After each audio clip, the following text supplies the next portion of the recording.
Welcome to Fiction Audiobooks. If you enjoy the content, like and subscribing would be greatly appreciated. If you have any recommendations for novels, comment below. Please join my Patreon at https://www.patreon.com/fictionaudiobook. Chapter 286, Chapter 285, The Ramleys-class Starfort STC. The living metal rapidly spread, encasing the figure in black armor. Golden flames surged forth, illuminating the dim, rocky world like a newborn sun. Energy beams struck the golden blaze, only to make the fire burn even brighter. Nareth had already mastered a portion of the tan fragment's power. The fire he wielded, though not as fierce as the flames within a burning star, far exceeded the molten fury of any planetary volcano. The annihilating fire net of the Andrew automatons was swallowed by the golden inferno, their attacks only feeding its brilliance. Nareth dove, golden fire intensifying around him. He swung his chains word, the flames lingering along the lower quarter of the blade near the hilt, infused with the Tan-S energy. The roaring chains word tore through an Andrew automaton's head. Its crimson eyes flickered as binary streams flowed through the network linking the machines. They raised their left arms in unison, blades of red energy extending as they charged. Intruder, die. Nareth didn't evade. The energy blade struck his flaming shield with deafening bursts. In the midst of the detonations, Nareth spun his body swiftly, utilizing the Otsberg via Form 12. Thunk. Thunk. Metallic heads rolled to the ground one after another. When all the automatons lay decapitated, Nareth turned to Arsena, who had just disembarked from the Stormbird. Tell Morson, I want everything from the shoulders up, Nareth commanded. To minimize damage to the heads, he demanded that their necks and upper sections be preserved. The Primarch's aide relayed the order to the commander of the 11th chapter. Nareth's gaze swept across his honor guard and stopped on one. Andrea, you'll accompany the Muggos with the Tech Marine. Make sure he overlooks the automatons, his focus must remain on finding the standard template construct. He wanted to harvest as many alchemical materials as possible without the Muggos noticing. By your will, father, the lawyer replied. The Muggos, escorted by his Skitarii and Tech Priest, descended from the lander and faced the black-armored shadows of order. Honored Muggos, Andrea of the Primarch's honor guard greets you, the warrior said, bowing slightly. My father has sent me to aid you in the search for the standard template construct. Nareth sends his offspring, perhaps to ensure I do not monopolize the holy template. Flashed through Lien Ramleys' logic engine. More crucially, whether such a template truly exists here. Let us proceed, Lien said aloud. He turned his augmetic eye skyward, focusing on a golden silhouette far above. 112 kilometers. 124 kilometers. Target identified, Gene Primarch Nareth. 25 minutes later, Lien halted before the ruins of a rocky fortress. His augmetic gaze swept across broken metal limbs scattered across the ground. He crouched beside one, a metallic leg, and from under his robes, two mechadendrites extended, touching it. Sparks flared as his tools scraped against the metal. After 12 seconds, Lien moved to the next piece, then another, until he had examined a dozen. Finally, he stopped before a polished, damaged metal head, its exposed cables flickering with power. Abominable intelligence, he roared. Raising his Muggo staff, lightning circuits glowed along his arm. With a thunderous crack, he smashed the metal limb, reducing it to molten fragments. The servo skull at his shoulder turned, transmitting binary orders to his tech guards. From archived data, Lien learned that the Andrew automata possessed a limited capacity for independent thought. They could assess threat levels using built-in identification runes, but unlike permitted servitors, they could alter tactics dynamically, running logical analyses through their own internal engines, sometimes iterating over 1,000 times. They even considered non-data factors such as shape and color when assessing a target. To Lien, who viewed such behavior as heresy, this was intolerable. These machines defied the purity of logic and must be purged. Especially so if they dared to think about aesthetics. Andrea, though ignorant of binary, understood from Lien's tone and the servo skulls flickering that he had ordered the extermination of the automata. Muggos, Andrea interjected firmly, our priority should be to locate the standard template construct. If it is destroyed by the machines, the loss would be irreparable. The shadows of order, under my father, will cleanse all abominable intelligences. Automata do not follow fixed code / 42.09% chance they damage the STC, if it exists. Presence of abominable intelligence / ancient human outpost detected / probability of STC presence, 95.64%. Lien's logic engine processed the conclusion. He nodded. You are correct. Inform your father, every abominable intelligence on this world must be destroyed. As you wish, Muggos, Andrea replied with satisfaction. He transmitted the message. Father, the Muggos requests full extermination of all abominable intelligences. Nareth, upon receiving it, knew the lawyer had succeeded. Lien's attention was now fully on the search for the STC. Nareth resumed his deadly rhythm of flight, dive, and strike. For 11 hours, he hunted, then had his warriors deliver the collected heads of the Andrew automatons to Arsena, who had transported them back to the Throne of Shadow's sovereignty. Nareth collected some and went to the Kingdom of Disorder and had the Jokeros prepare the Sequence 8 potion, the robot, then brought it back into the material world and handed it to John. The Gyring stirred from his half-dreaming state, sitting like a human child, and drank the liquid. As the robot potion's power stabilized within him, Nareth handed him a data crystal and a holoprojector. This contains file data on prophecy. Study it. The robot had his ability, high spirituality, strengthened, now possessing divinatory and anti-divinatory skills, his heightened intuition verging on foresight. Though its means differed from true psychic divination, it was a useful reference. Following Nareth's telepathic instruction, John placed the crystal into the holoprojector. His dark eyes cleared as strange symbols and data shimmered before him. His enhanced mind, far surpassing most mortals, began rapidly decoding the alien Pharaoh script. Soon, he could understand what he saw. Leaving the robot to study, Nareth soared into the skies toward the next battlefield. When he arrived, the Dionysian spear materialized in his hand. He hurled it with divine precision. The cleansing of the Andrew automatons lasted 58 solar days. The following day, as the spear returned to his hand, a transmission came from Muggos Lien. Lord Nareth, your information was accurate. I have discovered the Holy Template, the construction pattern for a star fort. Its value is a far greater find than any battle tank. Nareth knew the Muggos did not exaggerate. The Blyak battle tank was a powerful yet simple weapon of war. But the star fort was something far beyond. A single star fort could alter the fate of a system or an entire sector. It served as a repair, command, and supply base for imperial fleets, removing the need for endless travel to dockyards or resupply stations. And when deployed above a besieged world, it could act as a permanent orbital bombardment platform, or as a vital node in a system's planetary defense grid. A weapon of empire-shaping power. If you enjoy the story, my Patreon is 30 chapters ahead. patreon.com/DaosJinsu. Chapter 287, Chapter 286, Preparations to Suppress the Rangdan War Moons. Nareth returned to the Throne of Shadow's sovereignty and met with the Muggos, Lien Ramleys, inside the palace. Lord Nareth, the Muggos greeted him respectfully as soon as they met. He had now come to fully believe that the Omnisia favored Nareth. The sacred template of the Star Fort is astounding. Even I cannot fully comprehend its superior plasma energy conduction system, said Ramleys with awe. However, thanks to the divine template, we can still construct it. Its estimated operational lifespan exceeds 3 millennia. Of course, the construction time is immense.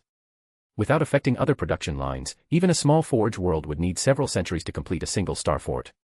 The Muggo spoke passionately, unable to contain his excitement over the monumental discovery. Nareth listened patiently, smiling, until Lien finished his lengthy explanation covering 12 ship design standards. Then, he finally spoke. Lien, you will be the one to publicly announce this great discovery of the star fort. He paused before continuing, but I have one condition. What condition, Lord Nareth? Asked Lien. No matter the condition, I will agree. To continue following Nareth is to witness more divine templates, he thought. Only I may decide which forge world is authorized to construct them, Nareth said, his tone firm. And it shall be named the Ramleys-class star fort, after you. I accept, my lord, Ramleys replied without hesitation. Good. Then I have a task for you, Nareth said. What are your orders? I have obtained several standard construction templates. I want you to integrate them with the Ramleys-class star fortress to create a unique fortress exclusive to the Shadow of Order. Nareth had already decided that while the Ramleys class could be licensed to others, his legion would have its own exclusive variant. By your will, my lord, Ramleys said, savoring the electric thrill of having a divine template bear his own name. The Punisher-class reactor will serve as the power core of the Ramleys-class starfort. The auto-recharging void shield will protect the entire starfort. The Fortress-class energy barrier will defend its 4 quadrants and central hub. And the Simulus chambers will allow the entire fortress to act as one cohesive unit during wartime. Even without explanation, Nareth knew that a Ramleys-class star fortress was about the size of a small moon. Traveling from one quadrant to another by shuttle could take an entire Terran hour. In a sunlit system, each quadrant experienced its own day. While one quadrant slept, another would awaken. Though the fortress's control and communication systems surpassed those of most battleships, they still paled in comparison to the power of the Simulus chambers. Nareth ordered his tech marines to guide Ramleys through the Throne of Shadow's Sovereignty Punisher-class reactor, Void Shield Generator, and the Simulacrum Sanctum. 3 hours later, back on the bridge, the Muggos turned to Nareth. "My lord, I never imagined anyone could recover so many divine templates," he said reverently. "The Omnicia guides you and us through you. I shall follow your command and combine these 4 templates with the Ramles class to birth an even greater star fort." Ramles was now utterly convinced. Even if Nareth claimed there were 12 sacred templates, he would not doubt it. After all, 12 was a holy number to the machine god, and Nareth was clearly his chosen. "Lien," Nareth said, "I want you to go to Cypria Mundi and construct the first star fort by the year 837. He needed the Ramles-class fortresses ready to suppress the Randan War satellites during the upcoming First Rangdan War of 839. From his memories, the Dark Angel's Imperial fleet, centered on 3 Gloriana-class battleships, had fought a brutal naval battle against Rangdan's fleet. In the end, the severely damaged Paradigm of Hate rammed a war moon, overloading its plasma reactor to destroy it. Only 2 of the 3 battleships survived. Nareth anticipated that the Emperor would send his Pegasus fleet to engage Randan, while he himself needed the Rangda Brain-Eaters to ascend to Sequence 6, Baron of Corruption. Thus, he would fight Rangda, but he refused to sacrifice the Throne of Shadow's sovereignty.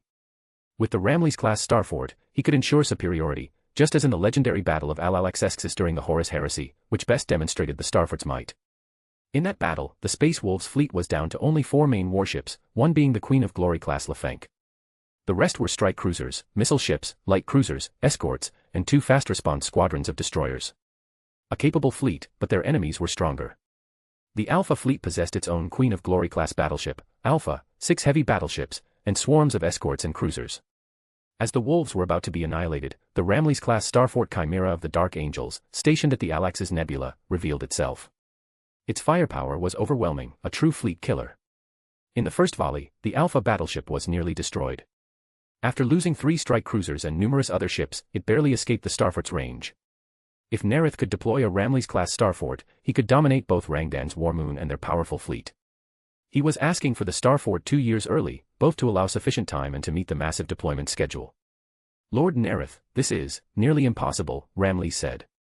"By my calculations, constructing a Ramles-class starfort would take at least 50 Terran Standard years." "I believe in you and your Explorer-class ship," Nareth said calmly. "You can complete the first fortress by 837. He knew such a project normally required centuries. But during the Great Crusade, the Imperium's production capacity was vastly greater than in the future, enough to build more than 10 Ramles-class fortresses in just over a century. This was both a test of Ramles' ability and loyalty. "I authorize you to use all of Cypria Mundi's resources to complete the first fortress," Nareth declared. "You may suspend any other project." The Muggos' logic engine processed rapidly. 12 seconds later, he replied, "Lord Nareth, I will not disappoint you." Lien then departed aboard the Explorer, carrying the 4 sacred template blueprints. Nareth turned to his aide and issued new orders.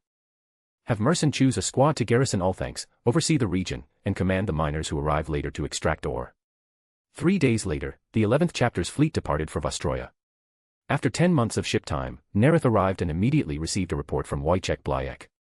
"My lord, the Forge World Griffin 4 is willing to trade the technology for the Hunt Lord armor in exchange for authorization to produce the Blayek battle tank." Nareth recalled that the nobles of Necromunda wore the Hunt Lord suits during their duels of the same name, but he also knew the suits were not locally produced and that many Imperial nobles owned them. "So the Hunt Lord suits originate from Griffin 4, he mused. "That makes sense. Griffin IV's defenses are unmatched in the Southern Galaxy." "I accept," Nareth said.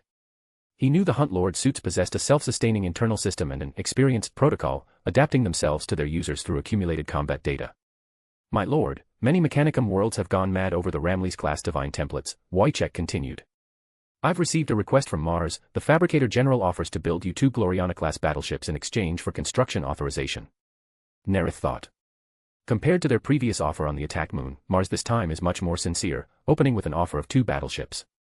"If I accept, the Shadow of Order will rival the Dark Angels in the number of Gloriana-class ships." "Not enough." 4, Nareth said firmly. His minimum was 3, but asking for 4 gave him room to bargain. Even though the Ramles-class fortresses boasted immense firepower, they were static once deployed, not ideal as fleet flagships. Thus, the Gloriana-class battleships remained the best choice for a fleet's command corps.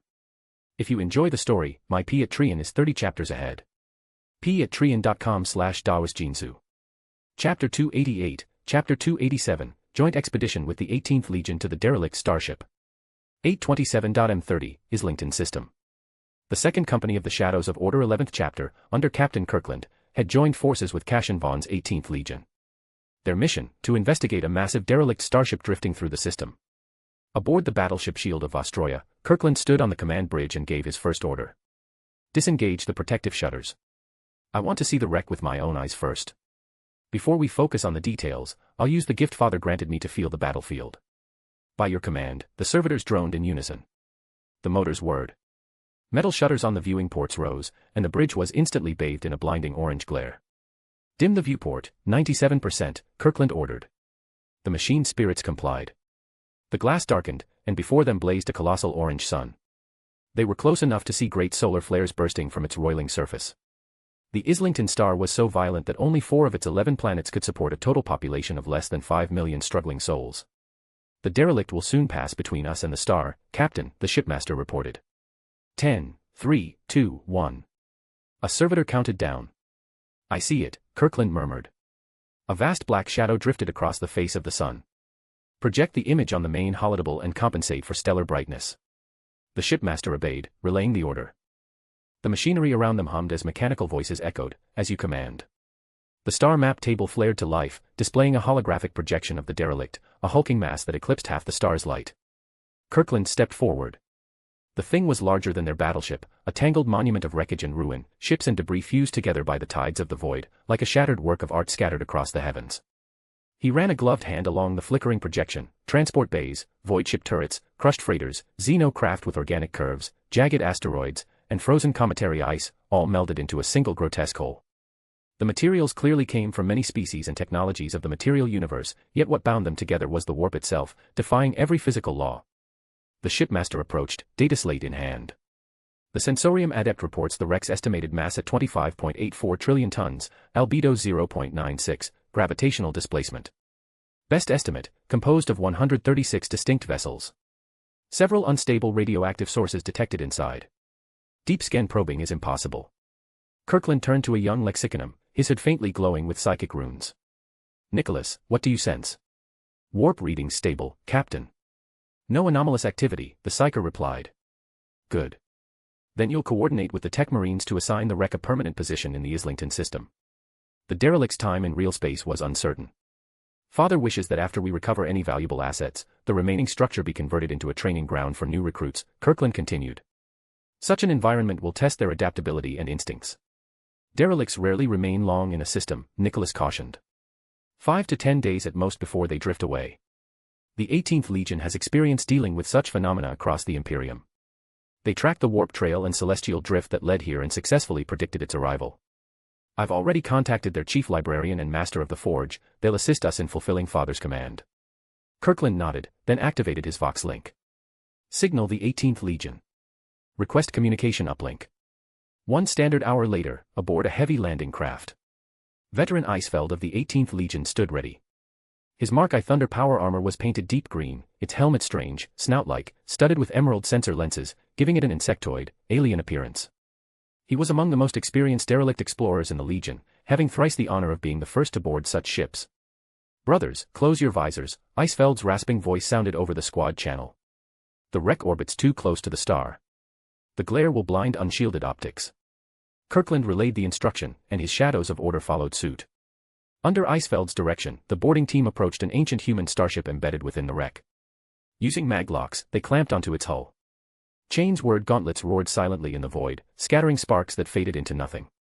Nearby, a tech marine knelt, servo arms burning with plasma cutters. Within 3 minutes, a large enough breach was cut. Always make a hole big enough for 2 Astartes to pass side by side, Eisfeld explained calmly. If something goes wrong, that simple precaution doubles your chance of survival. Kirkland could hear the melancholy in the old veteran's tone. Clearly, he'd seen many fall. All units, stay sharp, Kirkland ordered over the company channel. I won't have anyone dying from stupidity. Eisfeld, given temporary command privileges, overheard and gave an approving nod. He then instructed his servitors to deploy a cylindrical seismic scanner. Pistons descended, revealing an interface of runes, screens, and keys. Because derelicts spend so long adrift in the warp, and due to stellar interference, normal AUSPEC scans are unreliable, he explained. This device collects vibration data to build a precise structural map. Once uploaded to the tactical network, Kirkland and his guard entered the breach. Their mag-locked boots clanged faintly on the deck as they adjusted to the microgravity, barely 0.016 g. They passed through a corridor when Kirkland suddenly froze. Contact, Icefeld rasped over Vox. Kirkland turned his bolt pistol toward the marked direction. A moment later, he saw it, a creature, half leopard, half spider, 8 legs clattering across the deck. He fired. Icefeld fired too. Twin detonations tore the beast apart in utter silence. Fast reflexes, Icefeld muttered. The shadows of order had reacted almost as one, barely a heartbeat apart. They moved on, deeper into the ship. Moments later, Kirkland's pistol barked again, cutting down another abomination before it could leap. Icefeld hesitated, then realized he hadn't even sensed the threat. I'd forgotten, the shadows of order have heightened perception, Icefeld said. A gift from our father, Kirkland replied, kneeling beside the carcass. Icefeld joined him. The creature's underside teemed with centipede-like tendrils. The Emperor told us the warp holds no true life, Icefeld said. But ships that drift into it carry the seeds of other worlds. Those caught in its currents mutate beyond recognition. These are what remains. Warp-twisted echoes of life. He tapped his strange helmet. The helmet I wear is a customized model based on experience and was made by our tech marines. But obviously, it's not as keen as your perception. You and your men adapt quickly, Icefeld said approvingly. With time, you'll be veterans of derelict hunts yourselves. If you enjoy the story, my P at Trian is 30 chapters ahead. p@trian.com/daosjinsu. Chapter 289, Chapter 288, The Legion's numbers surpass 100,000. 828.m30, 5th month of Ostroya. Paradigm, Primarch's Palace. Arsena held a data slate in both hands and began his report. My lord, the mining fleet has arrived at Allthanks. Under the command of the Shadows of Order, a mining base has been established. After briefly summarizing the situation on Allthanks, the Primarch's aide continued. The second company is in the Islington system, purging the mutant lifeforms aboard the derelict starship. Librarian Nicholas, together with the Tech Marines and aided by the 18th Legion, used the gravity of the lifeless world Islington V to permanently anchor the derelict in planetary orbit. Nareth nodded with approval. He has done well. Nicholas was one of the librarians Nareth paid special attention to, a beta-class psyker, just below Thomas and the apprentice Ramsey in potential. After his augmentation was complete, Nareth had placed him in the honor guard to personally test his loyalty. Sending him to deal with the Space Hulk was the next test of his ability. When will Nicholas return? He has already returned aboard the Shadow of Kingship, replied the attendant. Summon him to me, Nareth ordered. Since Nicholas had passed his trials, Nareth decided it was time to elevate him into a Beyonder. After transmitting the order, Arsena continued his briefing. In accordance with your command, and as repayment for the 18th Legion's assistance, the recovered vessels have all been ceded to them. Nareth nodded in satisfaction. Begin developing Islington into a training world for the Legion. Based on its geography, Islington I, a plains world with a population of just over 1 million, will serve best. Construct training bases for guerrilla warfare and heavy infantry operations. The attendant noted every order before resuming his report. During the purgation of the Andrew automatons on Allthanks and the battle aboard the Islington derelict, the 11th chapter lost a total of 413 Shadows of Order. Despite the losses, total Legion strength has now surpassed 100,000. The greatest growth comes from the 3rd chapter. After incorporating 3,814 recruits from Mordian, their total strength now stands at 10,153 Shadows of Order. The 7th chapter's new recruits number 1,782, bringing their total to 5,674 Shadows of Order. Arsena continued. His tone was laced with concern. My lord, since both the Triken system and Vostroya have begun constructing Ramleys-class starforts, the Legion's supply lines are under some strain. Power armor shipments have been delayed by 5 Terran days on average, and bolt gun ammunition by 14. Deliveries from Styges 8 in the Segmentum Pacificus and Glea in the Segmentum Tempestus have eased the burden slightly, but distance limits their effect. Nareth knew that in the coming Second Rangdan War, the Rangdan would deploy over a dozen war moons. He was already preparing accordingly. I need a Forge World ally from the Segmentum Obscurus. That would ease our logistical strain. I'll use the Dice of Prophecy for the next divination. Thinking of this, he spoke. Continue the construction of the starforts. I will solve the supply problem within 1 year. By your command. Arsena exhaled in quiet relief. He did not understand why Nareth was so urgent in building Ramleys-class starforts, but he knew that Nareth was never wrong. Fortunately, the supply crisis would soon be resolved. Moments later, Nicholas arrived as summoned. Nareth had him wait outside while he returned to the Nation of Disorder to command the Jokero to brew the Sailor's Potion. Nicholas's psychic gift did not fall within the 5 major psychic disciplines. Like the Stormcaller Njal, he was a Storm-type psyker. To complement this affinity, Nareth decided to elevate him along the Tyrant's pathway. Then, he summoned Wojciech Blayek. My lord, the representative of Forge World Griffin 4 will arrive within 23 work cycles to negotiate the details of the alliance. Mars has also responded. The Fabricator General states that, as they must also forge Gloriana-class battleships for other Primarchs, they can only construct 3 for you. Agreed, Nareth nodded. But the first must be delivered by 833, the second by 836, and the final by 841. Although he was already preparing a Ramles-class starfort for the First Rangdan War, the Gloriana-class battleships were still vital for ensuring strategic superiority. If he could obtain 2 by 836, he would be fully prepared before the war erupted. The last ship could wait until before the Second Rangdan War. Understood, my lord. I will convey your terms. 23 work cycles later, the representatives of Forge World Griffin 4 arrived on Vostroya. Nareth dispatched a delegation of lawyers and tech marines to negotiate the finer points of the alliance. When the final document was presented, Nareth focused on its key clauses. In addition to supplying the Shadows of Order with resources and sending the Scitarii, the Legio Griffonicus pledged 58 Titans, 36 of which were Reaver-class battle Titans. Nareth recalled that before the Great Crusade's apex, the War Griffins maintained 176 Titans, roughly half of them Reavers. Their current strength barely exceeds 100 Titans, offering 58 is a remarkable show of faith.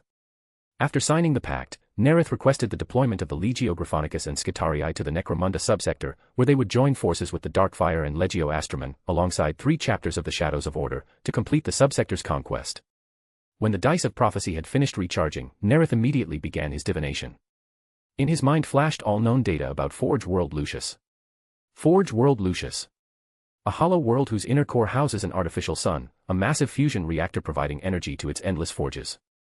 It is the sole producer of solarite alloy, a metal of extraordinary durability. Home to the Legio Astorum, the Warp Runners.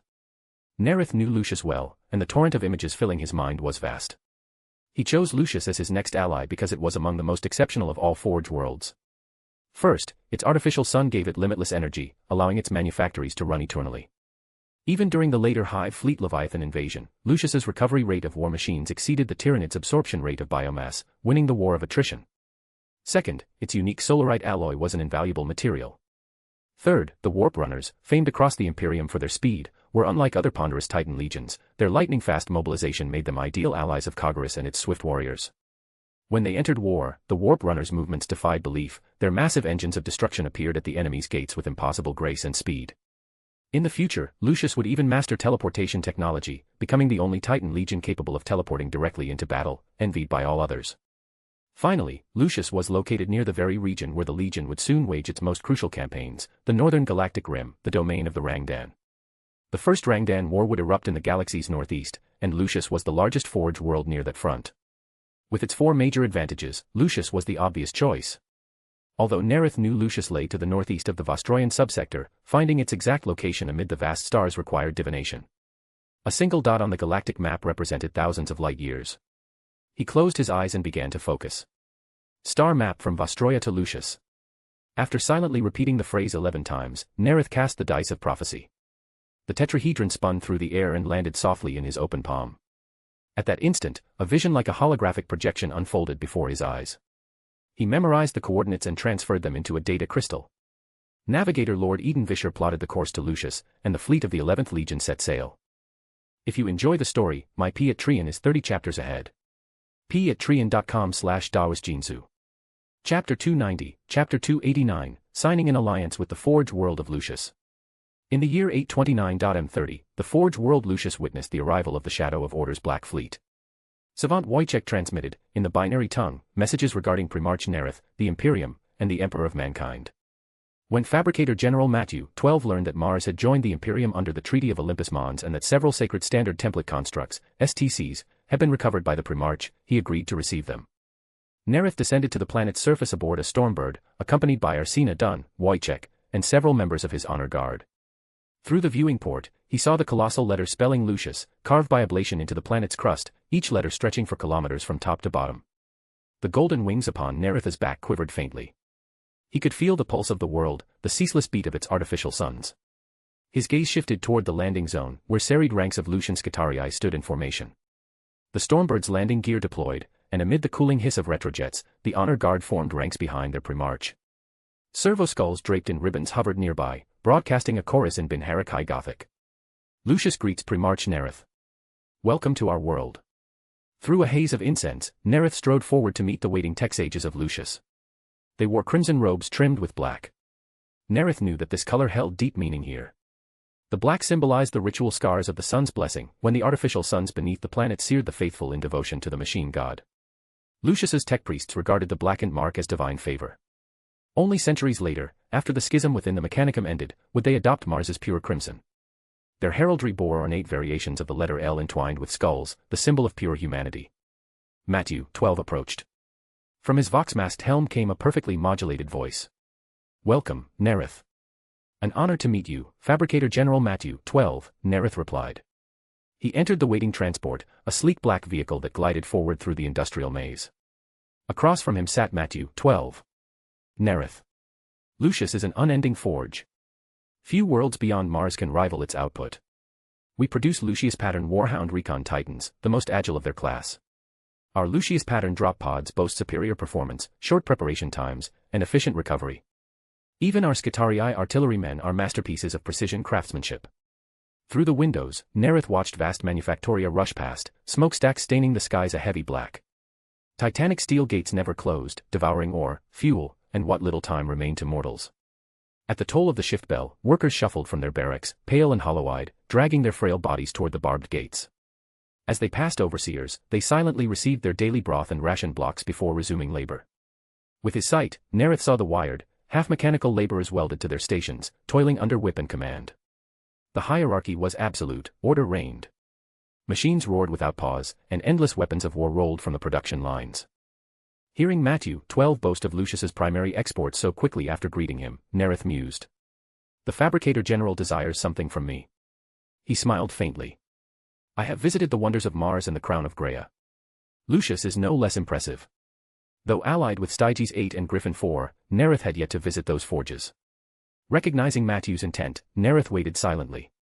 After weaving through countless foundries, the transport ascended toward the Forge Temple. On either side of the road, molten furnaces boiled and vented heat, giant turbines roared to cool the path of the guests. Cargo servitors and hydraulic systems thundered as gears and wheels spun. The Forge Temple itself resembled a hollowed furnace, its dome formed of interlocking solarite panels. Slaves cleared the way amid the rumble of tracks, hissing hydraulics, and the roar of power packs. The great doors of the temple thundered open. Black-armored Lucian Scitarii lined the grand hall of ceremony, where reflected light from solarite and braziers made the chamber blaze like day. In contrast to the brilliance, a long black table and chairs waited. Nareth and Matthew 12 sat across from each other. His attendants flanked him, with Wojciech beside them. Matthew 12 spoke first. Nareth, we welcome your visit. From Mugos Wojciech Blayek, I have learned that you have recovered the Ramles-class Starfort and Blayek pattern battle tank STCs. Lucius wishes to ally with you, to forge arms for your armies, for the Legio Astorum and Shadow of Order to fight as one. My only request, authorize Lucius to produce the Ramles-class Starfort and Blayek pattern battle tank templates. Nareth's eyes glinted with understanding. As expected, Lucius seeks the STCs. He recalled that though Lucius was among the oldest and most productive forges, it lacked strong tank designs. The Lucian Magi had spent millennia reconstructing a tank STC, eventually naming it Macarius. After 3 more centuries of negotiation, Mars finally granted them permission, only to later license countless worlds to build Baneblade super-heavy tanks, rendering Lucius's triumph somewhat hollow. Compared to the future Mechanicus, this era's dealings are far more efficient. Of course, I am a Primarch, bureaucracy bends to me. An ordinary mortal would die long before the authorization process ended, as Commissar Trask did after discovering the STC for the substance S-145XX22. That STC produced a paint compound capable of coating combat vehicles within minutes, something Nareth planned to acquire one day, though it was not yet urgent. He refocused. Not enough. Lucius must supply 1/3 of its annual solarite alloy production to Vostroia. In return, I shall authorize the use of the Blayek pattern battle tank template. As for the Ramles-class Starfort, Lucius must offer me a corresponding STC in exchange. Matthew 12's logic engines whirred rapidly. This unit Fabricator General Matthew 12 of Lucius accepts the exchange. Solarite for the Blayek pattern battle tank STC. Lucius will also provide gas fractionation technology, methods for refining organic materials into promethium, in exchange for the Ramles-class Starfort STC. Nareth nodded. He knew that in the distant future, the Winterscale dynasty, the greatest of the 3 rogue traitor dynasties of the Coronis Expanse, would wield the same technology to produce promethium endlessly, fueling both fleets and fortunes. Lucius specializes in energy production. It makes sense they would hold such technology. Still, compared to the 3 Gloriana-class battleships Mars once traded for a single Ramillies STC, this is far less valuable. He finally replied, agreed. But Lucius-built Ramillies starforts must give production priority to my allies and designated recipients. After only a brief calculation, Matthew, 12 nodded. This unit, Fabricator General Matthew, 12, accepts these terms. Nareth's juraservitors and tech sergeants handled the treaty's formal drafting with the Lucian delegation. 15 stellar days later, Nareth reviewed and approved the alliance documents. Under the pact, the Legio Astorum would supply 85 Titans to fight alongside the Shadow of Order. Unlike other forges that keep half their Titan legions in reserve, the Void Walkers will retain only 50. At the peak of the Great Crusade, their full strength will reach 162 Titans. When the Omnisia's great bell tolled 12 times, Nareth and Matthew 12 signed their names on parchment and data slate alike, sealing the alliance with digital sigils and machine code brands. If you enjoy the story, my P at Trian is 30 chapters ahead. p@trian.com/daosjinsu. Chapter 291, Chapter 290, Divination of Kasai. In the Primarch's palace, the silver-haired Arsena stood before the throne, reporting to Nareth. My lord, the Forge world of Lucius has honored the alliance and is supplying our legion with armaments and provisions. Its immense production capacity ensures that we need not worry about logistics. The legion can now wage large-scale campaigns unhindered. The Emperor was greatly pleased upon learning that you rediscovered the lost Forge world of Lucius. He has gifted you another relic-class warship. Nareth thought to himself, that Oldman really does have an endless trove of treasures, another relic-class ship, just like that. After a moment's thought, he said, assign it to the 7th chapter. Every chapter already possessed at least one relic-class vessel, granting them extended engagement range in void warfare. It was now time to further enhance one group's specialization. Sanchez, the Reaper Lord, was best suited to exploit such advantages. Inform the Arbiter Lord to prepare for the arrival of the Gloriana-class battleship. At this point, among all chapter, the 7th had achieved the greatest merit, followed by the 1st, 3rd, and 4th, all belonging to the Legion's first tier of honors. Nareth had found suitable recruitment worlds for the 3rd and 7th, and as an additional reward, granted the 7th this relic ship. He also considered the symbolic importance of every Legion's first chapter, thus deciding to bestow upon them the first of the Gloriana-class battleships newly forged on Mars. After his aide took notes, continued. It is worth noting that the 3rd Legion suffered great losses during the Proxima betrayal. Despite their valor and the Emperor's recognition, earning them the right to wear the Imperial Aquila upon their armor, they were nearly annihilated. After the Gene Vault on Terra was struck by viral attack, and the Gene Seed reserves on Luna were stolen, they have endured 3 devastating blows. Only 200 now remain. Nareth knew the culprits, the Selenite Gene cult. Forced into Imperial subservience and stripped of Luna's dormant fortress, now the Sisters of Silence base, their hatred toward the Imperium festered. They unleashed the blight upon the 3rd Legion's Gene Seed. The Gene Seed theft, however, was the work of the infamous Collector. Though the Imperium wouldn't officially record its first encounter with the Necrons until 897.M41, Nareth knew that several dynasties had already awakened. Among them was Trazyn the Infinite, overlord of the Nihilak dynasty, one of the earliest to rise from the Great Sleep. Since the Unification Wars, Trazyn had infiltrated Imperial institutions, ever seeking additions for his museum. The Solomase must be brimming with relics and rare alchemical materials, Nareth mused. When the time is right, I'll scry that tomb world and sweep it clean. But not yet. The longer he waited, the more treasures Trazyn would unwittingly gather for him. When his legion was secure and the wars of the Great Crusade and the Horus Heresy had passed, then he would strike. Turning his thoughts back to the 3rd Legion, Nareth reflected, they were at their lowest point, yet salvation was near, Fulgrim would soon return. Once the apothecaries extracted and purified his Gene Seed, the 3rd would begin to rebuild. Now, Nareth shifted focus to his own legion's future. The supply issue is solved. It's time to divine Kasai. Its Kasaians could make excellent recruits for the 8th chapter. That same year, 830.M30, Imperial records stated that the Emperor rediscovered Fulgrim in Chemos, the 6th Primarch to return to the Imperium. Within the Kingdom of Disorder, Nareth found his dice of prophecy fully recharged and stepped into the 4th layer. His psychic presence extended toward the Crimson Sphere, the Briber felt his essence drain rapidly. Before him appeared Thierry Vieira, clad in black armor, cutting through alien foes with his charged blade. His enemies, grey-armored Xenos, posed little threat. Nareth as well manifested, his message threading through psychic resonance into the Crimson Orb. A swirl of black mist rose in Thierry's mind. Upon his inner throne sat a vast, radiant silhouette. The Black Emperor. Unshaken, Thierry twisted his wrist, executing the Otsberg via second form, and drove his power sword through the Xeno's chest. The disruption field tore the creature apart as the solemn voice echoed in his mind. Pray when the battle is done. After the fight, Thierry returned to his flagship, the relic warship Razor. Within his captain's quarters, he bathed, donned a black robe, and prepared a ritual circle. Kneeling upon black onyx cushions, he began reciting the Dunnick incantations. Black Emperor of the Shadows of Order, I beseech thy gaze. O iron laws of monarchs, basis of the kingdom of disorder, grant strength to my invocation. Black mist enveloped him. My lord. Thierry bowed low before the Black Emperor. Since his defeat and rebirth under Nareth's guidance, he had pledged absolute devotion. Through that faith, he had gained blessings, his gateway to new power. When the Primarch rejoined the Imperium, Thierry became the first Vostroyan-born warrior to bear the title Shadow of Order. Now, when the Black Emperor summoned him through the mysterious space, Thierry answered instantly. I await the 8th chapter's report, Nareth commanded. He had not used the dice of prophecy to chart a path from Vostroya to Kasai, it would waste time. Instead, he used the Kingdom of Disorder to communicate directly. My lord, Thierry reported, for the past 5 months, the 8th has been campaigning in the Tyne system west of Vostroya's subsector. We expect to cleanse the last Xeno's presence within 3 weeks. Our current strength stands at 8,150 Shadows of Order. Because Nareth had already chosen the 8th's recruitment world, their reinforcements were fewer than other chapters.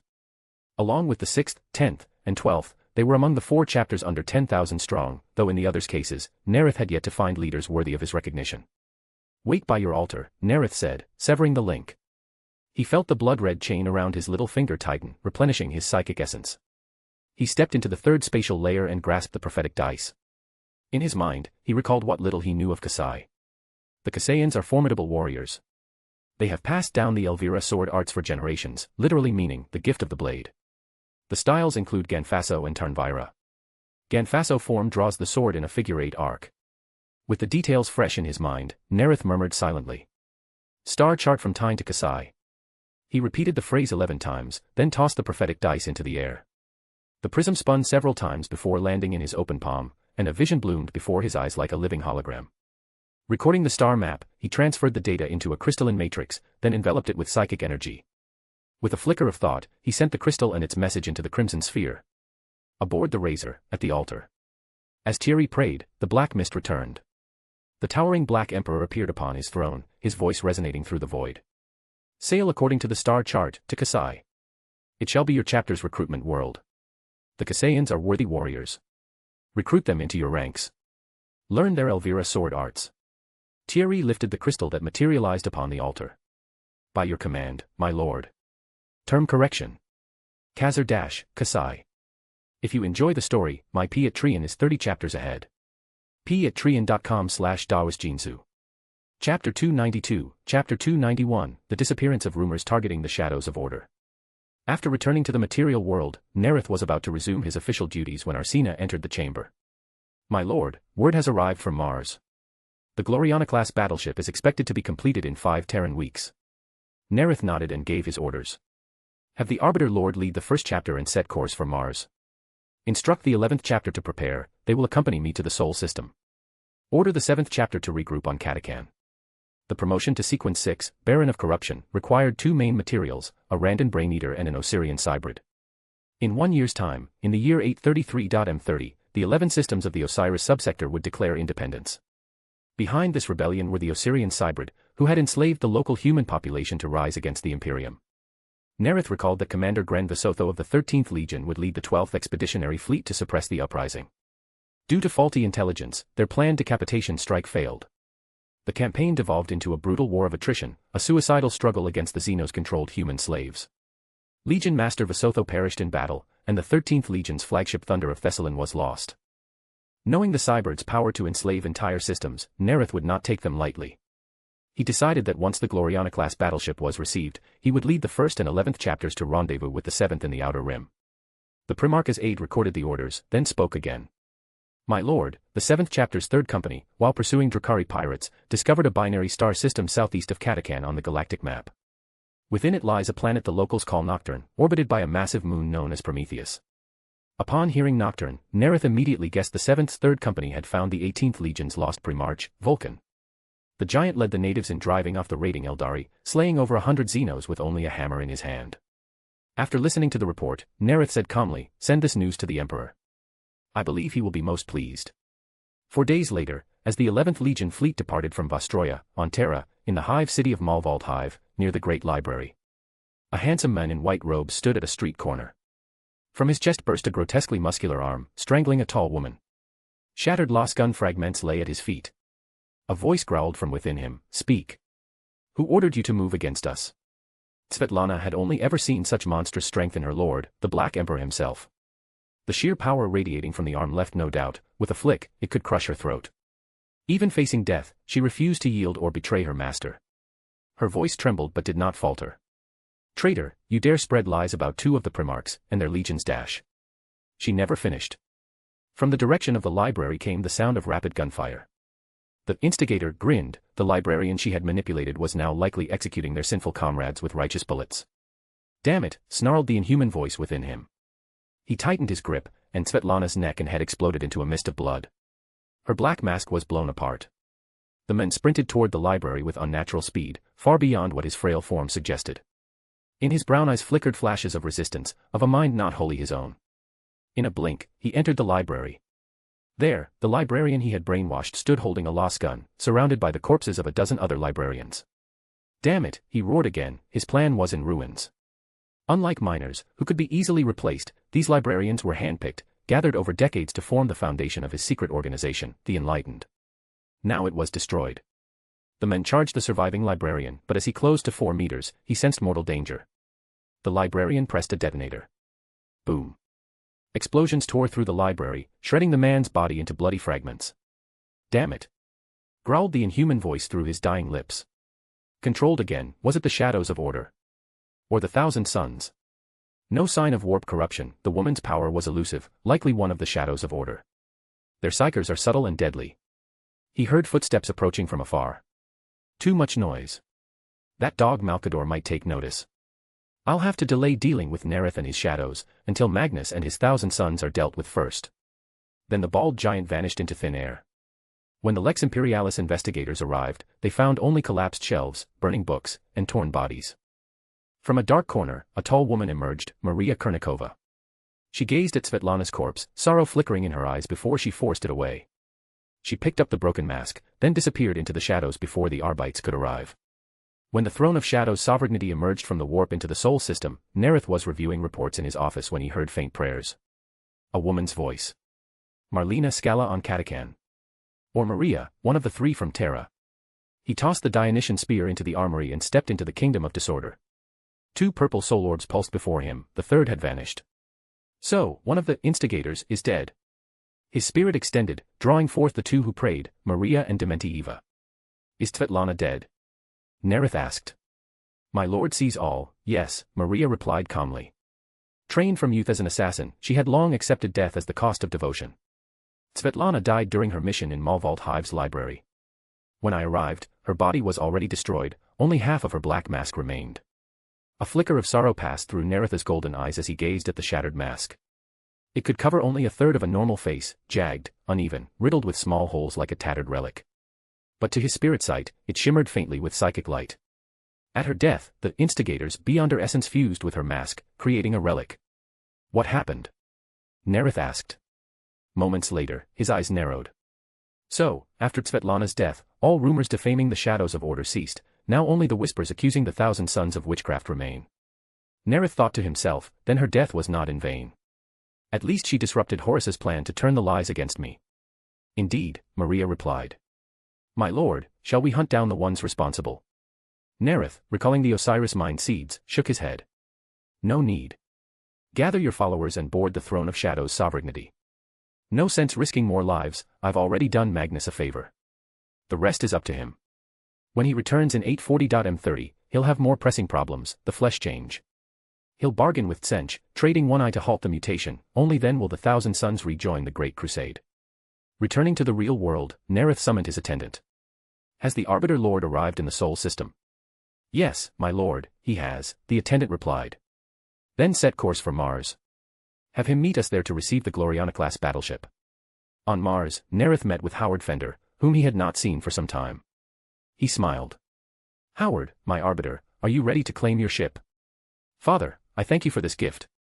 I shall wield it to bring ruin to your enemies, Howard replied reverently. They approached the Martian Muggos overseeing the transfer. The tech priest's augmetic eyes glowed as a voximeter droned out in binaric tones. Asset, Gloriana-class battleship //length, 25.81 km //mass, 140.61 megatons. Per treaty clause, at this time, Mars is authorized to deliver said vessel to Primarch Nareth // confirm receipt. Confirmed, Nareth replied. Acknowledged // proceed to Dock 33 for transfer, intoned the Muggos. Nareth turned to Howard and said, Go, Howard, take command of your ship. If you enjoy the story, my Patreon is 30 chapters ahead. patreon.com/dawasjinsu. Chapter 293, Chapter 292, The Kasaians, Born to be Warriors. Kasai Star System, Flagship Razor of the 8th Chapter. Thierry stood before the star map table, gazing intently at the magnified image of Kasai's primary world. The calm bead in his ear buzzed. Thierry pressed a rune, and the calm, resonant voice of the Master of Vox came through. My lord, the Sensorium Adept reports that scans have detected 48 cities on Kasai Prime. The planet's orbital defenses are not particularly dense. Estimated losses for aerial insertion, minimal. The Night Lord's voice carried steady authority. Our goal is to bring them into allegiance with our lord. This world shall become a recruitment ground for the chapter. Activate the Vox array at full power. Begin planet-wide broadcast, all frequencies, all languages. At once, my lord, replied the Vox Master. After a burst of static, his voice returned. Standard indoctrination protocol initiated. The 8th chapter's fleet took up formation in Kasai's orbit. 4 hours later, Thierry's communicator chimed again. My lord, reported the Vox Master, the Kashan Noble Alliance has confirmed that we are fellow humans. They have agreed to swear allegiance to the Emperor. They have deactivated their orbital defenses and request your presence on the surface. Buka, who had succeeded Robin as first captain, spoke with caution. They know they can't resist the fleet, my lord. Their invitation may be a trap. Thierry's black eyes reflected a measured calm. Or perhaps they are weighing their options. If we display our strength, they will submit wholeheartedly. But if they believe they still have a chance, they may harbor other intentions. Gather the honor guard. We go to the surface. He turned to Buka, whose face was tight with concern. Have your company ready for aerial deployment. If the Kashans make a move, drop immediately in support. When the Stormbird landed on the platform, Thierry descended the ramp and met the waiting nobles and their guards. His dark eyes narrowed slightly. Whether male or female, the Kashans all stood around 2 meters tall, even taller than the already lofty Vostroyans. The nobles were slimmer and even taller, each over 2 meters in height. They lacked the bulk of the Katakan auxiliaries, but their builds were balanced and athletic. Every Kashan wore a sword at the hip, the noble scabbards were finely carved and decorated. The Night Lord, with the gaze of a weapon master, studied them and made a silent judgment. In terms of natural physique alone, they are well suited for warfare. Combined with the swordsmanship the Emperor once praised, they are ideal warrior stock. As Thierry pondered, a tall man stepped forward from the noble ranks, clad in bronze armor and a fur-lined cloak with tassels. Through the Techmarine's translator, Thierry understood his greeting in the Kashan tongue. Mika Wright, representing the people of Kasai, welcomes your arrival. While the translation was relayed, Wright's eyes lingered on the towering black-armored warrior before him, a giant greater even than any Kashan. That immense form radiated an aura of terrible power. An Astartes, a terrifying warrior indeed. Then an attendant led forward a crimson-coated horse. Thierry frowned slightly. Tell him, he said to the Techmarine, that such a creature cannot bear my weight. After hearing this, Wright laughed. The steeds of Kasai are no common beasts. They were bred for true knights, they can bear any burden. Yet they are proud and unbroken. Only a true knight may ride them. Hearing the translation, Thierry glanced at the animal. The warhorse's build reminded him of the massive Fenrisian wolves kept by the 7th chapter, broad, muscled, and powerful. Its fur was deep red, as if stained with blood. If it truly can bear my weight, then his talk of its wildness may be a test of whether I possess the strength to tame it.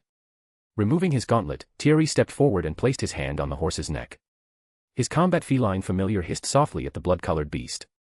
Then Thierry vaulted into the saddle. The horse reared violently, neighing in protest, trying to throw him off. But Thierry's massive frame was unmoving, his legs clamped like iron, and the beasts have slammed back to the ground. Wright watched in surprise. Despite all its struggle, the warhorse could not unseat the black-armored giant. Within moments, it submitted. Admiration flickered in the eyes of the Kashan nobles. They mounted their own steeds and rode ahead, with Thierry's honor guard following in perfect formation. As they traveled, Thierry observed every Kashan he passed, tall, athletic, and all armed with swords. After about a kilometer, he noticed a stone platform where 2 men in leather battle garb were dueling with blades nearly 1.5 meters long. It seems the Kashan settle disputes through sword combat. He watched as one swordsman deflected a strike with a level guard, ducked low, and countered with a swift upward slash. By human standards, their swordsmanship is impressive, fast, clean, and disciplined. Few Vostroyans could match this skill. Eventually, they arrived before a bright marble palace. Inside, a banquet was held. Thierry used a silver fork to taste several cuts of tender meat before speaking through the tech marine. I've noticed that all Cassians are tall, graceful, and carry blades. Are you all trained in swordsmanship? Wright replied proudly, every Cassian is a swordsman. Our nobles must earn the title of sword master. I, as the Grand Sword Master, speak for them all. Thierry smiled faintly. I, too, am known for my skill with the blade within my legion, said the Night Lord, the first swordsman beneath the Primarch himself. Why not a friendly duel between us? A chance to understand one another better. He wished both to experience the swordsmanship praised by the Black Emperor himself, the Elvira sword style, and to demonstrate his own strength, breaking the Cassians' pride by defeating their best. Wright placed a hand on his sword and nodded confidently. Agreed. Even facing this giant, he trusted in his technique. When word spread that their Grand Sword Master would duel the foreign warrior, Cassians flocked to the great arena, murmuring with excitement. Thierry's attendants removed his power armor and dressed him in a close-fitting black dueling garment. If this was a contest of swordsmanship, he would not rely on armor. This duel was both a chance to witness the legendary Elvira sword style, and to win the Cassians' respect. Nothing earned their admiration more than victory in a duel of blades. At the arena, Thierry strode forward, towering above even his black-armored escorts. His physique, further enhanced after ascending to Sequence 8 Weapon Master, was among the most massive and powerful beneath the Primarch. Before the duel began, the crowd whispered eagerly. How many strikes do you think Master Wright will need to win? He defeated the last challenger in 5 swift blows. I saw it myself, it ended in a flash, but his technique was unforgettable. That giant may be strong, but his swordplay can't match Wright's. 10 strikes at most. On the platform, Thierry drew his power sword and pressed a rune. The blade came alive with a hum, glowing blue. Wright dusted his blade with dulling powder to prevent glare. His sword was slightly longer than most Cassian blades, about 1.5 meters, and wrapped in braided leather at the hilt. He ran his hand along the blade, channeling energy into it. Thierry's eyes narrowed. Psychic power. Wright's swordsmanship is infused with it. The Kite Lord immediately sensed it, the man and his blade becoming one through the flow of psychic force. They bowed in mutual respect. No words were exchanged. Then both advanced. Wright met Thierry's obsidian gaze, like facing solid basalt. He inhaled deeply, then struck first. His blade traced a swift 8 through the air, the inherited Ian blade of his family's 9 generations colliding with the crackling edge of the power sword. If you enjoy the story, my Patreon is 30 chapters ahead. patreon.com/dawasjinsu. Chapter 294, Chapter 293. The Weapon Master conquers Kasai's Grand Sword Master. Mika Wright immediately felt the violent counterforce from the clash. His blade was knocked aside by tremendous strength. Fortunately, he had anticipated it. He twisted his arm and managed to control his sword just in time. From this first exchange, Wright confirmed his earlier judgment: to defeat Thierry, he would need technique, not strength. Wright drew his sword back and swept sideways, executing the Tarnvila stance in reverse grip to drive Thierry back. The Weapon Master's eyes gleamed. Wright's attack resembled the Otsburg via second form, though not exactly the same. Becoming more intrigued by the Elvira style, he retaliated with a flurry of thrusts from the Otsburg via 16th form. Wright raised his blade horizontally, deflecting a lightning-fast thrust with the Ursa form. Using the force Thierry applied against him, he twisted his blade, parrying 2 more thrusts from diagonal angles. The blades met, energy fields shrieked with static. 3 strikes in a row failed to land. Thierry realized that Wright's 3 defensive techniques masterfully redirected force, using momentum and angles to neutralize the power behind his attacks, compensating for Wright's physical disadvantage. While Thierry pondered, Wright launched a counterattack, pouring all his strength into a downward diagonal slash from left to right. It was the Virabey form, the blade sparking with arcs of psychic lightning. The sheer power of the sword form made the nearby warriors' eyes light up. The strength of Kasai's Grand Sword Master exceeded their expectations. They weren't worried for their Night Lord, they were eager to see how he would win. The Weapon Master twisted his arm, lifting his blade and parrying Wright's strike with the Otsburg via 6th form, meeting sword with sword tip. Wright was forced back a step, then lunged forward, aiming straight for Thierry's throat. Urka form. The Cassians below the Grand Arena gasped when they saw Master Wright unleash the Elvira style's death strike. At that critical instant, the Weapon Master rotated his raised arm downward, his sword tip tapping precisely against Wright's. It was a brilliant application of the Otsburg via 6th form. The Cassians watched in shock as Wright's death strike was shattered. Wright realized Thierry's swordsmanship was so refined that even without his superior strength or speed, he would still be difficult to defeat. As Wright assessed the situation, Thierry suddenly moved, unleashing blinding speed and agility. With a forward lunge, he attacked using the Otsberg via 7th form, the cutting form.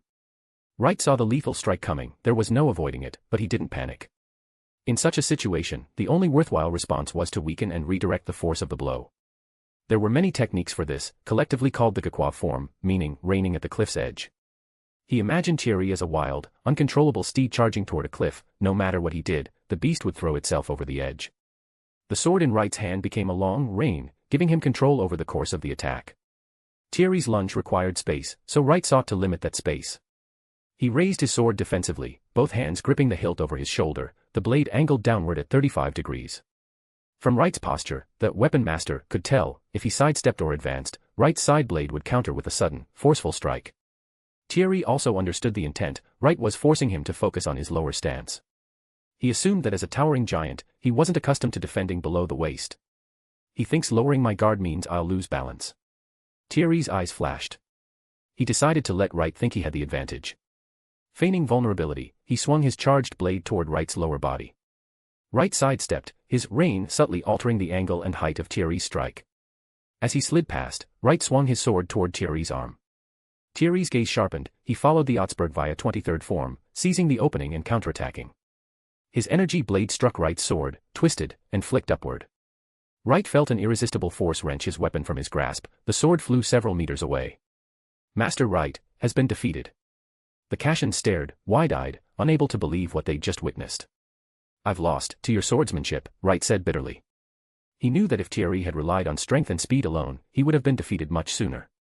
Your technique too is remarkable, few can compare, the weapon master said in admiration. The Kashan's Elvira sword style truly is extraordinary. After their duel, the weapon master finally understood why the Black Emperor had chosen this world as a recruitment ground for the 8th Legion. The Kashan's swordsmanship proved they were exceptional warriors. The weapon master looked down at the Kasai blade curiously. Your swords are infused with psychic energy, it greatly enhances your techniques. Yes, Wright replied. Kasai's master swordsmiths possess a unique forging art. They forge blades for nobles using runestones. Over time, the runic arrays affect the wielder, granting them psychic energy. But this energy can't be freely used, he added. It can only be channeled into the sword. The weapon master frowned. He had never heard of such a method to grant psychic power. Still, the fact that every noble could wield such energy was suspicious, and during the duel, Wright had never directly used psychic power, only infused it into his blade. Thierry turned to the savant beside him. Is this possible? My lord, it is, the scholar replied. Besides the major psychic disciplines, there exist technomantic branches, those who can forge psychic artifacts. The curator of the data vault once studied Medusa's hard force staff. Only a rare technomancer, versed in both technology and psychic lore, can activate it. The savant glanced at the Kasai blade Wright had retrieved. It's likely Kasai's swordsmiths have mastered some of these technomantic arts. By carrying rune-forged blades for long periods, Kasai nobles develop Aether-class psychic energy, the lowest tier of conscious psychic power. They can't cast psychic abilities or spells, but they can empower their blades. Thierry was impressed. An unexpected gain. After subduing the Kashans, the Night Lord began selecting eligible children as recruit candidates and organized the Kasai Auxiliary Corps.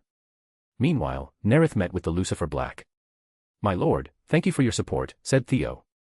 Laurent and I have selected 248 Necromundians to form a full company, including ourselves. Now it's time we repay your faith in us. Please, accept our service. Nareth tapped his fingers on the chair's arm, thinking for a moment before speaking. Very well. Board the Throne of Shadow's sovereignty. You'll accompany me to battle.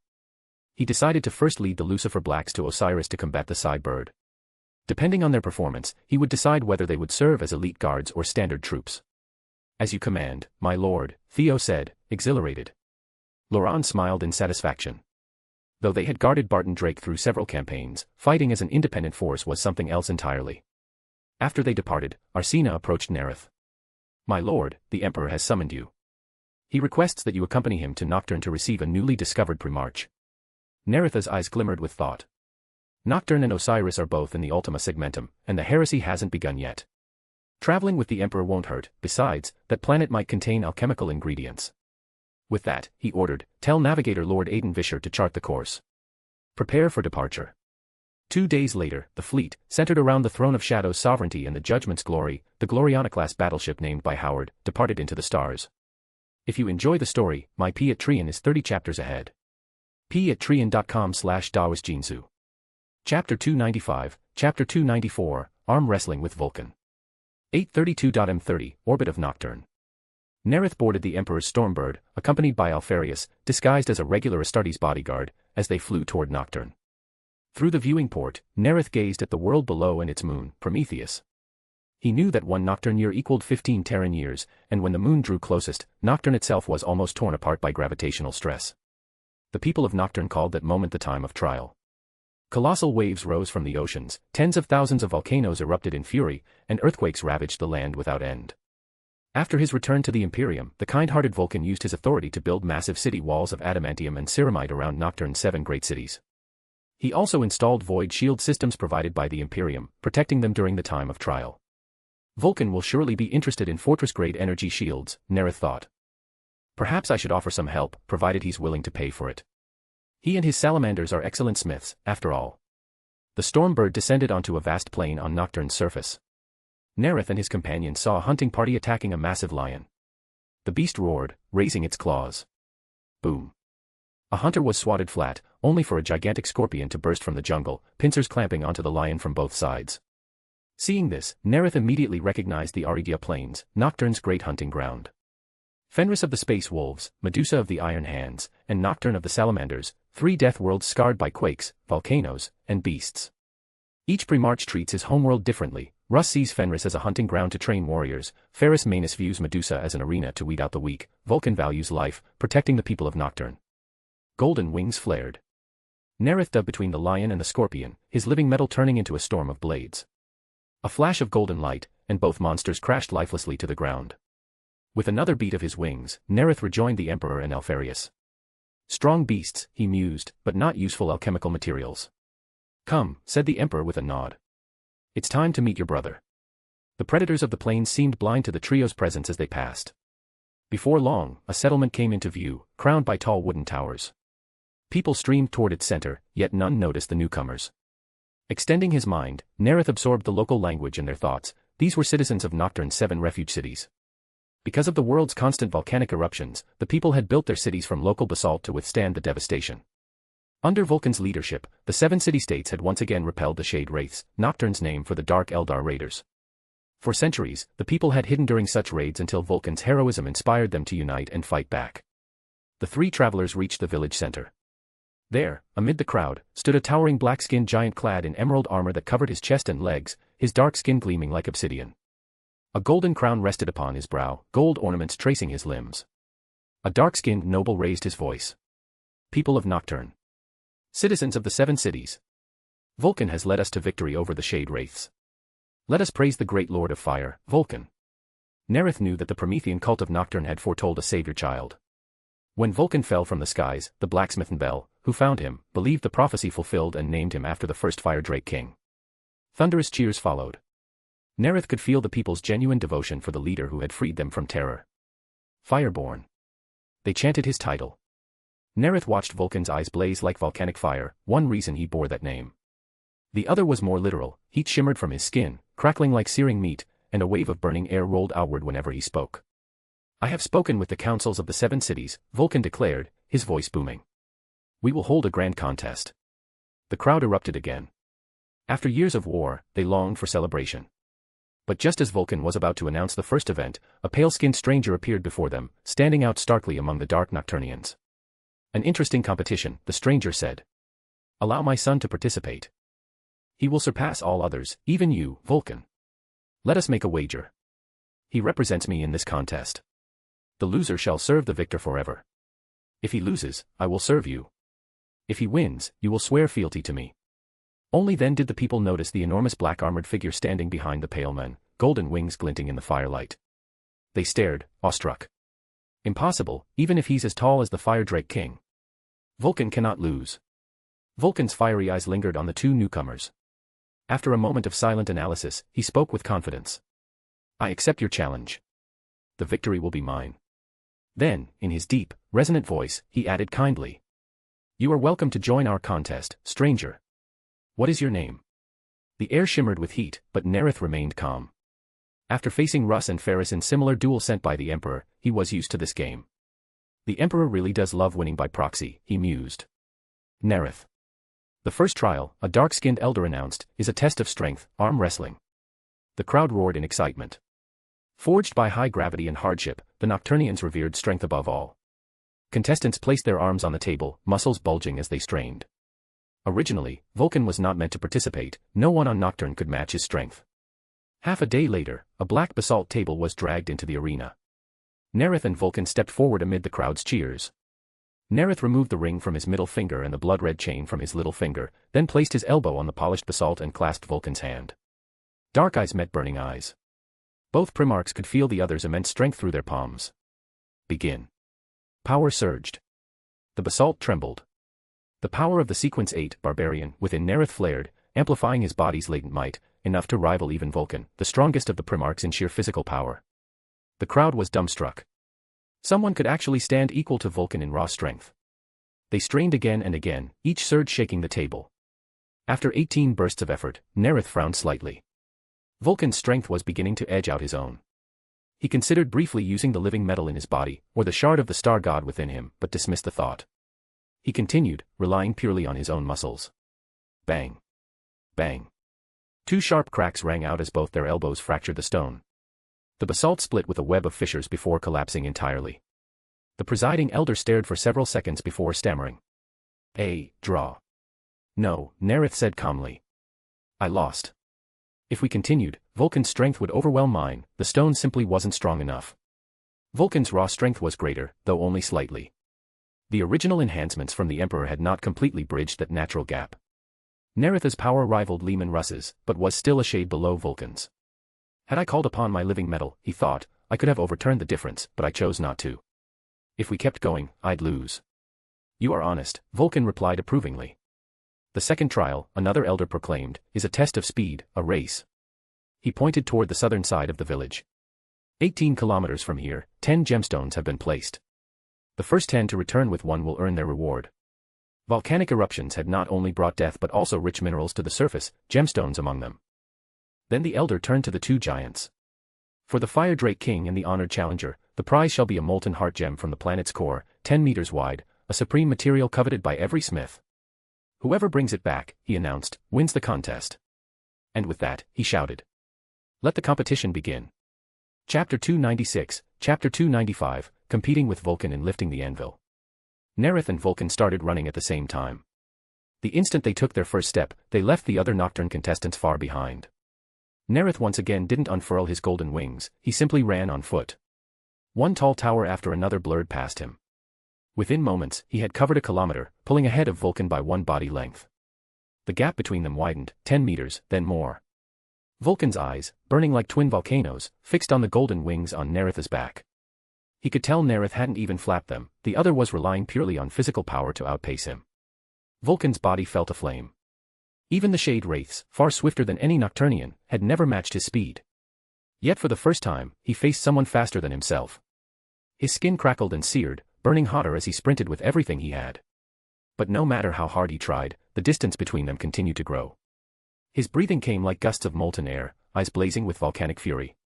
He had never faced such a formidable opponent, one whose strength was almost his equal but whose speed was undeniably superior. By the time Vulcan caught sight of the massive lava gemstone ahead, Nareth had already lifted it. Still, Vulcan didn't stop. As a competitor, he would finish the course, even knowing he had lost. On the return path, the two met face to face. Nareth gave him a brief smile, then sprinted back toward the city. The contestants watching from afar erupted in cheers when they saw the blazing gemstone, only for those cheers to falter when they realized the figure carrying it was not their flame lord, but the pale, black-armored giant. They froze in disbelief. Nareth ran into the city, the lava gem glowing fiercely in his arms. The Emperor and Alpharius both smiled as they saw him approach. The Nocturnian crowd fell silent when they realized the victor was the outsider, Nareth. His superiority was undeniable. The elder from the noble council recovered from his shock and loudly declared, winner of the race competition, Nareth. Nareth set down the gem, thinking to himself. Not an alchemical material, but a rare and precious forging one. For the first time in his life, Vulcan returned empty-handed. Flame Lord, invincible. Vulcan never loses. The chants filled the air as Vulcan strode up to Nareth, heat rolling off him in waves. "Need to rest?" he asked. "No," Nareth replied calmly. Though he'd removed his crimson chain, he felt no fatigue. The golden wings on his back functioned like an endless power furnace, feeding his body energy. He could never tire. For the next 6 days, Nareth and Vulcan faced one competition after another. The Nocturnians were stunned. Their Flame Lord did not achieve overwhelming victories.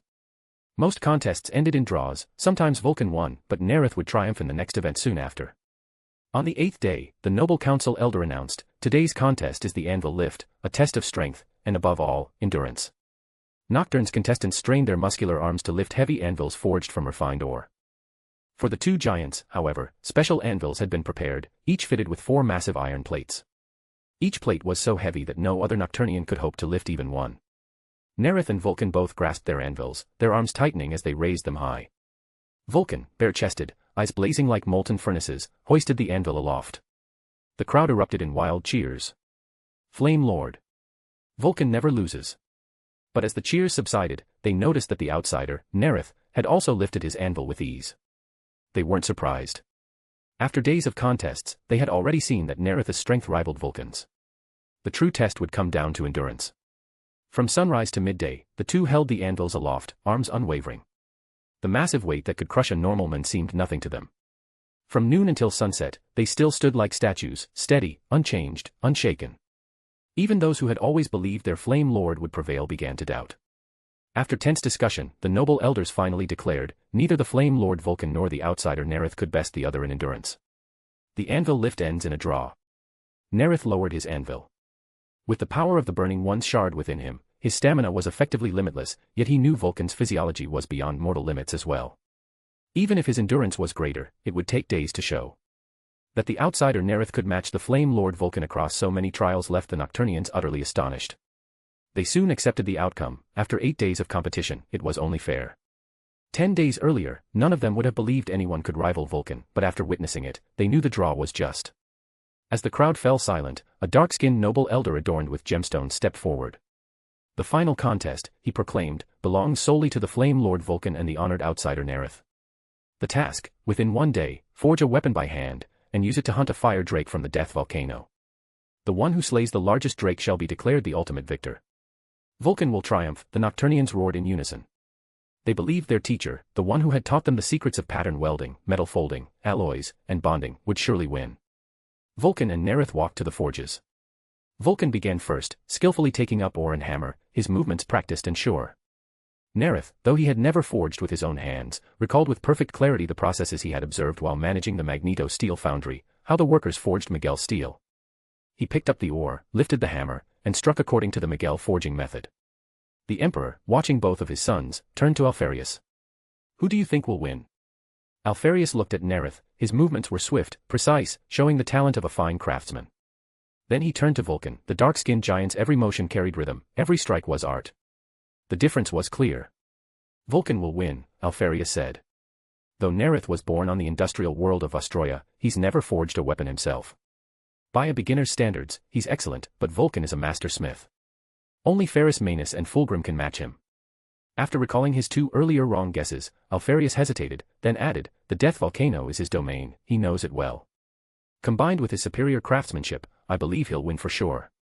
The Emperor slowly shook his head. After gaining those golden wings on Medusa, Nareth mastered the power of fire. Compared to Vulcan, called the Flameborn, he is the true master of flame. Fire is the forge of iron. If he wields that power well, he can bridge the gap in craftsmanship. More importantly, the contest isn't about killing the drake, it's about finding the largest one. And in that, Nareth's gift surpasses even Vulcan's familiarity with his world. As they spoke, golden flames began to dance within Nareth's forge. If you enjoy the story, my Patreon is 30 chapters ahead. patreon.com/daosjinsu. Chapter 297, Chapter 296, The Dream Woven by the World Serpents. Before Nareth, the forge blazed, and in the next instant, the flames turned gold. A dazzling light erupted skyward, illuminating the entire city. The Nocturne native stared wide-eyed toward its source. The golden radiance shone upon Nareth's figure, divine and overwhelming, and they suddenly recalled the words of the pale-skinned man. He will surpass everyone in the contest, including you, Vulcan. Alfarius watched Nareth closely. If Vulcan's method was the pursuit of perfection through refined craft and balance, then Nareth's was sheer, overwhelming power, repeatedly hammering and refining raw ore through force until its properties transcended their limits. Or was consumed at an incredible rate, each batch purified anew in the golden flames. The Nocturnians worked tirelessly, carrying materials for him far beyond what had been prepared for the contest. By the 23rd hour of forging, Vulcan was quenching his silver hammer in the heart fire when Nareth finally began to forge his own weapon. By then, he had already consumed hundreds of times more materials than Vulcan, but since the contest's rules had never restricted material use, the noble elders did not intervene. A mastersmith from the warrior city of Themis, recovering from his awe at the golden flame, murmured a craftsman's critique. Though the outsider's fire is divine beyond compare, his forging lacks artistry, too coarse, too raw. Vulcan, still hammering, heard and replied evenly, his eyes flaring with inner flame. Nareth's method has its own genius. He tempers the metal in multiple stages, introducing different alloys each time, each with its own traits. With every quench, the crystal structure tightens, density rises, it grows harder, more resilient, perfect for a sword's body. The tip will be sharper, its penetration greater. He paused before concluding quietly, he's maximizing his control over flame itself. Nocturne's day matched Terra's, 24 hours. In truth, Nareth had forged for only one. When it was done, he held a golden longsword, Vulcan, a silver warhammer. Both Primarchs then traveled together toward Mount Deathfire, the largest, most lethal peak on Nocturne, the world's heart and molten soul. From afar, the volcano resembled a monolithic black spire. Nareth reached the crater first. Peering down, he saw rivers of molten rock and the forms of massive creatures sprawled beside the lava flows. Fire drakes. Among all the beasts he had seen, only krakens were larger. Even Fenris thunderwolves would not reach their heads in size. He opened his spirit vision, and within the drake's eyes and fangs glimmered faint auras of spiritual light. As expected, their bodies contain alchemical materials.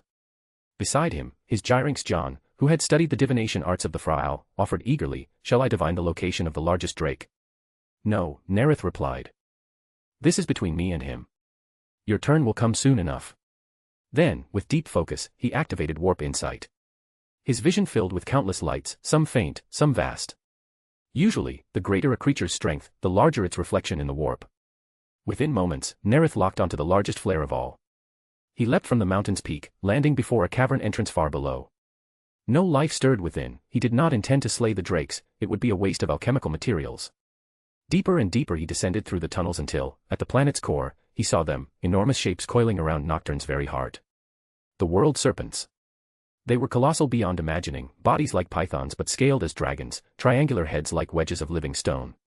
Nareth instantly realized his mistake. He had searched the warp for the most powerful life form, and the mightiest on Nocturne were not the fire drakes, but the world serpents themselves. Legend said they were ancient beings, older than myth, sleeping for millennia, wrapped around the planet's molten core like living mountains. According to Vulcan, the world serpents lie beyond human comprehension. Even to an Astartes, to behold one is an experience of the impossible. The salamander's bravest warriors hunt fire drakes for their teeth and scales, but the world serpent, that is something far higher. Activating soul sight again, Nareth beheld their hearts and minds glowing with blinding spiritual brilliance. Compared to the fire drakes, their essence was like moonlight beside candle flame. These serpents, they might not just be beasts. They could be mythical creatures. Then, suddenly, their forms shifted. The sleeping serpents turned into vast dragons of flame, crimson and radiant. A moment later, the vision shattered, and Nareth plunged into a sea of magma. His companions, the Black Wolf Freddy and the Gyrinx John, both slumped to the ground, unconscious. Nareth stood amid the inferno unharmed, the flame could not touch him, for he bore the fragment of the burning one. He willed his golden wings to unfurl, but they vanished. Impossible. What force could sever me from the essence of a tan, without me even feeling it? The flames surged higher, devouring him. Pain flared across his body. He tried to summon the psychic energy to raise a shield, but there was nothing. No. There's no warp presence at all. His eyes flashed with astonishment, and he couldn't even feel the existence of warp tides. Accidents occurred continuously, but Nareth still thought calmly. I just saw countless world serpents, and in an instant, they were engulfed by flames. My golden wings vanished, I couldn't sense the presence of the warp. This sudden shift defies logic. Even if the world serpents breathed fire or used other abilities, they couldn't possibly strip me of my golden wings so abruptly. Unless this is a dream. The realization hit, and as though glass shattered around him, the fire vanished. Before him lay Freddy and John, asleep upon the ground. He remembered, the world serpent always slept, and always dreamed of fire. So I've fallen into a dream of their making. Vulcan must be trapped in the same vision. These serpents can drag even a Primarch, and a Sequence 4 Night Watcher like Freddy, into slumber. What kind of beings are they? Through spirit vision, their massive bodies gleamed with inner light. Dreamcraft belongs to two paths, the visionary pathway, who weaves dreams, and the darkness pathway, who drags others into them. These scaled dragons match the visionary pathway. He analyzed further, to ensnare me, Vulcan, and Freddy at once, it must be not one serpent but a collective, hundreds of world serpents dreaming together. Each must be at least Sequence 4, perhaps even Sequence 3, Dreamweavers. A legion of mythic beings creating a single shared dreamscape, no wonder we fell so easily. Nareth's mind raced. The serpents slumbered before him, coiled around the world's heart, dreaming their eternal dream of flame. A whole nest of Sequence 3 creatures, a treasure trove. The question is, can I claim it? His thoughts sped through every moment since his arrival, his insight, the trap, the awakening. Then his eyes lit up. Even while dreaming, I remained conscious, thanks to the kingdom of disorder.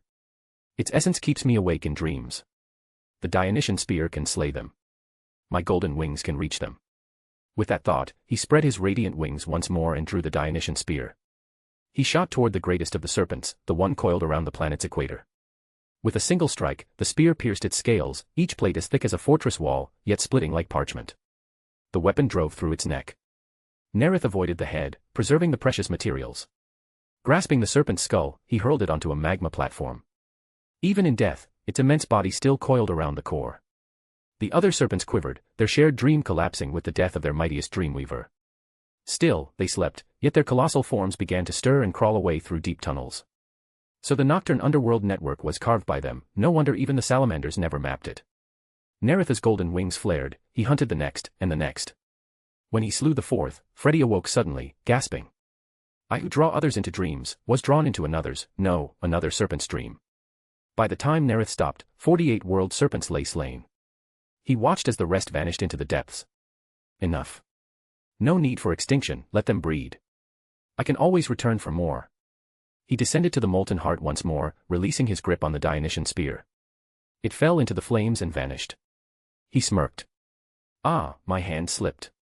With that, Nareth chuckled and began dragging the colossal serpent corpses one by one into the kingdom of disorder. If you enjoy the story, my Patreon is 30 chapters ahead. patreon.com/DaosJinsu. Chapter 298, Chapter 297, Saving Vulcan without abandoning the prey. At dawn, as sunlight broke across the sky of Nocturne, the Dionysian spear suddenly appeared in Nareth's hand. Gripping the long spear, he felt the searing heat pulsing through it. He walked onward, following the trace of a powerful lifeform his warp insight had detected. After a busy night, harvesting many Sequence 3 level Beyonder creature corpses, this trip to Nocturne was not in vain. Even if Vulcan finds the largest fire drake, I still won't lose anything. The one who swore allegiance was the Emperor, not me. And if I really lose, that old man will probably break the deal again. Wouldn't be the first time. As Nareth thought this, the Dionysian spear cooled to a normal temperature. He placed it on his back, then drew his forged sword. Before him lay a massive fire drake, as large as a mountain, its size comparable to a smaller iron-scaled kraken. Its jagged maw gleamed with teeth like spears, and behind its head sprouted rows of barbed spines that ran down to its tail. Golden light shimmered in the creature's half-closed eyes. Suddenly, they snapped open, locking onto the intruder who had disturbed its slumber. Roar! The fire drake reared up and unleashed a torrent of flames upon the bold figure clad in black armor. Nareth neither dodged nor retreated, he charged straight through the molten inferno. Flames engulfed him, then vanished in an instant. In the next moment, Nareth stood atop the drake's head, driving his golden sword downward. The blade pierced through the thick, armored scales of the creature's skull. Nareth tightened his wrist and halted his strike. The fire drake died swiftly, its eyes and teeth, the valuable alchemical materials, left untouched. The golden sword had gone cleanly through the non-essential brain tissue. He sheathed his sword and, with a grunt of strength, hoisted the colossal corpse onto his shoulders. At the same time, Vulcan shattered the protective shell on another fire drake's skull with his silver warhammer. Hooking the hammer to his belt, he too lifted his prey and began walking out of the cavern. Deep below, the world serpent, newly descended into a dream of fire, coiled comfortably in sleep. But a flash of memory disturbed it, an image of a black-armored figure with golden wings, striking like lightning into its previous dream. The greatest of its kind had once been slain by a single spear, the same hateful weapon of annihilation that now haunted its memory. Terror rippled through the serpent's mind as it thrashed violently. The entirety of Mount Deathfire trembled. Lava spurted skyward. Above ground, the rocks beneath Vulcan's feet crumbled, he slipped, and fell toward the magma below. He caught the cliff's edge with one arm, clutching his hunted drake with the other. Seconds turned to minutes. After 8 days of duels with Nareth and hours of climbing the volcano, Vulcan's grip began to falter. Sweat beaded on his bald head, but pride and determination refused to let him drop his prey. Scanning his surroundings for a way out, his fiery eyes flared. Across the lava flow, he spotted Nareth, carrying an even larger fire drake down the slope. Nareth, too, had noticed Vulcan, and sighed at the irony of fate. I remember when the Emperor and Vulcan competed to hunt the fire drakes. Back then, a volcanic eruption trapped Vulcan on a cliff. He refused to abandon his prey. So the Emperor threw his own, an even larger drake, into the magma, using it as a bridge to save him. When they returned, the elders of the council declared Vulcan the victor, since the Emperor had returned empty-handed. But Vulcan knelt before him and said, "The man who values another's life over victory is the true champion." Nareth's eyes gleamed. Vulcan is a perpetual, only a weapon made of fulgurite can truly kill him. Even if he fell into magma, he'd resurrect, but it would take time, and the agony of fire is needless. There's no reason to let him suffer, and no need for me to throw away my trophy to save him, like the Emperor once did. Setting down the massive fire drake, its weight flattening a small hill, Nareth spread his golden wings and flew across the gap. Reaching Vulcan, he grasped him by with both hands. The weight dragged Nareth downward a few meters. Vulcan was even heavier than the drake he'd carried. He's heavier than a fire drake, though not quite as heavy as a world serpent. Seeing Nareth struggle, Vulcan panicked. "Let me go. I'll drop the drake, throw me up first. You'll fly free that way." "No need." Nareth's tone was calm. Alchemical materials shouldn't go to waste. Golden light blazed from his wings, illuminating the entire volcano. The Burning One's essence within him surged, granting him the power to lift both Vulcan and his prey up to the cliff. Vulcan stared, astonished. "Your strength, how did I ever beat you at arm wrestling?" Nareth released him and replied, "The golden wings may be fused with my body, but they aren't strictly my own power. When we competed, I didn't wish to rely on them." Then he added, "Yet the strength they grant is fully under my control, no different from moving my own limbs. I don't see it as using external force." Vulcan's molten eyes examined the golden wings from a smith's perspective. He nodded solemnly, heat rolling from his mouth as he said, "No, of course not. Even if you use them, it's still your own strength." With admiration in his voice, he continued, "Nareth, your sense of fairness and your courage to save a rival, both are worthy of respect." After their exchange, Nareth flew back to the other side and retrieved his drake. Both giants descended opposite sides of the volcano.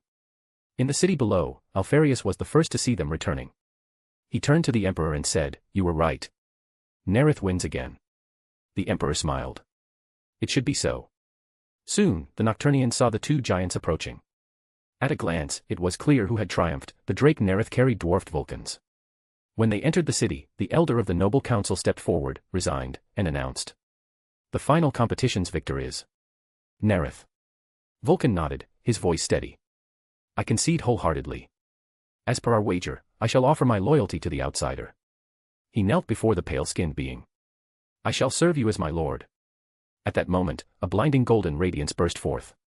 The people gasped as the pale stranger transformed, his body clad in golden armor, glowing with the same light as Nareth's weapons. "My son," said the radiant being, "welcome back to the Imperium of mankind." The celebration shifted, from honoring the defeat of the Shade Wraiths to rejoicing at the Emperor's arrival and Nocturne's return to the Imperium. On the third day of festivities, the 18 Legion fleet arrived. Nareth watched Cashin Vaughn meet his gene father Vulcan earlier than fate once intended, and he smiled. "I've changed Vaughn's destiny. This time, he met his father not on his deathbed." That night, inside Vulcan's forge, the two sat by the furnace, talking. "What? You're saying the fortress-grade energy shield technology Nareth has, that you saw on Cyper Mundi can protect an entire hive city? If you enjoy the story, my P at Trian is 30 chapters ahead. p@trian.com/dawasjinsu. Chapter 299, Chapter 298, Offering Aid to Vulcan. Nareth received Vulcan's request for a meeting and gladly accepted. After the two Primarchs exchanged a few words, Vulcan began.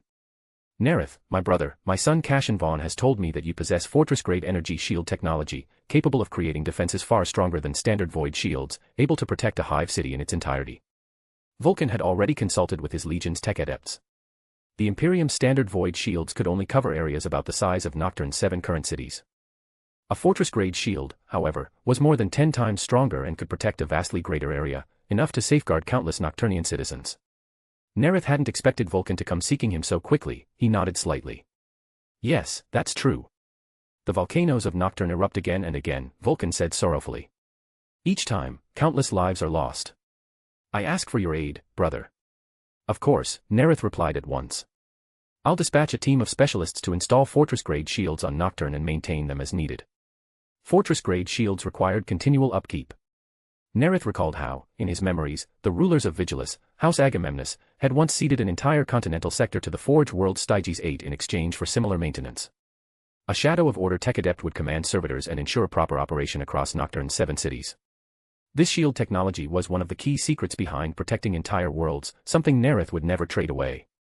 What he offered Vulcan instead was access to his engineers, in exchange for long-term benefits. In return, Nareth said, I expect appropriate compensation for the manpower and expertise I'll be committing. You're a master smith, he added. A few of your personally forged weapons would be more than enough to repay 20 years of service from my teams. To Nareth, weapons forged by Vulcan himself were priceless, his first and best choice for compensation. Vulcan didn't hesitate. Agreed, he said. To protect his people, no amount of labor was too great. He unhooked the silver warhammer from his waist, the very one he had forged for their hunting competition. Take this, he said solemnly. It is both a token of gratitude for your spirit during our contest and a gift of thanks for bringing this shield to Nocturne. I will forge 5 additional weapons, payment for the first 100 years of your team's service. Nareth accepted the hammer reverently. A weapon with meaning, he murmured. The fire drakes of Mount Deathfire are fascinating creatures, he added. I'd like to trade with you, Cypria Mundi and Triton's resources for your fire drakes. For ages, Nocturne had traded its ores with the Mechanicum for things they could not manufacture. But Nareth didn't need minerals, what he wanted were the fire drakes themselves. My realms are already abound in ore. The Triton system alone is richer than Nocturne. Agreed, Vulcan said, accepting the proposal. I will send my sons to negotiate the details. After parting with Vulcan, Nareth gave orders to Arsena to select a team of tech adepts to handle the shield project, and lawyers from the Honor Guard to manage the trade deal proposal with Nocturne. Then, Nareth boarded his Stormbird and set course for the Emperor's flagship, Bucephalus. In the grand reception hall, he met the Emperor. After hearing Nareth's report, the Emperor said, You have done well, my son. For your performance in the contest, you shall be rewarded. I will grant you 2 relic-class warships. No chance to pick from the treasure vault. Nareth thought with mild disappointment. Still, 2 relic-class vessels are quite the reward. He returned to his flagship, the Throne Shadow's sovereignty, and convened his aide. How fares the rebellion in the Osiris cluster? Arsena reviewed the data and replied. My lord, Lord Commander Gren Visotho of the 13th Legion has taken 14,000 warborn to suppress the revolt in Osiris. The 13th Legion, founded late in the Unification Wars, had drawn recruits from warlike tribes and cannibal clans that had resisted imperial conquest and been nearly annihilated. The survivors, orphans, and captives, became the warborn, a legion literally forged through conflict. Nareth shook his head. As I thought, Visotho underestimated the rebellion, assuming it a simple uprising, and didn't deploy his full force. The 13th Legion currently numbers 33,000, yet he sent less than half. Under normal circumstances, 14,000 warriors would be enough for a decapitation strike, but he doesn't realize the rebels are controlled by Cybrid. Even if he slays their leaders, the Cybrids will simply choose new ones, endlessly confusing the enemy. Nareth decided to act immediately. In addition to rescuing the rebellion suppression fleet that was on the verge of total annihilation, he also recognized that the failure of the suppression in Visotho was a major strategic defeat. In the year 834, the remnants of the 12th Fleet, over 20,000 warborns, once again arrived in the Osiris luster, only to find that the mastermind behind the chaos, the Cybrid, had vanished without a trace, leaving behind nothing but ruins. The 13th Legion suffered devastating losses and a collapse in morale, until Robert Gilliman returned to investigate the whereabouts of the Cybrid, which finally revitalized the Legion. The coming failure at Osiris would be a major strategic loss, and he also knew that it would yield precious alchemical material. Nareth wants to eliminate the Cybrid and obtain the potion ingredients, so he must act quickly. Prepare the fleet. We're heading for the Osiris cluster. When the relic warships arrive, send them to Katakan. The garrison there will take command. Before leaving, Nareth entered the armory, set the silver hammer on the weapon rack, and casually tossed the Dionysian spear to the floor. Then he returned to his palace, and from there, stepped once more into the kingdom of disorder.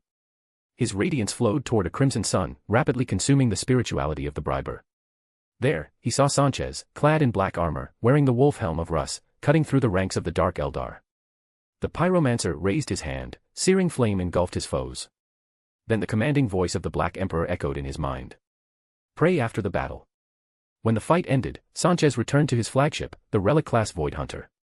After bathing and purifying himself, he went to the altar, prepared the spiritual field with a ritual dagger, and prayed. After invoking the name of the Black Emperor, black mist surrounded him, and he entered the mysterious space. "How is your chapter?" a deep voice uttered. "My lord," Sanchez bowed.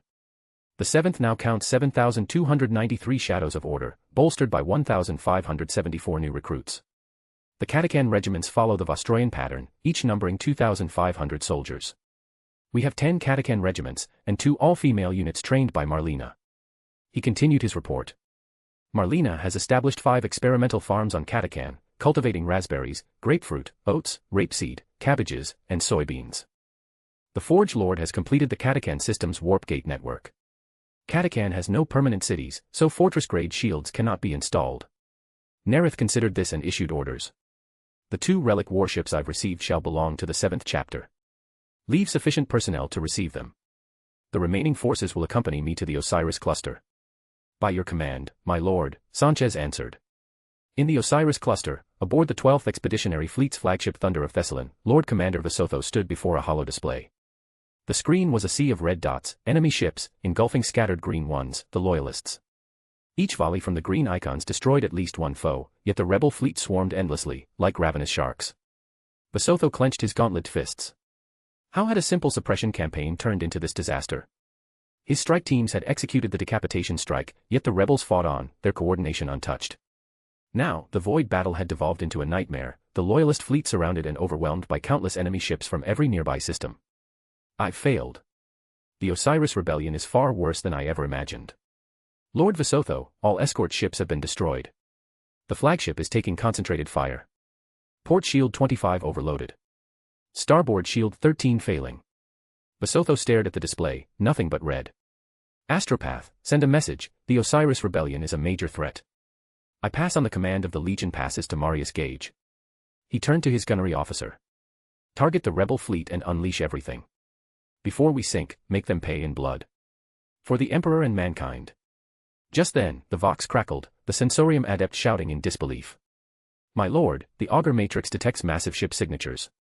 Reading 13 confirmed, 215 vessels, transponder codes match the 33rd Fleet.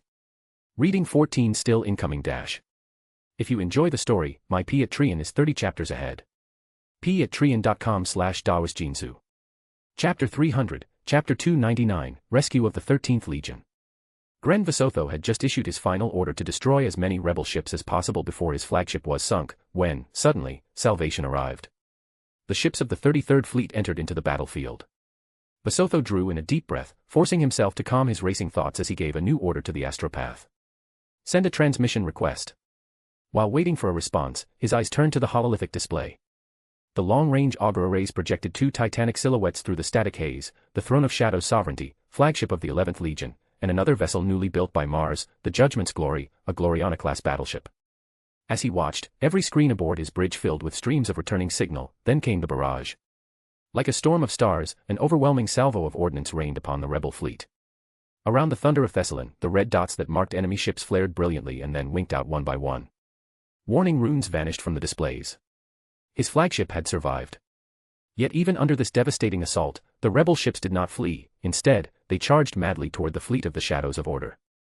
Their numbers still gave them a crushing advantage, pouring volleys of fire into the darkness.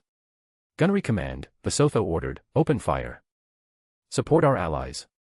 Aboard the Shadow of King's Throne of Shadow's Sovereignty, Captain Diana Pauline sat upon her throne of cables and conduits. Around her, sacred alcoves pulsed with flickering runes.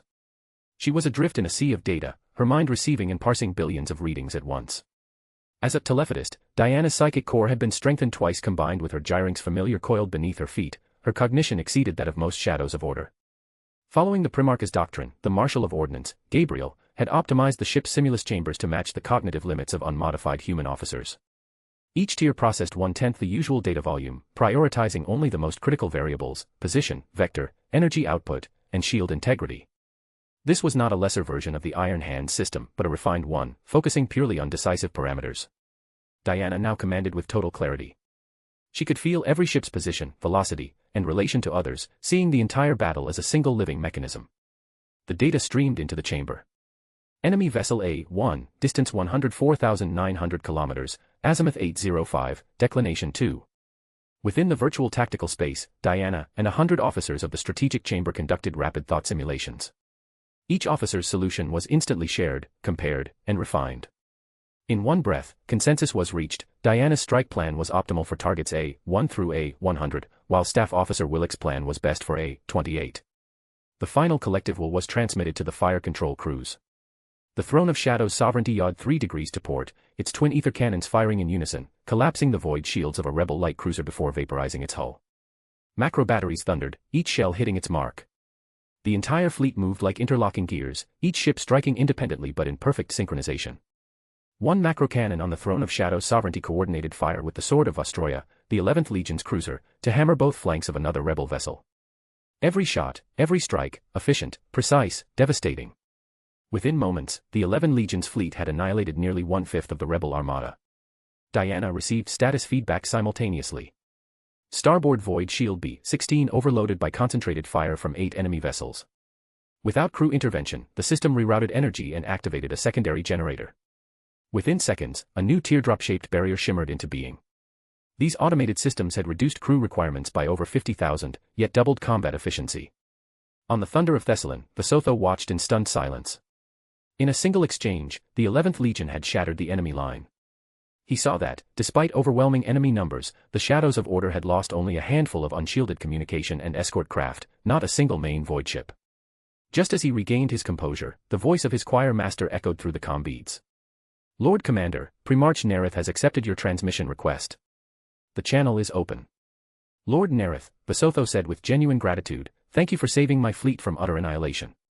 Warborns, Nareth's deep, resonant voice replied, the Imperium shall remember your sacrifice in this campaign. The Primarch's words brought Vasotho a moment of comfort. Vasotho, your legion has suffered heavy losses.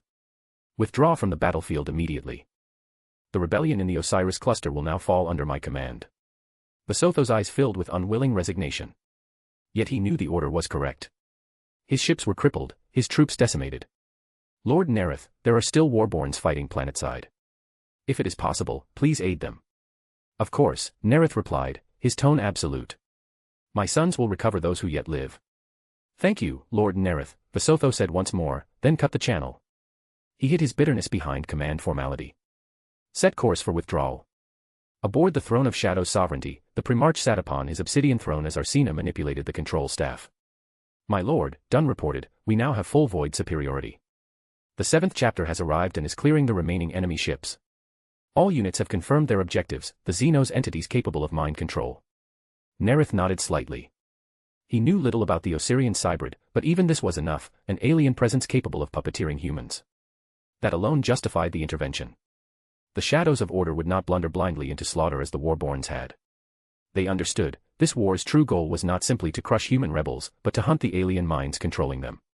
If you enjoy the story, my P at Trian is 30 chapters ahead. p@trian.com/daosjinsu. Chapter 301, Chapter 300, Control the Mind, Who Controls Whom? In the Osiris star system, the 11th Legion unleashed orbital bombardments upon 9 inhabited worlds within the system. Nareth led his honor guard in an aerial drop toward the primary planet. As the drop pods hurtled downward, the Primarch extended his consciousness outward. The conditions of the drop zone quickly fell under his awareness, vaporized defensive installations from orbital strikes, mangled corpses of the Warborn, and countless human bodies far outnumbering the Astartes dead. His mind continued to expand, covering a 5-kilometer radius around him, and widening still. Then, his consciousness collided with something inhuman, a psychic shockwave. He sensed 13 threads of icy force lash toward the gates of his mind.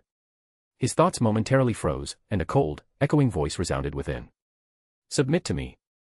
Submit to me.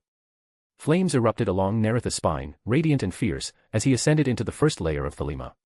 His mind blazed like the fires of the planet's core. The invading cold vanished in an instant. Following the trail of the psychic assault, the Nareth's awareness locked onto a strange creature. It had a humanoid form, but its head resembled a crystalline heart, translucent like ice, gleaming with psychic brilliance.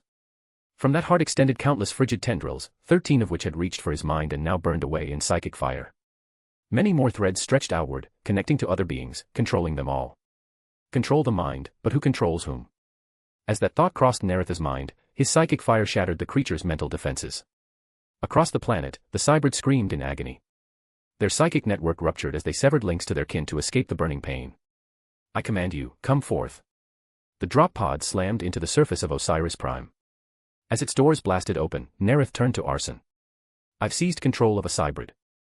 When we land, scan its body in full 3D and upload the data to the Legion's tactical network. At once, my lord. The Primarch's aide, his long blue eyes wide with astonishment, gazed ahead, where an alien figure floated before them. Surrounded by a shimmering psychic field that defied gravity, the creature drifted in the air. Its heart-shaped head was veined with ice-blue filaments, clutching a long azure staff like hands made of light.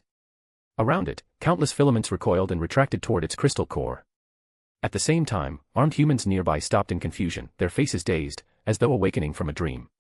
Arsena recorded the image of the cybrid, thinking grimly to himself. The 13th Legion lost over 10,000 men, and never realized the hand behind it all was Xeno.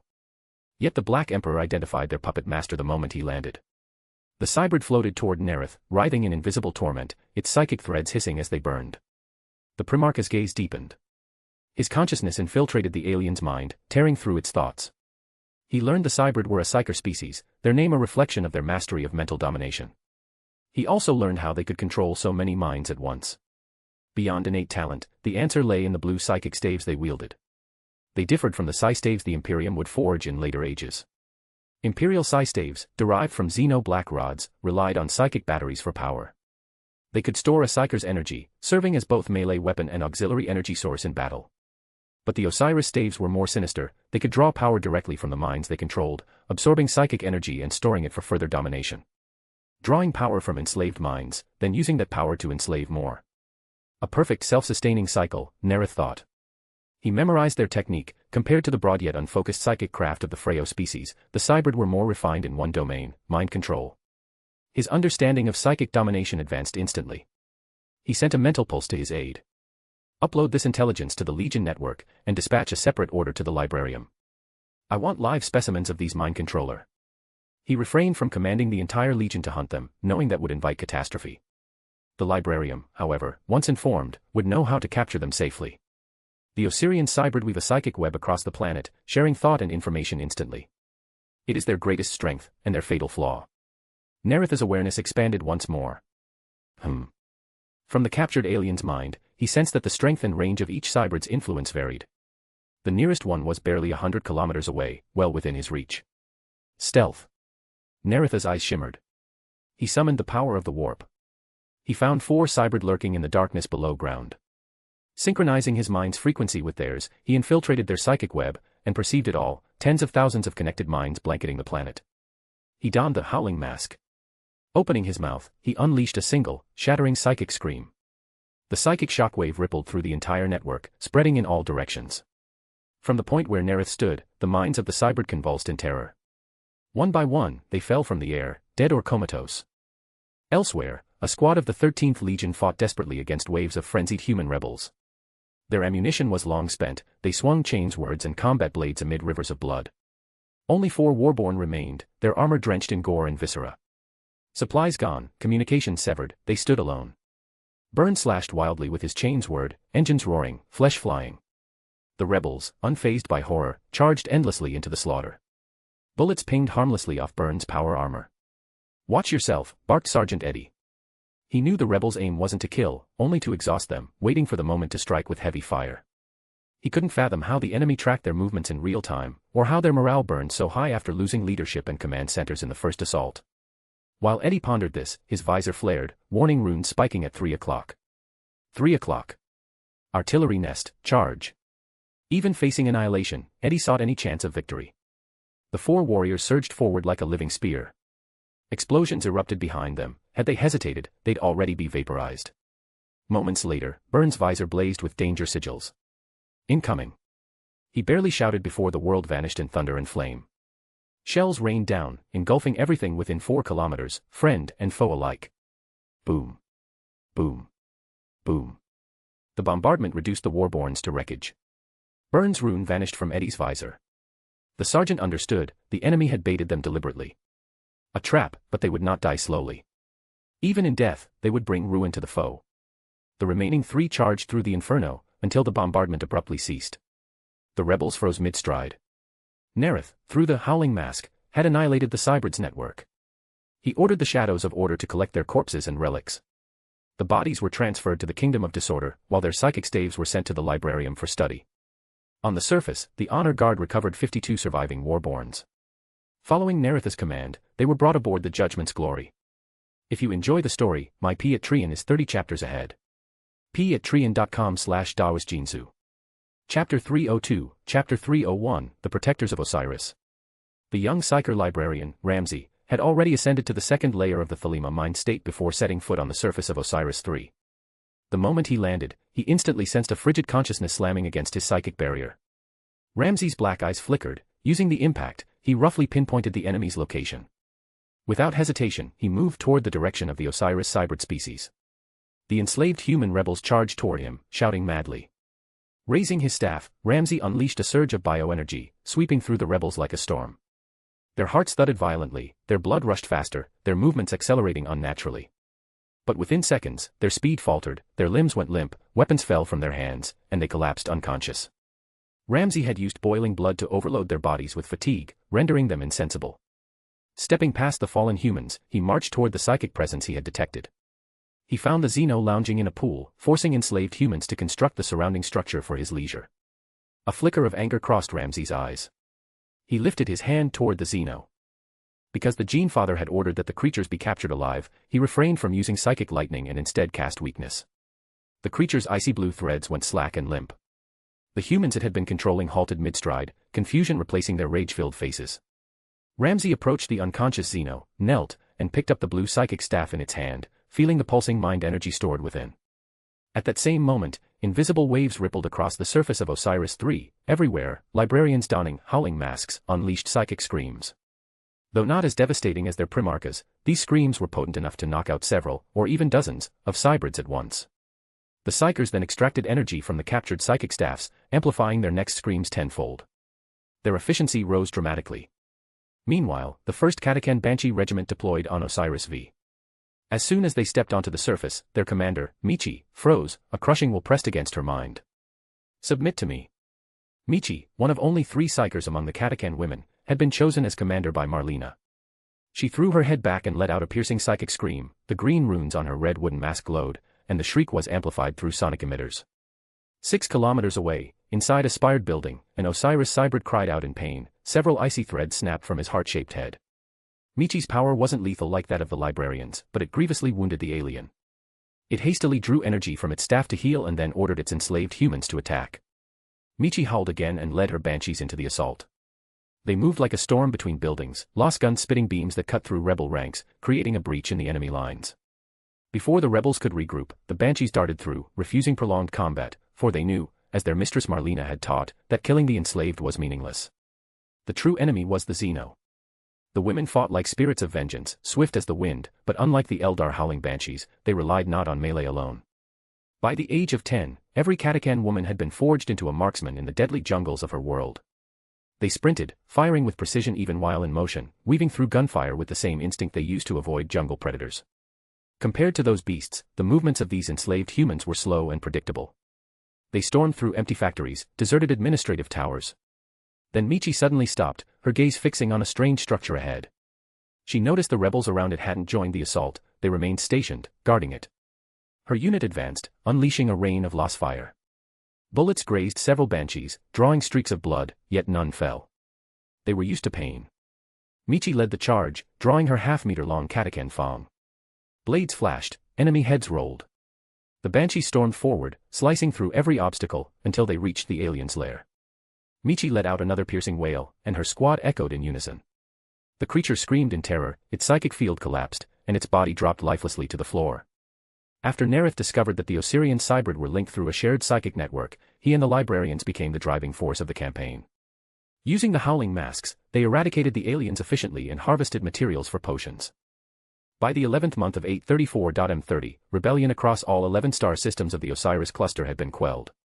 Upon returning to the throne shadow sovereignty, Nareth received a report from Arsena. My lord, during the campaign, we rescued 513 warborns. A message has been sent to Lord Commander Gren Visotho of the 13th Legion. The liberated humans across the 11 systems have formed a delegation requesting an audience. Nareth nodded. And their petition? The terrified Osirians, fearful of falling under Xeno's enslavement again, beg for your protection. They swear loyalty to the commands of the Shadow of Order. After brief contemplation, Nareth smiled faintly. I accept their request. The Osirians shall have our protection. But he suspected that some cybrids had survived by remaining disconnected from their psychic network. Sheriffs would be the best for this kind of cleanup, he thought. Nareth issued his next command. The first chapter of the Arbiter Lord will garrison Osiris and rebuild order here. After the briefing, Nareth turned to the next step. The dice of prophecy had recharged, and he had to choose a new focus. His options. A particular world designated as a recruitment ground for the fourth chapter, Posel, rumored to conceal both a Forge world and a Night world. A world where STC technology was rumored to exist, especially relics discovered during the Great Crusade. His mind raced. Then he decided, divine the STC, to cut ahead of the Ball Predator's discovery. The Blood Angels discovered an STC but never handed it to the Mechanicum, causing centuries of tension. This way, I'll save them the trouble. No need to thank me, Sanguinius. He entered the Kingdom of Disorder and picked up the Dice of Prophecy, recalling the data of Auden III, the domain of the arch-techno-heretic Lord Delat, where the Ball Predator STC lay hidden. He muttered quietly, star chart from Osiris to Auden. After 11 recitations, he cast the dice into the air. The tetrahedron spun and landed in his open palm. At that instant, a holographic star map shimmered before his eyes. Nareth memorized it and recorded it into a data crystal. If you enjoy the story, my Patreon is 30 chapters ahead. patreon.com/dawisjinsu. Chapter 303, Chapter 302, Shadow Class Stormbird. The flagship of the 7th chapter, the Void Hunter, a relic class warship. Sanchez's commune bead emitted a low hum. When he pressed it, the voice of navigator Melanie Vischer came through, elegant yet weary. Reaper Lord, she said softly, we have reached the anchor point. We can now transition to the real space coordinates of the Asham system, awaiting your permission. Permission granted. Begin the warp translation, the Reaper Lord ordered, then strode toward the Simulus chamber. The Primarch had entrusted him with 3 relic-class warships, making the 7th chapter the only one to command more than a single relic vessel. His flagship, the Void Hunter, had become the pride of his fleet since their return to Greater Imperium. To Sanchez, this honor surpassed even Howard Fender's command of a Gloriana-class battleship. He had hoped to prove himself at Osiris, to be worthy of that honor, but by the time his fleet arrived, the Void War was already won. Still, the delay had granted him time for the ancient ship, thousands of years old, to undergo a true metamorphosis with new technology. Reaper Lord, allow me to assist, said Gabriel, the Marshal of Ordnance. With my support, you can fully exploit the range advantage of all 4 ships. Gabriel had modeled his reforms after the Iron Hands, creating heavy fire support companies across the legions, the last of which was on Katakan. After completing his duties there, 2 new relic-class ships had arrived from Nocturne. Gabriel had overseen their retrofitting, Punisher-class reactors and all, then accompanied them to Osiris, where he continued modifying what was once the Legion's flagship. Sanchez hesitated for a moment, realizing this aid would not diminish his glory, and he would need the Marshal of Ordnance to achieve the perfect hunt. Then welcome to the hunt, Marshal of Ordnance. Together, they crossed the ancient deck of the command bridge and entered the Simulus chamber, the size of an entire midship deck. Runes glowed upon the data alcoves lining the walls. Officers and the ship's captain were already at their stations. Sanchez and Gabriel sat in cable-wrapped thrones, blue light flickered from the machinery as neural connectors from their spines linked into the digital sea. Their minds dove into the auger system, analyzing the fleet's incoming data from every direction. At their feet, their gyrinx purred and curled into rest. Fire deck, Artillery Chief Jacob Gordon. His face was blank, his skin pale, his feet warped into hoof-like shapes.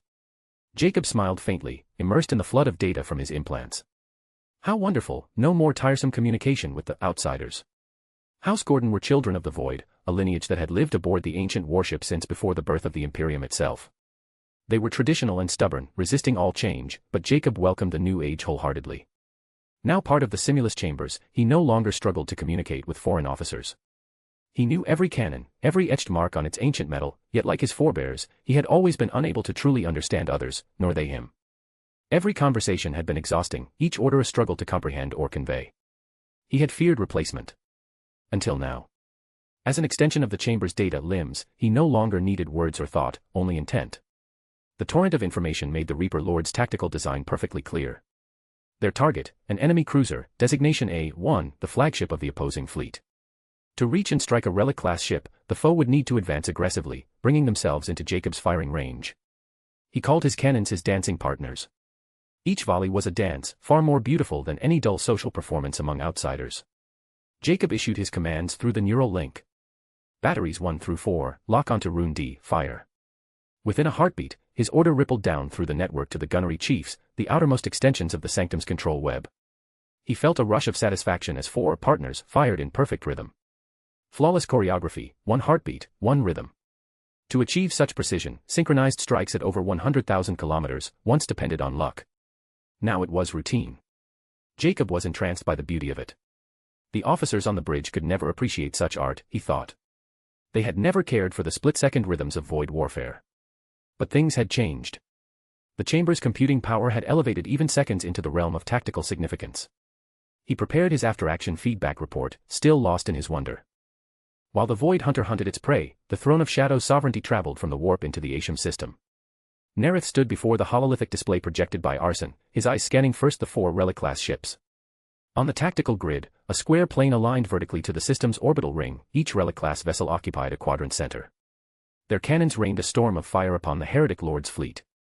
The enemy, desperate to close the range, advanced at full speed, their formation unraveling due to differing thrust velocities. The relic-class ships destroyed escort craft in mid-charge, then shifted position in formation, sliding perpendicularly through space, an elegant tactical sidestep. The enemy lost all focus, forced to redirect and once again meet the combined fury of all 4 vessels. The Reaper Lord has perfectly exploited their range advantage, Arsena murmured in awe. Not a single ship lost, the Void War is won. Then let us begin our work, Nareth replied, eyes turning toward the system's inner planets. Activate the auger matrix to maximum output. Scan all planetary bodies. Moments later, the Sensorium Adept reported. My lord, the Asham system contains 5 planets. Worlds I, 3, and 4 are habitable, life signs detected. Nareth pondered briefly, then issued orders. Have the Honor Guard and the Lucifer Blacks, alongside the Vostroyan 1st Auxilia, strike Planet I. The 7th chapter and Katakan Auxilia, Planet 3. And the 11th chapter with Vostroyan 2nd and 11th Auxilia, Planet 4. After giving his commands, Nareth's consciousness extended outward, reaching the W-36 armory deck, sending a psychic pulse to Maria Kornikova. Assassins, deploy. Target, Asham I, Fortress V. Previously held back due to the unexpected Cybrid Mine Network discovery, the assassins would now join the Legion's war. By your will, my lord, Maria replied in thought. Assassins, move out. Her blue eyes gleamed with cold resolve as she led her unit toward the Shadow-class Stormbird. Through research into the ancient data left by Ethnarch Cardinal Tang, the Legion's tech marines had developed this new model, a faster, stealth-capable variant equipped with quantum field repulsors. Its name, Shadow-class.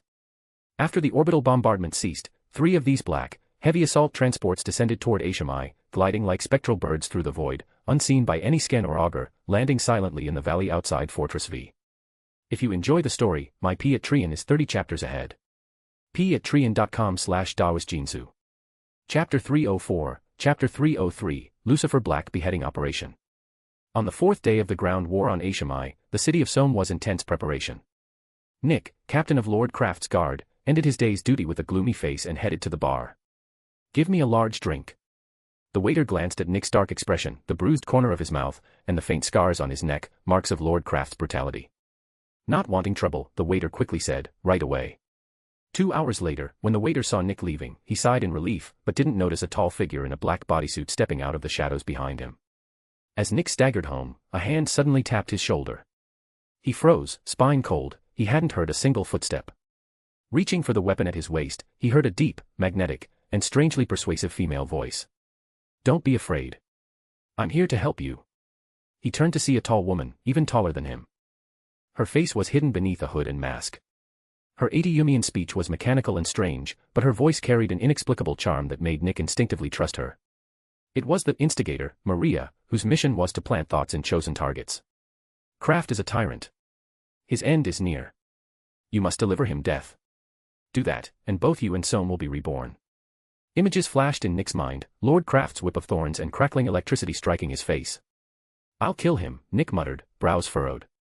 But that fat pig is afraid of dying. He wears Mastercraft armor at all times. No weapon can pierce it. This can pierce any armor. You will succeed. The instigator had already tested the frail glass blade against damaged power armor, it pierced clean through. She knew Nick could do the same to Craft. Nick accepted the blade without thinking. When he came to, the tall woman was gone.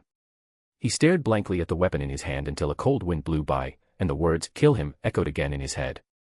Nick didn't go home. He walked straight toward the tyrant's palace. At the gate, the next guard captain on duty asked, surprised, Nick. It's not your shift yet, why are you early?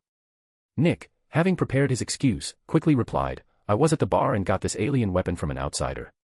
You know how much the Lord loves rare things. The captain's eyes lit up with envy. Lucky you.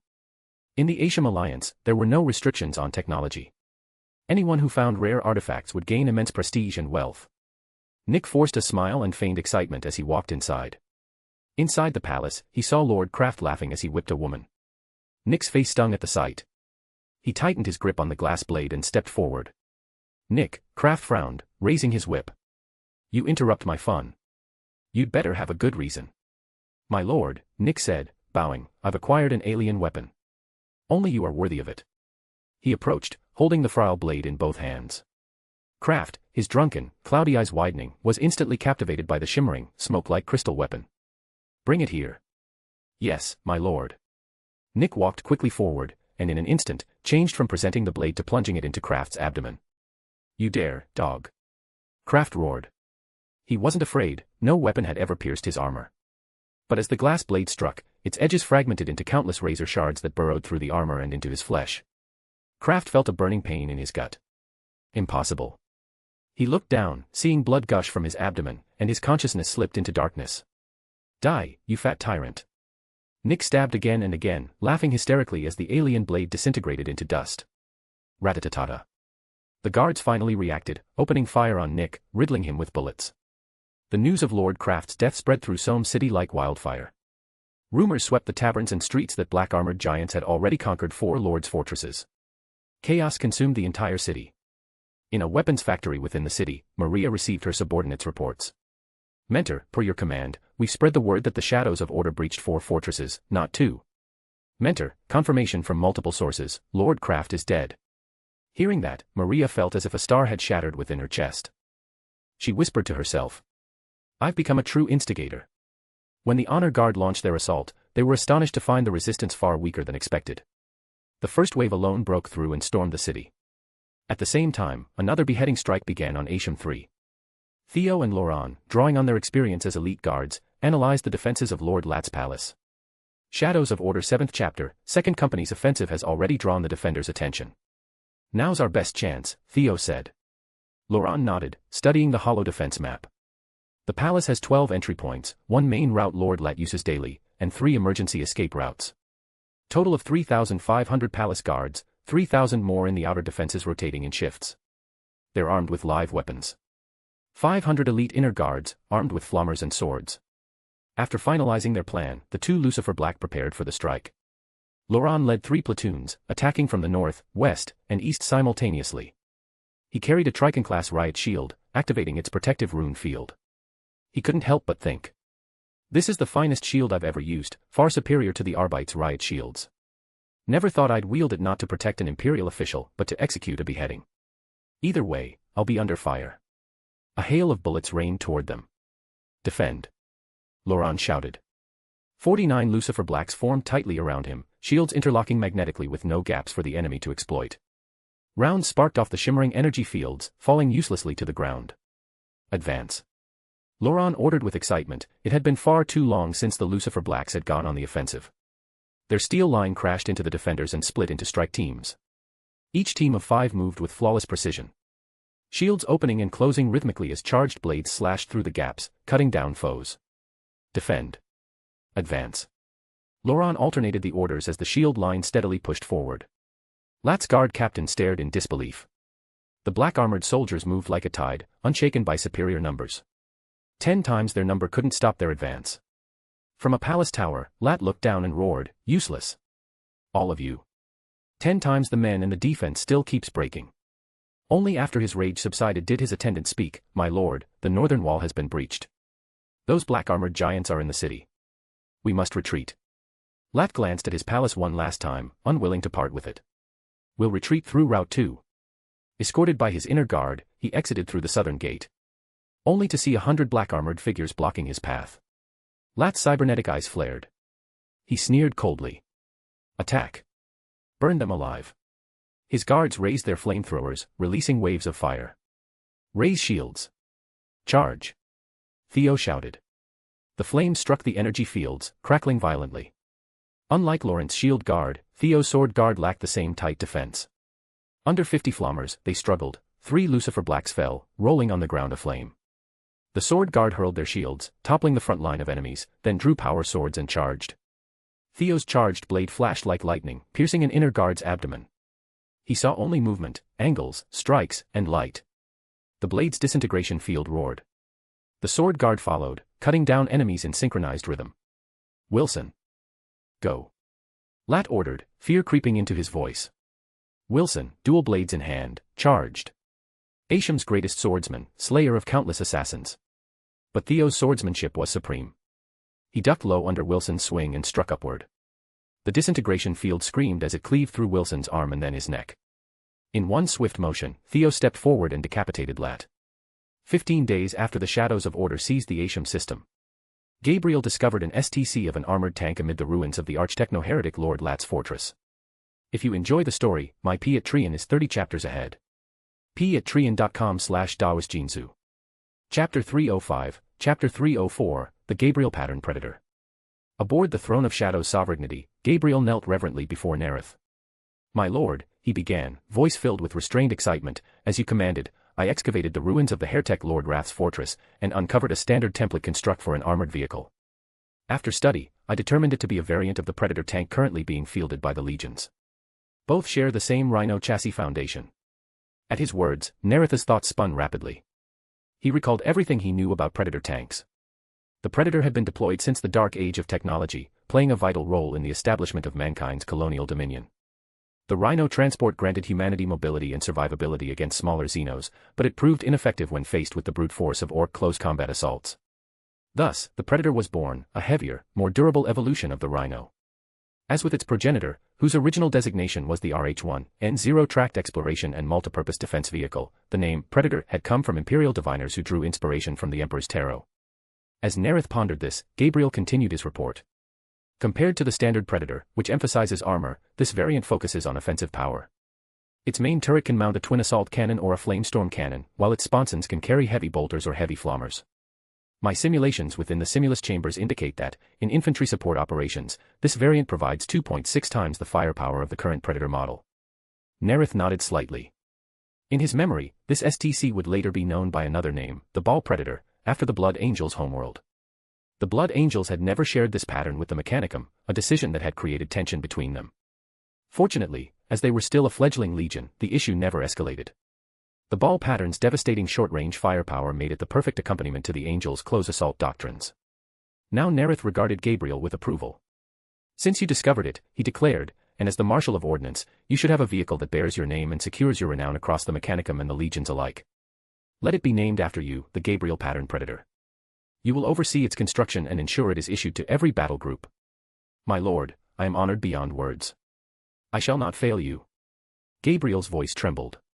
Though unlike Blyek or Lien Ramles, he did not worship the Omnisia, his education on Mars had taught him that to have one's name attached to a standard template construct was the highest mark of sanctification, a mortal's path to divinity.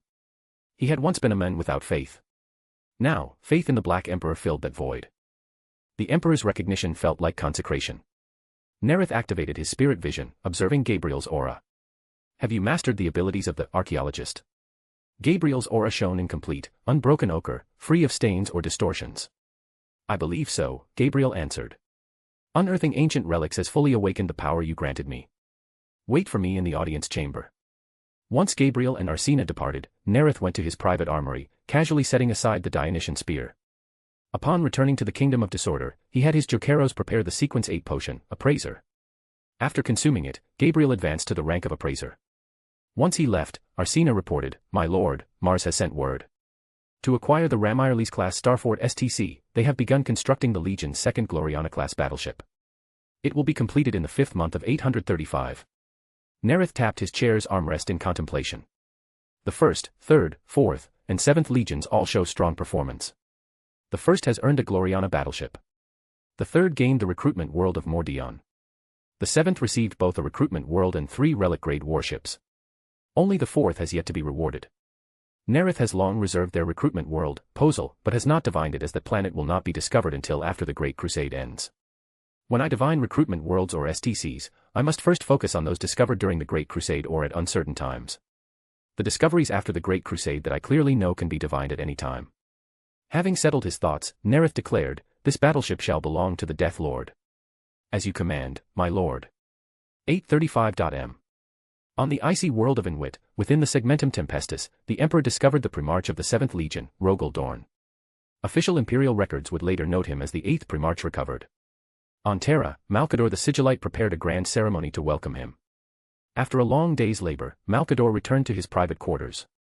His mind reached into the warp, touching a blazing psychic beacon. Before him, a translucent golden image slowly took shape, the radiant astral form of the Emperor of Mankind. "My lord," Malcador greeted, bowing before the spectral vision of his master. They were separated by vast distances, communicating through psychic projection, technology that the Mechanicum's tech priest had also adapted into hololithic communication for the War Council, though its range was limited. Yet what they now discussed could not be overheard, not even by loyal magi. "My Sigillite," the Emperor said with a faint smile, his voice heavy with command. "My lord, the Fabricator General of Mars has again requested imperial intervention to quell the unrest on the Forge world in Caladian." Malcador continued, "The planet Skitarii were devastated fighting the Torellian war beast herds and the carnivorous slime men from the Abyssal Reef. Their military strength collapsed, their Preceptor General assassinated, and since the year 790 civil war has engulfed the world, heretics, mutants, and Mechanicum factions all at each other's throats. We cannot ignore Mars' request," the Emperor said calmly. "Whom do you propose we send to pacify the rebellion?" "I suggest the 4th Legion and the Legio Mortis," Malcador replied.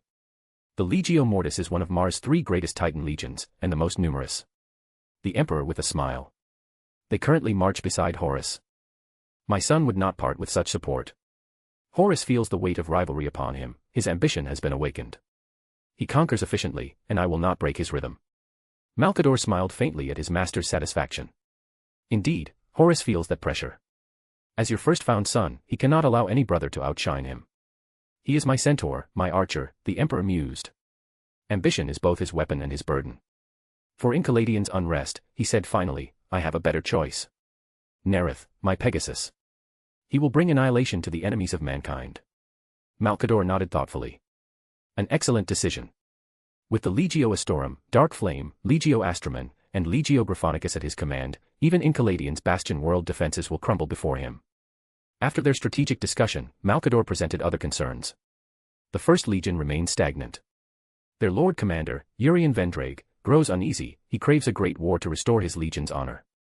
"Tell him to be patient," the Emperor sighed. "The Primarchs are the heart of their legions. The 1st was our earliest creation, yet it has since been surpassed by the 16th, 11th, 10th, and 6th. Vendrage is powerless to change the rigid and conservative state of the Hexagrammaton." The Emperor recalled the journey of the 20 legions in an instant. "There can be only one Storm General.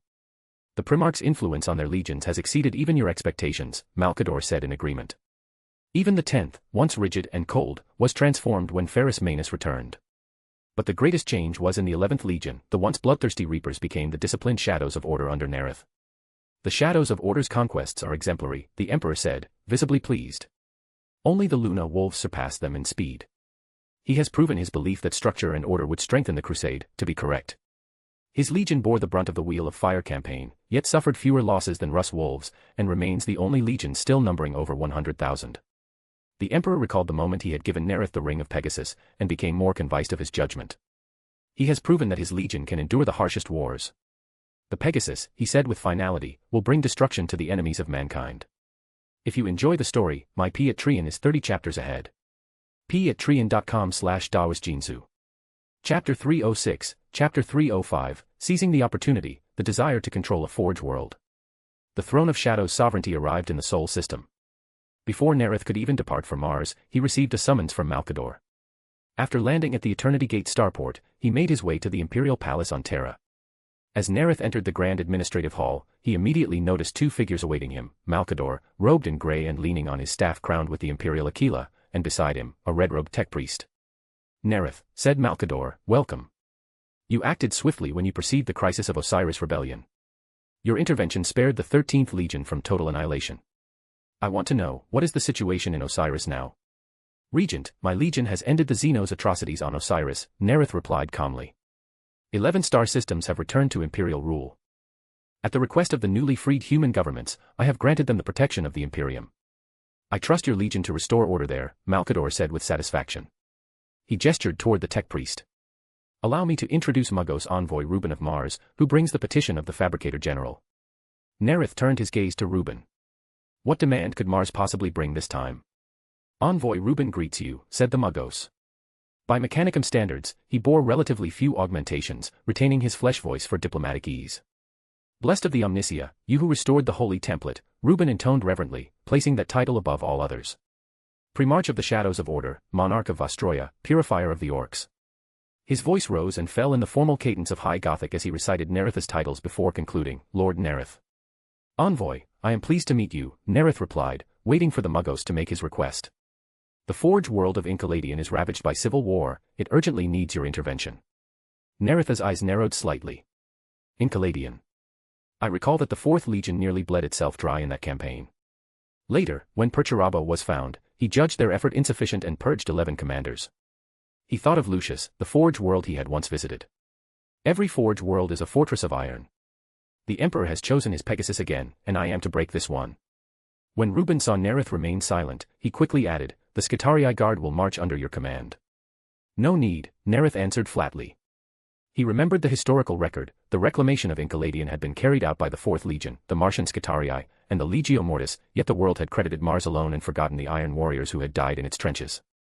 When Horus rebelled, both the Legio Furians and the Night House Mordred had sided with Mars, joining the traitors without hesitation. The 4th Legion fought there for 2 years, in 842 and 843, suffering immense losses, only to be forgotten, just as their father Perturabo was always ignored. I cannot reject the Emperor's and Malcador's order to subdue Enlightener, but I will ensure the cost brings proper reward. If I alone liberate the world, then its notoriously xenophobic population, along with the Legio Furians and Mordred Knights, will owe their gratitude and loyalty to one master, me. With that realization, Nareth decided to turn the burden laid upon him into opportunity. He would not merely pacify Enlightener, he would claim it. In the Ultima Segmentum, I already control the Catachan and 11 systems of Osiris cluster. Soon, Pozol and others will join them. To sustain such holdings, I need a Forge world to supply them. The Preceptor General of Enlightener is dead, the world crippled by 50 years of civil war, this is the perfect moment. It is weak, divided, and ready to be taken. His eyes gleamed. Controlling a Forge world was no small feat, even a weakened one. Mars would not stand idly by. But the timing was perfect. The Emperor's order gave him a legitimate reason to intervene. Enlightener's xenophobic nature would ensure that, once liberated, it would resist any outside authority, except the one who saved it.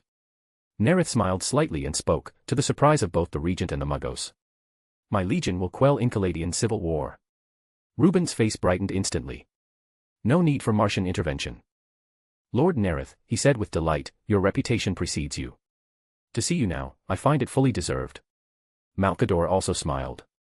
Nareth, your father will be pleased to hear this news.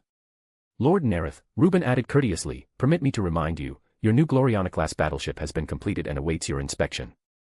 Thank you, said Nareth. That is precisely why I came to the Sol system. He returned to the throne of Shadow's sovereignty. En route to Mars, he gave orders to Arsena, the Emperor has assigned me command of the Enlightener campaign. Aside from the 1st and 7th chapter in the Ultima Segmentum, and the 11th with me to receive the Gloriana, dispatch the 5th to join the war. Send word to the Legio Graphonicus.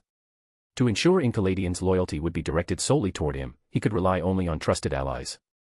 The Dark Fire, closely tied to Horus Lords of Destruction, was still being reintegrated and excluded from this campaign. The Legio Astorum was chosen by him to march with his legion in the First Randan War. Nareth hoped to reserve the Grayan Crown and the Legio Astraman for the second. Given the legion's future operations, he chose to summon the Legio Graphonicus. Yes, my lord. The Primarch's aide left to relay his orders. When the Throne of Shadow's sovereignty docked at Mars' orbital port, Nareth disembarked to find Adams waiting. My lord, Adams greeted him, uncharacteristically excited, as he was to command the 2nd Legion to receive a Gloriana-class warship. Adams, said Nareth, this is the honor you have earned. A red-robed Muggos approached, his vox-filtered voice echoing with synthetic harmonics. Asset / Gloriana-class battleship / length, 24.17 kilometers / mass, 134.52 megatons. Per treaty obligation, Mars now transfers ownership to Primarch Nareth. Confirm receipt. I confirm, Nareth replied. Then to Adams, take command of your ship, my Death Lord. Yes, my lord. Adams and his warband began the formal transfer. 14 days later, the Throne of Shadow's sovereignty and Adam's newly christened the Black Mercy departed together, heading for Enceladion. Ultima Segmentum, Forge World Enceladion. The stars flared with bursts of light as the fabric of the void tore open. From those radiant rifts, ships poured into real space, first dozens, then hundreds, a tide of iron and fire, heralding the coming of the storm and the hammer once again.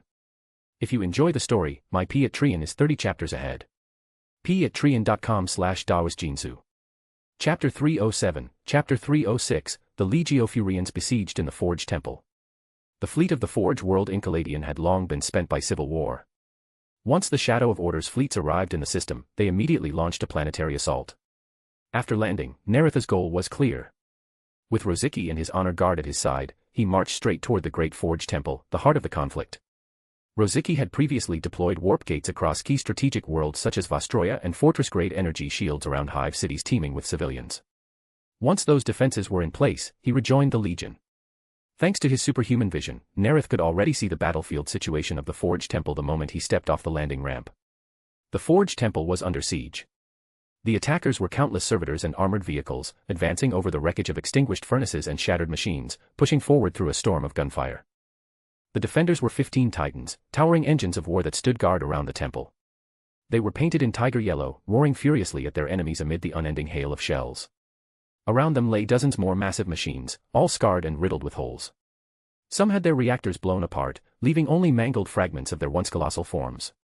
Around these fallen titans were heaps of broken servitors, frozen in the act of futile rescue. This was a civil war of the Forge world, a battle between ambitious usurpers and stubborn defenders. Nareth turned to Rozicki and said, "My Forge Lord, send a message to the Titan Legion defending the temple. Tell them we've come to aid them and to help end this rebellion." "By your will, my lord," Rozicki replied. He looked to the golden mechanical eagle perched on his shoulder. The transmitter on his helmet relayed a coded command to the golden Garuda. It wasn't an ancient artifact of living metal, but rather a new-era replica designed by Gabriel, based on his research. Though lacking the near-indestructible properties of the alien original, this version compensated with advanced human electronics and modular systems. The Garuda took flight, soaring high above the battlefield.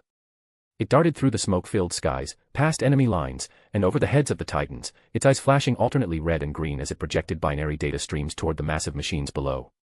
Outside the Forge Temple stood the Warhound-class Titan Shiragar, a member of the Legio Furians.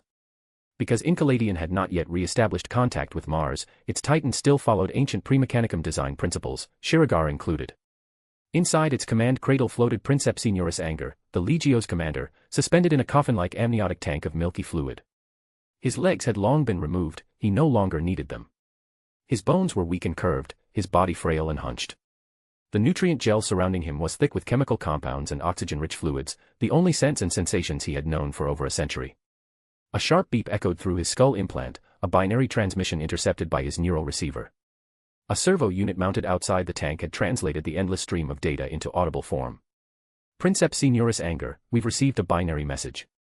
The sender claims they've come to aid Enceladion, to help us suppress the rebellion." Destiny, 32, run logical evaluation, Anger ordered coldly, withdrawing his thoughts from the furious machine spirit's rage and letting his Moderati take over weapons control. He floated slowly in the amniotic fluid, cables and tubes connecting his spine, skull, and limbs to the reactor core of his Titan. He rotated once in the tank, a ritual of composure, to think clearly amid the chaos of battle. The fluid, once kept warm by the reactor's heat, now felt chillingly cold. Anger realized immediately. Plasma reactor output below optimal threshold. Diagnostics scrolled across his mind's eye. Plasma reactor output at 84.17%. Secondary systems downscaled. Amniotic chamber energy reduced by 20%. Estimated operation time at current consumption, 5 days, 13 hours, 37 minutes, and 26 seconds. He didn't know how much longer they could last, but for the first time in months, he felt a flicker of hope.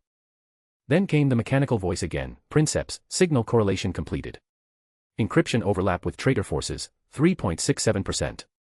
Overlap with Enceladion's loyalist networks, 5.94%. Additional verification code matches one transmitted 272 cycles ago, identifying as Imperial Expeditionary Fleet. Logical assessment, communication is genuine. Tag sender as ally, valid for 19 standard hours, Anger commanded. Transmit our recognition codes." 23 seconds later, the response came. Anger uploaded the Legio Furians' identification codes to the shared tactical network. Advance. At Nareth's order, the honor guard advanced in perfect formation, unleashing a storm of fire that filled the skies. Adamantine-tipped rounds tore through enemy armor, detonating inside vehicles and hurling them high into the air. Raising his left arm, Nareth fired his bolt cannon with unerring precision. The sword of Vol whirred with charged energy, slicing apart tanks like paper as he moved. To his left, Arsina's silver hair streamed behind him as he raised a hand. The tanks in front of him froze mid-motion, their treads grinding uselessly. He clenched his fist, detonating the shells still inside their barrels. Boom. Boom. Boom. The tanks disintegrated into burning scrap. On the opposite flank, Santiago Borgkamp, a recent addition to the honor guard from the 5th chapter, fired his bolt pistol while raising his staff. Atop the staff gleamed a crystal, the only heirloom he had brought from House Borgkamp before leaving Sephramundi. Though much of his memory had been erased during augmentation, his craft as a psyker artisan remained intact. Stepping forward into radiant psychic light, Santiago vanished, reappearing amid a formation of enemy tanks. He slammed his staff to the ground. Brilliant light tore open reality itself, a warp vortex appeared, visible only to psychers and the Shadows of Order warriors trained in warp perception. In seconds, dozens of tanks were sucked screaming into the rift. Terrified drivers tried to fire on the black-armored warriors, but Santiago was already gone, teleporting away before the vortex collapsed. His display of power caught Nareth's attention. Not bad. A capable one. Nareth knew the demonology and Santic psychic disciplines would only later be codified by the Imperium. The Grey Knights and Ordo Malleus would one day harness such arts against chaos itself. Santiago's abilities trace back to his ancient bloodline. His crude yet effective manipulation of the warp marks him as a natural demonology disciplined psyker, powerful but perilous. Such psychers manipulate the boundary between the warp and the material world, banishing demons or tearing portals through reality itself. But their craft was the most dangerous of all. I'll need to monitor him closely. Once I confirm his loyalty, I'll teach him the proper invocations, so he can call for aid before the warp devours him. Before the Forge Temple, Princeps Seniorus' anger once again seized control of the Shiragar. Twin autocannons roared, spitting death into the rebel ranks. Then came another explosion, another Titan down, another crew lost. How much longer can we endure? Just as despair crept in, his mind filled with a new image. Black-armored warriors materialized behind the rebel lines, cutting them down with precise bursts. Their identification runes matched the ones from the rescue transmission. And among them, a figure taller than any of the others, wading through fire and debris. His sword, blazing with blue-white plasma, hauled as it cleaved tanks in half. The sight stirred something long buried in Anger's heart, memories of past glory, of leading charges under the Omnisia's gaze. He roared over the Vox. Reinforcements have arrived. For the Omnisia. For Enkaladion. Slay the faithless traitors. If you enjoy the story, my Patreon is 30 chapters ahead. patreon.com/DaosJinsu. Chapter 308, Chapter 307, The Power Fist of the Arbiters. After the battlefield thunder finally fell silent, Nareth walked up to the front of the Shiragar. My name is Nareth, Gene Primarch of the Shadows of Order. Rozicki translated his words into the language of the Mechanicum and attached the relevant identifiers before transmitting the message to the Titan before them. Through a web of wires and cables, the data flowed into Anger's mind. He understood what Shadows of Order and Gene Primarch meant, and that Nareth had come to rescue the legions of Enkaladion. Though this was not the long-awaited relief force from Holy Mars that Anger had hoped for, he knew Enkaladion had no choice left. Refusing the aid of the Shadows of Order would only doom Enkaladion to endless civil war and eventual destruction. Realizing this, Anger activated his Voxcasters. Lord Nareth, I am Anger, commander of the Legio Furians and Princeps of the Shiragar. We are grateful for your intervention. I will bring new life to the shattered Enkaladion, Nareth replied, his gaze fixed on the Titan before him. But before that, I must enter the Forge Temple and speak with the Magi. As you wish, Anger answered. He relayed the message through Enkaladion's communications network and used his command authority to unseal the gates of the Forge Temple. When Nareth entered the temple, 12 red-robed tech priests approached him, surrounded by their attendants. Their faces, half flesh, half metal, were expressionless, the flickering of optic lights replacing the blink of human eyes. Text scrolled rapidly across the glass panels embedded in their chests.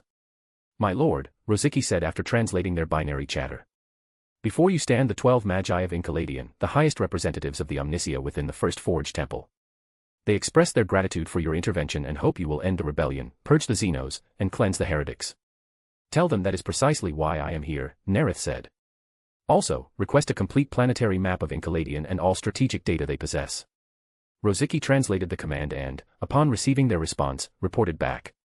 My lord, they invite you inside.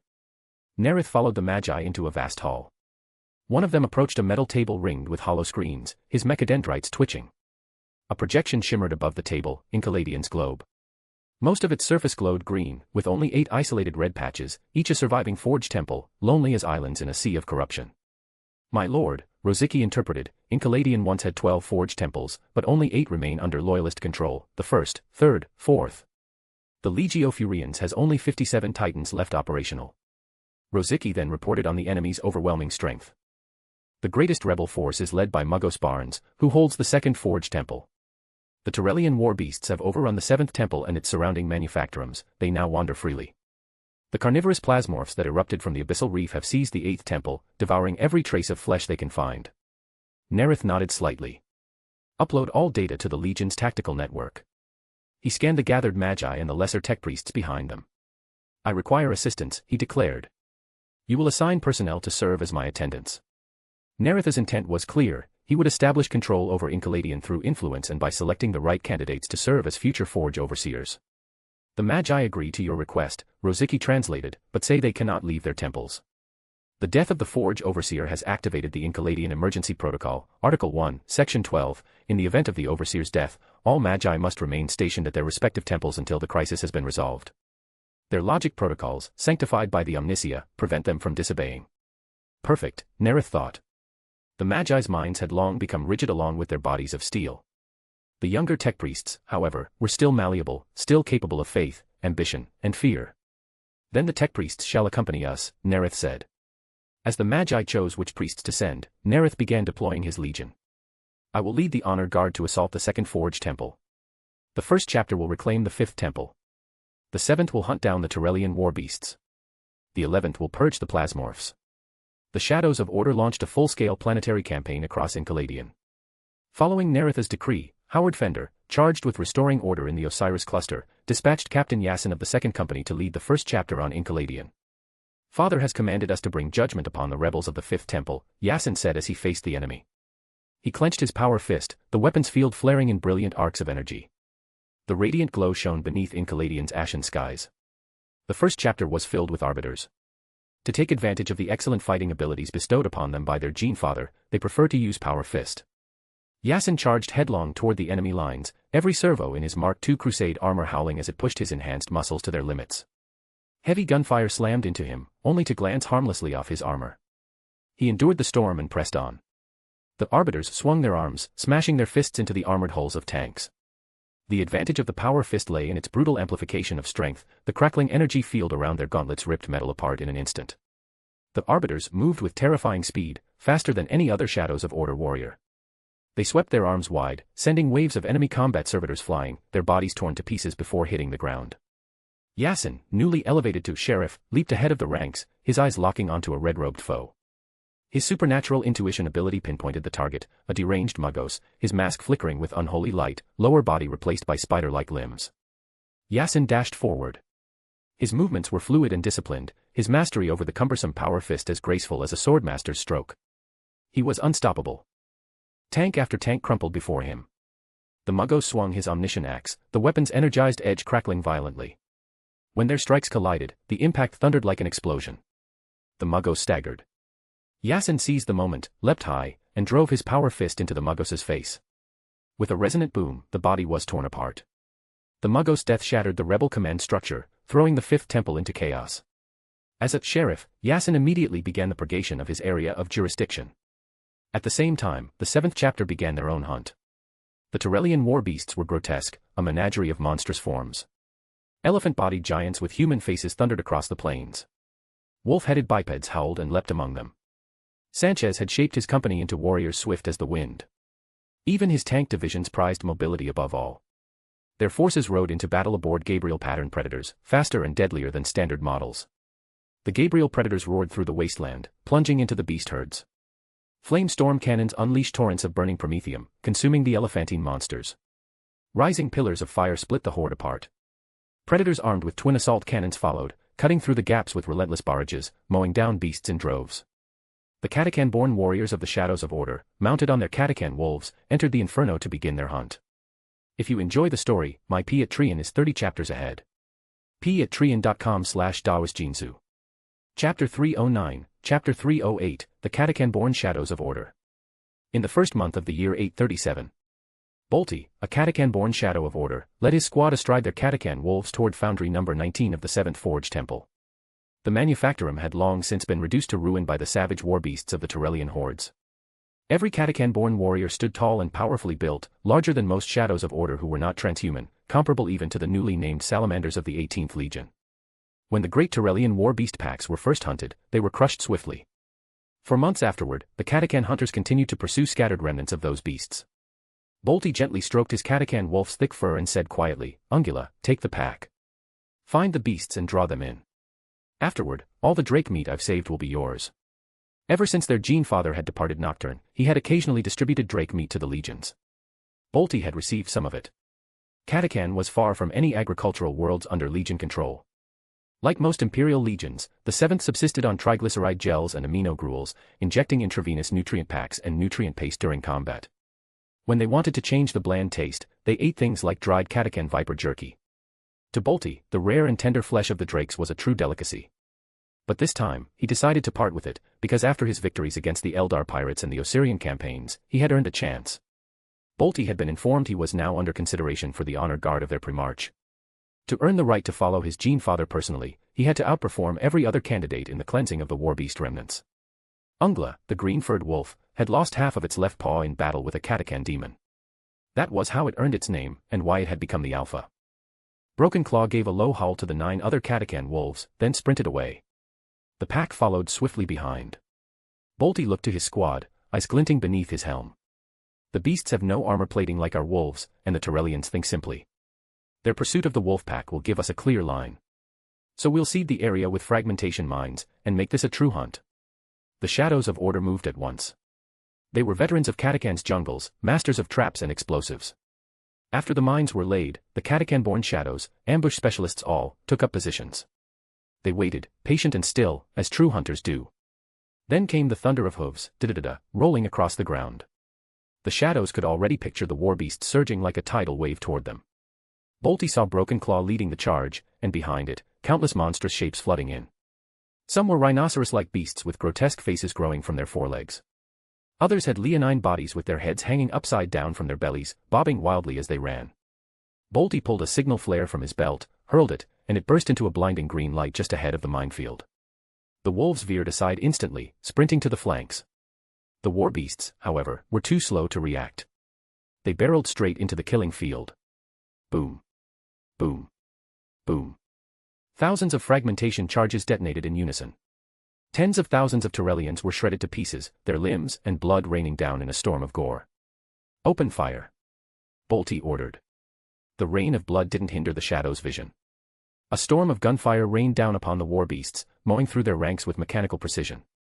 Bolty emptied one magazine after another, watching the Turellian life sign runes vanish from his visor display.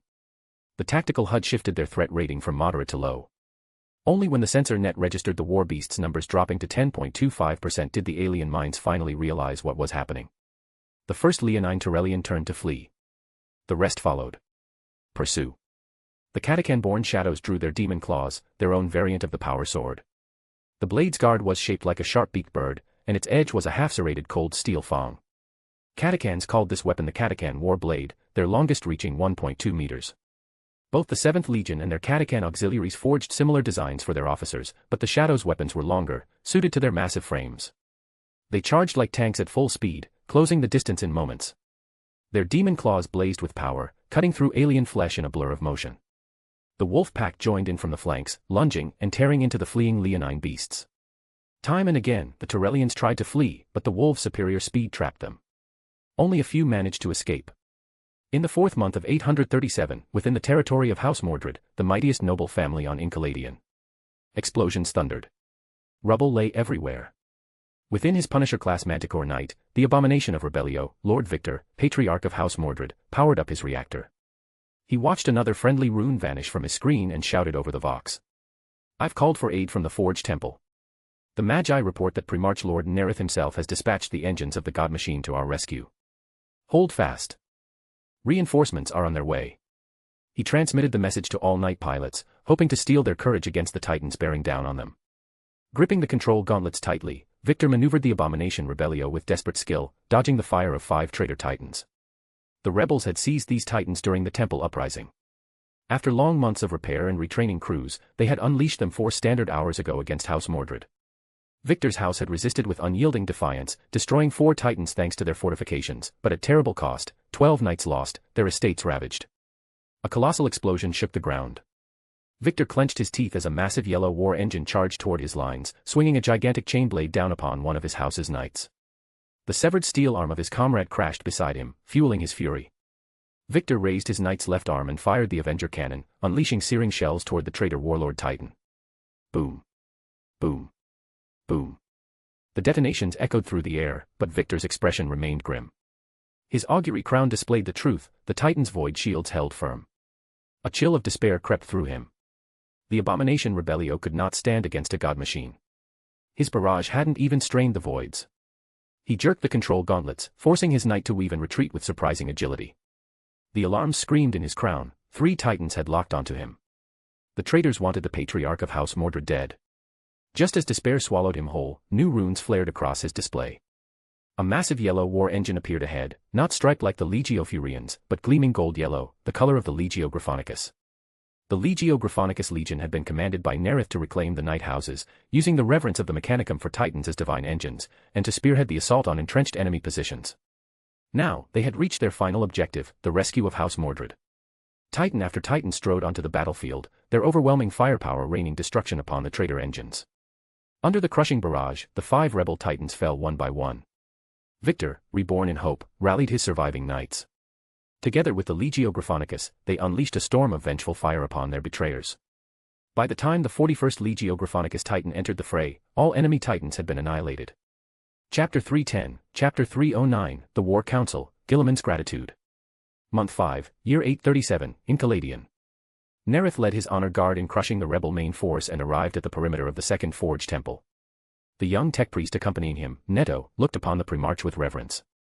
Lord Nareth, the leader of the largest Incaladian rebel faction, Barnes, is inside his forge temple. He's a radical and deranged muggos, rumors say he's performed blasphemous modifications on his own body. Nareth gave a slight nod, striding toward the massive temple gates. He raised his left arm, the power fist upon it shone with radiant golden light as he slammed it against the steel doors. A disintegration field tore through the metal, shards and debris scattered. Inside, the floor was covered in savage, totemic patterns, tiger heads with black stripes, wide-mouthed serpents. Nareth's eyes narrowed. He thought to himself. For millennia, Incaladian has raided nearby worlds, enslaving tribal populations and absorbing their primitive cultures. The Titan crews of the Legio Furians performed strange rites even during the Great Crusade, delaying their engine deployments. Their ceremonies, a vile fusion of the Omniscient liturgy and bestial tribal totems, were among the reasons for the eventual fall of both the Legio Furians and the House Mordred. As he pondered this, a hideous mechanical roar echoed through the forge, part beastly bellow, part whirring machine noise. Boom. From the shadows emerged a towering monstrosity, 9 meters tall, half flesh and half steel. Neto rushed forward, seeing the human faces fused grotesquely into its body. Lord Nareth. That abomination is Barnes. The young priest trembled with rage and horror, only to see Nareth already in motion, charging forward so swiftly that even Neto's augmetic eyes could catch only a black blur. Die. Barnes let out a distorted roar, hydraulic pistons screeching as his massive iron fist smashed down. Boom. The blow shattered the dome above the forge and came crashing toward Nareth, but the Primarch raised his left arm, blocking the strike with his blazing power fist. Reaching behind him, Nareth drew forth the Dionysian spear, his eyes flashing as he hurled it. This is for you. The spear shrieked through the air, impaling Barnes's mutated arm. Roar. The creature bellowed as blood and metal fragments rained down. Nareth leapt high, drawing the sword of Vol from his waist. Blue-white light flared as the disintegration field tore apart Barnes's head in a single stroke. Neto stared, stunned, as the Primarch had slain the monstrous muggos in moments. Before he could even catch his breath, Nareth stood before him. His dark eyes met Neto's, and the young priest felt as if a mountain weighed upon his shoulders, cold sweat streamed down his forehead. Incaladian must abandon its barbaric tribal ways. Do you understand? Neto's gaze swept across the forge, the hellish scene of mangled abominations and blood-stained walls chilled him to the bone. Yes, yes, my lord. I understand. Good. Then I will see you appointed as Preceptor General. You will rebuild Incaladian. Nareth had long observed Neto, comparing him to other tech priests accompanying the expedition, and found him the most capable. At the Primarch's words, Neto's augmetic eye glimmered with light. Enlightener is broken, a tenth of its former strength. The Shadows of Order, who liberated it, now decides everything here. My lord, by the name of the Omnicia, I swear fealty and obedience to your will. On their return, Nareth told him, you are a tech priest. You cannot become Preceptor General immediately. Even if I forced your appointment, you'd lack true support. I will help you earn the title of Muggos first, then grow your power. I am deeply grateful, my lord. Nareth was pleased. Neto was ambitious, but not reckless. 5 days later, after purging the second Forge Temple, Nareth stood before 12 Magi in the first Forge Temple. Tech Priest Neto proved himself during the trials. His talent is exceptional. I recommend he be elevated to Muggos and assist in rebuilding Enlightener alongside you. The 12 Magi exchanged glances, conversing in the Binaric tongue. Moments later, one spoke in Vostroyan tongue, as you command, my lord. The liaison officers of the Shadows of Order had already succeeded in teaching the local elites the Vostroyan language. As the ground sweep continued, Nareth returned to the Throne Shadow's sovereignty, where he made Neto a savant. He had already assessed Neto's loyalty and ability and decided to ask him to be a Beyonder. Enhancing Neto's capabilities was also part of the help Nareth offered him. Nareth then instructed Rozicki to guide Neto on how to mobilize resources and strengthen his influence. After the two departed, Arsena stepped forward to report. My lord, the Emperor has recovered the Primarch Robot Guilliman on Macrage, in the Ultima Segmentum. He is officially recorded as the 9th Primarch to return. Nareth gave a slight nod, though his thoughts stirred quietly within. The dice of prophecy is nearly charged, soon I can perform another divination. Should I foresee the STC that Horus will discover, or claim some of the Ultramar worlds first? He knew, just as Rome was not built in a day, neither were the 500 worlds of Ultramar. Before his return to the Imperium, Guilliman ruled only Macrage, inherited from his adoptive father, Conar, one of 2 consuls. After quelling a coup led by the other consul, Galen, Guilliman united the planet, transforming it in 5 years into a prosperous hub trading with neighboring systems like Espander. It was on Espander that the Emperor first heard of a possible Primarch on Macrage. Without navigators and astropaths, interstellar expansion is nearly impossible. Warp travel without navigators is gambling, this is why I must rely on the Imperium's structure. Of all the Primarchs, only I have personally navigated beyond my crash world. He recalled his own perilous warp voyage, the hardships endured without the Emperor's resources. Even for me, warp navigation with mere psychers was arduous. Beyond Vostroya, I've conquered only the Crystal Mirage system. And without proper astrotelepathy, communication between worlds is crippled. Nareth sighed inwardly. Without legionnaires, even a Primarch cannot conquer 500 worlds. Ultramar was built through the Great Crusade, through the full might of the 13th Legion. And they have yet to begin their conquests. His eyes gleamed with insight. Most of the Ultramar worlds remain undiscovered by the Imperium, the mineral-rich Jewel of Kolth, the forged-tier world of Pyrestorm, the fertile Aventinium, and Talassa, the ocean world ideal for recruitment, even better than Symphony of the Sea for tyrant pathways, Shadows of Order. He knew that once the Ultramarines began their advance, expansion would accelerate, and his own territory would inevitably fragment. He shortlisted 5 potential worlds, excluding Macrage itself, leaving 4 targets. As he pondered, Arsena spoke. My lord, the Astropathus reports, the Emperor has summoned a new war council. The Great Crusade was vast, involving 20 Space Marine legions, thousands of Imperial Army regiments, the Titan legions of the Mechanicum, and countless auxiliary forces. It also relied on an ever-growing network of forge worlds and supply chains. To manage this, the Emperor convened the War Council, the de facto governing body of the Imperium, before the formation of the Council of Terra. Each Primarch held a seat, all but Alfarius, whose identity remained secret. The appointed time is 1000 ship standard tomorrow, said Arsena. Confirmed by Wojciech Blayek. Understood, Nareth replied. Next day, 9:52 ship standard time. Primarch Palace, Hollow Conference Chamber. Machine runes lit up across the golden floor. The rhythmic click of modulator gears joined the distant hum of the choir's hymn. Ready, my lord. Begin. Horus, who had already changed his mentality and decided to be a good big brother, proposed to participate in advance before each meeting officially started, and use this time to communicate with each other. At the same moment when the light engulfed Nareth, his figure flashed in the Palace of Terra, the Golden Palace where the War Council was held. He took his seat, second to the left of the Emperor. 9 others were already present, 3 were absent. Beside him sat Leman Russ, then Hannibal and Vulcan. Across the Emperor's right side sat the grey-robed figure, Malkador the Sigillite. Facing Nareth was Horus Lupercal, flanked by Ferrus Manus, Rogel Dorn, Fulgrim, and Robot Guilliman. The seating reflected achievement, the closer one sat to the Emperor's right, the greater their conquests. At this stage, Guilliman, Vulcan, and Fulgrim were new, seated according to their son's accomplishments. Before Malcador could speak, Horus addressed Nareth. Nareth, allow me to introduce our newest brother, Robert Guilliman, Primarch of the 13th Legion. Nareth, I must thank you, you saved my son, Gren Visotho, and spared the Osiris suppression fleet from total destruction. In Terra, Guilliman and Malcador were the only two people in the Golden Palace, not projections. He had short blonde hair and a smile on his face, thanking Nareth. Welcome back, Guilliman, Nareth replied with a nod. It was only right, I couldn't stand by idly when fate crossed our paths. Then Kolth and the other 4 Ultramar worlds shall be my thank you gifts, brother. If you enjoy the story, my P at Trian is 30 chapters ahead. p@trian.com/dawasjinsu. Chapter 311, Chapter 310, Guilliman, your son Cato, in the future will be. Nareth spoke casually, though his tone hid a deeper intent, as he addressed the newly returned Primarch, Robert Guilliman, with apparent concern. Guilliman, have you decided on the direction for the Ultramarines' first expedition? Do you require assistance? The Imperial expeditionary fleets, much like the rogue traitors who expanded the Imperium's reach, always chose a primary direction for each wave of expansion. This was the most efficient way to conquer new territories. Endless course changes or attempts at circular expansion were not only inefficient but nearly impossible, given the unpredictability of the warp. The difference, however, was scale. Smaller rogue traitors militants usually had only one direction of expansion, while larger militants and Imperial fleets had multiple branch routes extending from their main push. Guilliman, who had long pondered this matter, replied. My legion will advance toward Terra, to secure a stable supply route and re-establish communication. At this, Nareth immediately began analyzing Guilliman's reasoning in his mind. He knew that the Emperor in golden armor had appeared in dreams to Konar, instructing him to raise Guilliman. The Emperor had chosen Guilliman's foster father well, an exceptional statesman who had shaped the boy into a skilled political strategist whose every move was deliberate. Guilliman's current challenge is to recover from the disastrous rebellion in the Osiris cluster that once shamed the Warborns. If I hadn't intervened, his best way to redeem that loss would have been to personally destroy the Osiris Cybrid. In M899, during their Legion's campaign against orcs of the Glortian Empire in the Eurydice terminal, Guilliman responded to a call for aid and slew the Xenos.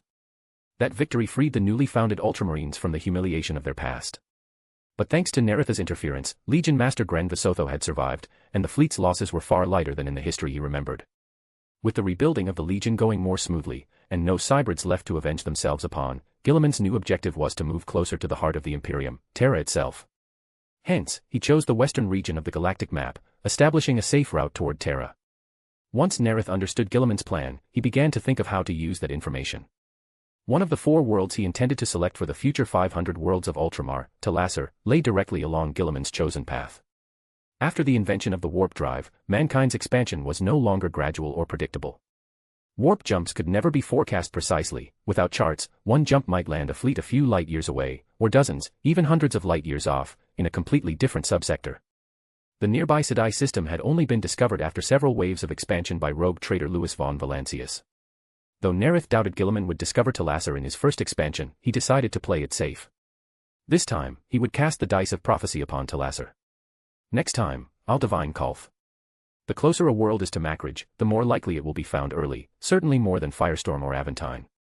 The eastern jewel of the galaxy, or the northern jewel, Triken, which of them will shine brightest under my dominion? After deciding on the next sequence of his divinations, Nareth suddenly recalled that Talasser would one day become not only the homeworld of the Void Tridents chapter, but also the birthplace of Cato Sicarius. So the future Lord of Watch, champion of the Macragian Knights, Duke of Talasser, destroyer of Titans, and, the one toyed with by Titans. Sicarius will be one of mine, then. My apologies, Guilliman, your boy Cato will one day be my child. With that thought, he said sincerely. A wise decision. If you ever require my help, do not hesitate to ask. Knowing Guilliman's progress will also help with my future divinations, and there are others I intend to get ahead of. Thank you for the offer, Guilliman said confidently. Though my legion numbers fewer than 30,000, I have faith we will succeed. The Emperor entrusted me with the 13th Legion, I will not disappoint him. The entire War Council could feel the confidence and ambition in his voice. Horus Lupercal and Ferrus Manus exchanged thoughtful looks. Then Leman Russ's booming voice cut through the hall. Nareth. Before you go helping others, how goes your task? If your little witchlings can't manage it, my wolves can lend a hand. The other Primarchs frowned at his crude tone, most showing clear disdain. Even Hannibal scowled, he detested Russ's wasteful destruction of supplies and civilian lives. Wherever the space wolves, warhounds, or corpse grinders marched, ruin followed. Even Vulcan, who hated conflict among brothers, was disgusted by Russ's brutality. Horus showed no overt reaction but considered the wolf's intent. He had long noticed that Russ wore his savagery like a mask, hiding his own brand of cunning. Guilliman, unlike the others, was not overly offended. He had read Russ's war reports, comparing the recent ones to those from the time when his legion was still called the Rout. He noted a difference: the wolves were no longer the indiscriminate savages they once were. There was reason, restraint, hidden beneath the feral exterior, though few would bother to look closely enough to see it. Nareth glanced at Russ, his tone dry. No need to trouble yourself. But tell me, since you despise psychers so much, how did you even get here today? Did you run across the stars? Russ growled, the astropaths are not the same. They are bound to the Allfather in soul and flesh, not like your witch spawn. Nareth immediately seized on the slip. Oh. Shall I remind you what the Emperor himself has said? He rose slightly. The Emperor is not a god. And yet you stand here preaching Fenrisian myths, claiming your Allfather descended from the heavens. That, Russ, is blasphemy against the imperial truth. Horus intervened quickly to cool the tension. Russ has simply been shaped too deeply by Fenrisian culture. Brother, I warned you when we first met, there are no gods, no heavens, no divine Allfather. Guilliman nodded firmly. There are no gods in this universe, Russ. You must understand that. He will, said Malkador, breaking the tension and smoothly changing the subject. Now, the Fabricator General is about to join us. Nareth knew from past meetings that the Fabricator General of Mars, the symbol of the other head of the Imperial Aquila, always entered the War Council exactly 1 minute before it began, on the 12th second, the sacred number of the machine god. Clad in red robes, the Fabricator General stepped into the Golden Hall under the gaze of every Primarch, taking his seat at the far end of the table, opposite the Emperor's throne. Moments later, 2 golden figures appeared. The Emperor of Mankind took his seat upon the central throne, his face grave. At his right hand sat Constantine Valder, Captain General of the Custodian Guard, opposite Malkador the Sigillite. Valder's place was not earned by conquest but by trust. He was the Emperor's shield and sword, the first of the Custodians, the Lord Commander of the 10,000. These 4, the Emperor, the Fabricator General, Malkador, and Valder, were the only eternal seats of the War Council. My lord, said Malkador and Nareth in unison. Emperor, said the Fabricator General. Father, chorused the Primarchs. The Emperor spoke, his tone solemn. This council convenes to address a newly emergent threat. The 105th Vanguard Company of the 5th Legion, after close reconnaissance and assessment, has determined that this threat poses a grave danger to the borders of the Imperium. Xenos have seized control of a human colony in that region and are exploiting the population and resources to create vast armies of slave soldiers. Unlike most legions, the Star Hunters did not wage war as a single cohesive host. They were pathfinders, scouts, explorers, spread thin across the edges of the galaxy. As Malkador manipulated the hololithic star map, a region in the northern galaxy flared into light. A projection expanded, a star system rendered in fine detail. Nareth's eyes narrowed as he read the name. Advex Mors. Its 6 crimson-marked worlds were labeled threat level, extreme. His pupils constricted as he thought. Advex Mors. Rang Dan. Then the Emperor's voice drew him back. The purpose of this council, he said, is to determine which legion shall be tasked with eradicating this new and dire threat. If you enjoy the story, my P at Trian is 30 chapters ahead. p@trian.com/daosjinsu. Chapter 312, Chapter 311, Vulcan's Gratitude, joining the development of the Saturn-type Terminator armor. As soon as the Emperor finished speaking, Horus Lupercal was the first to speak. The First Legion's hexagrammaton each possesses unique strengths and diverse tactics. They can adapt to any situation, making them the best choice. Leman Russ bared his fangs and replied, the First Legion is not in a good state. They are unfit for a major campaign. Urian Vendrake, before becoming Legion Master, had not even served as a captain. He is unqualified to lead an expeditionary force. The members of the War Council all agreed with Russ. Vendrake's appointment as Legion Master was, in truth, a compromise. During the sealing of the Dark Gate campaign, the First Legion suffered devastating losses, only 800 survived from 3 chapters. The Pentagrammaton was disbanded as a result. Soon after, the First Legion Master, Hector Thrain, recklessly launched an offensive and was killed in battle. The 6 Lords of Hexagrammaton then fought openly and secretly for control of the Legion, but none could dominate the other 5 Grand Mentors. In the end, they had no choice but to compromise and appoint Vendrake, who came from outside the Hexagrammaton and had previously been only a commander of the 14th Battalion of the 8th Company. Before becoming Legion Master, Hexagrammaton was neither a Grand Mentor nor even a company captain. He had never proven himself capable of leading independently. Russ continued proudly, my wolves will cleanse the Xenos' filth and raze their fortresses to the ground. From Russ's words, Nareth sensed his underlying discontent. Lion L. Johnson has yet to return, and the Dullen campaign has not even begun, yet Russ is already displeased with the First Legion. Perhaps he's right. The First Legion, being the first founded, has grown arrogant with pride. Nareth knew that during the First Rangdan genocide, the First Legion had suffered heavy losses but achieved glorious victory. Vendraig and his legion, drunk on that success, ignored Robot Guilliman during the Carcassonne War, attempting to prove that even the 13th Legion, despite recovering its Primarch, was still beneath them. They recklessly attacked on their own, disrupting Guilliman's war plan. Although they won a bloody victory, Vendraig himself was killed in battle, and Guilliman harshly rebuked the First Legion, saying that vanity had corrupted them. To redeem themselves, the Legion sought out the deadliest enemies they could find, hoping victory would restore their honor. Had the Lion not returned, the First Legion, bleeding for glory, would have slowly perished. From this perspective, not taking part in the First Rangdan genocide may actually be a blessing for both Benreg and his legion. They will not be consumed by vanity born of victory. Nareth turned his thoughts back to Horus's words. Did Vendraig make some kind of deal with Horus to secure his recommendation? After becoming Legion Master, Vendraig had worked tirelessly to restore the staggering First Legion to stability. Russ is right, the Legion is not fit to lead a major expedition. Perhaps Vendraig promised Horus political favors in exchange for his endorsement. Were it not for my presence here, the War Council, given Horus's unmatched record, might well have accepted his proposal. As Nareth pondered, the Emperor broke the silence, turning his gaze to his Pegasus. Nareth, how goes the pacification of Enlightener? Realizing the Emperor had shifted the topic from the Rangdan campaign to him, Nareth replied, the Enlightener campaign will be concluded within a month. Cleanup operations will continue afterward.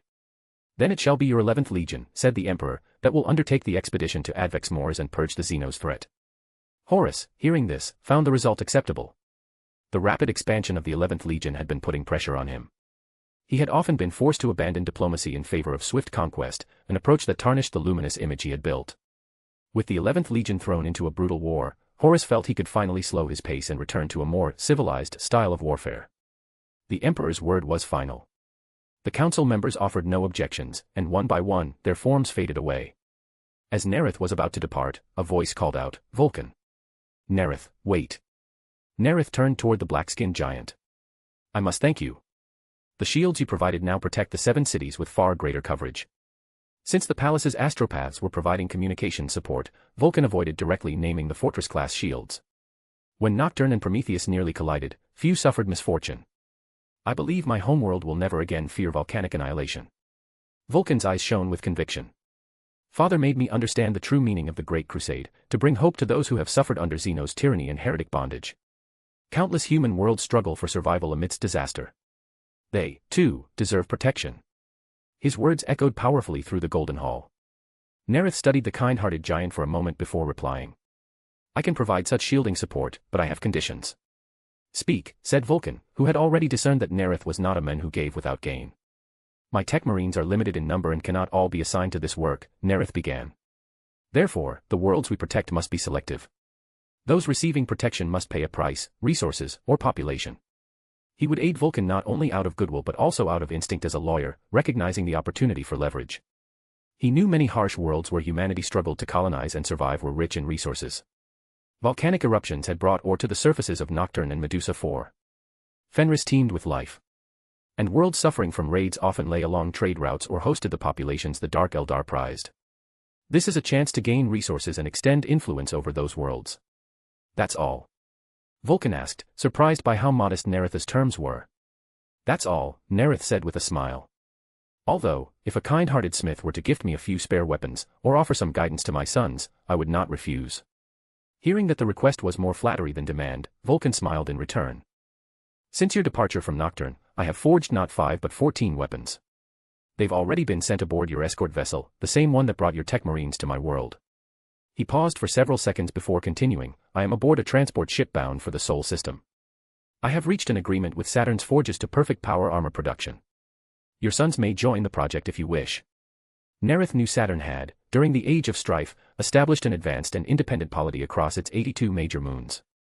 But unlike Mars, which sought autonomy, Saturn's priesthood had chosen alliance, seeing the newborn Imperium as kin and joining peacefully after negotiations with the Emperor.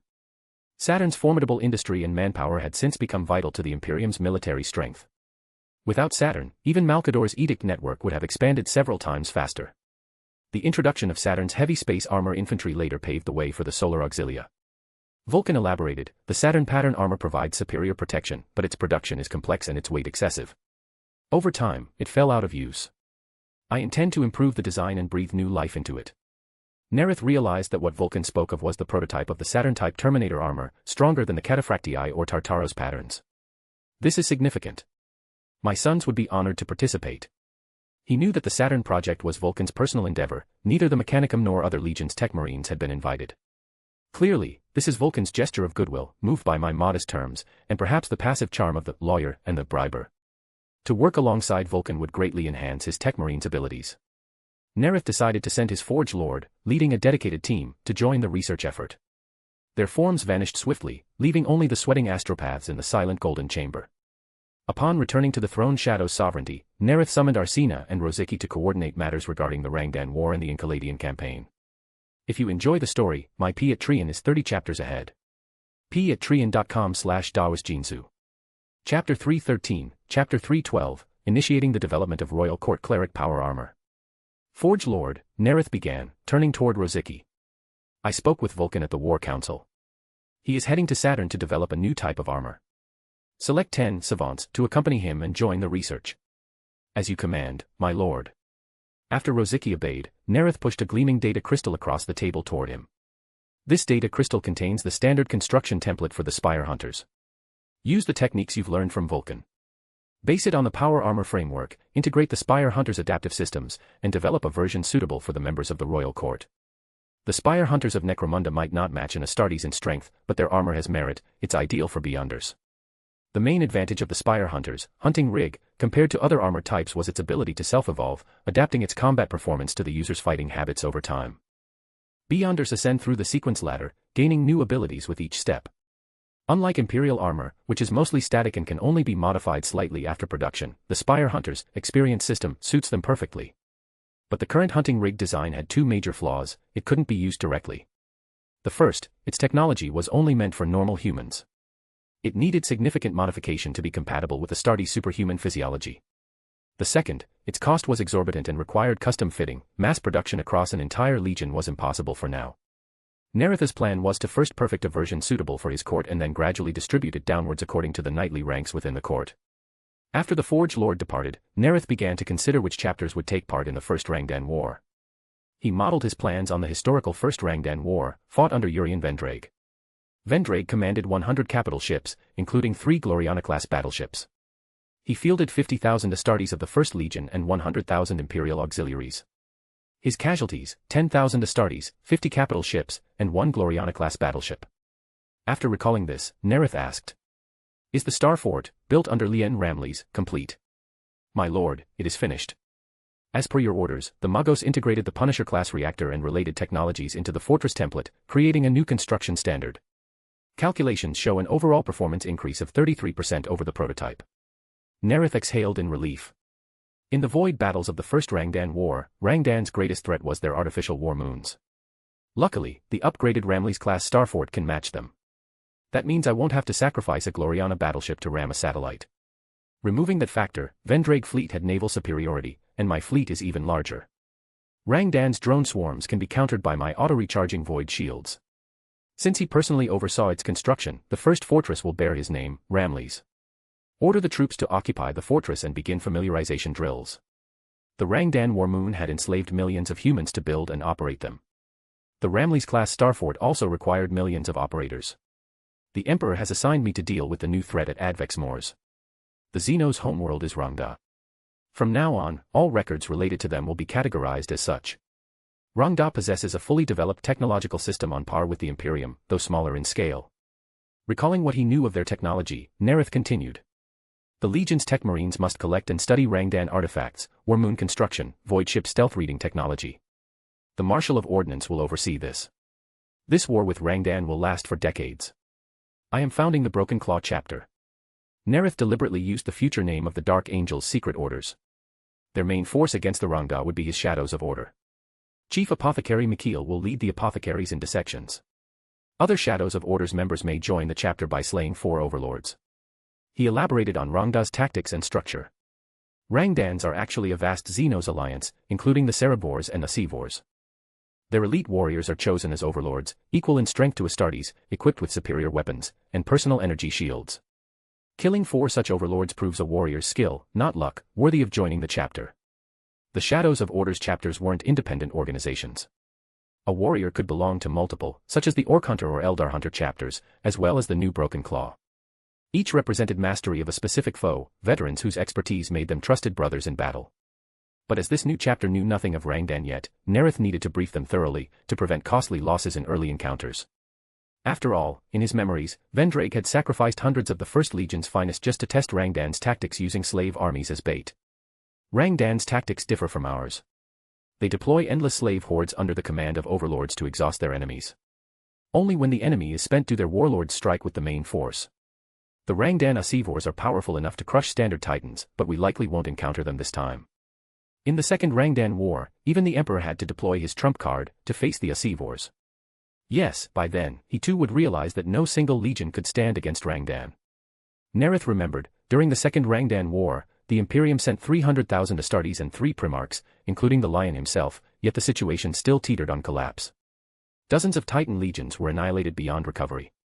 Only when the Emperor shattered the Labyrinth of Night and unleashed the mightiest shard of the Void Dragon, did victory come. Distribute all this information to every chapter master. Ensure all combat units receive it before the war begins. After considering the overall losses at Enkaladion and the current deployments of other legions, Nareth issued orders. Deploy the 2nd, 3rd, 4th, 5th, 8th, and 11th chapters to assemble at the Forge World of Lucius. The heavily depleted first chapter would only send the Judgment's Glory 1st and 2nd companies, which hadn't fought at Enkaladion. The first chapter's 1st and 2nd companies will join the battle group. The Gloriana-class Judgment's Glory will join the expedition fleet.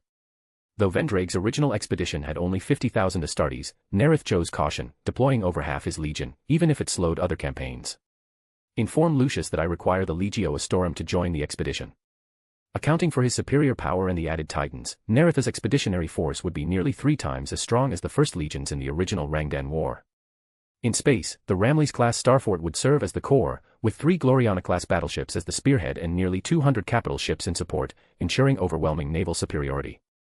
To minimize losses, he would deploy overwhelming force. The remaining first chapter companies will return to Osiris for recovery after the Enkaladion campaign. The 7th chapter will remain on Enkaladion to assist Neto in securing control. Tell the Reaper Lord to coordinate with the Legio Furians and the Mordred Night Houses, eradicate raider tribes, pirate bands, the Turellian warbeast packs, and the creatures of the Abyssal Reefs. The mutated warbeasts were clearly tainted by chaos and had to be purged. The barbarian tribes of Homera, and their rituals that have spread into Enkaladion, must be completely reformed. Neto's reforms will surely face resistance from local powers. The Reaper Lord must support him. The Primarch's aide, recalling the traitorous Muggos Barnes who had turned himself into an abomination, understood the gravity. I will relay your orders to the Reaper Lord. Then Nareth asked another question, one meant to intercept Ultramar's future rise. Where is the 9th chapter currently located? After the Wheel of Fire campaign, Skesny has led the restructured chapter in a series of conquests centered on Vostroya. Since the discovery of the Sedai system, the 9th chapter's campaigns have remained between Vostroya and Terra. Nareth thought for a moment, then gave the order. Summon the 9th chapter to the Sol system. I will meet him there. He considered the travel times and the recharge needed for his Dice of Prophecy, then finalized the rendezvous point. Bonars equals Asivors in High Gothic lore name. Mind Eater equals Cerebors. If you enjoy the story, my P at Trian is 30 chapters ahead. p@trian.com/dawisjinsu. Chapter 314, Chapter 313, The Robot Divines Talasser, The Invasion of the Space Sharks. November, 837. Solar System, Throne of Shadow's Sovereignty, Primarch's Palace. My lord, Muggos Neto has proclaimed on Enkaladion that the turmoil which began in 790, lasting 47 years, has finally come to an end. Among the 5 chapters that took part in the campaign, a total of 5,314 Shadows of Order were slain. A faint sadness flickered in Nareth's eyes, but also a trace of relief.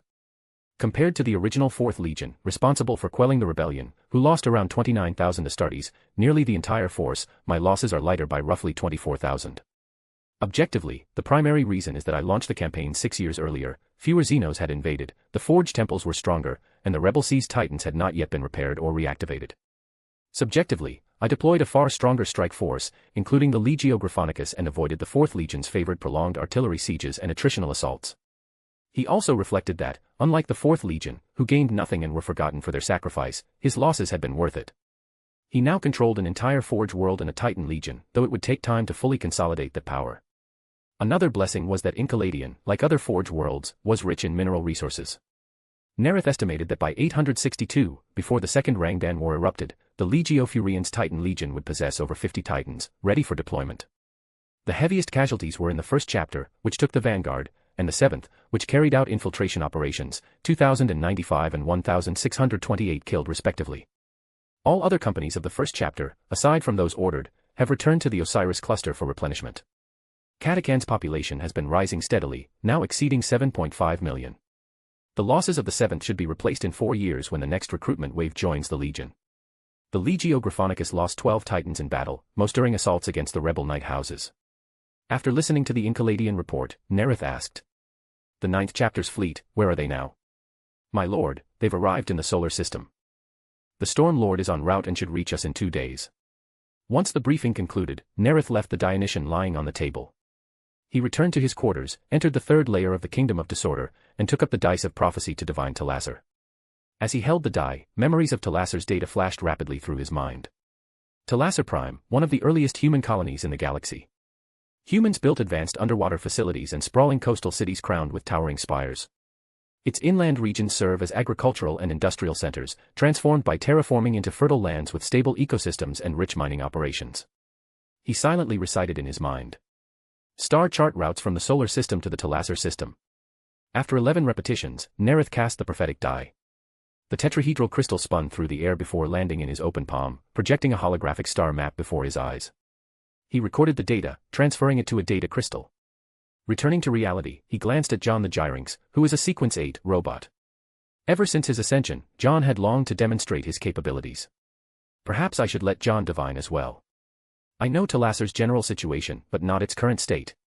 At that thought, Nareth sent a telepathic pulse. John immediately understood. In his quarters, John's black eyes gleamed.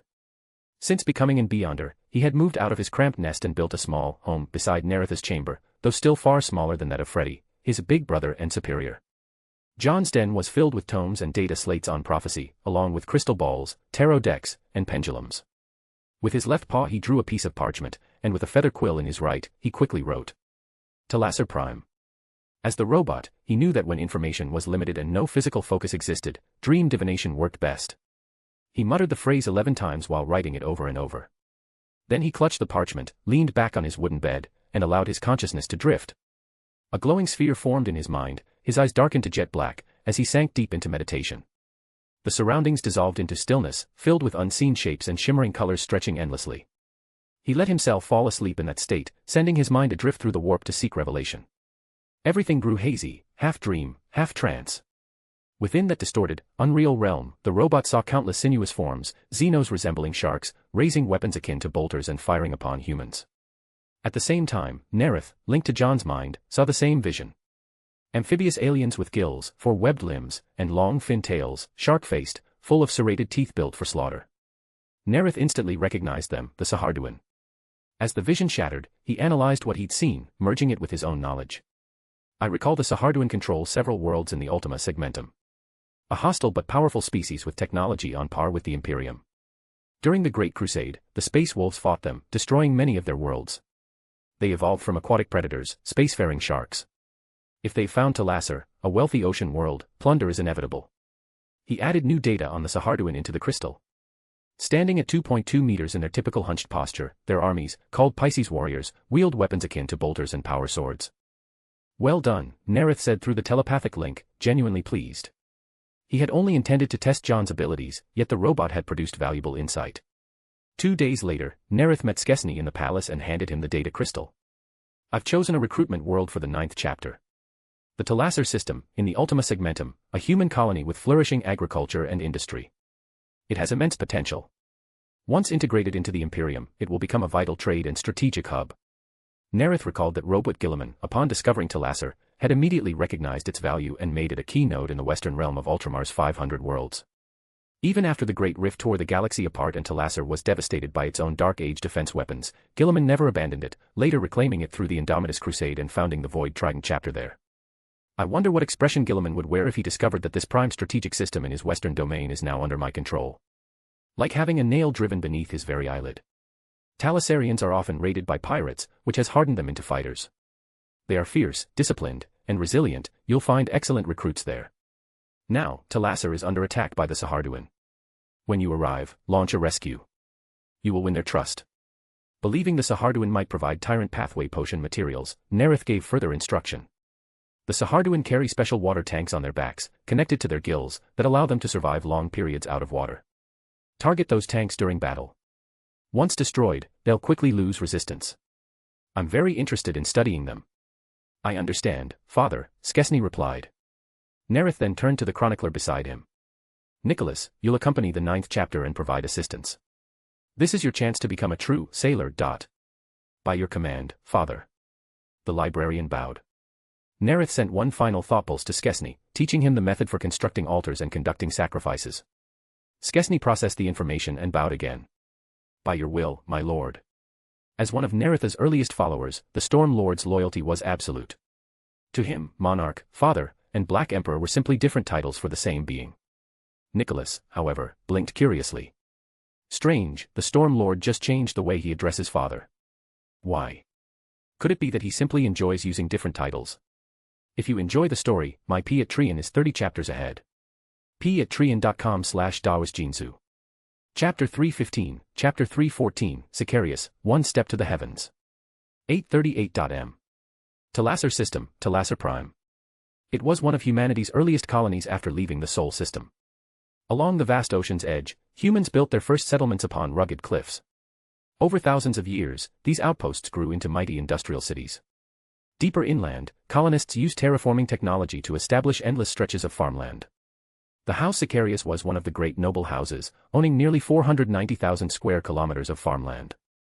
Only the nobles who ruled over the industrial cities surpassed them in wealth and influence. Yet now, Lord Ron Sicarius, the current head of the family, was in dire straits. The relic armor crafted by the artisans of Old Terra that covered him was scorched black. His sword arm felt increasingly heavy, and sweat dripped from his brow, tracing down his cheek. He lowered his left shoulder, eyes locked on the tall, shark-faced alien charging toward him. Ron knew he couldn't match the 2-meter-tall creature in brute strength. His only chance was to strike at its weak point. As they met, he drove his knee forward and swung his longsword in a powerful arc, piercing the water canister on the alien's back. During months of desperate defense, Ron had discovered that the alien's greatest weakness lay in those canisters, vital to them as oxygen was to humans. A jet of water blasted across Ron's face as the Xeno's blue body convulsed violently, like a patient in the throes of madness, before collapsing heavily into the wheat fields. Wiping his face with his arm, the cold water jolted Ron's senses awake. He looked around. Members of the house and their guards were locked in desperate combat with the Xeno invaders. Then his gaze froze. His eldest son, Jay, had been shot through the head by an alien bullet. A fine red mist drifted in the air.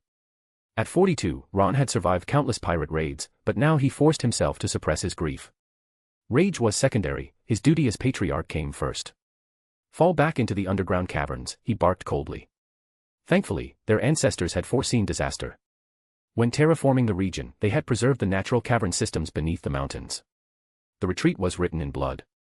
The alien, explosive munitions and energized blades tore through men and machines alike. Loyal retainers and guards fell one after another, turning the golden fields red. Father, cried Wellington, Ron's fourth son. His armor had been split open by an alien sword, and the energy field had burned a gaping wound in his chest. We should use the ancient weapons once we reach the caverns, he said hoarsely. It'll take only seconds to wipe those aliens and their ships off the surface. No, shouted Mateus, the second son, blocking him. Those energy weapons would destroy all of Thalassar. The people on the surface, our own vassals, won't make it underground. Everything we've built would turn to ash. The planet's ecosystem would be ruined beyond repair. While speaking, Mateus spun his blade in precise movements, piercing the water canisters of several aliens. His golden hair streamed in the wind. He was the family's finest swordsman, trained from childhood. Ron's expression hardened. He had made his decision. We will not use the energy weapons. Not unless there's truly no other choice. We won't turn our home into a wasteland. We'll defend the house's honor. Use the tunnels. Fight for every inch of ground. He knew this decision would cost countless lives, of his family and his people. How long will this struggle last? He wondered bitterly. How many will survive when it's over? Then, Mateusz suddenly shouted, "Father! Look to the sky, light." Ron turned. Countless streaks of light were descending like meteors, hundreds of them falling all around. Aliens! Take cover, he roared. The skies were dominated by the enemy, these lights had to be another alien weapon. The House Sicarius and their guards sprinted toward the nearest cavern entrance. But before they could reach it, one of the lights crashed down directly in front of the entrance. A hiss of pressurized air filled their ears, the sound of a landing ramp opening. From within stepped a squad of towering warriors in black power armor, each as tall as the aliens they had fought. The leader carried a staff crackling with light. Ron stared. The giant's face was not shark-like, it was human, though vastly larger than any man's. Before they could react, the giant raised his staff. A violent gale formed above his head, then crashed downward. Ron's heart seized. They had no time to dodge. But the storm struck behind them. Mateusz turned back and saw a raging tempest engulfing the pursuing aliens. Shards of ice fell from the sky, shattering their water tanks and skulls alike. Mateusz breathed, "They're here to save us." Ron raised a hand. "Stay cautious." The other black-armored giants began slaughtering the aliens, while the staff-bearer strode toward them. He pressed a device at his throat, and a deep, unfamiliar voice emerged, close enough to their tongue to be understood. 9 minutes later, the Stormcaster, identified as Nicholas, a psyker of the Shadows of Order Legion, found the right dialect of Low Gothic. "What? You say you're the head of the house?" Nicholas blinked in surprise. Before the battle began, the Storm Lord had relayed an order from their Gene Father: all units encountering locals should seek out the House Sicarius. Nicholas didn't know why their Primarch cared about these colonials, but he trusted that their father always had a reason. "You and your house will come with me," he said. "This." Ron hesitated. "Thank you for your aid. House Sicarius will offer 100 million tons of grain in return."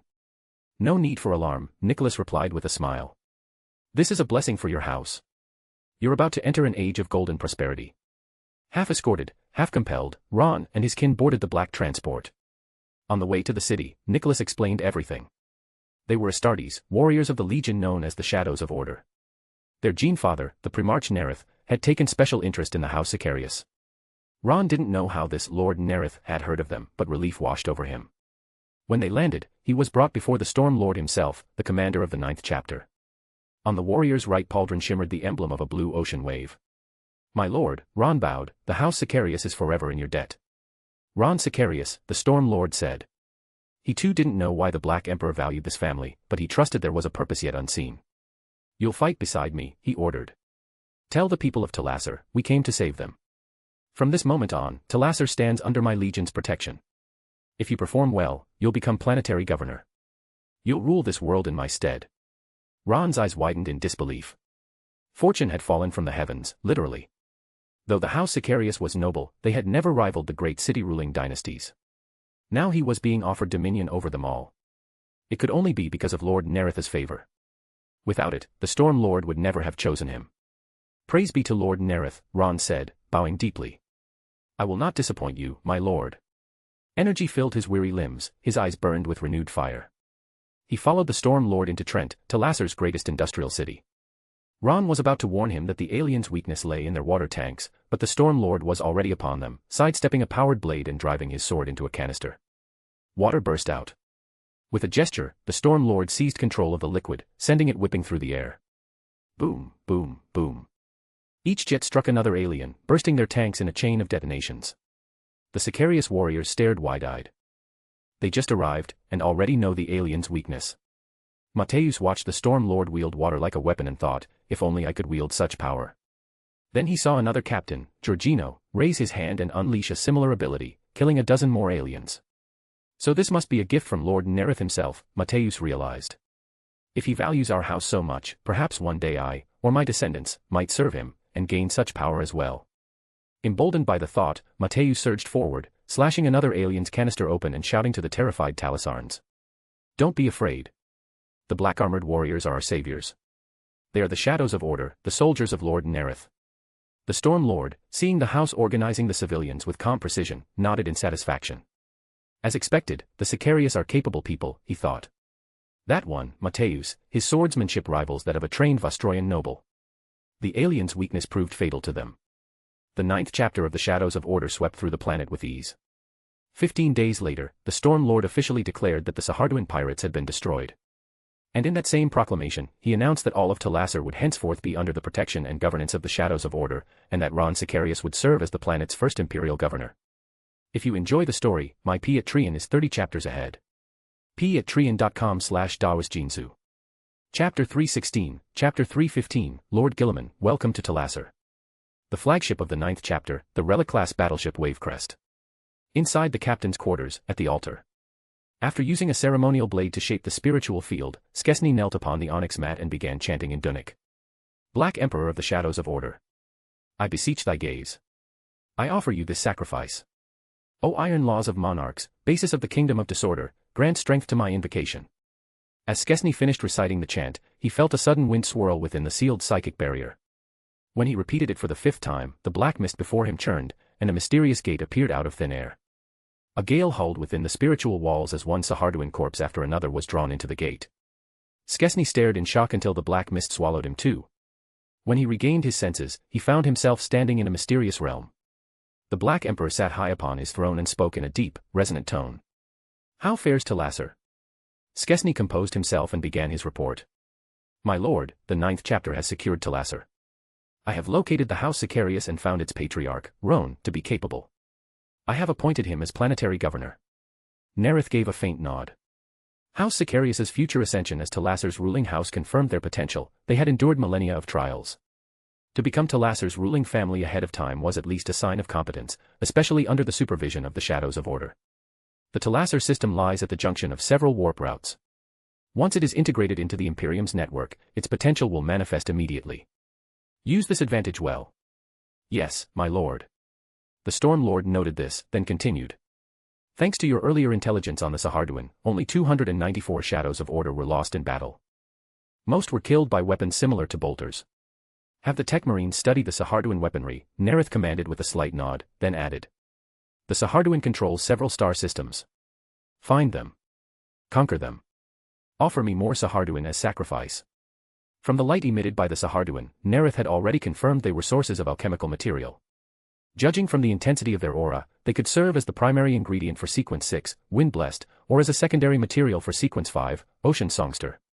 Thus, while harvesting potion materials, he would also expand the borders of his dominion. By your will, my lord. The Storm Lord's form faded. Returning to the altar, Skesny found the black mist had receded. He prayed a moment longer before rising to leave, when his comm bead suddenly chirped. He pressed it, and the voice of the Master of Vox came through. My lord, an unidentified fleet has appeared in system. Identification codes indicate the 12th Expeditionary Fleet. The 13th Legion, the Storm Lord asked. Yes, my lord. 5 stellar hours later, at Talasar's orbital spaceport. The Shadows of Order stood in immaculate formation. Flanking the Storm Lord were Planetary Governor Roan Sicarius and his younger son, Matthias, commander of Talasar's defense forces. Matthias, having long passed the suitable age to become one of the Shadows, could only watch with envy. I already have 2 sons and 1 daughter. If I can father 8 more, one of them will be eligible to skip the first trials and become a direct candidate. The Storm Lord had implemented the same policy used on Vostroi. Every noble who bore 11 children earned 1 spot as a 9th chapter candidate. Commoners who bore 11 children could have 1 child enter the trials. Those who passed would become Shadows of Order. Those who failed would serve as auxiliary soldiers. Matthias, as both Talasar's defense commander and leader of the auxiliary forces, was pondering this when the Storm Lord spoke. Lord Guilliman, welcome to Talasar. Clad in cobalt blue armor, Robot Guilliman strode forward. I heard the Talasar system was under Xeno's invasion, he said, his piercing eyes fixed on the Storm Lord. I brought my legion to deliver it. Guilliman surveyed the Talasarns. It seems the crisis has already been resolved. Yes, my lord. The Xenos have been purged by my chapter. Talasar now lies under our protection. Guilliman's brow twitched slightly. He stood silent for several seconds, then spoke. Talasar's location is strategic. See that your chapter develops it wisely, and lend support to neighboring systems. Thank you for your counsel, my lord has given the same instruction, Skesny replied respectfully. I welcome your guidance. Talasar's agriculture and industry are well established, Guilliman said, offering direction. The next step is integration into the Imperial Trade Network. I have matters yet pressing. Since Talasar's Xenos threat is resolved, I must continue my crusade. As his dropship ascended, Guilliman gazed through the viewport, his mind racing. Talasar is a treasure. In my original designs, it was meant to be a critical node. I hadn't expected it to fall under the control of the Shadows of Order. I can only hope to find a substitute elsewhere, though few systems could rival it.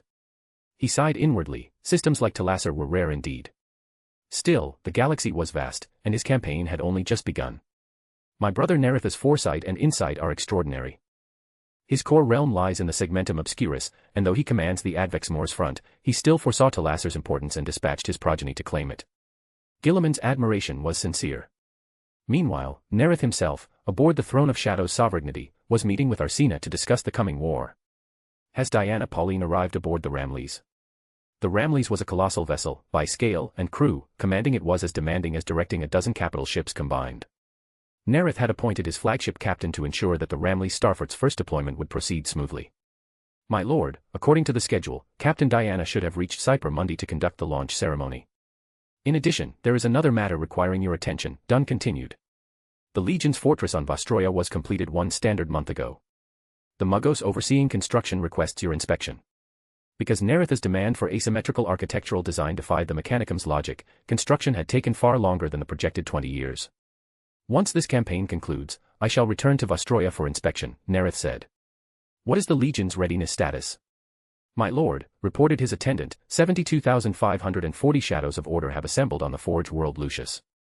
The 2nd, 3rd, 4th, 5th, and 8th chapters, excluding garrisons and honor guards, number 48,500. 2,000 have been selected for the honor guard.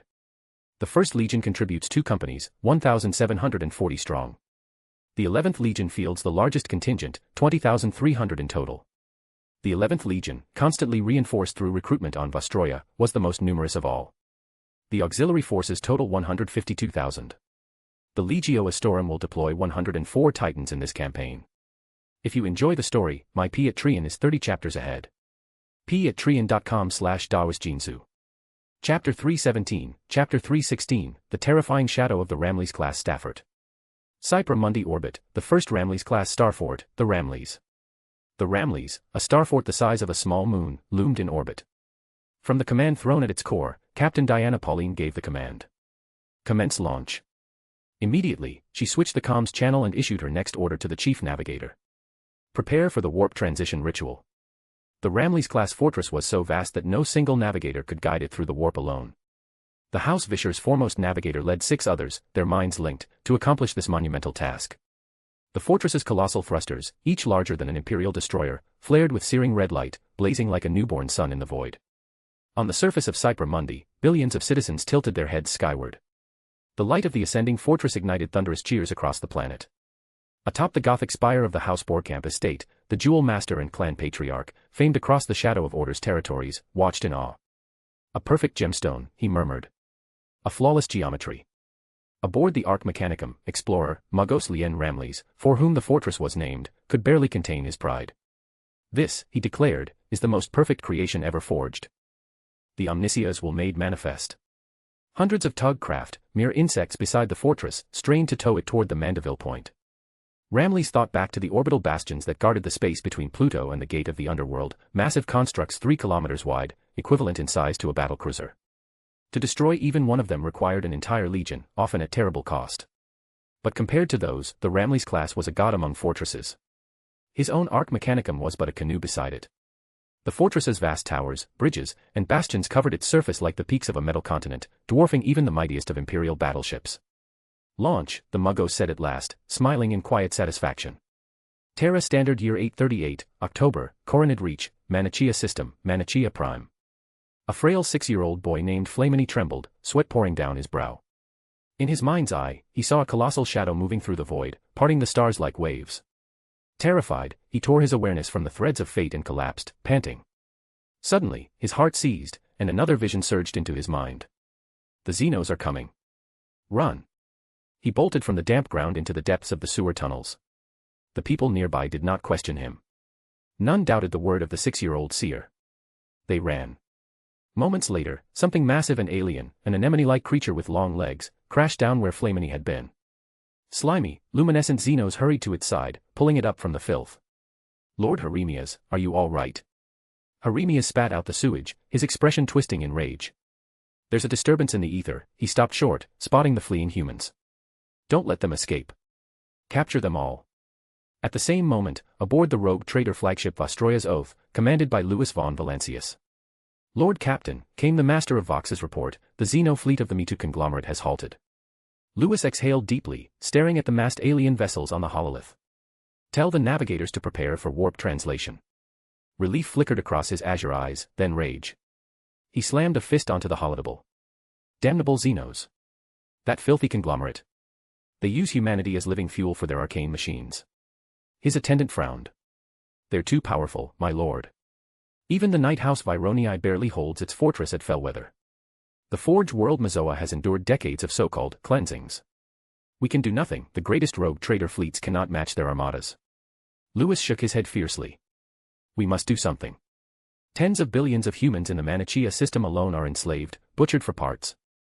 Billions more suffer across a dozen worlds. Lord Nareth will purge the Xenos' filth.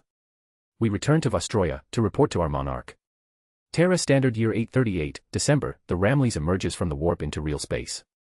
The moment the fortress entered the Advex Moors, swarms of Rangdan battleships and drones surged toward it like a tide. Their psychers had already sensed the vast shadow in the warp and were ready. In the Ramleys' simulus chambers, Diana sat in a chair entangled with neural cables, surrounded by flashing consoles. Her gyrinx is at her feet. Despite her mind being twice enhanced, her mind was nearly overwhelmed by the flood of data. Not only the fortress's own systems, but also data from thousands of attacking ships and drones, streamed into her cortex. She instantly realized the sheer magnitude of the threat. The drone swarm was large enough to cripple even a Gloriana-class battleship. She rerouted the impossible volume of targeting data to the torpedo command teams. Target the Xenos drones, she ordered, voice taut.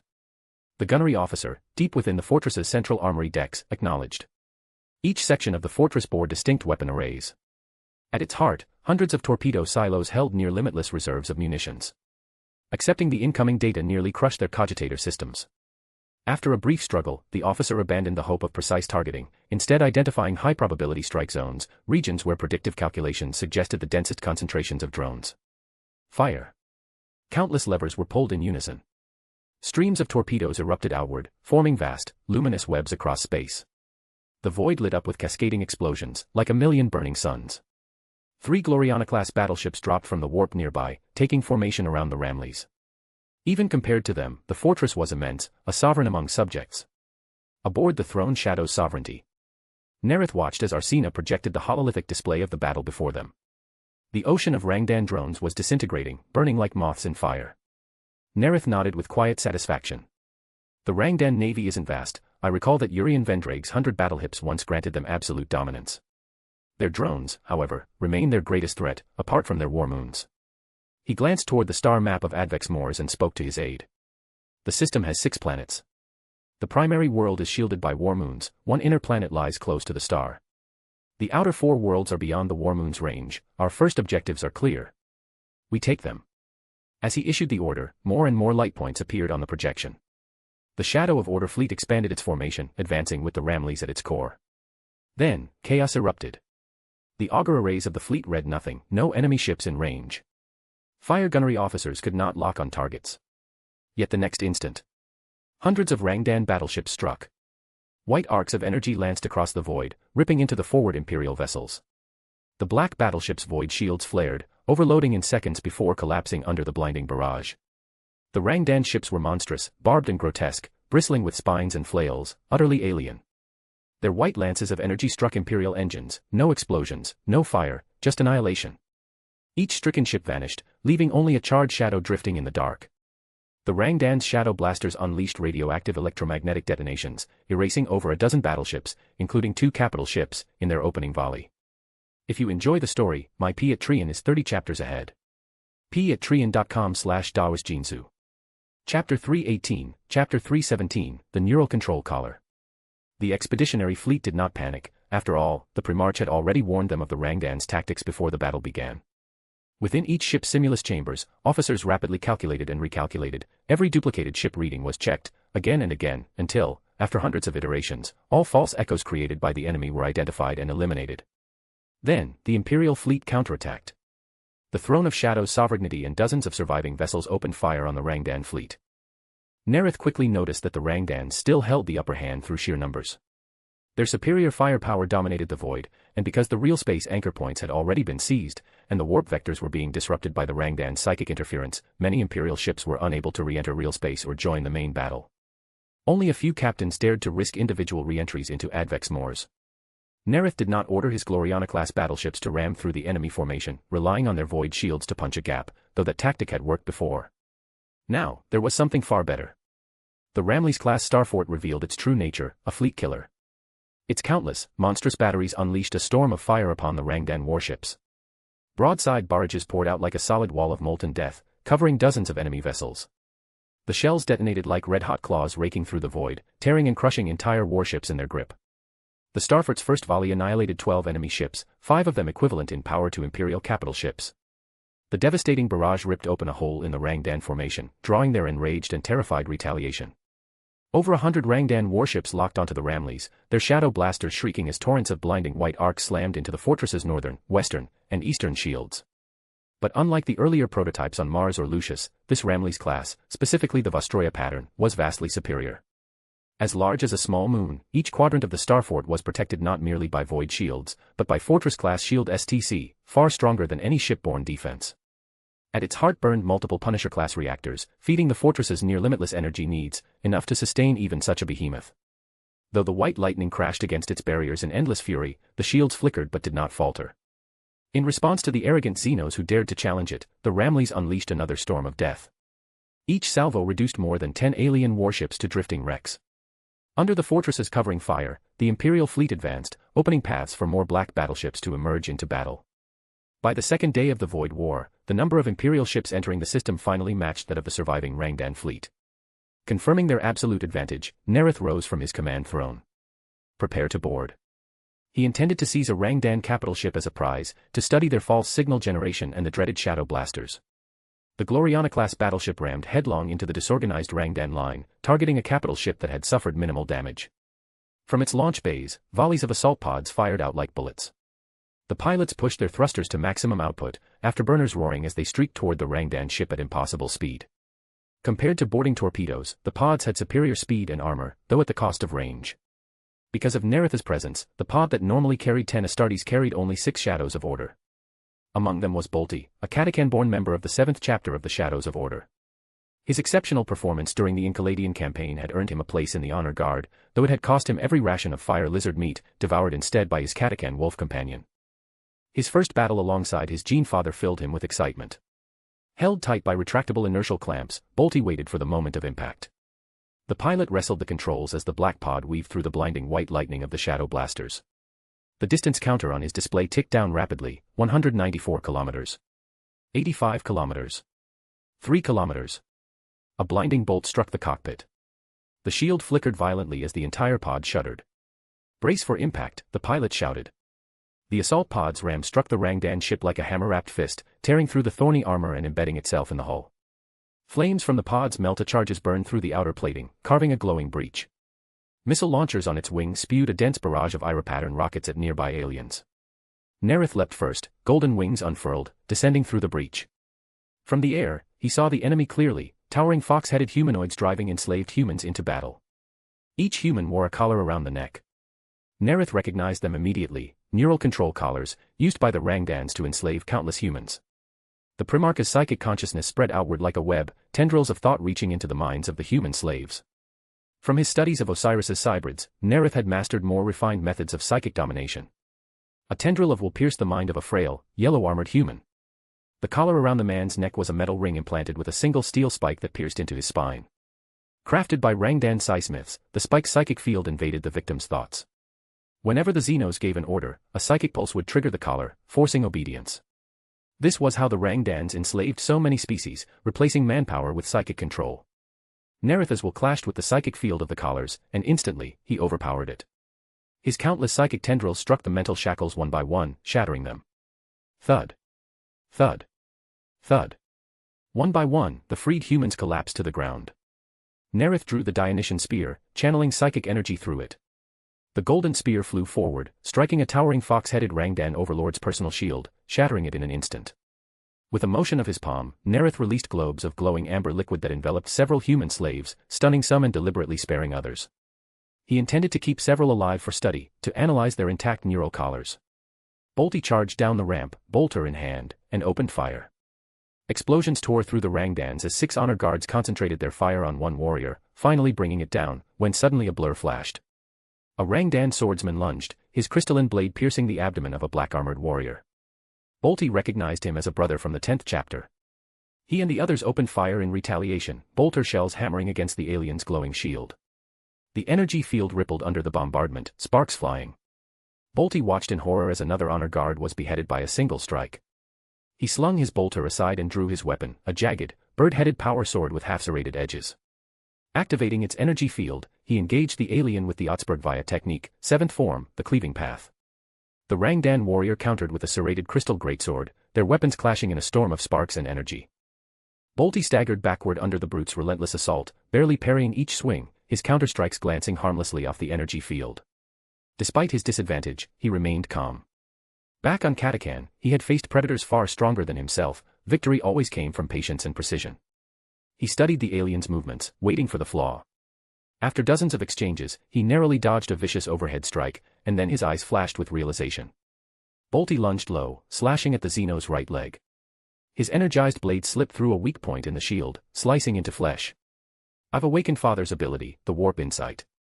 Following the Otsburg via 2nd form, Bolty spun his sword like a coiling viper, avoiding the crystal blade and stabbing straight into the alien's abdomen. The Rangdan warrior screamed and collapsed, lifeless. Nareth led his warriors forward, gathering more honor guards. At the same time, the 8th chapter's flagship, Razor, under Thierry Vera's command, launched boarding torpedoes at their marked target. Pierre, grandson of Kasai's Grand Sword Master Mika Wright, was among the first of the Kasai-born Shadows of Order. Gifted in the art of the blade since his training days, he led his assault squad in a boarding strike. 50 boarding torpedoes, hidden among the massed missile salvos, struck the Rangdan warship in unison. If you enjoy the story, my P at Trian is 30 chapters ahead. p@trian.com/daosjinsu. Chapter 319, Chapter 318, The Kasai-born Shadows of Order. The Kasai-born Shadows of Order stood as the tallest among all the legions. An ordinary adult Kasai already reached 2 meters in height. After the transformation surgeries, the warriors of the 8th chapter towered even higher than the Katakan-born of the 7th chapter or even the tallest among the 20 legions, the Salamanders. Compared to their lofty stature, their physiques were more slender. Their shoulders were not as broad as those of the Katakans or Salamanders. Pierre Wright wore a tasseled cloak stitched from fur. Raising his left arm, he aimed his bolt pistol and fired upon the alien creature with a wolf's head and human body. His squad of 9 warriors followed his lead, raising their weapons in unison, just as they had followed Pierre since childhood. It was instinct by now, not merely because Pierre was the son of their former lord, but because of his peerless swordsmanship. Explosions roared, energy shields flickered. The Xeno overlord bellowed in rage, and thousands of human slaves bound by neural collars surged forward. Behind the tide of slaves, the Rangdan warriors sneered coldly, waiting for their cannon fodder to wear down the black-armored warriors before launching their own assault. Follow me. Pierre already knew from their gene fathers distributed data the common tactics of the Rangdan Xenos. He understood that wasting strength on slaughtering the enslaved humans was both shameful and meaningless. The superhuman senses of a Shadows of Order locked onto the true enemy. Pierre tightened his grip on his sword. From pommel to slightly curved, it stretched 1.8 meters long. Forged from Kasai steel, Pierre's sword was longer than the typical 1.5-meter noble blades, matching his towering physique. In his hands, the long sword still looked slender and elegant, like himself. Pierre infused a faint psychic charge into the blade, the sword humming faintly as his spirit merged with its edge. His squad did the same. Once, only nobles could wield swords crafted by Kasai mastersmiths, but now, every Shadows of Order of the 8th chapter carried one. In his mind, Pierre traced the optimal route toward the Rangdan overlord and charged. The blade spun, tearing through the throng like a living storm. Pierre cut through the crowd like a black tank in motion, his sword flashing only when necessary. His 9 squad mates followed in formation, using him as the arrowhead. In moments, they broke through to the overlord himself. The fox-headed Rangdan bellowed, "Useless trash." His psychic scream surged into the neural collars, metal spikes vibrated, and the terrified slaves turned against the black-armored warriors. The fox-headed Rangdan soldiers joined the attack in a frenzy. Defensive formation. Pierre's squad instantly formed a ring around him, weapons ready to repel attacks from all sides. Pierre clashed directly with the overlord, their blades screeching as they met. Sparks flew. The overlord's raw strength drove Pierre back, his attacks were as vicious and relentless as a raging wolf. Meanwhile, Rangdan warriors and enslaved humans hurled themselves at the defensive ring of shadows. Outnumbered 100 to 1, the Kasai-born shadows held firm, deflecting every assault with disciplined precision. One Rangdan warrior crouched behind dozens of slaves, charging forward like a beast. A Kasai-born shadow noticed the ambush immediately. He swept his sword horizontally, cutting the enslaved humans in half, then brought it diagonally upward using the Ursa form to parry, deflecting the Rangdan's blow. But the Xeno's momentum was overwhelming, and he couldn't dodge without exposing his captain's back. His gaze hardened. He met the charge head-on, swinging with all his might. The psychic blade struck the personal energy field, rippling with invisible force.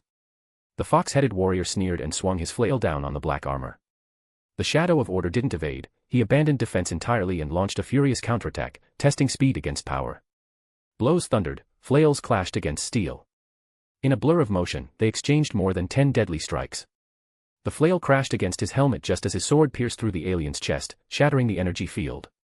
Pierre raised his sword horizontally to parry the Overlord's renewed strike. He knew his squad could not hold out much longer, he had to kill the Overlord, fast. As a veteran swordsman, Pierre knew that in the heat of crisis, calmness and precision brought victory. He steadied his stance and guarded flawlessly.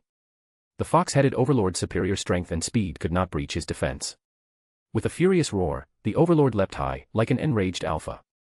Pierre's eyes flashed, he saw the opening. He slid to the right, ducked low, then leapt upward in a mirror motion, the same strike, the Virabei form. He poured all his strength into one diagonal slash from right to left. Psychic lightning crackled as his blade struck the Overlord's energy shield. A thunderous explosion, then the shield shattered.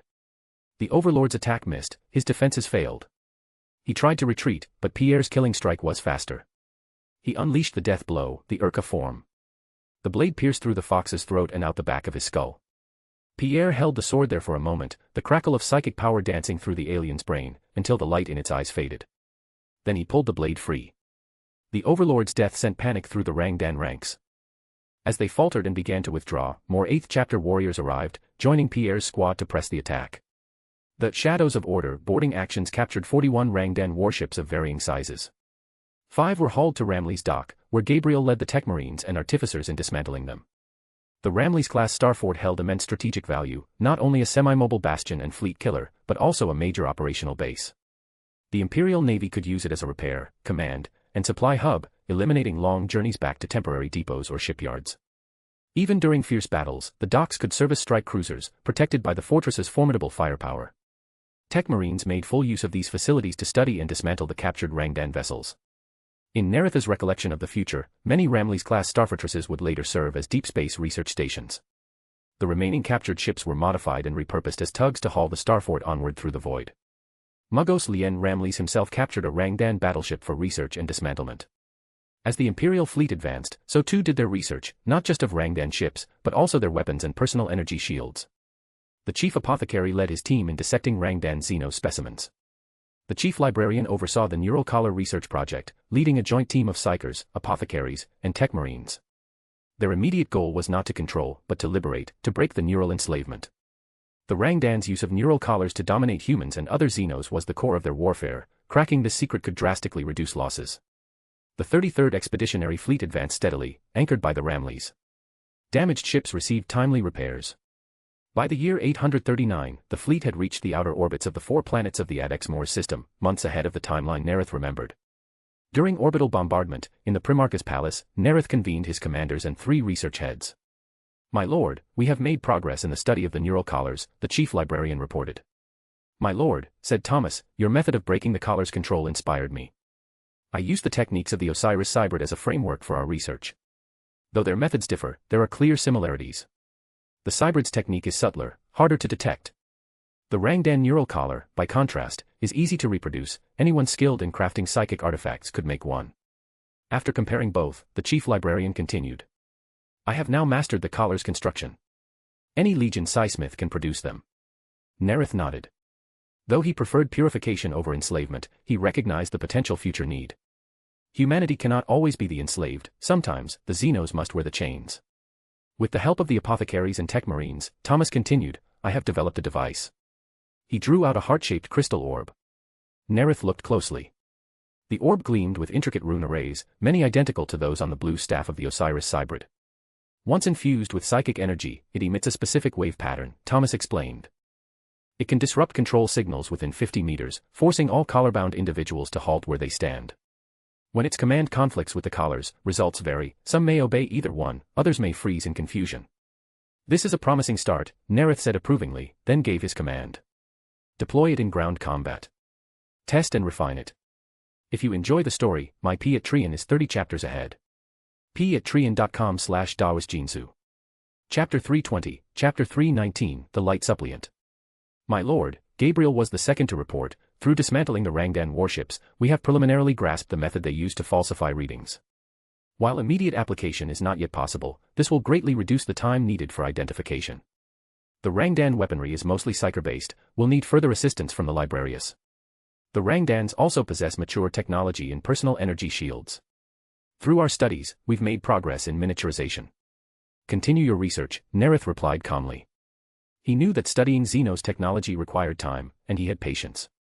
As long as, before the year 862, the beginning of the Second Rangdan War, they could master Rangdan ship technology and formulate effective countermeasures, it would suffice. There were still 23 years to go. My lord, I've conducted dissections of Rangdan Xenos, said Michael, the third to report. These fox-headed, humanoid creatures possess great strength and agility, they form the mainstay of their fleet's combat troops. I've uploaded all biological data on the Xenos to the Legion's tactical network, and copies have been sent to all chapter masters and company captains. Nareth nodded slightly before continuing. During ground combat, I'll capture live Rangdan Xenos and have a special containment zone prepared aboard the Ramleys. As I've said before, the war against the Rangdans will last for decades, our legionnaires must know their enemy thoroughly. He remembered that, in the future, Deathwatch would be stationed within the Jericho reach of the Ultima Segmentum, housed in a Ramleys-class starfort, Watch Fortress Ariok. Inside Ariok, Deathwatch kill teams trained and prepared for coming missions. The fortress combined command, storage, archiving, and garrison functions, and also served as a facility for various Astartes training programs. To create the most realistic conditions possible, its massive domes simulated diverse environments, some even housed flora and fauna from Death worlds. Kill teams would even capture Xenos and release them into the domes, simulating live-hunt exercises. After the war, the Ramleys must not go to waste, it can serve as both a training base and a Rangdan research facility. My lord, spoke Arsene Dunn next, to date, the expeditionary fleet has lost 54 void ships, including 13 capital ships. Most losses occurred upon entering the system, when outnumbered by Rangdan vessels.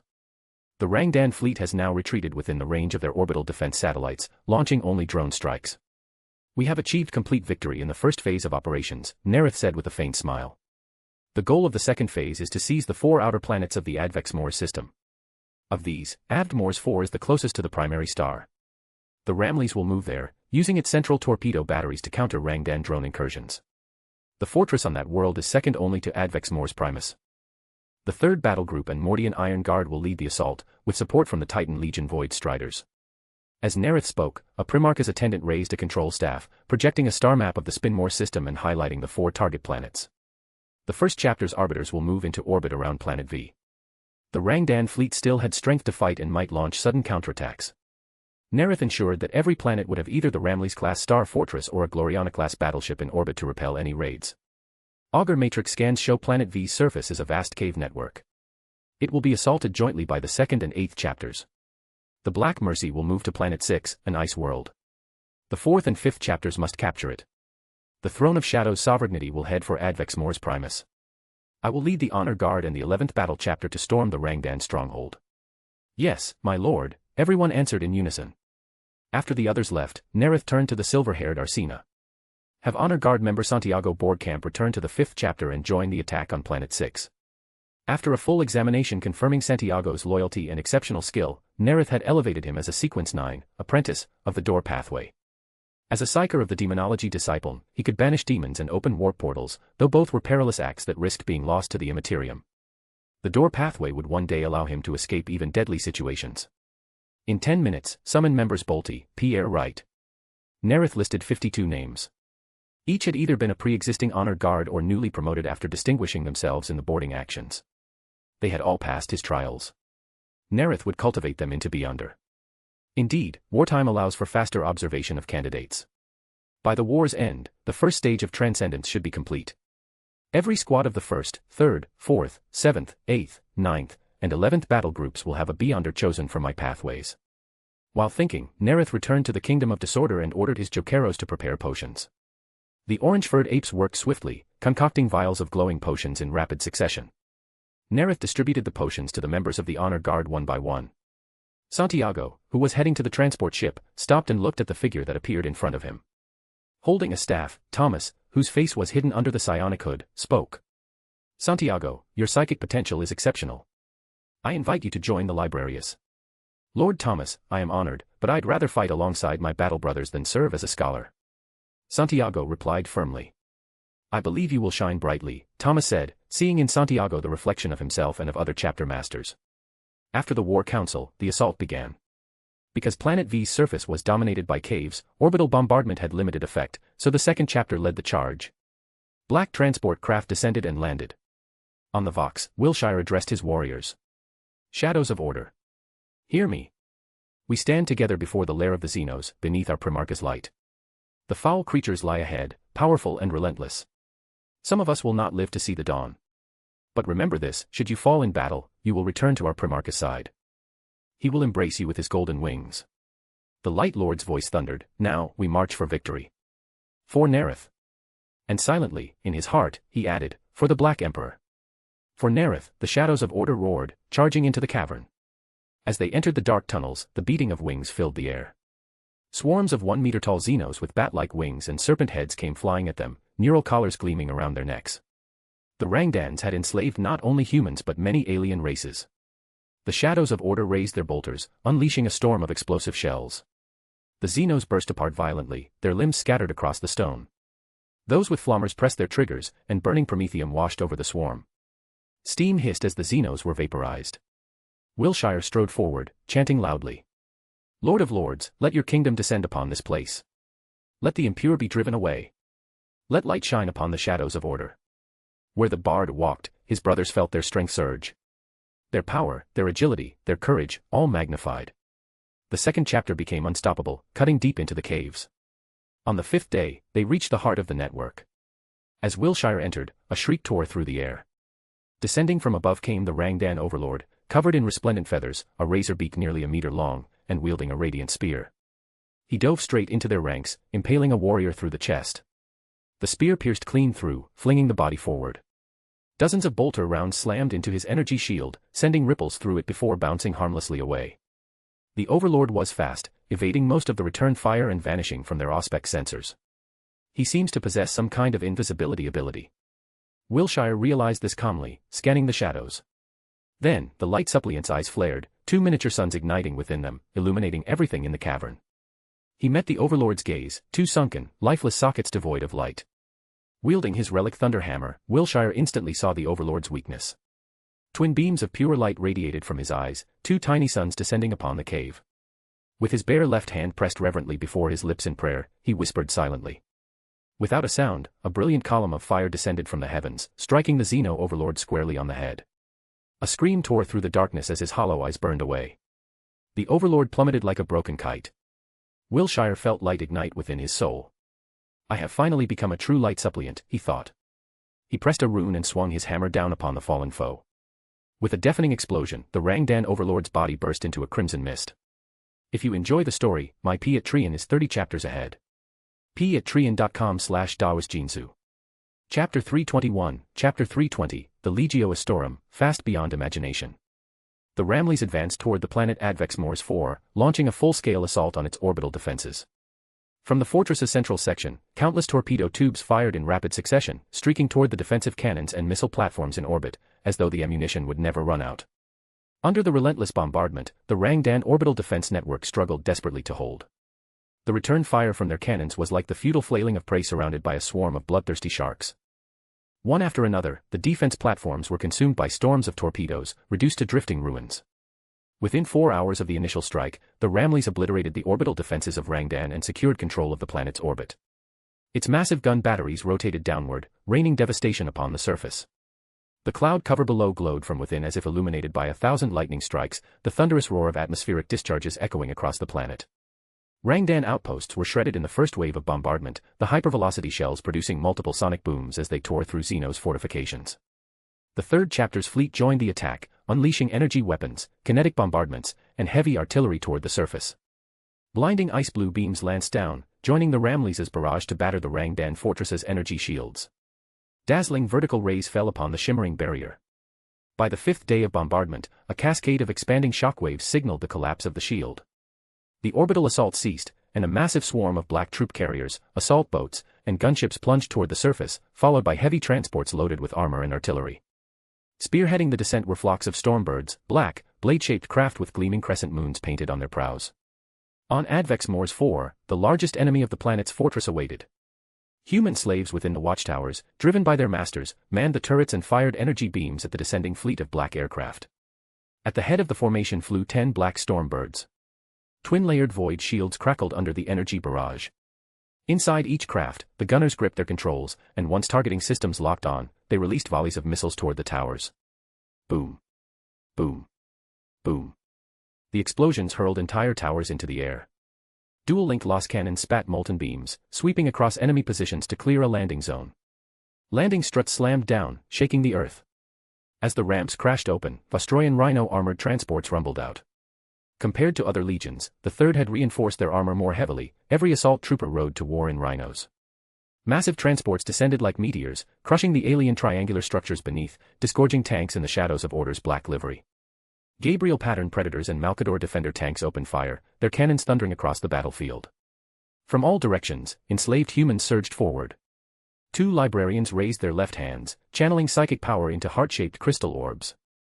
Invisible waves of force rippled outward in a 50-meter radius. Nearly half of the humans hesitated, torn between the control of their neural collars and the liberating pull of the librarians' powers. 1/3 of the remainder still charged forward, enslaved minds unbroken.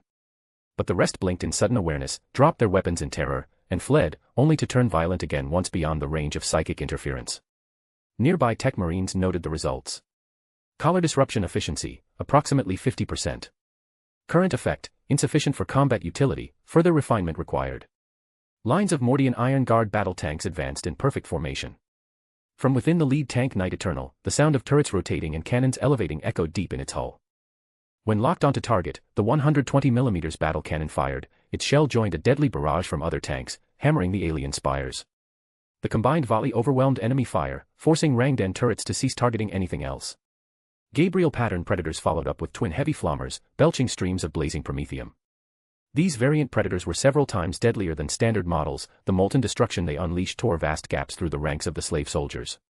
Flanking them, the Vostroyan Rhinos charged forward, assault ramps dropping as black-armored warriors of the shadows of Order leapt out. Jump pack flames roared as they vaulted onto the tall towers, blasting through windows and hurling grenades into the energy generators. Explosions burst through the towers, smoke and debris raining as the shadows descended back into their rhinos and pressed on. Chapter Master Bukeo Arshivan coordinated seamlestly with the Mordian Iron Guard, systematically demolishing turret by turret, their advance steady and precise.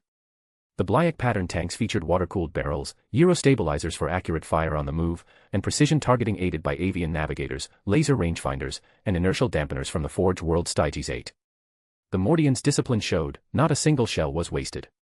Each shot struck home. But as the massive pyramidal fortress of the inner citadel came into view, the advance finally slowed. The 20-meter-tall crystalline towers glowed with fierce light, discharging arcs of lightning. 4 of them unleashed simultaneous bolts that struck a Vostroyan Rhino. The web of electricity crawled across its hull before tearing it apart, reducing both the vehicle and its passengers to flickering shadows. Requesting Titan support from the Legio Astorum, said the Dark Lord into his Vox speed. Request acknowledged. Legio Astorum deploying now. Before he could issue another order, the ground trembled. Through the viewports of his command vehicle, he saw them, a squadron of Titans, closing in at impossible speed. The Legio Astorum moved faster than any other Titan legion. 5 colossal war machines stormed the battlefield, banners whipping in the wind. At their center gleamed the dark sun of Lucius, emblem of the Hollow World's artificial star, and a symbol of the isolation they had endured through centuries of the old night. Upon each Titan's armor were etched intricate constellations, abstract solar maps and warp routes chronicling the Legion's long journey through the stars. It was this that earned them their other name, the Starborn Legio. Moving in perfect formation, the Legio Astorum fired as one. The Warlord-class Titan Unyielding Wrath spun its dual autocannons, spewing a hurricane of massive shells. Explosions erupted across the fortress, flame cyclones and shockwaves swept the Rangdan defenses. The spires crumbled, melting under the inferno. Everywhere on Rangdan 4, the same sight unfolded, Legio Astorum responding to aid requests with blinding speed, smashing fortresses one by one. They crashed through bastions, their iron feet crushing slave soldiers into paste. The Dark Lord's command rhino roared through a breach, heading for the citadel's heart. A massive Rangdan overlord, shaped like a rhinoceros, charged out of the smoke. Bukeo saw it coming. He did not leave his command vehicle, using his psychic art meant he could not move. His eyes darkened. Spirit energy reached toward the Xeno's mind. The Rangdan overlord's stride faltered, his eyelids grew heavy. Suddenly, his vision shifted. The smoke was gone. He was sinking into a swamp. The creature convulsed, struggling to rise, as the command rhino's guns opened up. The overlord's personal shield crackled, then failed. The troops behind him froze in confusion, cut down by fire. Human Psyker, assaulting the overlord's mind, shouted a Rangdan warlock. He extended his staff, projecting his consciousness into the overlord's psyche. A moment later, shock filled his eyes. The human's technique was unlike any psychic domination he had ever known. Before he could react, the overlord's shield shattered, and a barrage tore through his unprotected body, leaving nothing but fragments of flesh and armor. If you enjoy the story, my Patreon is 30 chapters ahead. patreon.com/DaosJinsu. Chapter 322, Chapter 321, The Apprentice.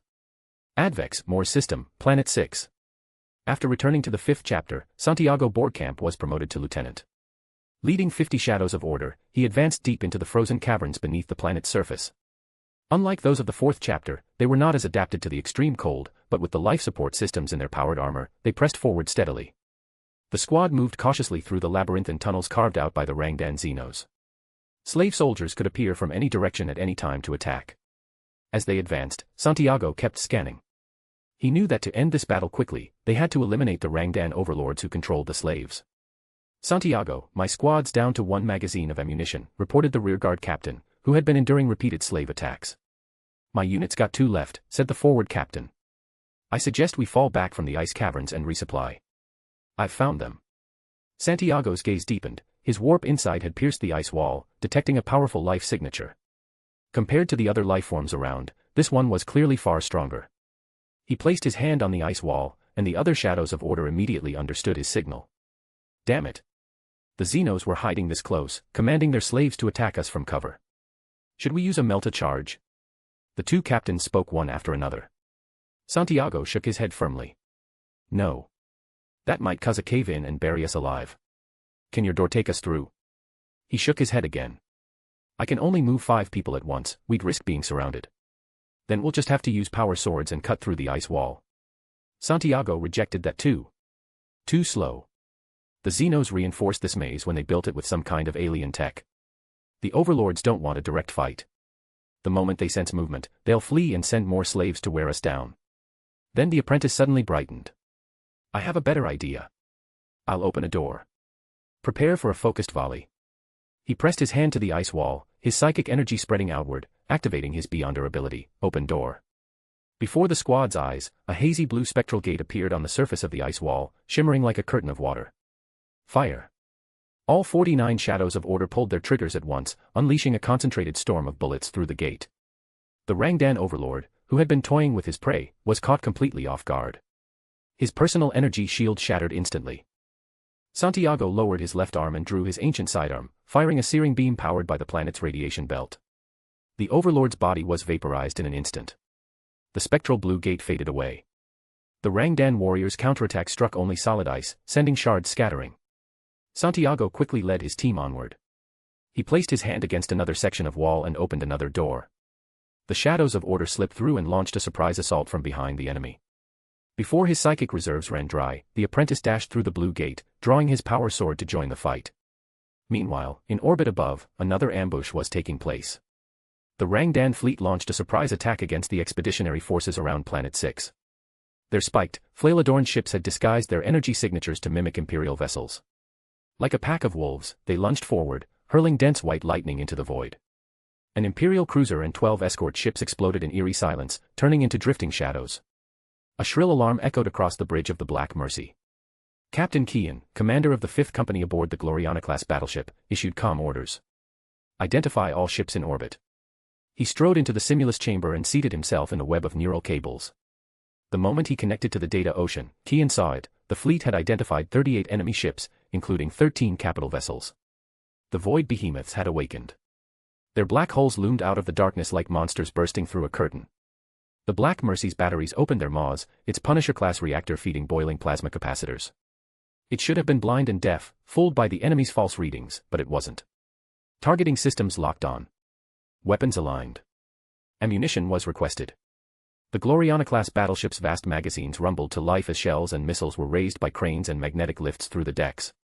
Fire filled the void, sweeping the enemy like a blizzard. The main prow-mounted lance beam fired, releasing a blinding bolt of energy that struck a Xeno warship and tore it apart in an incandescent flare. On the Rangdan flagship, the wolf-headed overlord stared in disbelief as thousands of missiles rained down like steel needles upon one of his cruisers. Without void shields, the ship was riddled with hundreds of holes, flames ripped through its inner decks. Then the core detonated, splitting the ship apart like a blooming flower, beautiful and brief. Impossible. Even if the humans have cracked part of our reading masking secret, every ship was refitted to re-randomize its readings every 3 seconds. They shouldn't have been able to identify us in time. Call the war moons. Launch drones for cover. Retreat, the overlord shouted bitterly. This ambush, planned for so long, had failed completely. He had hoped that their newly modified ships could slaughter the Imperial fleet before being identified, gaining a numerical advantage, and crushing them. But he hadn't anticipated the sheer computational power of the enemy ships. Fall back to satellite range, he ordered grimly. We'll have to rely on the war moon for defense. The battleships of the 4th and 5th chapters, centered around Black Mercy, launched a full pursuit. Using the collective computing power of their simulus chambers, they identified each Rangdan vessel before it could remask its signal and struck with pinpoint precision. The Imperial ships, outnumbering their prey, tore through the retreating fleet like blood-hungry sharks, unleashing devastating light.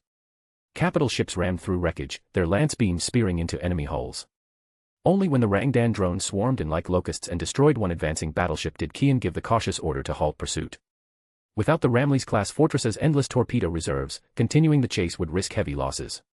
As the assaults on the other 3 planets pressed on, Nareth himself set foot upon the core world of the Rangdan outer defenses, Advex Mors Extremis. If you enjoy the story, my P at Trian is 30 chapters ahead. p@trian.com/dawasjinsu. Chapter 323, Chapter 322, The Mind-Controlled Rangdans. Advex Mors Extremis. As the Stormbird descended toward the planet's surface, Nareth gripped the blue psychic staff of the Osiris Cybrid. His will spread outward like an invisible net, engulfing the entire Rangdan fortress below. Within that vast psychic field, the Primarch's consciousness stretched out a multitude of tendrils, instantly locating 139 Rangdan warriors and 4 overlords inside the fortress.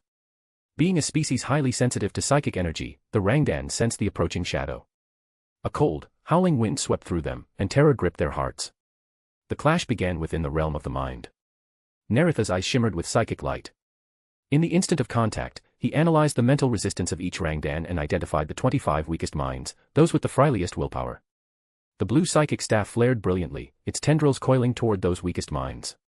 Then, like splitting threads of silk, they shot into the doors of their consciousness. Using the technique he had learned from the Osiris Cybrids, Nareth bypassed their psychic defenses and seized their thoughts directly. The 25 Rangdan warriors froze, then moved in eerie unison, like marionettes on strings, each stepping forward with their left foot in perfect synchrony. Immediately, Nareth felt new psychic power well up within the blue staff, drawn from their subdued minds. His gaze sharpened. He launched another mental strike, this time against the 19 next weakest Rangdans.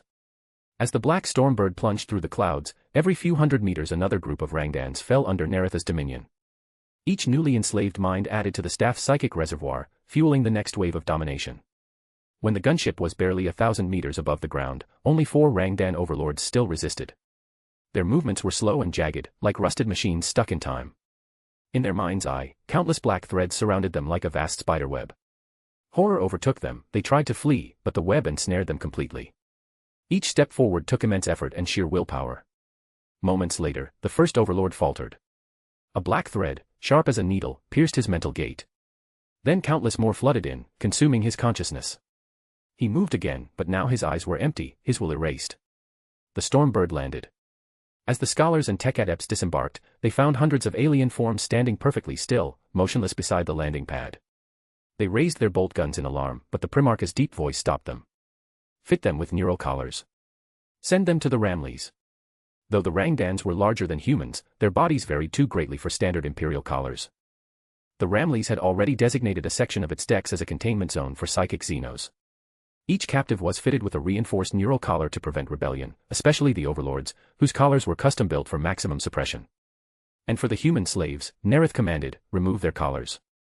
As the adepts carried out their orders, Nareth reflected silently on his battle. Controlling Rangdan minds isn't easy. Even with the cybered staff, 200 at once is about my limit. In a major conflict, like what's coming in the capital world, or the Second Rangdan War, this technique won't suffice.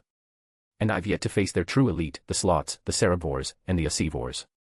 The campaign across the 4 outer worlds of the Advex Mor's system concluded within 57 solar days. Leaving garrisons behind, the expeditionary fleet advanced toward the capital, whose defenses now lay open. The surviving Rangdan fleet, shattered by its failed counterattack, dared not commit its warships again, resorting instead to drone harassment and delaying actions. Aboard the Throne of Shadow's sovereignty, in his palace, Nareth received Arsina's report. My lord, in the surface campaign, 1,013 shadows of order have fallen. Auxiliary losses number 6,057, mostly among the Vostroyan auxiliaries and Mordian Iron Guard who stormed the Desolation Fortress and Planet Ivy's bastion. Sorrow passed through Nareth's eyes, tempered with grim relief. By my estimates, the First Legion lost around 2,000 warriors during the Outer System campaign. In this next stage, my own casualty should be half that. I've fielded more auxiliaries and shadows, and, most crucially, the Legio Astorum fights beside us. Our advance is at least twice as fast as the first chapter's pace. As he pondered, his attendant continued. According to your orders, 2,530 Rangdan captives have been collared and transferred to the Ramleys. Over 10 million human slaves have been liberated, most through your intervention on Desolation. Their collars are being removed by the adepts, and they will be placed under Vostroyan supervision for re-education and reintegration. Nareth nodded slightly. Good. Then comes the final and decisive battle. Next, we face their war moons, and the Rangdan warlord himself. He gazed at the holographic map, 2 stars gleaming brightly, their targets. He recalled how Urian Vendrage, during the First Rangdan War, had split his assault between the same objectives. His flagship, a Gloriana-class battleship, had rammed an enemy war moon and detonated its overloaded plasma reactor, turning it into a miniature sun.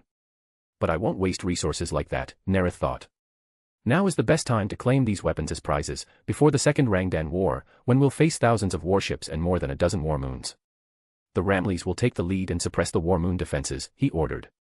During the First Rangdan War, the war moon had fought alongside the Rangdan fleet against 3 Gloriana-class ships, and still failed to gain an advantage. By contrast, in the Battle of Alaxes, the Chimera, a Ramleys-class fortress ship, had single-handedly annihilated the Alpha Chapter fleet. Clearly, the Ramleys-class outperformed its predecessors.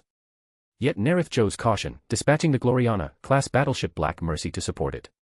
The 4th and 11th Chapter fleets will assist. Prepare boarding actions to seize the war moon intact. Tech Marines and Librarians will join the boarding teams. He knew those war moons were operated by enslaved humans bound by neural collars, thus, they would play a crucial role in seizing control. Then his gaze turned toward the Rangdan capital world. Vendrage deployed 30,000 warriors there, losing 5,000 in victory.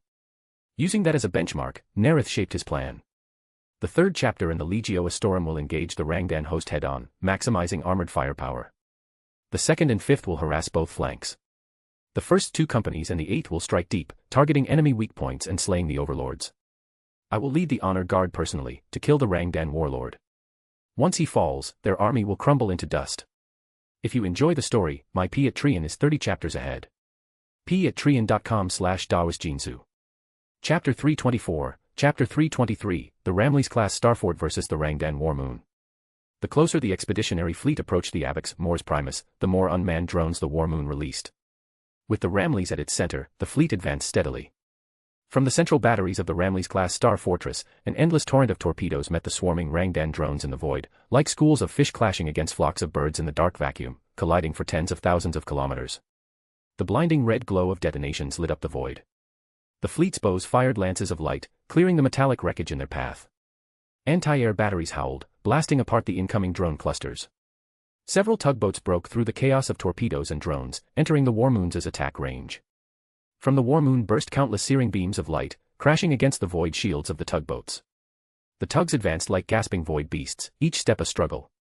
Their sole mission, drag the Ramleys forward before being annihilated.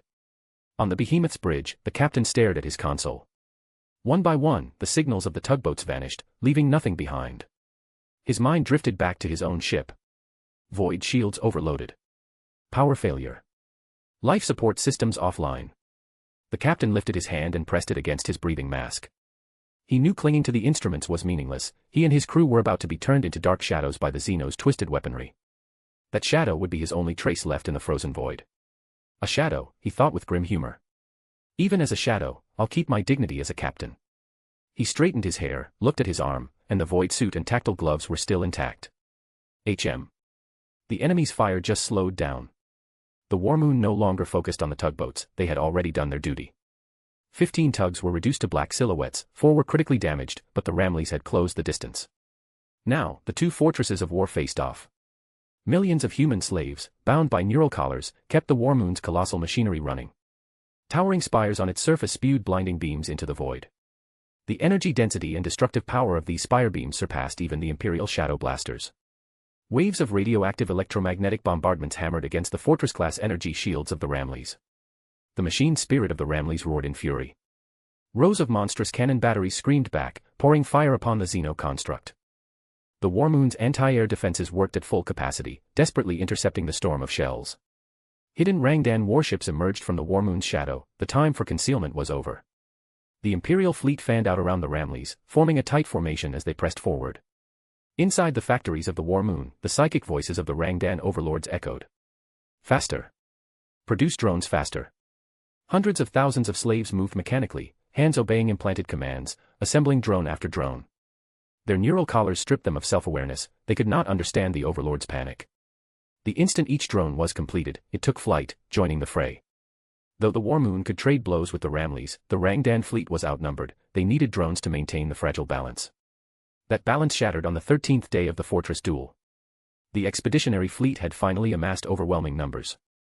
Aboard the Throne of Shadow's sovereignty, Nareth watched the accelerating advance on the holographic display. He scanned the streams of data, every ship's main engine increased speed in perfect synchronization. Thanks to the Simulus chamber enveloping the fleet, all ships advanced at identical visual speed. No ship surged ahead, none lagged behind, the formation was as seamless as a rising tide.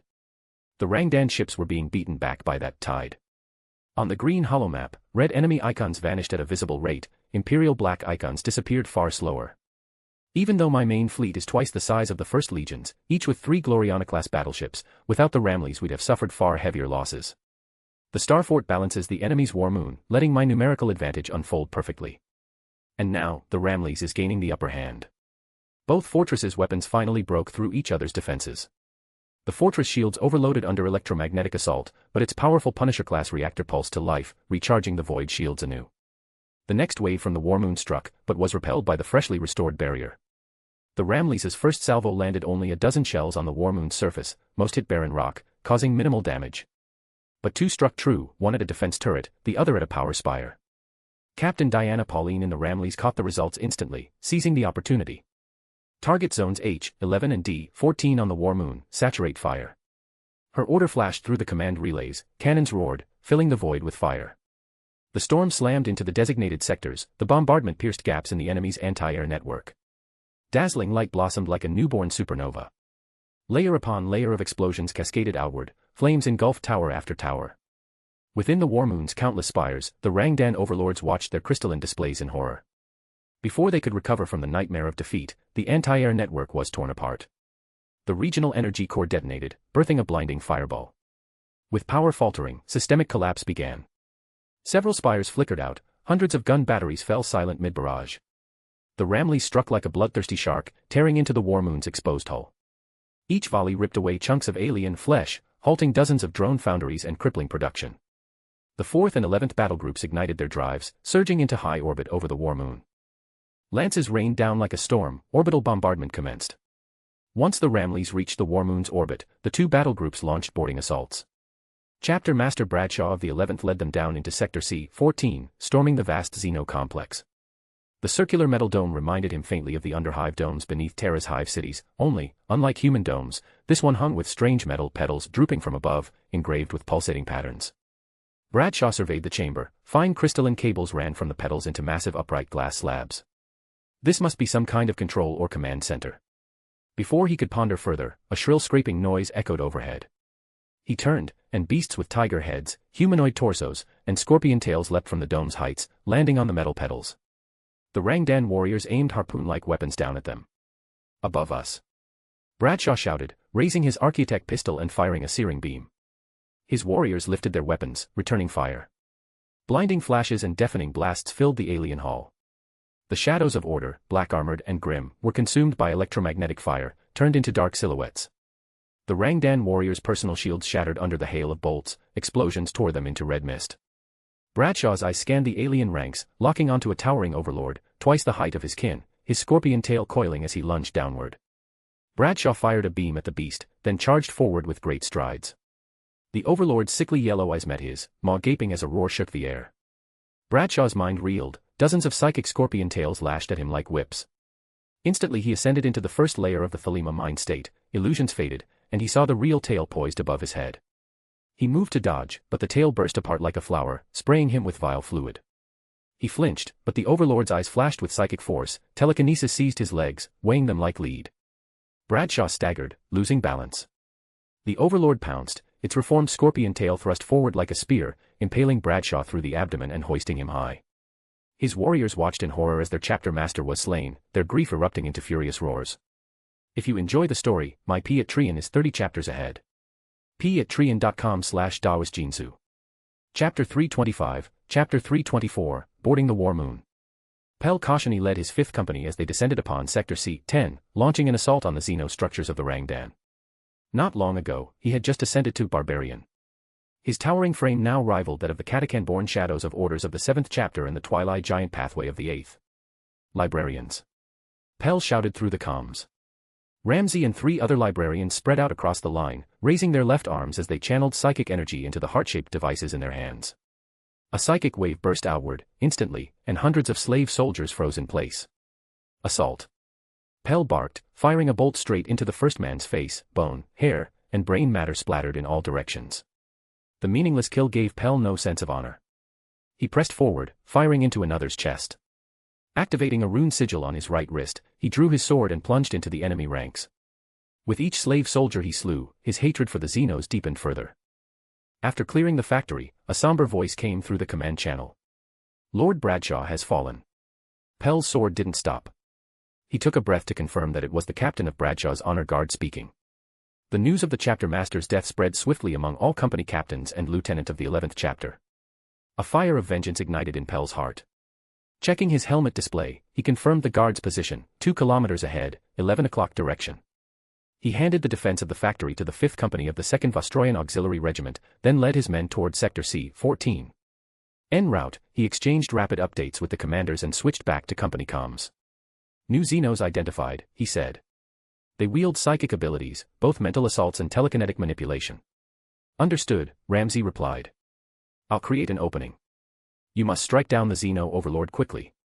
The shadows of orders advanced swiftly, reaching the exterior of the alien structure. Explosions echoed within, the honor guard was still fighting inside. Pel and Ramsey exchanged a brief nod, and charged.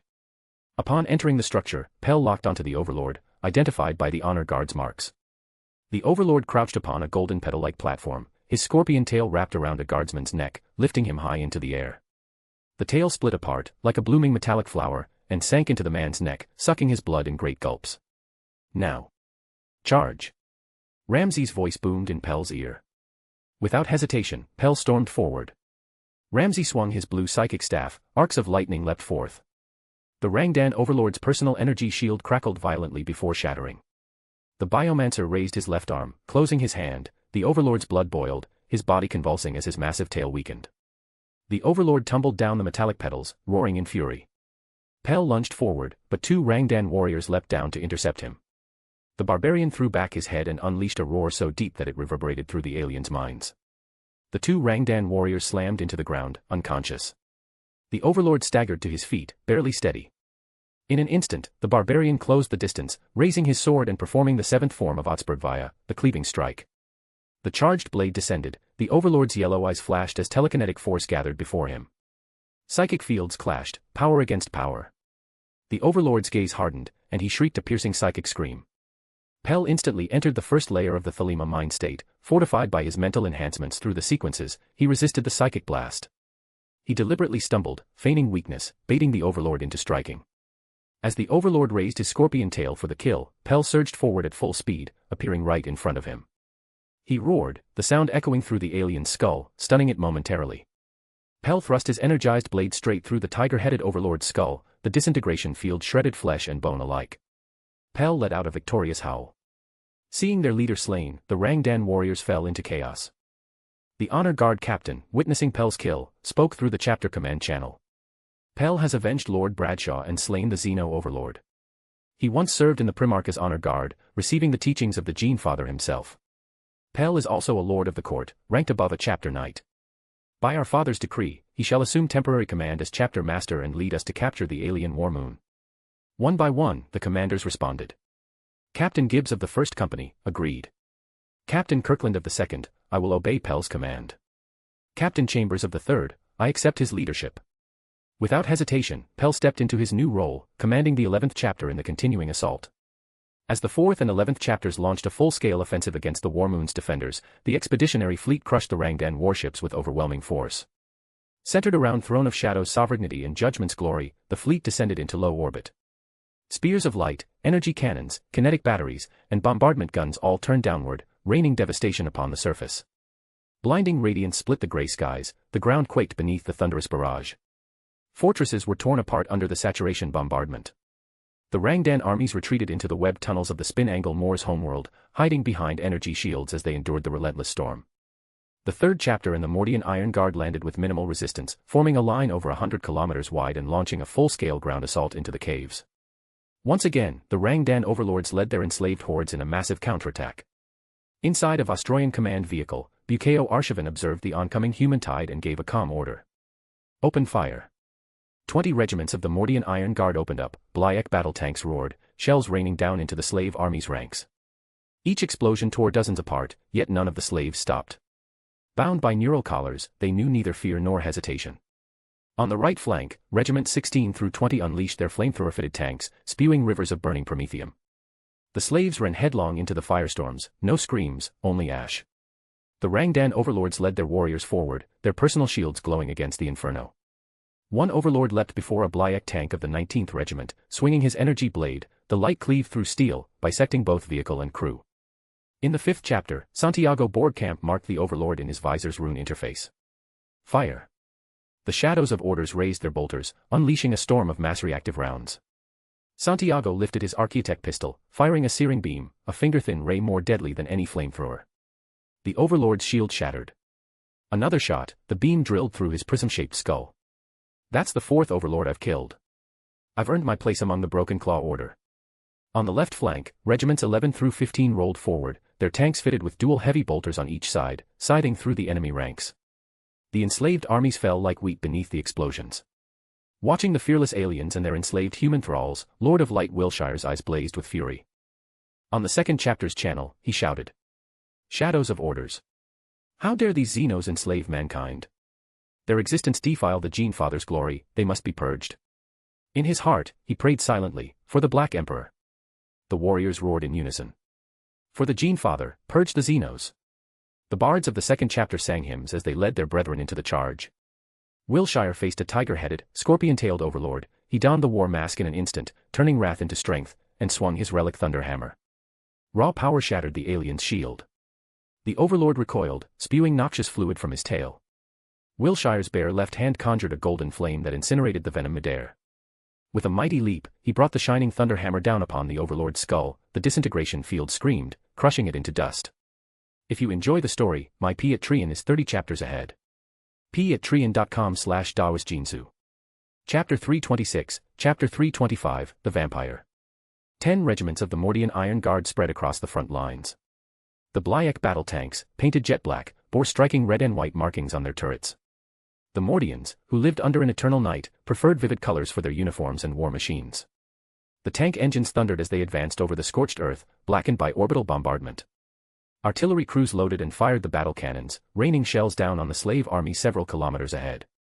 A Rangdan overlord roared in fury, hidden fortresses shed their camouflage, and compact shadow blasters emerged to counterattack. Waves of radioactive electromagnetic bombardment struck several tanks, leaving dark, smoldering imprints across the cratered terrain. But such horrors could not shake the iron resolve of the Mordians. The armored columns pressed onward without hesitation. The 1st through 10th regiments of the Iron Guard formed the main strike force, their Blyek tanks upgraded with superior weapon systems. Companies 1 through 5 opened fire with plasma cannons, destructive beams lanced through the air and smashed into the fortress energy shields. The sky erupted in booming detonations. Company 6 through 10 followed up immediately, their tanks unleashing twin multi-barrel melta-weapons. The searing beams, invisible to the unaugmented eye, burned across the iron bastions, melting steel at a rate visible even from afar. Metal flowed like molten tar, twisted and deformed. Behind the collapsing fortresses came waves of enslaved humans, driven by neural collars. They burned to ash as they ran, freed at last from their wretched bondage through death. Inside of Australian pattern Rhino command vehicle, Buceo studied the holoscreens around him and thought to himself. The Mordians are performing better than I expected. Not only have they crushed several of the Overlord-led slave armies, they're systematically dismantling the enemy fortifications. If the Rangdan Xenos don't want the situation to collapse completely, they'll have to launch a full-scale counterattack soon. As if on cue, more Rangdan slave troops poured out from the tunnel systems. A rat-headed Rangdan overlord, hunched and nearly 3 meters tall, led a host of warriors into the counteroffensive. The overlord opened his fanged maw and let out a piercing psychic scream directed at a Blyek battle tank. The mind shock wave tore through the tank's armored shell, echoing within the steel hull. The Mordian crew winced in agony, but they didn't falter. Even as blood seeped from their ears, they kept firing at the slave army. Seconds later, the gunner manning the starboard melta barrels could endure no more. He clutched his ears, though it did nothing. The scream reverberated directly within his mind. The Rangdan overlord clenched his claws, and suddenly 2 Blyek tanks swiveled their turrets, and fired on their own allies. In the command vehicle, Buceo watched grimly as numerous Rangdan psychers appeared, unleashing waves of psychic power upon the iron guard lines. Their strange and potent energy tore through over 40 Blyek tanks in an instant, blasting a hole in the front line. Cunningly hidden among the slave hordes, their dispersed formation made counterfire nearly useless. Deploy. Arshavin barked. Summon the Legio Astorums. Waiting in reserve, the Astartes' armored vehicles and Titans roared to life, engines howling as they charged forward. The Warlord-class Titan Heart of Fearlessness was the first to reach the battlefield. Its machine spirit bellowed in fury as the colossal cannons locked onto the Rangdan Overlord. Boom. Boom. Boom. The Overlord's personal energy shield was torn apart. Raising one claw, he projected a telekinetic force field. With the other, he thrust forward violently. A telekinetic blast slammed into the Titan's void shields, which flared and flickered under the impact. The Overlord's invisible hand pushed hard, and the Heart of Fearlessness staggered back, its void shields collapsing under the strain. The Titan's machine spirit roared in defiance, both its arm cannons continuing to pour relentless fire into the alien's barrier. Bang. Bang. Bang. Explosions thundered in rapid succession as shells shattered the invisible psychic shield. With a final shriek, the Rangdan Overlord's body was torn apart, shredded into nothing by the storm of fire. The Legio Astorums arrived at the most critical points of the front, while the third chapter of the Shadows of Order engaged the Rangdan main force in brutal close-quarters combat. Within the third chapter's lines, Chief Apothecary Michael darted across the battlefield, fulfilling his duty as battlefield medic. Unlike most apothecaries who bore white armor, those of the Shadows of Order wore black. Their right pauldrons bore the variant sigil of the High Helix, a pair of outstretched black wings. Since his ascension to vampire, Michael had come to despise the traditional white armor of other apothecaries. Its brilliance under light made him feel uneasy. The vampire's ethereal dark wings granted him speed beyond that of any in the Shadows of Order. He darted across the field, sometimes leaping high into the air, sometimes gliding low, a blur amidst chaos. His sharpened senses picked out the scent of blood amid the stench of alien flesh, machine oil, and the metallic tang of Astartes' blood. Below, 15 Thunderwolves and 41 Katakan wolves sprinted across the wasteland, weaving between explosions. An Overlord raised his staff, a pillar of flame shot skyward, hurtling toward Michael. The vampire's black phantom wings flared, he dove sharply downward. His left arm was unarmored, instead encased in a flexible gauntlet crafted from the chitin of a Katakan devil. At its tip was an opening, allowing his real hand to extend outward. His claws elongated unnaturally, covered in cryptic runes and intricate patterns. With a swift motion, the corrosive claw struck, raking across the Overlord's energy shield. A deep gouge appeared instantly. The vampire's hand slashed again and again. In moments, the shield was webbed with cracks. Sensing the opportunity, he commanded his wolves to charge. The Overlord hurled jets of flame. A Katakan wolf was engulfed, yet it did not falter, smashing headlong into the rising wall of fire. The pack attacked from all sides in a coordinated assault. Claws tore through the air, teeth ripped away chunks of flesh. The Overlord screamed in rage, lashing out with fire again and again, slaying wolf after wolf. But the beasts were too agile, his flames could never strike more than one at a time. For every wolf he killed, several others tore into him in turn. Even as they burned, the wolves' ferocity didn't fade, they always managed to leave their mark before collapsing into ash. Thud. The Rangdan Overlord fell, torn apart by the relentless wolves. The pack had lost 1 Thunderwolf and 12 Katakan wolves. The survivors, all wounded, huddled and regrouped. Chief Apothecary Michael was already tending to the fallen of the Shadows of Order. He knelt beside a wounded brother, activating the bioscanner mounted on his forearm. The surgical tendrils on his back moved with precise, mechanical speed. Moments later, he helped the Astartes to his feet and handed him a vial of green serum, a stimulant brewed from catachan flora, which numbed pain and restored temporary strength. The vampire caught another scent, blood. He turned and saw a fallen Shadows of Order warrior lying in a pool of crimson. A Rangdan overlord crouched beside the corpse, curiously pawing at the armor. Michael sprinted toward him, retrieving gene seed was his sacred duty.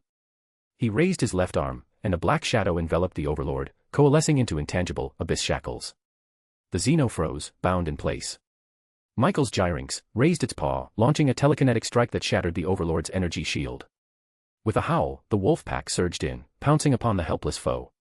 The chief apothecary's surgical limb switched to a bone saw, cutting open the fallen brother's armor to recover the precious gene seed within. If you enjoy the story, my Patreon is 30 chapters ahead.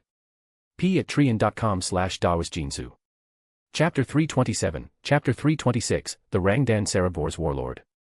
The second, third, and fifth chapters of the Shadows of Order, the Legio Astorum, and the Mordian Iron Guard were locked in brutal combat with the Rangdan hordes. 10 librarians were scattered across the 100-kilometer-wide battlefield.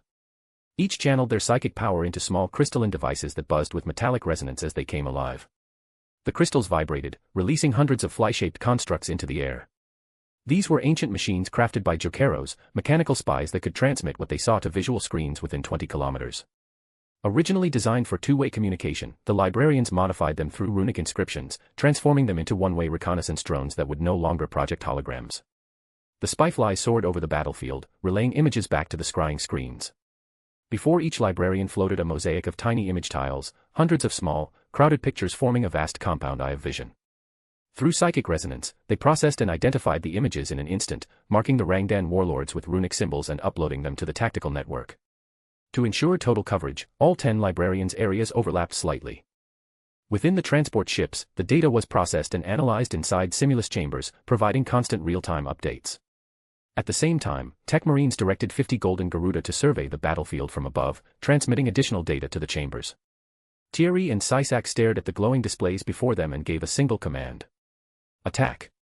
The 8th chapter of the Shadows of Order, alongside 4 regiments of Kasai auxiliary swordsmen, launched a full-scale assault against the Xenos. Pierre Wright, having passed Nareth's trials, had been elected to Sequence 9, Warrior. Before the war on the Advex Mors Prime broke out, he had returned from the Honor Guard to the 8th Company and was soon promoted to lieutenant. Leading 50 Shadows of Order, Pierre charged toward the nearest Rangdan overlord assigned as their target. The Kasai-born warriors drew their psionic longswords, masterpieces forged by Kasai mastersmiths, and infused them with faint traces of psychic energy. As their blades vibrated, they and their weapons became one. Pierre and his 5 captains, all warriors, formed the spearhead, cutting swiftly into the enemy slave armies. Their blades swept in a storm of light and death, cleaving swathes of foes in two. While leading the charge, Pierre's helm displayed tactical runes and updates from the spyflies and Golden Garudas, which continuously tracked the Rangdan warlord. Like arrows in flight, the 6 warriors tore through the ranks and confronted their target. The overlord let out an ear-piercing shriek, unleashing a psychic storm that made the Shadows of Order convulse in agony. For an instant, their vision filled with blinding frost, as if trudging through a blizzard. But Pierre and his captains ascended into the first mental layer of Thelema mind state, and shattered the illusion conjured by the alien psyker. Pierre, standing at the center, twitched his wrist, his psionic sword dancing. He executed the Elvira style, his blade weaving a figure-8 that deflected the emerald psychic bolts hurled by the warlord. Seizing the moment as the Xeno was blinded by the glare, the 5 warriors flanked Pierre and surged forward, donning their war masks. Their fury over humanity's enslavement and their brother's peril transformed into raw strength. Their blades crashed down like thunder, striking the warlord's personal energy shield.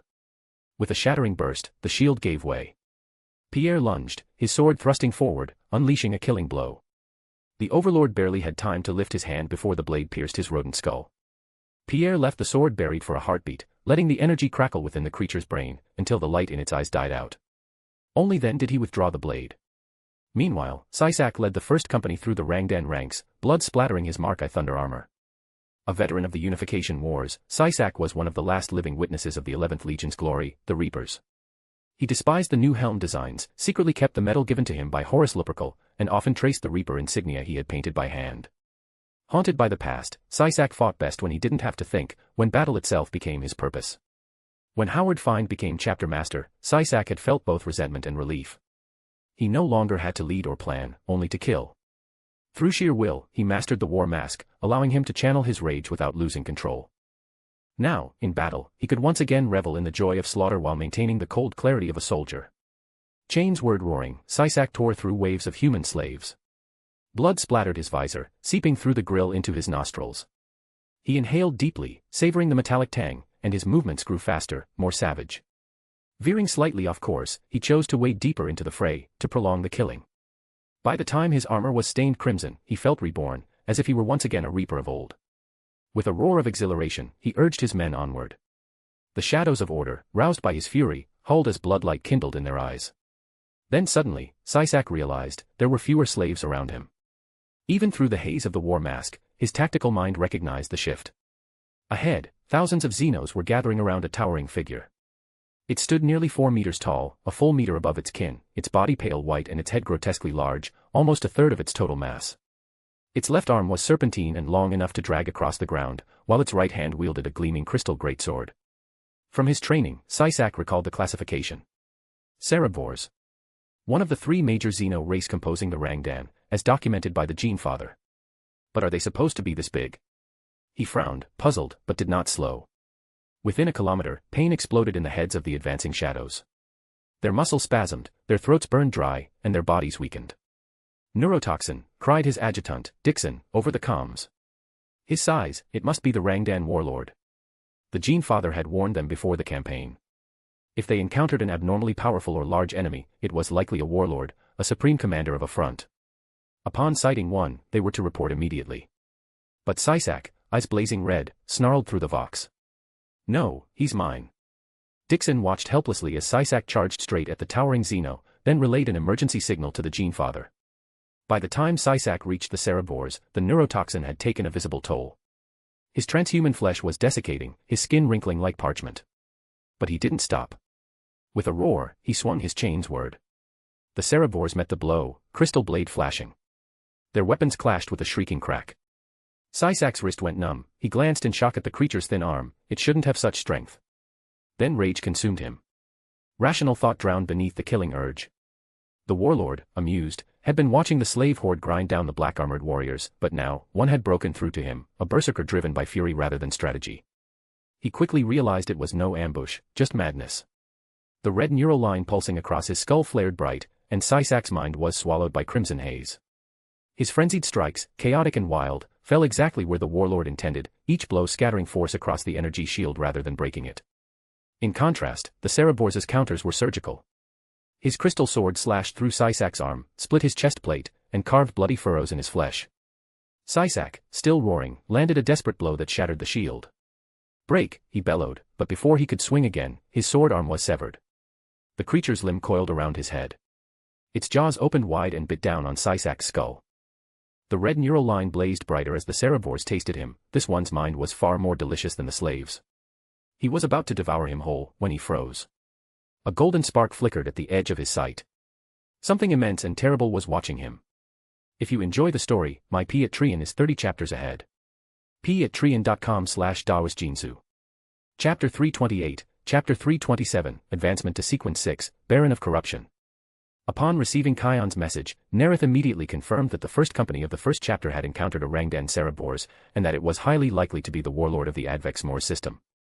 He unfurled his golden wings and soared into the skies, flying directly toward the rune beacon Kion had sent, staying beyond the range of Rangdan's anti-air fire. When Nareth arrived at the battlefield, he saw the Cerebrors open its maw and devour the head of a shadow of order. A cold glint flashed in Nareth's black eyes. Yet, he did not lose his composure or throw the Dionysian spear in rage. Though any Cerebrors can be used to brew the Baron of Corruption potion, the stronger the Cerebrors, the more potent the potion becomes. I must ensure the body remains intact. With that thought, light flickered in Nareth's eyes as he donned the howling mask. He then unleashed Howl, consuming vast amounts of spiritual energy. The Primarch's superhuman body amplified the power, merging the psychic scream of a psyker with his beyond-ability howl, and released it straight at the Cerebrors. A thunderous roar erupted, a storm of psychic terror crashing through the Rangdan warlord's mind. The Cerebrors, horrified, spat out half of the half-eaten head. He gathered his willpower, desperately trying to erect mental barriers against the soul-shattering wave. Nareth immediately sensed his resistance, stronger than that of any foe he had met before. Not as mighty as a Primarch's mind, but far more resilient than Marlena. Seeing this, Nareth changed tactics. Instead of crushing the Cerebor's psyche outright, he used the techniques of the Osiris Cybrid to weave an illusion within the creature's mind. In the Cerebor's consciousness, countless delicious brains appeared, radiating irresistible aroma. He knew this was a psychic illusion crafted by the golden-winged figure descending from above, but the overwhelming taste and joy drowned out reason. The flavors were exquisite, richer than any orc skull he devoured, more delicate than the minds of any Eldari he had consumed before. Without realizing it, the Cerebor's was lost in a grand feast of imagination, gulping down brain after brain. When Nareth reached him, he saw the creature's mouth curve into something like a smile. He drew the Dionysian spear, charged it with psychic energy, and hurled it. The glowing spear pierced through a overlord nearby. Then Nareth grasped the Cerebor's corpse with one hand and lifted it from the ground. The Primarch rose into the air, scanning the battlefield below with a single sweep of his gaze. Sisek is dead. Nareth felt a tinge of sorrow. Though this Terran-born son had never truly fit among the Shadows of Order, he had never betrayed his father's will either. He also saw dozens of Shadows of Order warriors lost in madness, slaughtering the Rangdan indiscriminately. Nareth's golden eyes flashed, and he spoke a single command. Shadows of Order, do not drown in bloodlust. His voice echoed in their ears. One by one, the Terran-born warriors awoke from their frenzy, and upon seeing their father, bowed their heads like chastised children. The Rangdan troops, witnessing their warlord's corpse clutched in the golden-winged giant's hand, broke ranks and fled in terror.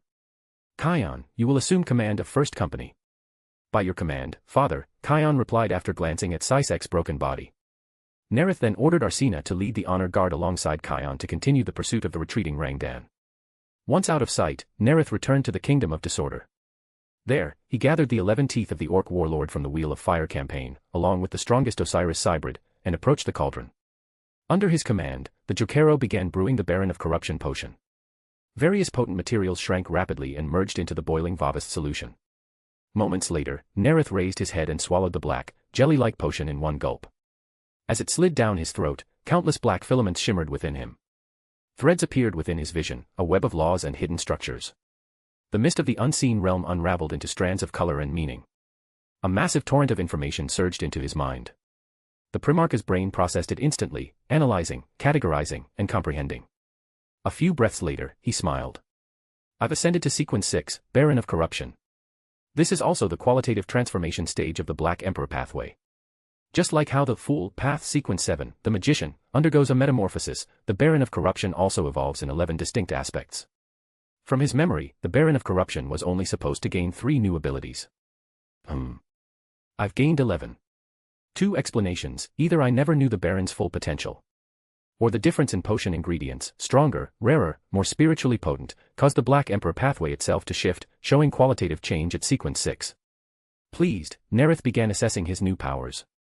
The first was Power Surge, as in his memory, but vastly stronger in his Primarch body.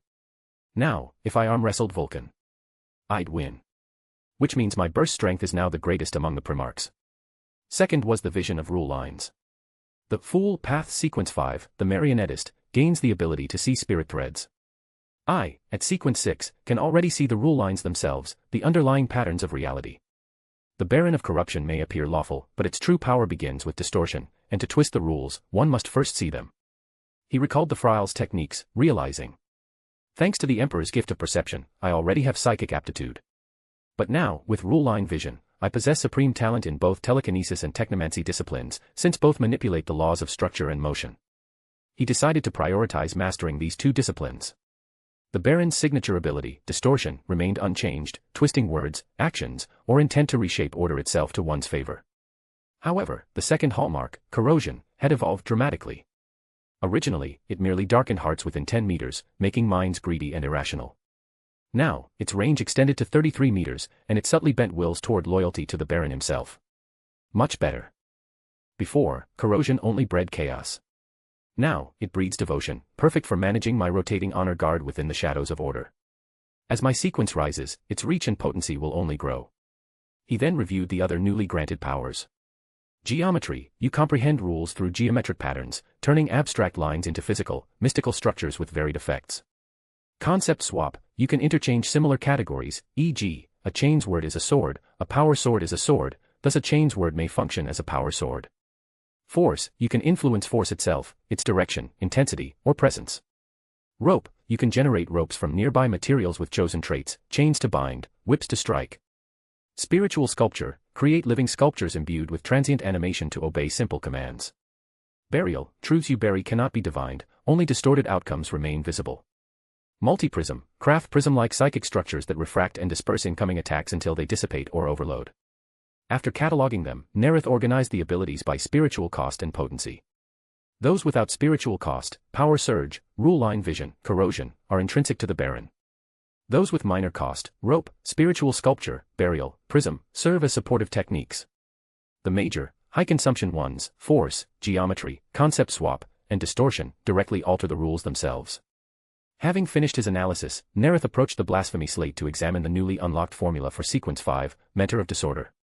If you enjoy the story, my Patreon is 30 chapters ahead. patreon.com/daosjinsu. Chapter 329, Chapter 328, The Mentor of Disorder, Potion Ingredients, difficult to gather.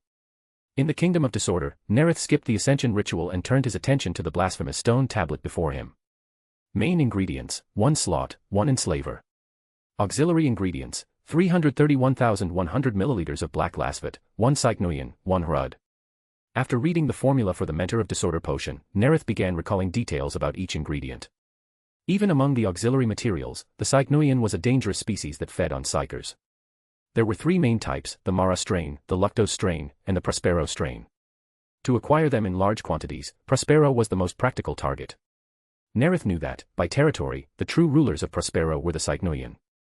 At the height of the Thousand Suns Legion's power, they only truly controlled a single city, Tisca. The rest of the planet's vast wastelands were ruins left by the cycnoian during the long night, serving as their hunting grounds. This was partly because most of the Thousand Suns were away on the Great Crusade, but the terrifying combat power of the bees was also a major factor. Colophes, the future Magister Templi of the Pyre cult and captain of the Sixth Fellowship, ranked among the top 5 in overall combat power within the Thousand Suns during the Crusade. Even he, arguably the strongest psyker under Magnus himself, would be injured when facing a swarm of cycnoian alone. Aside from Magnus, there were only a handful within the Thousand Suns who could survive long in Prospero's wastelands, constantly hunted by the bees. The psychers of Prospero could only hide within Tisca, relying on psychic defense systems built by the Thousand Suns to resist the swarm's incursions. Nareth then turned his thoughts to another auxiliary ingredient, the hrud. The hrud command the power of entropy. Their mass migrations caused enormous losses for Perturabo's Iron Warriors after his return. After recalling the auxiliary ingredients, he moved on to the main ones. The Slot are the ruling caste at the top of the Rangdan hierarchy. The Rangdan are also posed as the murder minds of the slots, indicating they may have servants to them. Fighting the Rangdan wasn't without reward. Besides their technology, their bodies serve as potion materials. If the Slot and Cerabivores qualify, then the Asivores likely do as well. Looking ahead to future wars, Nareth knew that Advex Mors was merely a secondary outpost for the Rangdan. The First Rangdan War hadn't truly harmed them. Remembering the carnage of the Second Rangdan War, Nareth silently mused. Aside from preparing more Ramles-class star forts to handle the dozen-plus War Moon, I should also prepare additional trump cards. The Void Claw, one of the Dark Age of Technology's doomsday weapons from the Vigilus. Visions of terrifying constructs flashed through his mind before he reined in his thoughts and reviewed the remaining materials. The enslavers were warp entities who entered real space by enslaving psychers and forcing them to construct warp gates. They controlled other species through psychic domination. A typical enslaver could control 10 sentient beings, with a psychic control range of up to 50 meters. Nareth recalled the Emancipation of Drun campaign from the Great Crusade, which surfaced vividly in his mind. The enslavers dominated the entire world of Drun, and their leader was monstrously powerful. During the Emancipation of Drun, 3 legions of Astartes fought for months. In the final battle, Horus Lupercal, Jagatai Khan, and Mordorion themselves were paralyzed under the mind control of the enslaver leader. After reflecting on all the species involved, Nareth realized collecting these materials would be anything but easy. Of course, just like how the Baron of Corruption potion didn't require a warlord-level Cerabivores, ordinary ones sufficed, the same goes for the enslaver. Regular ones can serve as materials. Astartes can handle them. For me as a Primarch, collecting them won't be difficult. But if I take part in these campaigns, I won't just be a bystander. The Emperor will likely send me, the Pegasi, as the main assault forces. The Cycnoian and Hrud were massive threats to the Thousand Suns and Iron Warriors, respectively. The Slot ruled the Rangdan. And the stronger enslavers were dangerous even to Primarchs. Nareth then returned to real space. Before rejoining the front lines, he sent a message to Lien Ramles. Lien, I want you to join the surface battle, fight at my side. Unlike Wojciech, whom Nareth met young and more adaptable, the Lien had lived too long, utterly devoted to the Omnisia. Without using psychic manipulation, Nareth couldn't guarantee absolute loyalty from Lien, nor whether empowering him would risk exposure. Faith, after all, is unpredictable. But now, after ascending as the Baron of Corruption, it was different. Given enough time, corrosion would ensure Lien's total devotion. The Muggos already viewed Nareth, who had recovered multiple standard template constructs, as a being blessed by the Omnisia. Before long, an impassioned voice came through Nareth's calm bead. Lord Nareth, it is my honor. I will follow you into battle. Nareth soon met the Muggos and his Scutarii. Like all Mechanicum forces, his army adhered strictly to the sacred number of the machine god, 12. Each macrobranch had 4 cohorts, and each cohort consisted of 3 sub-cohorts. The Muggos army fielded 10 of its 12 branches, each with 12 sub-cohorts. Lien, stay close to me, Nareth said with a faint smile. Your tech priests are capable of commanding your guards. As you wish. In Lien's logic engine, calculations produced a clear conclusion. The Primarch highly values this unit // me. As Nareth advanced, he maintained a distance of 33 meters between them, just within the range of corruption's influence. Leading his force to the 3rd Legion's 2nd Company's line, he saw that all Vostroyan pattern Rhino command vehicles had been psychically destroyed by Rangdan overlords. Captain Michaeli and his warriors were locked in battle against 4 such overlords and their slave armies. Nareth strode toward the overlords, deliberately slowing his pace so Lien could keep up. He also observed the Muggos' forces. Large numbers of soldiers raised flame-lock muskets and unleashed waves of fire. Jets of burning fuel incinerated swaths of slave troops instantly. Nareth's pupils contracted. Even among the most advanced Forge worlds, few still comprehended or could manufacture such flamer weapons. In the early Great Crusade, flammers were common among Astartes, but they were soon replaced by more easily mass-produced bolt guns. By the post-Crusade era, flammers had become rare relics even among Astartes and Mechanicus armies, until Cole Rockle reintroduced them on a large scale. Lien's Arc Mechanicum Forge has impressive manufacturing power, his troops are equipped with flammers en masse. While considering this, he saw the tech priests leading each sub-cohort raise flamer disruptor rifles and target a Rangdan overlord. A thunderous barrage followed. The overlord's energy shield crackled under the assault, then shattered. A second later, the creature was reduced to ash by disintegration beams. Corroding Lien's loyalty just became even more valuable. Nareth then turned his attention back to the battlefield. One overlord clapped its hands together, the amplified shockwave blasted a dozen shadows of order off their feet. Telekinesis, huh? How convenient, I just started learning it. The Primarch's mind raced. Data from the Frail Crystal archives regarding telekinetic disciplines surfaced in his thoughts. The Baron of Corruption clapped his hands, shaping his psychic power into a black spear that shot toward the overlord. The impact shattered its energy shield. The overlord turned to face him, seeing the black-armored giant with golden wings, fear overtook its gaze. This was the being who had slain their warlord. It tried to flee, but before it could, the Primarch clapped his hands again. A stronger telekinetic strike than before smashed through its force field. Boom. The overlord's head fell. Its last thought before death was. His second psychic strike was several times stronger than the first. The cleansing of Advex Mors lasted 4 standard months. When Nareth returned to the Throne of Shadow's sovereignty, he received a request from Lucius's contingent. They wanted the construction schematics for Warmoon. If you enjoy the story, my P at Trian is 30 chapters ahead. p@trian.com/dawisjinsu. Chapter 330, Chapter 329, The Broken Claw Order. Throne of Shadow's sovereignty, Primarch's Palace. After hearing the request from the emissary of Forge World, Lucius, Nareth spoke. I can allow Lucius to join the research into Warmoons. However, I also have my own conditions. I'm very interested in Lucius's Hollow Forge. In return, I want to send a technical team to study it. Nareth knew that at the heart of Lucius lay an artificial sun that powered the countless foundries sprawling across its surface, an endless source of energy that kept the factories running ceaselessly until the opening of the Great Rift. Naturally, he was deeply intrigued, and now that the opportunity presented itself, he made his request. Lord Nareth, the emissary's helm flickered briefly before it replied, the Hollow Forge is part of a great experiment. It cannot be replicated. The Magi have studied it extensively and drawn that conclusion. I can share their report with you as proof. No need, Nareth interrupted calmly. I believe that persistence yields progress. Continued study will bring results, even if unexpected.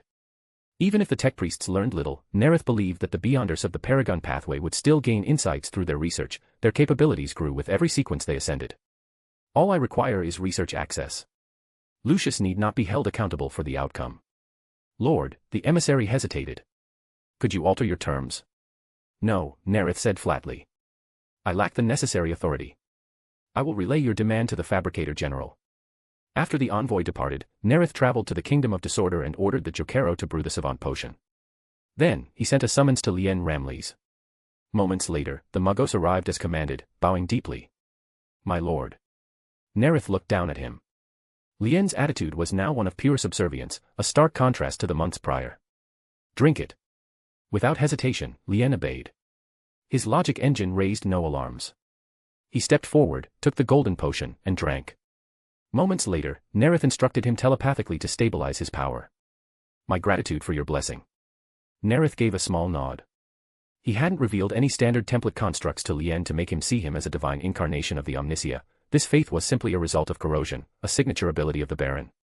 Lien's mind had been subtly warped, binding his loyalty without his awareness. Lien, you have led the construction for the Ramles. The War Moon resembles them in design.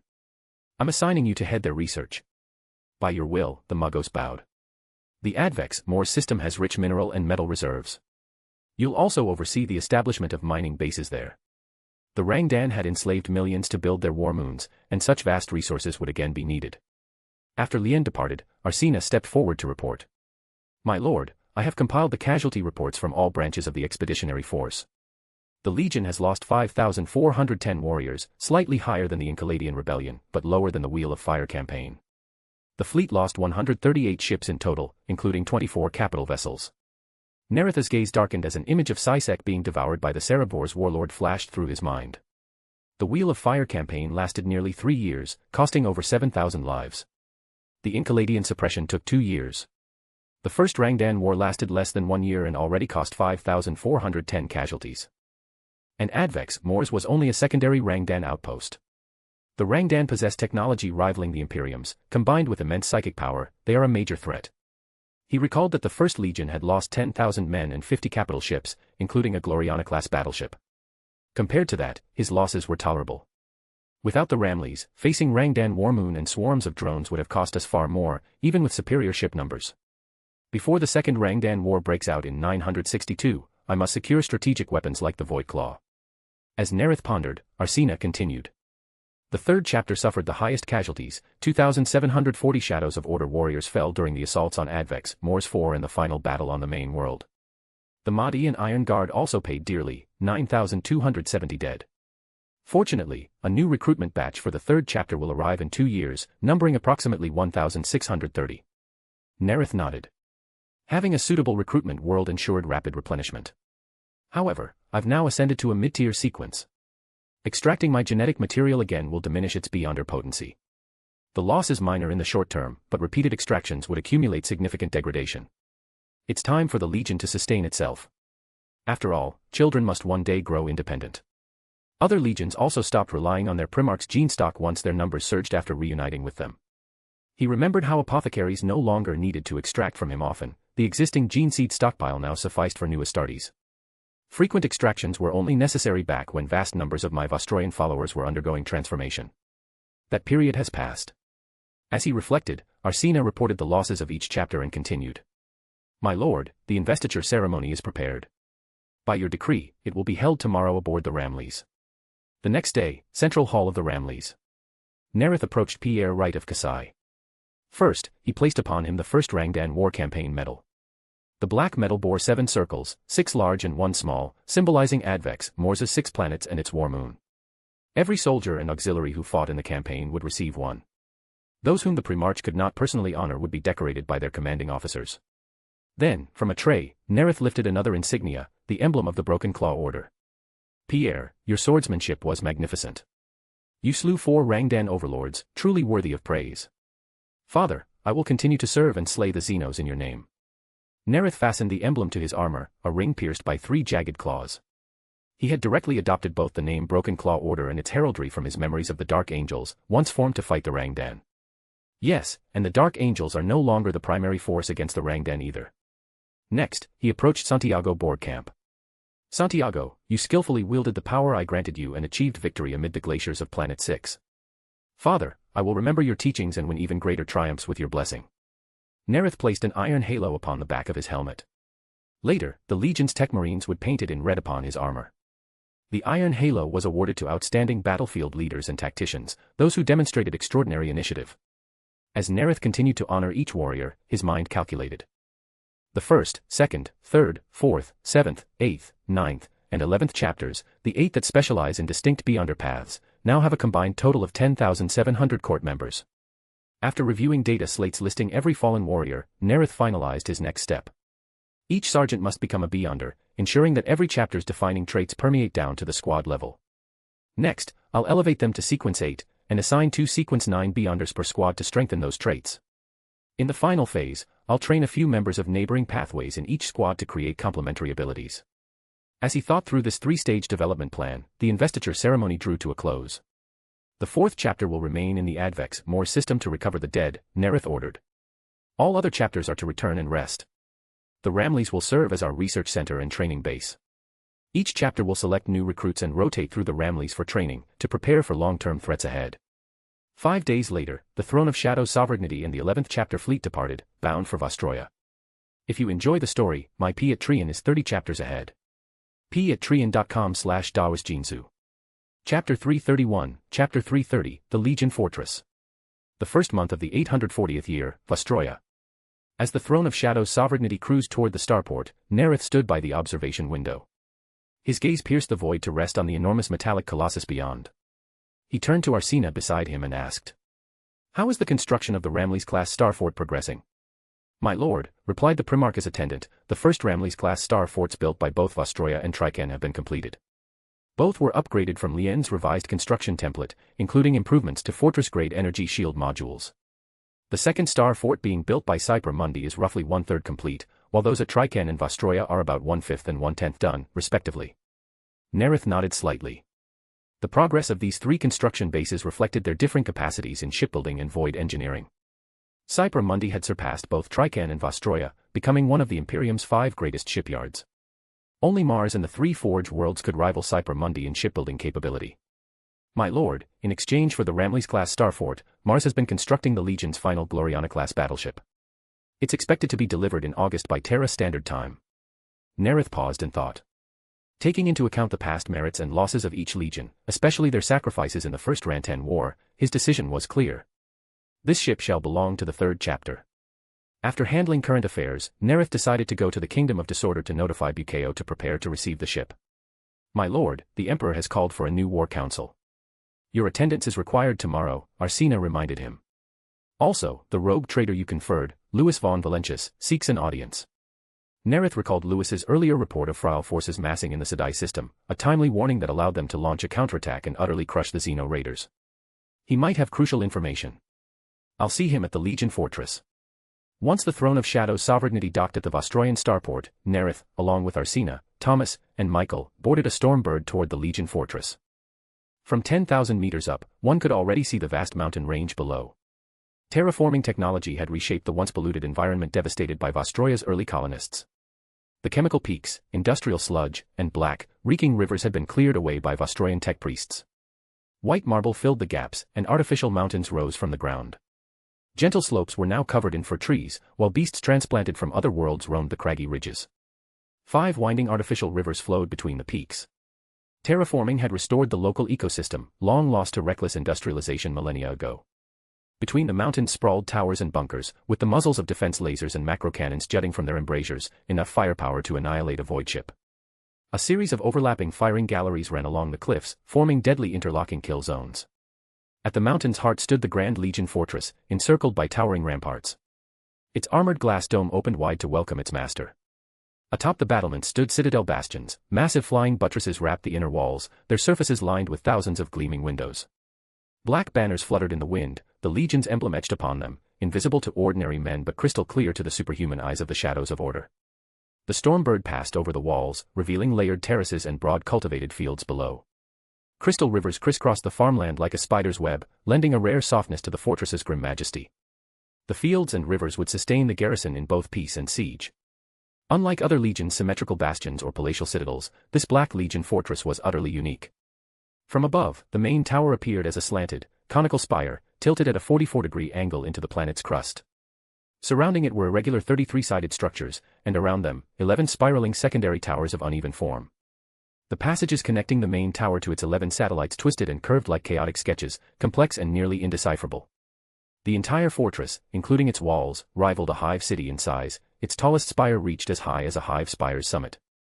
The craft slowed between the towers and landed atop a hexagonal platform jutting from one of the upper spires. Waiting there was Vinsu, HL, 19, who eagerly stepped forward. Lord Nareth // this unit requests you accept this asset / your Legion Fortress. The Muggos felt that completing this construction had nearly exhausted him. Most of his mechanical parts now required replacement. His logic and graphic engines had malfunctioned repeatedly due to the structure's asymmetry, and system errors were a constant companion throughout the project. Frequent malfunctions had greatly prolonged the construction timeline. By Vostroya's industrial standards, the project should have finished sooner, yet it was delayed by 6 years and 212 work cycles. Building a Legion fortress for a Primarch was meant to be Vinsu HL-19's highest honor. Now, he only wished to leave quickly, undergo memory purging, and forget every detail of this cursed structure. The 12 magi behind him shared that same eager look. Catching their anticipation, Nareth mused briefly. As the builder of this Legion fortress, you should introduce it to me. Of course. Vinsu HL-19's logic engine glitched again, his mechadendrites twitched as he conducted rapid field repairs. A synthesized voice hummed from beneath his mask. This structure displays deliberate asymmetry / a labyrinthine network of non-uniform corridors throughout. Rather than a Legion fortress, I would call it a labyrinth of shadows. Its underground sections mirror the surface in scale. Though it offends my sense of design, it remains a miracle of architecture, combining the functions of a palace, fortress, and Astartes garrison. Nareth followed the Muggos through columns on either side, ascending black marble stairs and crossing polished obsidian floors, passing through massive, uneven doors of dark metal. Vinsu, HL, 19 continued. The main spire and its 11 subtowers are linked by winding corridors. As per your directive / internal sections remain unassigned / awaiting the Great Shadow of Order to designate them as librarians, forges, armories, apothecaries, archives, or vaults as needed. An hour later, Nareth nodded approvingly. Muggos, I am satisfied. I accept this fortress. Thank you for your efforts. The Primarch's praise sent waves of joyous code through the Muggos and his fellows. It has been my honor, Vinsu, HL, 19 said before hastily departing with his team. As soon as they boarded the transport craft, he commanded, initiate memory purge protocol / prepare full replacement components. Nareth then returned to the central hall and sat upon his black throne, 33 swords thrust into its back like a crown of blades. His attendant smiled and said, My lord, perhaps you should grant it a name. Nareth thought of how the 11 subtowers stood beneath the shadow of the main spire, their underground levels reflecting that same darkness. Shadowhold. Order the Legion's tech marines to install the fortress-grade energy shield for Shadowhold, and assign personnel to its upkeep. As you command, my lord. The Primarch turned to the chief apothecary. Are the Legion's gene seed reserves sufficient? Though Nareth believed the apothecaries no longer needed to draw his own genetic material to sustain growth, he remained prepared if necessary. As long as I drink more potions to replenish the lost Beyonder traits, it should suffice, though digestion will take longer. Since I can't be sure which potion sequence the inheritance follows, I must consume all 4 types before assimilation. Beyonder beings above sequence 4 could freely control whether and how much of their traits were inherited. Those at sequences 6 and 5 would naturally pass on part of their gifts. Accordingly, whatever traits aren't inherited remain within me, slightly enhancing my Beyonder powers. However, such boosts mean little at lower or mid-level sequences. Unless necessary, there's no need to drink another potion. If you enjoy the story, my Patreon is 30 chapters ahead. patreon.com/daoisgenzu. Chapter 332, Chapter 331, The Gene Seed Stock of the Shadows of Order. My lord, began the chief apothecary, the gene seed growth across all chapters is sufficient to meet the needs for new recruits. The only times it failed to do so, aside from the massive reconstructive surgeries performed upon your followers from Vostroya, were during the first waves of induction when you assigned each chapter its most compatible recruiting world. Based on those previous 4 instances, Mordian of the 3rd chapter, Katakan of the 7th, Kasai of the 8th, and Talasser of the 9th, I have already prepared accordingly. Encased head to toe in black armor, Michael continued his orderly report. From the genetic material obtained from your body, an additional 8,150 gene seeds have been prepared. That is enough to support the discovery of 2 new recruiting worlds. Given the current situation, I believe gene seed shortages can only arise under 2 possible circumstances. One is purely theoretical. When you rejoined the Legion, the sudden demand for gene seeds caused by the mass augmentations of the Vostroya and Symphony of the Sea followers. Nareth nodded slightly. That was indeed the period when most Primarchs were required to provide new genetic samples. Each legion typically experienced two major surges in manpower, the first when the Imperium captured Luna and used the Selenar Genicult's laboratories to mass-produce Astartes, the second, when the Primarchs returned to the Imperium and their mortal followers underwent full biological ascension. Nareth's case, however, was exceptional. Every warrior from his 44 regiments chose to undergo transformation and join his legion. Because of this, the legion's numbers had exploded. Including the original Shadows of Order and constant reinforcements from Terra, the total then had exploded to 85,000 warriors. The other possibility, Michael continued, I discovered from the 3rd and 15th legions, their gene seed vaults suffered corruption, leaving them unable to replenish and leading to catastrophic losses. Although Michael and the others did not know, Nareth did, the Emperor's children had their gene seed poisoned by the Selenar gene cult and had a portion stolen by the so-called King of Figurines. At their lowest point, barely 300 Emperor's children remained. Only after Fulgrim's return did his apothecary successfully extract pure genetic samples from his body and begin slow recovery, yet even now, their numbers had not exceeded 30,000. The 15th Legion, by contrast, had been withdrawn from the Great Crusade for 17 years, due to rampant flesh mutations. I have therefore strengthened the protection and inspection of our Legion's gene seed vaults to ensure no such incident occurs, said Michael. Beyond each chapter's own reserves, 3 additional gene seed repositories have been established. In order of quantity, the Throne of Shadow's Sovereignty, Triken, and Katakan. Nareth was pleased with his apothecary's prudence and systematic foresight. He thought silently. In other words, barring unforeseen disaster, the Legion can continue to grow without extracting further genetic material from me. Only if an emergency or a new recruitment wave causes a sudden population surge would I, during my mid-sequence period, need to replenish lost Beyonder traits with potions. Once I advance to sequence 4, even that will no longer be necessary. Perhaps not even before then. His thoughts shifted toward the prime materia, the prototype genome stored upon Luna. When the triumph at Ulanor comes, I will claim the Sancprimus Portum that stores the prime materia. He knew the prime materia contained the raw genetic material collected by the Emperor when creating all the Primarchs. That artifact housed purer and more potent material than any seed extracted directly from a Primarch's body, far surpassing those produced via apothecarian methods or Astartes gland culturing. The apothecary's technology, after all, still fell short of the Emperor's own and his ancient research teams.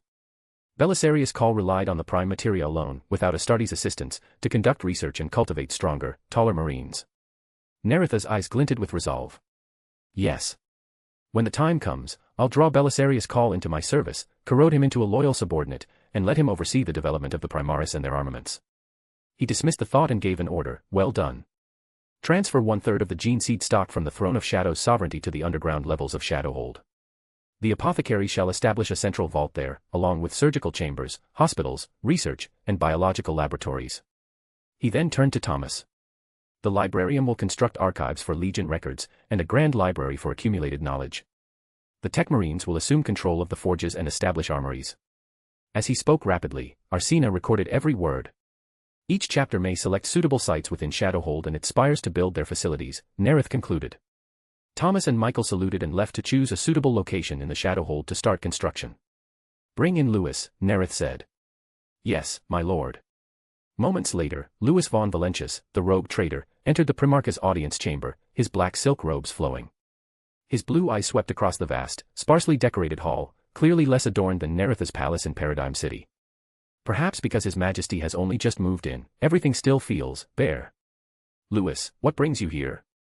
Nareth's voice pulled him back to the present. My lord, as commanded, I have continued my exploration across the void.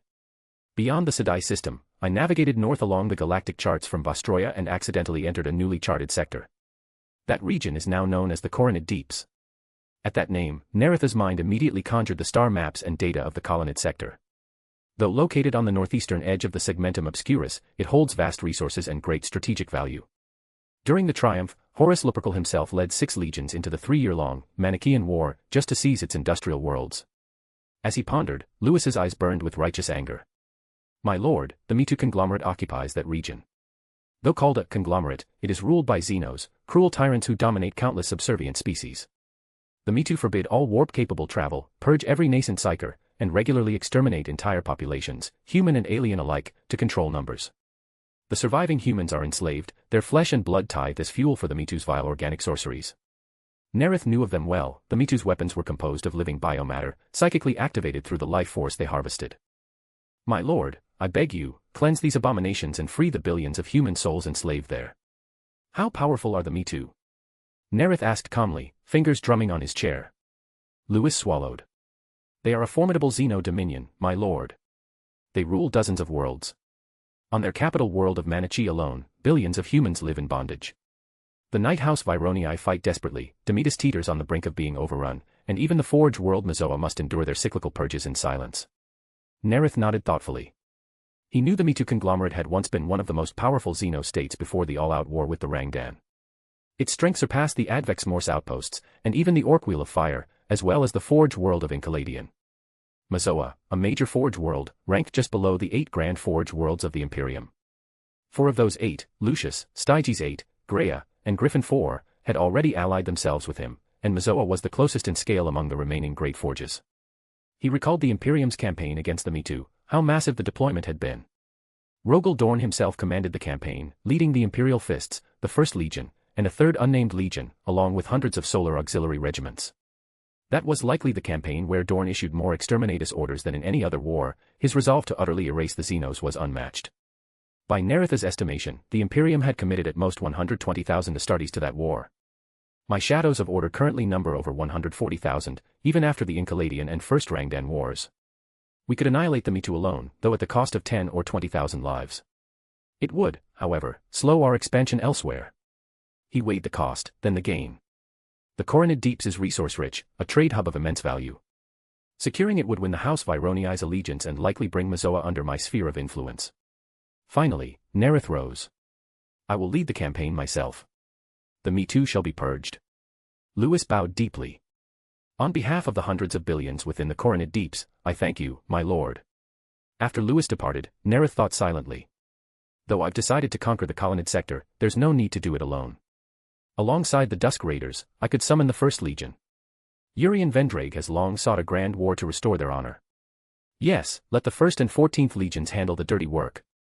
They enjoy it, and do it well. With that thought, Nareth departed for the Throne of Shadow's sovereignty, bound for the War Council. If you enjoy the story, my P at Trian is 30 chapters ahead. p@trian.com/dawisjinsu. Chapter 333, Chapter 332, Guilliman, my legion is still too small. Terra, the Imperial Palace. Nareth's projection descended through the void amid the chants of the astropaths. When he took his seat, he scanned the War Council chamber. Its arrangement had changed somewhat since the last meeting. To Malcador's right sat Horus Lupercal and Ferrus Manus as usual, but next to them was now Rogel Dorn. Hannibal was seated beside Dorn. Fulgrim, whose legion was still recovering and had been following Horus campaigns, sat at the far end. Nareth's own seat remained beside Leman Russ. Robot Guilliman had risen in prominence and now sat opposite Dorn, with Vulcan at his side. No surprise there, Dorn and Guilliman's rate of planetary conquest has overtaken the others. Next time I probably won't have this wolf at my side glaring at me. Nareth, how many of your sorceress brats are still breathing after that last war? Russ said gruffly. More than your mangy wolf cubs, Nareth replied coldly without looking at him. Horus was about to speak to ease the tension when Hannibal interjected first. Nareth, my brother, thank you for the salamander meat you sent, tender and juicy, unforgettable. To improve his chances of recovering remnants of the 2nd Legion in the future, Nareth had gifted Hannibal and his son some of the dissected salamander meat. Hannibal brings this up now. Is he hinting that I should also send him some captured Xenos from Rangdan for his faceless to feast on? Nareth wondered. Before he could think further, Russ, winner of many a gluttony contest, barked in amusement. Hannibal, if you like eating so much, let's see who can eat more. I'm not interested in a contest, Hannibal replied smoothly, still smiling. I enjoy food, I don't devour it like a beast. Then I'll challenge you, Russ, Horus said, keeping up his big brother image and trying to lighten the room. But Nareth, attuned to emotion, could sense the hidden irritation in Horus, and the quiet dislike most others held for Russ. Only Guilliman, he noted, respected the Wolf King, though the two could never truly connect. The Emperor really did choose right when he made Horus the eldest brother. He's genuinely trying to keep us united. But even he and Russ aren't truly close, it's all surface-level harmony. Then again, that's enough for the Emperor. His words and plans show it clearly, he encourages rivalry among us to hasten the Great Crusade. As Nareth pondered, the great doors opened. The Fabricator General of Mars strode in, perfectly on time, stepping into the Golden Hall at the 12th second of the final minute. Finally came the Emperor himself, accompanied by Constantine Valder. The Primarchs rose and saluted before the council began. The Emperor seated himself and turned to Nareth. How goes the campaign in Advex Mors? My lord, Nareth began, the Xenos of Advex Mors have been purged completely. The Emperor's golden eyes softened into a smile. You never disappoint me, Nareth. Tell us, I think everyone is curious. Nareth looked around the room. Horus, Manus, Guilliman, and Hannibal were all visibly intrigued. Russ leaned back, uninterested. In this campaign, over 70,000 Shadow of Order Astartes took part, drawn from the 2nd, 3rd, 4th, 5th, 8th, and 11th chapters, plus 2 companies from the 1st. He spoke vaguely, omitting specifics. Ferrus Manus and Guilliman both began calculating based on their intelligence about the 11th Legion. If each of his chapters exceeds 10,000, and the 11th alone fields over 20,000 from Vostroya, that means his legion must have had at least 130 to 140,000 before the campaign. Guilliman's conclusion left him uneasy. His own legion still seemed far too small. The 13th Legion had suffered devastating losses during the Osiris Rebellion. Even with Nareth as timely aid, only 20,000 remained. Among Guilliman's own followers, 30,000 had successfully undergone gene augmentation. Those of Terran origin, whose culture clashed with Ultramar's disciplined ideals, he had reassigned to the 22nd Battle Regiment, a specialized extermination force. Including them, he commanded only 53,800 warriors, less than half the 11th Legion's strength. Though it had taken only 3 years to rebuild to this level, placing him just behind the 4 earliest returned brothers, the 11th, 16th, 10th, and 6th, Guilliman still found it insufficient. I must accelerate. Conquer more worlds. Train more warriors. That thought led him to Talasser. Of the 12 systems and 26 worlds he had conquered in his first expansion, Talasser had the best combination of population, industry, and resources, a perfect strategic hub. Yet he had lost it, and nothing since had matched it. While Guilliman pondered, Nareth was already concluding his report. This war cost over 5,000 of my sons. Although Advex Moors has been cleansed, interrogation suggests its Xenos were only part of a greater force. The Emperor's golden eyes gleamed, silent. After a pause, Nareth continued. A new Xeno power has arisen in the galactic north.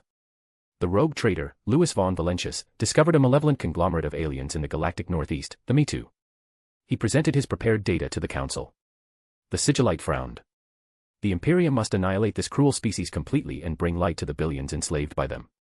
The 11th Legion has already taken heavy losses, they should not bear another grand campaign, Dorn stated bluntly. My legion will strike the Xenos. Nareth didn't mind Dorn's direct tone. Before he could reply, Horus said, the First Legion seeks an opportunity to prove itself. The Emperor turned to his Pegasus. Nareth, he said, you used only 6 chapters and 2 companies of the first in Advex Moors. You still have strength for another campaign. Nareth immediately understood, the Emperor wanted him to handle the Me-Too, which suited him perfectly. The Me-Too's arcane biotech, the mineral wealth of the Coronid Deeps, the loyalty of the Night House Vironii, all valuable gains. And there's the Forge World Mazoa, Baroda's House Maccabeus. My lord, my legion can purge the Me-Too Xenos. But I also wish to give Urian Vendrage of the First Legion the chance to prove his worth as a true Legion Master. He could freely command the 14th Legion, adding the first 70,000 would spare him from deploying his entire force. Vendrage will be pleased to hear that, the Emperor said. The First Legion shall follow your command and bring punishment upon the Me-Too. Decision made. Nareth glanced at Dorn, still expressionless. As you command. The rest of you may leave. Nareth, stay. Nareth lingered, uncertain of what the Emperor wanted. Your legion will need time to assemble, the Emperor said at last. Before you depart, come with me, and we will bring back your brother. The 15th Legion will serve under your command for now, but they are in peril. It is time their father returned. Nareth understood. The Emperor meant Magnus. He had long known the 15th's location on Prospero. Among all the Primarchs, Magnus was unique, the most gifted psyker, in constant communion with the Emperor. If Horus was the one the Emperor kept closest, and Alpharius the one he kept longest, then Magnus was the one he spoke to the most. Why hadn't the Emperor brought him back earlier? Perhaps because of warp storms, or perhaps deliberate timing. When he had learned of Guilliman at Espander, the Emperor's fleet had been blown off course by a sudden warp storm. Or maybe, he'd simply been waiting for the right moment. Going with the Emperor to Prospero isn't bad. I can exchange knowledge of psychic arts and his mental arts, and perhaps collect some mentor of disorder material, like Psychnoian. As you wish, my lord. If you enjoy the story, my P at Trian is 30 chapters ahead. p@trian.com/dawisjinsu. Chapter 334, Chapter 333, The Plan to Corrode Hathermot. Within the 4th layer of the Kingdom of Disorder, Nareth's spiritual essence spread toward the black sphere of light before him.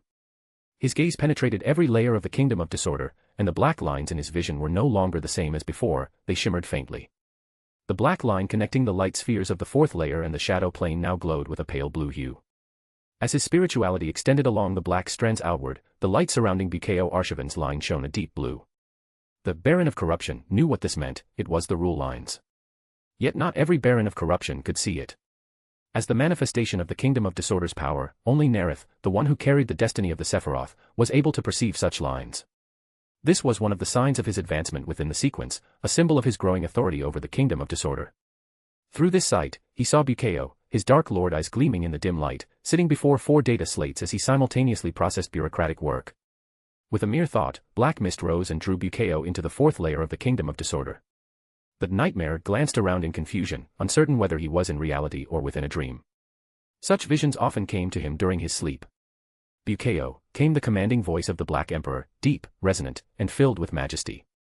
At once, Bukeo realized this was no dream. My lord, Bukeo bowed reverently. Nareth smiled faintly. Mars has forged a new Gloriana-class battleship for me. In recognition of your past achievements, it shall be yours. You'll take command of her in August. Prepare accordingly. Thank you, my lord. For Bukeo, becoming the 3rd recipient of a Gloriana-class vessel was not only a supreme honor but also an acknowledgement of his loyalty and competence. After sending Bukeo back to real space, Nareth turned and entered the 5th layer of the Kingdom of Disorder. Since ascending to Baron of Corruption, this new space had been open to him. His eyes glowed faintly within the thick black fog that blanketed the chamber, denser than in any previous layer. This layer's corresponding ability is corrosion. It is, alongside distortion, one of the Baron of Corruption's hallmark powers. Now, how should I use it? His thoughts raced. When I corroded Lien Ramles, it worked because I had both the authority and the pretext to keep him by my side for long periods. But there are others, those I cannot keep near me long enough for corruption to take hold. Nareth understood that corrosion, a sequence 6 ability, had its limits.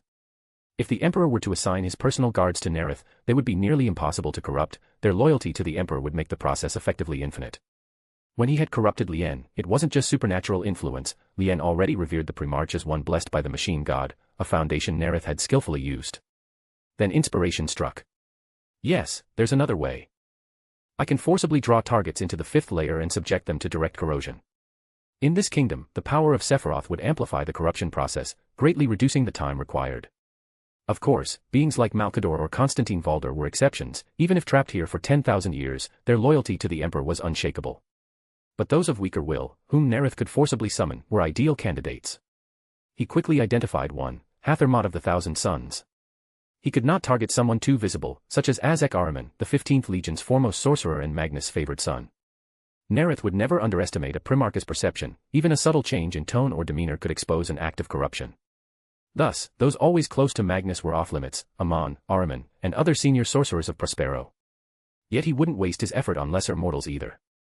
Mot was the perfect candidate, future head of the Pavoni cult, one of the Thousand Sons' 5 great cults. His talent in biomancy and psychic manipulation was among the greatest of the Legion, surpassed only by a few captains. Most importantly, the Pavoni suffered from severe flesh mutation, Mot himself must already be struggling with it. His will is fragile. After the burning of Prospero, he struck a deal with the Tsienchen demon Kairos to halt his mutation. He betrayed his father, Magnus, by altering a passage in the Book of Magnus. Ironically, he was later sacrificed to Kairos, becoming the demon's vessel in the material universe. Now, just as in that future, Mot faced the same suffering of mutation, yet he had never met his father, and his loyalty was faint. The possibility of corruption was real. Nareth began formulating his plan. Step 1, under the guise of concern, he would board the Thousand Sons flagship.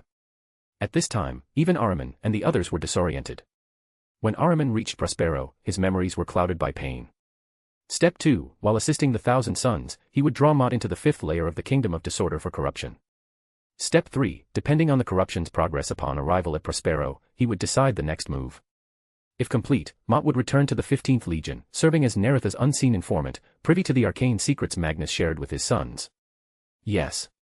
I can periodically summon him back, reinforcing the corrosion and countering Magnus' paternal influence. This was simple enough to arrange. Magnus, ever curious about all knowledge, frequently sent his captains to other legions to study their tactics and broaden the Thousand Sons' understanding of the galaxy. Mot, the 3rd Fellowship captain, was historically assigned to the Emperor's children. His flawless face had once drawn Fulgrim's admiration, and upon his return, the Phoenician himself had affixed a battle vow to Mot's chest plate.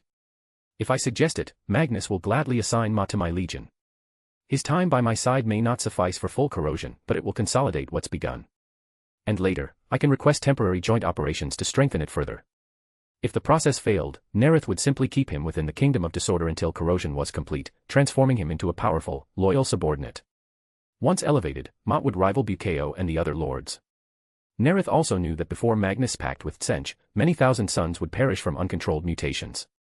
Mott's death would draw little notice. In a way, I'm doing Magnus a favor, removing a liability and unraveling the Weaver of Fate's schemes ahead of time. No need to thank me, Magnus. And for Mott, it's a kindness. Under me, he'll be free from mutation's torment, and won't end up as Kairos's plaything. With the plan complete, Nareth returned to the material world.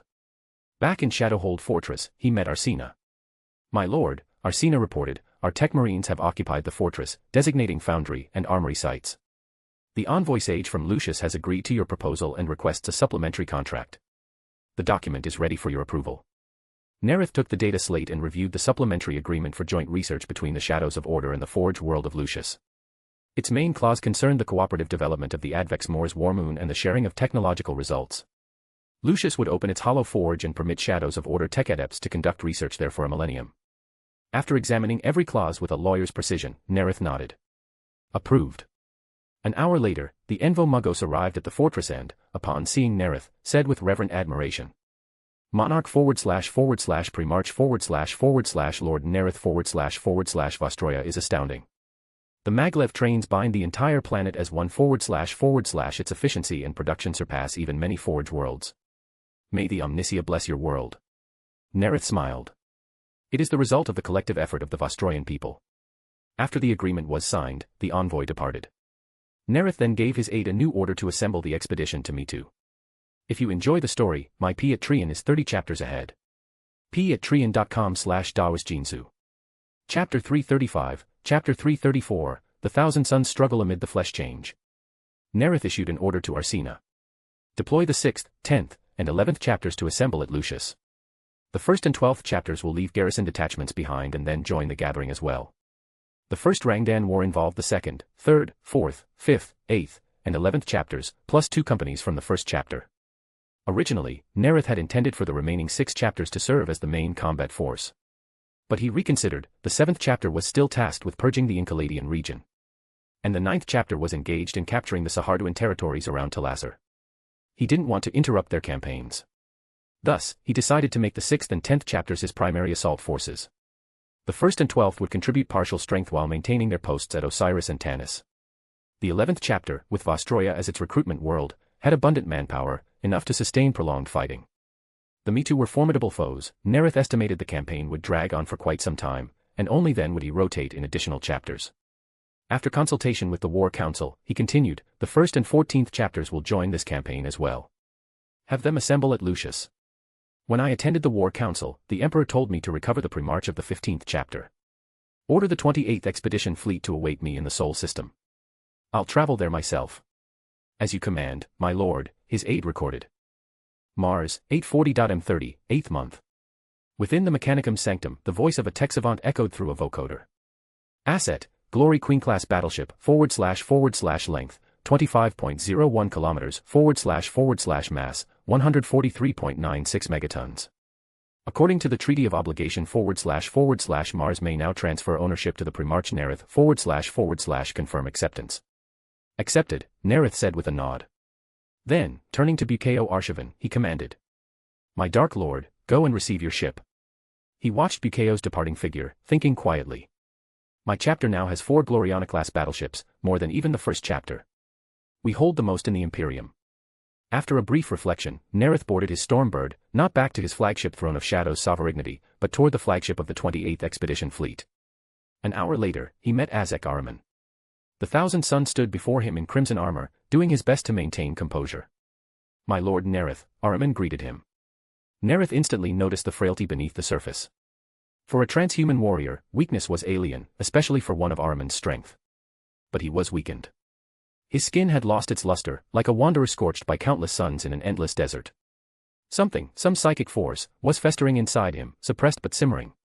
It hadn't yet warped his flesh, but Nareth could sense it. If unleashed, it would devour him utterly. His will was faltering. Even standing before Nareth, he lowered his gaze as if wanting to shut his eyes in shame. Ahriman's emotions were a roiling storm of colors: fear, sorrow, pain, guilt. Nareth knew well that Ahriman blamed himself for the forced isolation of his twin brother, Ormuzd. He was also haunted by the horrific sight of his brothers transforming during the flesh change. That nightmare would stalk him all his life, shaping every decision to come. It was that torment that would one day drive him to cast the rubric of Ahriman, sealing every Thousand Sons soul within his armor to end the flesh change forever. The Emperor has confirmed the world where your gene father resides, Nareth told him. I will travel with you to recover him. I'll do what I can to help you along the way. Thank you, my lord, Ahriman replied, a spark of hope flickering across his worn face.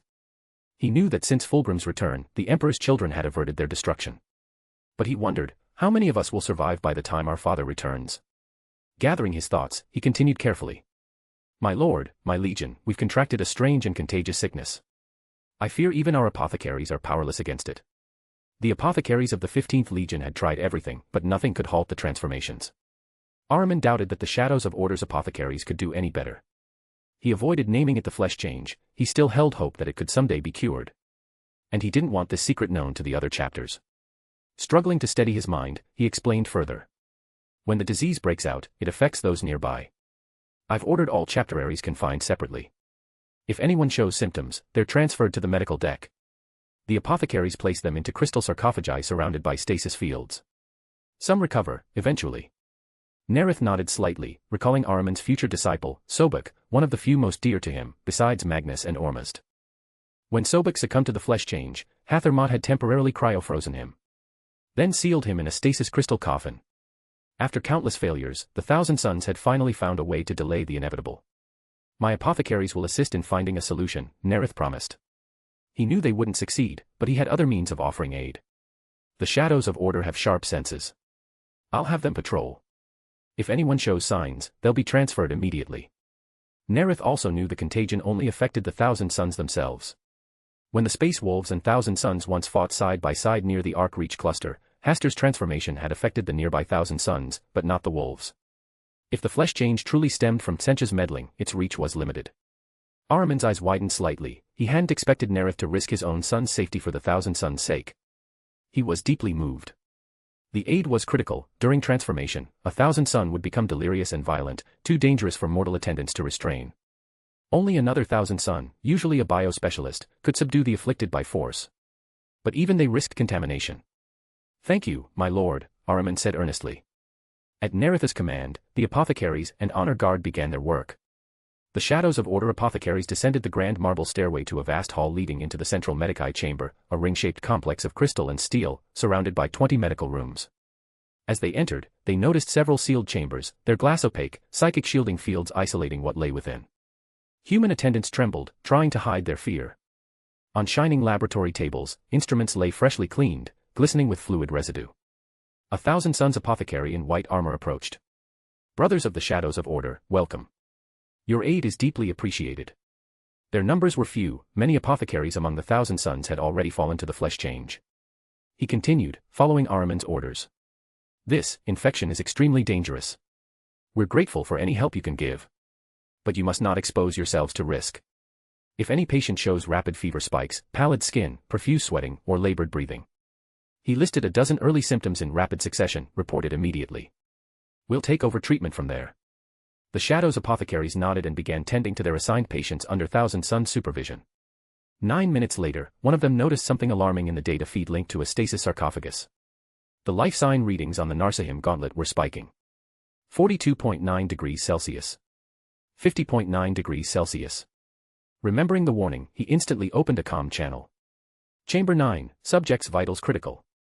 I'm on my way, came the urgent reply. The Thousand Sons apothecary sprinted to the room with the speed of a warrior charging into battle. As soon as he entered, he pressed his palm to the inner wall.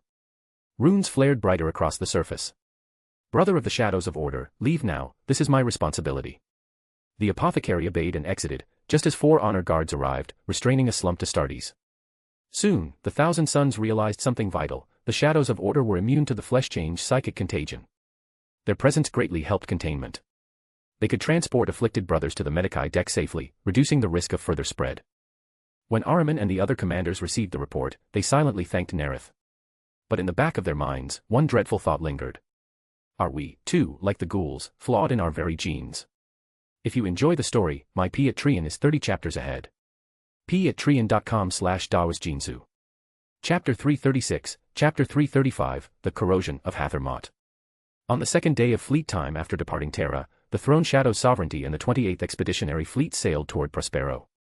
At ship's time 2200 hours, Nareth casually tossed the Dionysian spear onto the ground and walked toward the door of his private quarters. His psychic power swept through the surrounding corridors, veiling every monitoring camera in its reach. With his golden wings slightly unfurled, Nareth drifted silently out of the chamber, yet not a single image of him appeared on any screen aboard the ship. The Primarch floated before Hathermot's cabin and placed his hand on the door, psychic energy saturating the steel barrier. A faint hiss echoed as the pressure locks disengaged. The door slid open. The moment it did, a spiritual corruption spread through the entire room. On the floor, Mott lay curled up in agony. His biomantic power surged wildly, tearing at his tendons. Soft bones cracked and popped as he forcibly halted the unnatural mutations devouring his flesh. Blood, shredded meat, and bits of bone spattered across the deck, mingling into a thick, glistening layer of viscera. Sweat poured down Mott's forehead as he used biomancy to painfully reconstruct his body. Then, his spine went cold.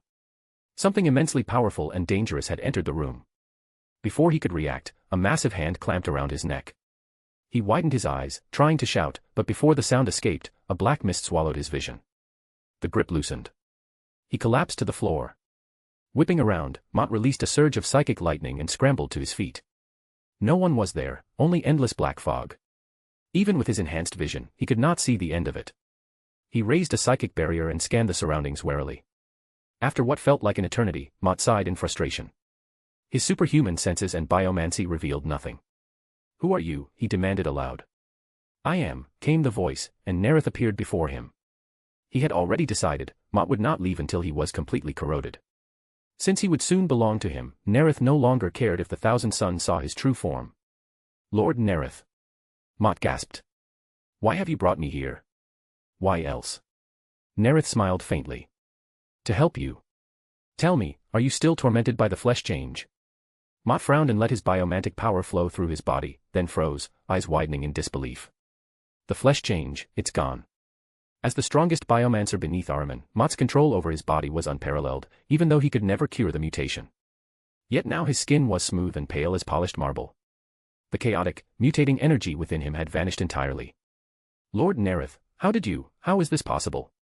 Even the cryostasis coffins aboard the Medicae decks could only delay the change. Most who succumbed became grotesque monsters, the few who resisted merely postponed their doom. For 11 months, Mott had fought the corruption using biomancy, painfully halting each transformation, but never curing it. Now it was gone. Completely.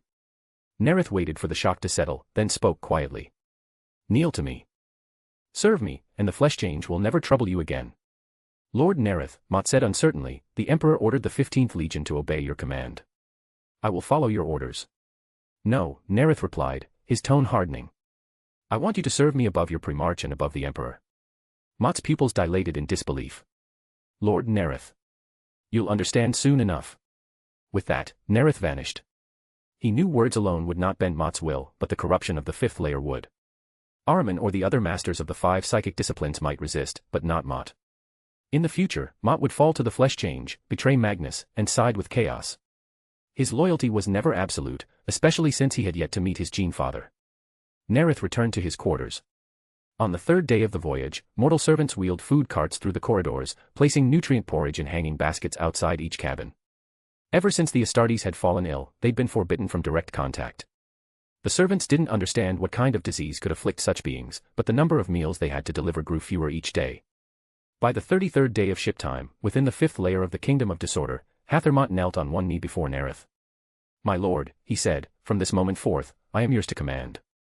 Nareth nodded slightly.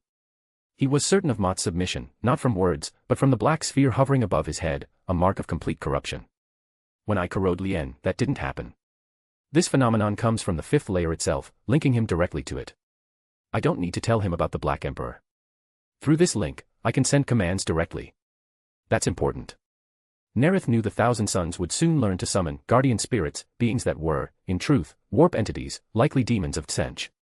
If he mentioned the Black Emperor, the ever-present spirits might overhear and spread the knowledge across the warp. "You'll return to the 15th Legion," Nareth instructed. "Continue learning what Magnus teaches you. I'll communicate with you when needed." When you hear my words, don't respond, just obey. He decided Mott would remain among the Thousand Sons for a while, mastering the arts and psychic disciplines Magnus would soon reveal. Magnus would not share all his secrets at once, but later, especially after the burning of Prospero, he would reveal what he'd learned of the webway on Agoro in 999.m30. Keeping Mott among the Thousand Sons benefits me more than taking him away. I'll summon him occasionally to harvest new knowledge. If I must bring him close, it should be on campaign, not aboard the throne of Shadow's sovereignty. Nareth opened his hand, revealing a vial of golden elixir. Drink this. Without hesitation, Mott obeyed. Nareth had chosen for him the spectator path of the visionary pathway rather than the hangman pathway suited to biomancers. As his hidden agent within the Thousand Sons, Mott needed to observe patiently, reading minds subtly, influencing without exposure. The powers of a spectator and Thelephidus left no obvious signs, the Thousand Sons and their guardian spirits would notice nothing. Moments later, guided by Nareth, Mott mastered the elixir's power and thought to himself. The spectator's ability feels similar to Apophis's psychic arts. His way is more direct, probing the mind itself, but that risks detection by strong psychers. The spectator, however, reads the surface, expressions, gestures, subtleties, less invasive, less noticeable. He looked at Nareth in awe. If this being could suppress the flesh change, granting such power was no surprise. Thank you, my lord, Mott said solemnly. I will use your gift wisely, and bring you every secret the 15th Legion holds. If you enjoy the story, my P at Trian is 30 chapters ahead. p@trian.com/daosjinsu. Chapter 337, Chapter 336, The Rebirth of Enchiladion. Segmentum Ultima, the feral world of Homera. The Legio-Phorians abandoned their old, primitive pre-battle rituals and launched their offensive directly. Mugos Nito's effort to abolish the barbaric totem rituals of animal worship had not gone smoothly, but with the support of the savior of Enchiladion, Lord Nareth, he ultimately succeeded. The Shiragar strode forward, its cannons thundering as they opened fire on flocks of avian-headed war beasts in the skies. On the ground, a shaman of a primitive tribe, hair tangled like seaweed, clutching a bird-feathered staff, his mouth warped into a beak, emerged from hiding and shrieked in praise of his god. A violent cold wind suddenly swept across the battlefield, and frost formed over rocks still burning beneath the starlight's heat. As he waved his staff, great boulders shot through the air like cannonballs, smashing into the Titan's steel left leg. Boom. Boom. Boom. The stones crashed into the void shield, rippling its invisible surface with waves of force. When the shield finally shattered under the assault, from the Titan's shadow surged a Punisher-class Viper Knight, Abomination Rebellio. It swung its massive blade, striking the shaman's psychic barrier. The struggle lasted only seconds. Victor Mordred triumphed. His giant sword cleaved through the psychic field and reduced the shaman to a mist of blood. Through the comm channel, Victor spoke. Princeps Anton, half a century later, House Mordred rides beside the Phorians again. What a glorious moment. The Mordred Knights were originally founded to compensate for the Legio Phorians' reckless assault tactics, protecting their flanks and vulnerable rears. Anton replied with a sigh of nostalgia. Indeed, it brings back memories. The last time I fought beside a Mordred was with your grandfather. Then, solemnly. Advance. We must follow Lord Nareth's will and the Mugos' decree, purge the heretics. The Torellians have fled here, mixing with these savage tribes. Anton felt the Titan's machine spirit roaring within, the hunger of the hunt. He barked to his Moderati. Continue the hunt. The Titans of Enchiladion, over centuries of battle, had accumulated a predatory instinct. Their forges even crafted augury of the hunt systems, blending machine and beast. Suspended in his amniotic pilot pod, Anton saw the hunting markers glimmer. The Warlord-class Titan was his body, its systems an extension of his own senses. It locked onto its prey, and the hunt began. After long years confined in defense, the Phorians, who lived for attack and the chase, finally ran free again, sounding the horn of war. The Shiragar longed for a greater prey, to declare the Phorians' return to true predation. Anton knew that the 7th chapter of the Shadow of Order was also on the hunt. He wanted to claim the head of the barbarian chieftain before those black-armored hunters did. Captain Thibaut of the 7th Company, leading his command squad, stormed the camp of Humara's largest barbarian tribe. Before leaving Enchiladion, their Gene Father had issued clear orders: all tribal faiths and corrupt rites must be purged. Those who rejected the order they brought were to face annihilation. In the camp, Thibaut found the ground painted in strange, bloody symbols. 2 concentric rings pierced by 8 arrows, with barbed spikes between each outer arrow. The barbarians were naked, their faces and bodies smeared in the same blood patterns. Then came a roar. Thibaut turned to see a hulking brute charging him, muscles bulging, a massive axe raised high. Behind the barbarian hung brass ornaments shaped like the bloody sigil, each arrowhead pierced with a human skull. A seasoned hunter, Thibaut instantly recognized the brute as the tribal chieftain. The pyromaniac raised his left arm, and two serpents of flame burst into being, whipping toward the axeman. Rah! The barbarian bellowed, charging straight through the wall of fire. His burning body did not fall. The flaming giant roared in agony, axe descending toward Thibaut. Thibaut blocked with his catachan blade. The blow shook him, the barbarian's strength surpassed even his own, his burning form still advancing. Before the axeman could swing again, the pyromaniac clenched his fist, and a spear of blazing white fire formed in his palm. He thrust it forward. The blazing spear streaked toward the barbarian's chest. The chieftain swung his axe to parry. The spear burst on impact, searing a gaping hole in the weapon. A volley of flame bolts followed, passing through the gap and striking the barbarian's torso. Crack, boom, boom. Explosions peppered his body like fireworks. His chest was shredded open, and the burning giant collapsed lifelessly onto the ground. Forge World Enchiladion, First Forge Temple. Magi and tech priests watched with reverence as Magos Neto stood before them. The long civil war and invasion had left Enchiladion weaker than ever, countless manufactoria lay in ruins, and even several temples had been defiled. But in this dark hour, Neto had received from Lord Nareth, the Great Liberator, the sacred standard template blueprints of the Blyack battle tank and fortress-class shield. The light of the Omnisia shone upon them once more. 12 fortress-grade shields now protected the temple and surrounding manufactoria. The engines of the Omnisia roared back to life. Neto looked around at his peers, then nodded to Reaper Lord Sanchez, who stood as the guest of honor. The Legio Furians and the Knights of Mordred once again fight side by side. They march from Enchiladion, alongside Lord Nareth's noble sons, purging the desecrations of this holy land. The Torellian war beasts are burned by the Omnisia's righteous flame. The tribes of Humera abandon their savage rites and embrace a new order. With every sentence, the great bell of the Omnisia tolled once. I proclaim, Enchiladion is reborn. The former Preceptor General was slain by assassination. Today, we gather to elect a new one, to lead us in the pursuit of the Omnisia's glory. A red-robed Magos Mechadendrites twitched as a synthesized voice intoned. Lord Nareth believes in Magos Neto. He brought us the sacred templates. Therefore, he should be Preceptor General, to guide us forward. Agreed. Agreed. Sanchez nodded in satisfaction. He had fulfilled the Black Emperor's command. After the ceremony appointing Neto as Preceptor General, Sanchez returned to the Void Hunter. He bathed in perfumed oils to cleanse himself of the lingering incense of the Omnisia, then went to his altar.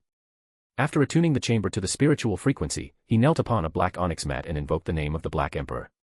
Moments later, black mist engulfed him, and he beheld the Black Emperor himself.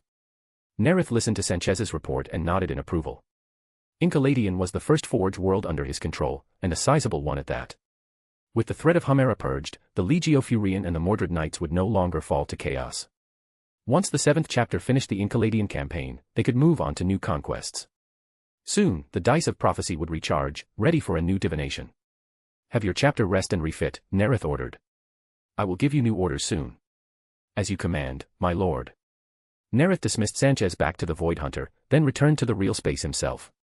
He boarded a Stormbird and set course for the Emperor's flagship, Bucephalus. If you enjoy the story, my P at Trian is 30 chapters ahead. p@trian.com/dawisjinsu. Chapter 338, Chapter 337, The Emperor and Magnus' Passionate Embrace. Prospero. The golden Stormbird swept swiftly through the clouds. Through the viewing port, Nareth looked down. Below him stretched rolling mountains, lush forests, and ruined ancient cities rising among jagged towers. Nareth knew that beneath this beauty lurked deadly danger, swarms of cycnoines, hidden within. The human civilization of Prospero had been wiped out thousands of years ago by these creatures. Magnus believed that abnormal warp fluctuations had caused the latent psychic power of the Prosperans to flare, attracting the cycnoines, predators that fed upon psychers, from the immaterium into this world. The surviving humans fled to Tisca, clinging to life. After learning from the many schools of Tisca, Magnus once survived 40 days alone in the wilderness overrun by cycnoines, where he met his future aide, Amon. But while he was away, the cycnoines attacked Tisca. When Magnus returned, he awakened his genetic memory in fury and purged them. Even for an Astartes, Nareth knew, cycnoines were perilous. For psychers, they were worse. The act of unleashing psychic energy was like lighting a beacon for predators. But beyonders, those who wielded powers beyond the warp, were different. When they used their abilities, they did not draw more cycnoines to them. As Nareth pondered, he caught sight of the sea below. In a crescent bay, fishing boats set sail, returning with their holds full of seafood for the citizens of Tisca. He knew that before mechano-psionic battleships became widely used to regulate weather and boost resources, seafood was still the main food source for Tisca's people. The Cycnoines nested in ruined buildings. Tiska's survival along the coast was not merely luck. The Stormbird continued south. Nareth saw the city below, its center dominated by a vast square. He recognized it, the Plaza of the Secret Eye. At its heart stood a tall Doric-style column topped by a burning brazier. He knew that before the Age of Strife, Primarchs had used underground bronze conduits to communicate with Terra.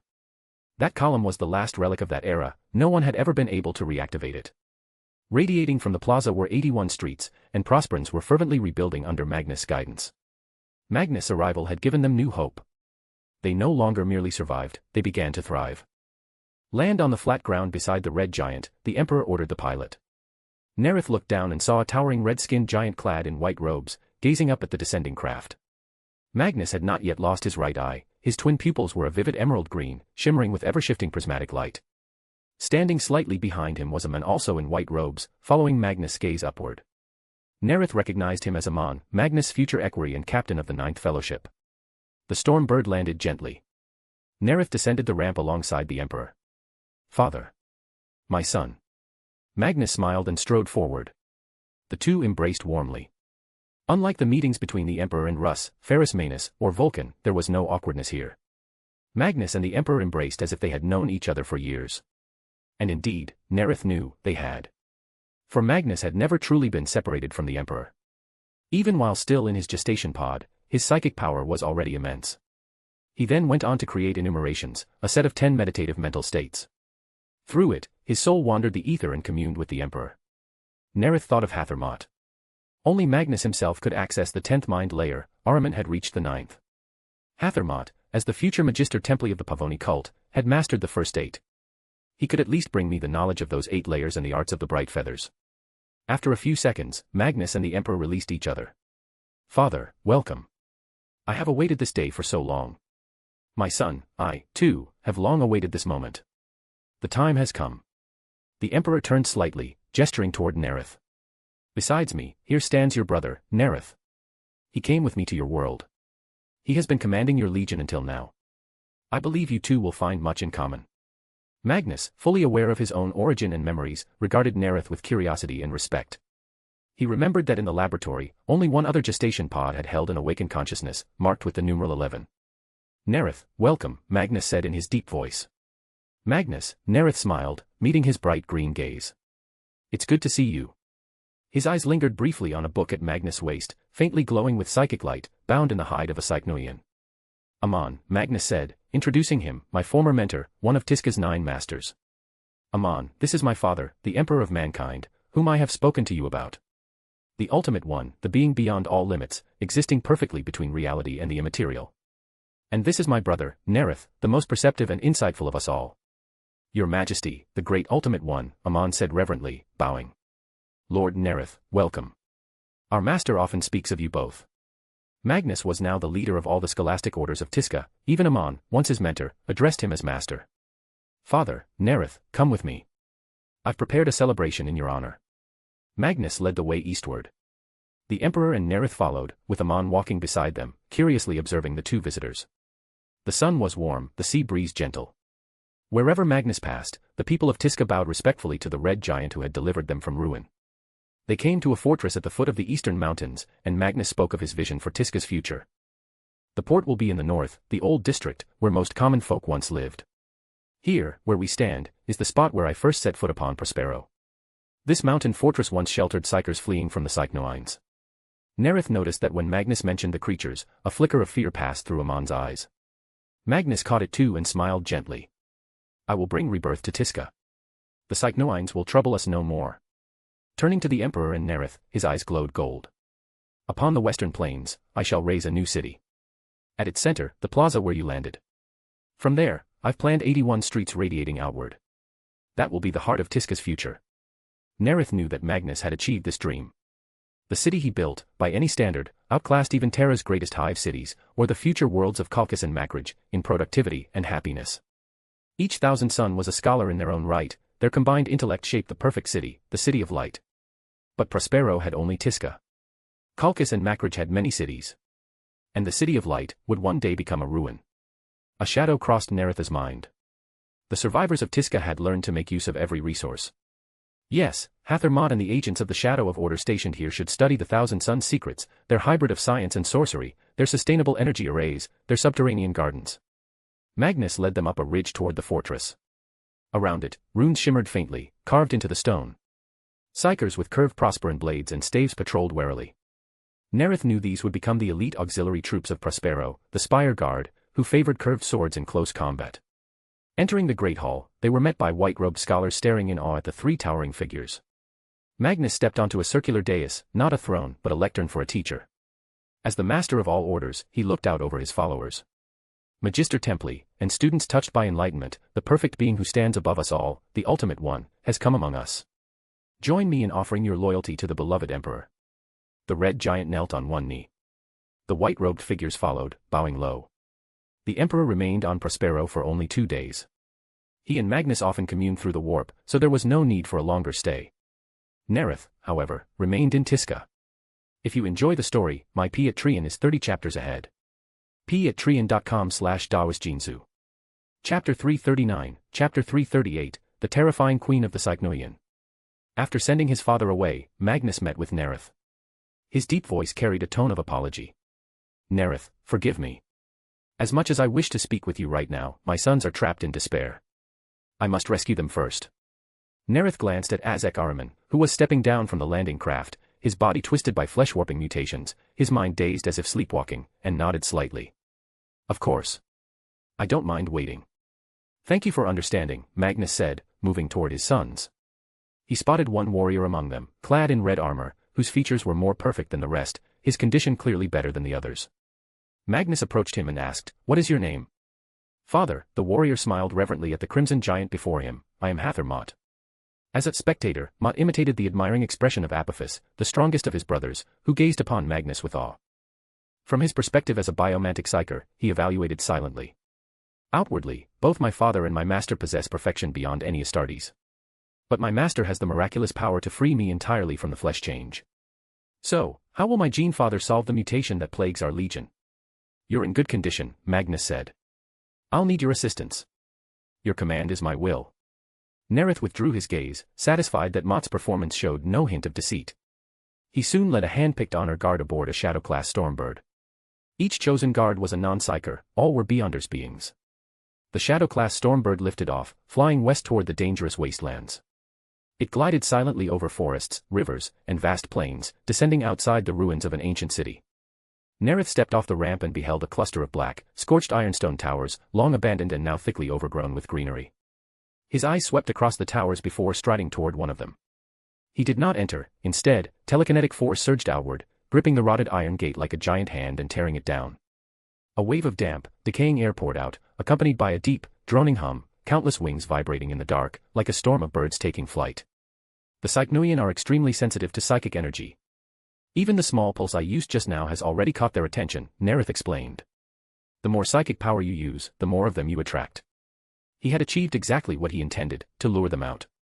From the black tower burst a vast, rolling swarm, winged monsters whose chitinous limbs clicked as they flew.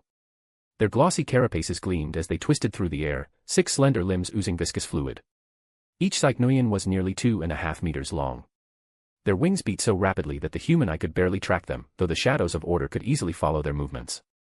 Their swollen heads resembled human brains, exuding a rotting stench, and their multifaceted eyes fixed upon Nareth.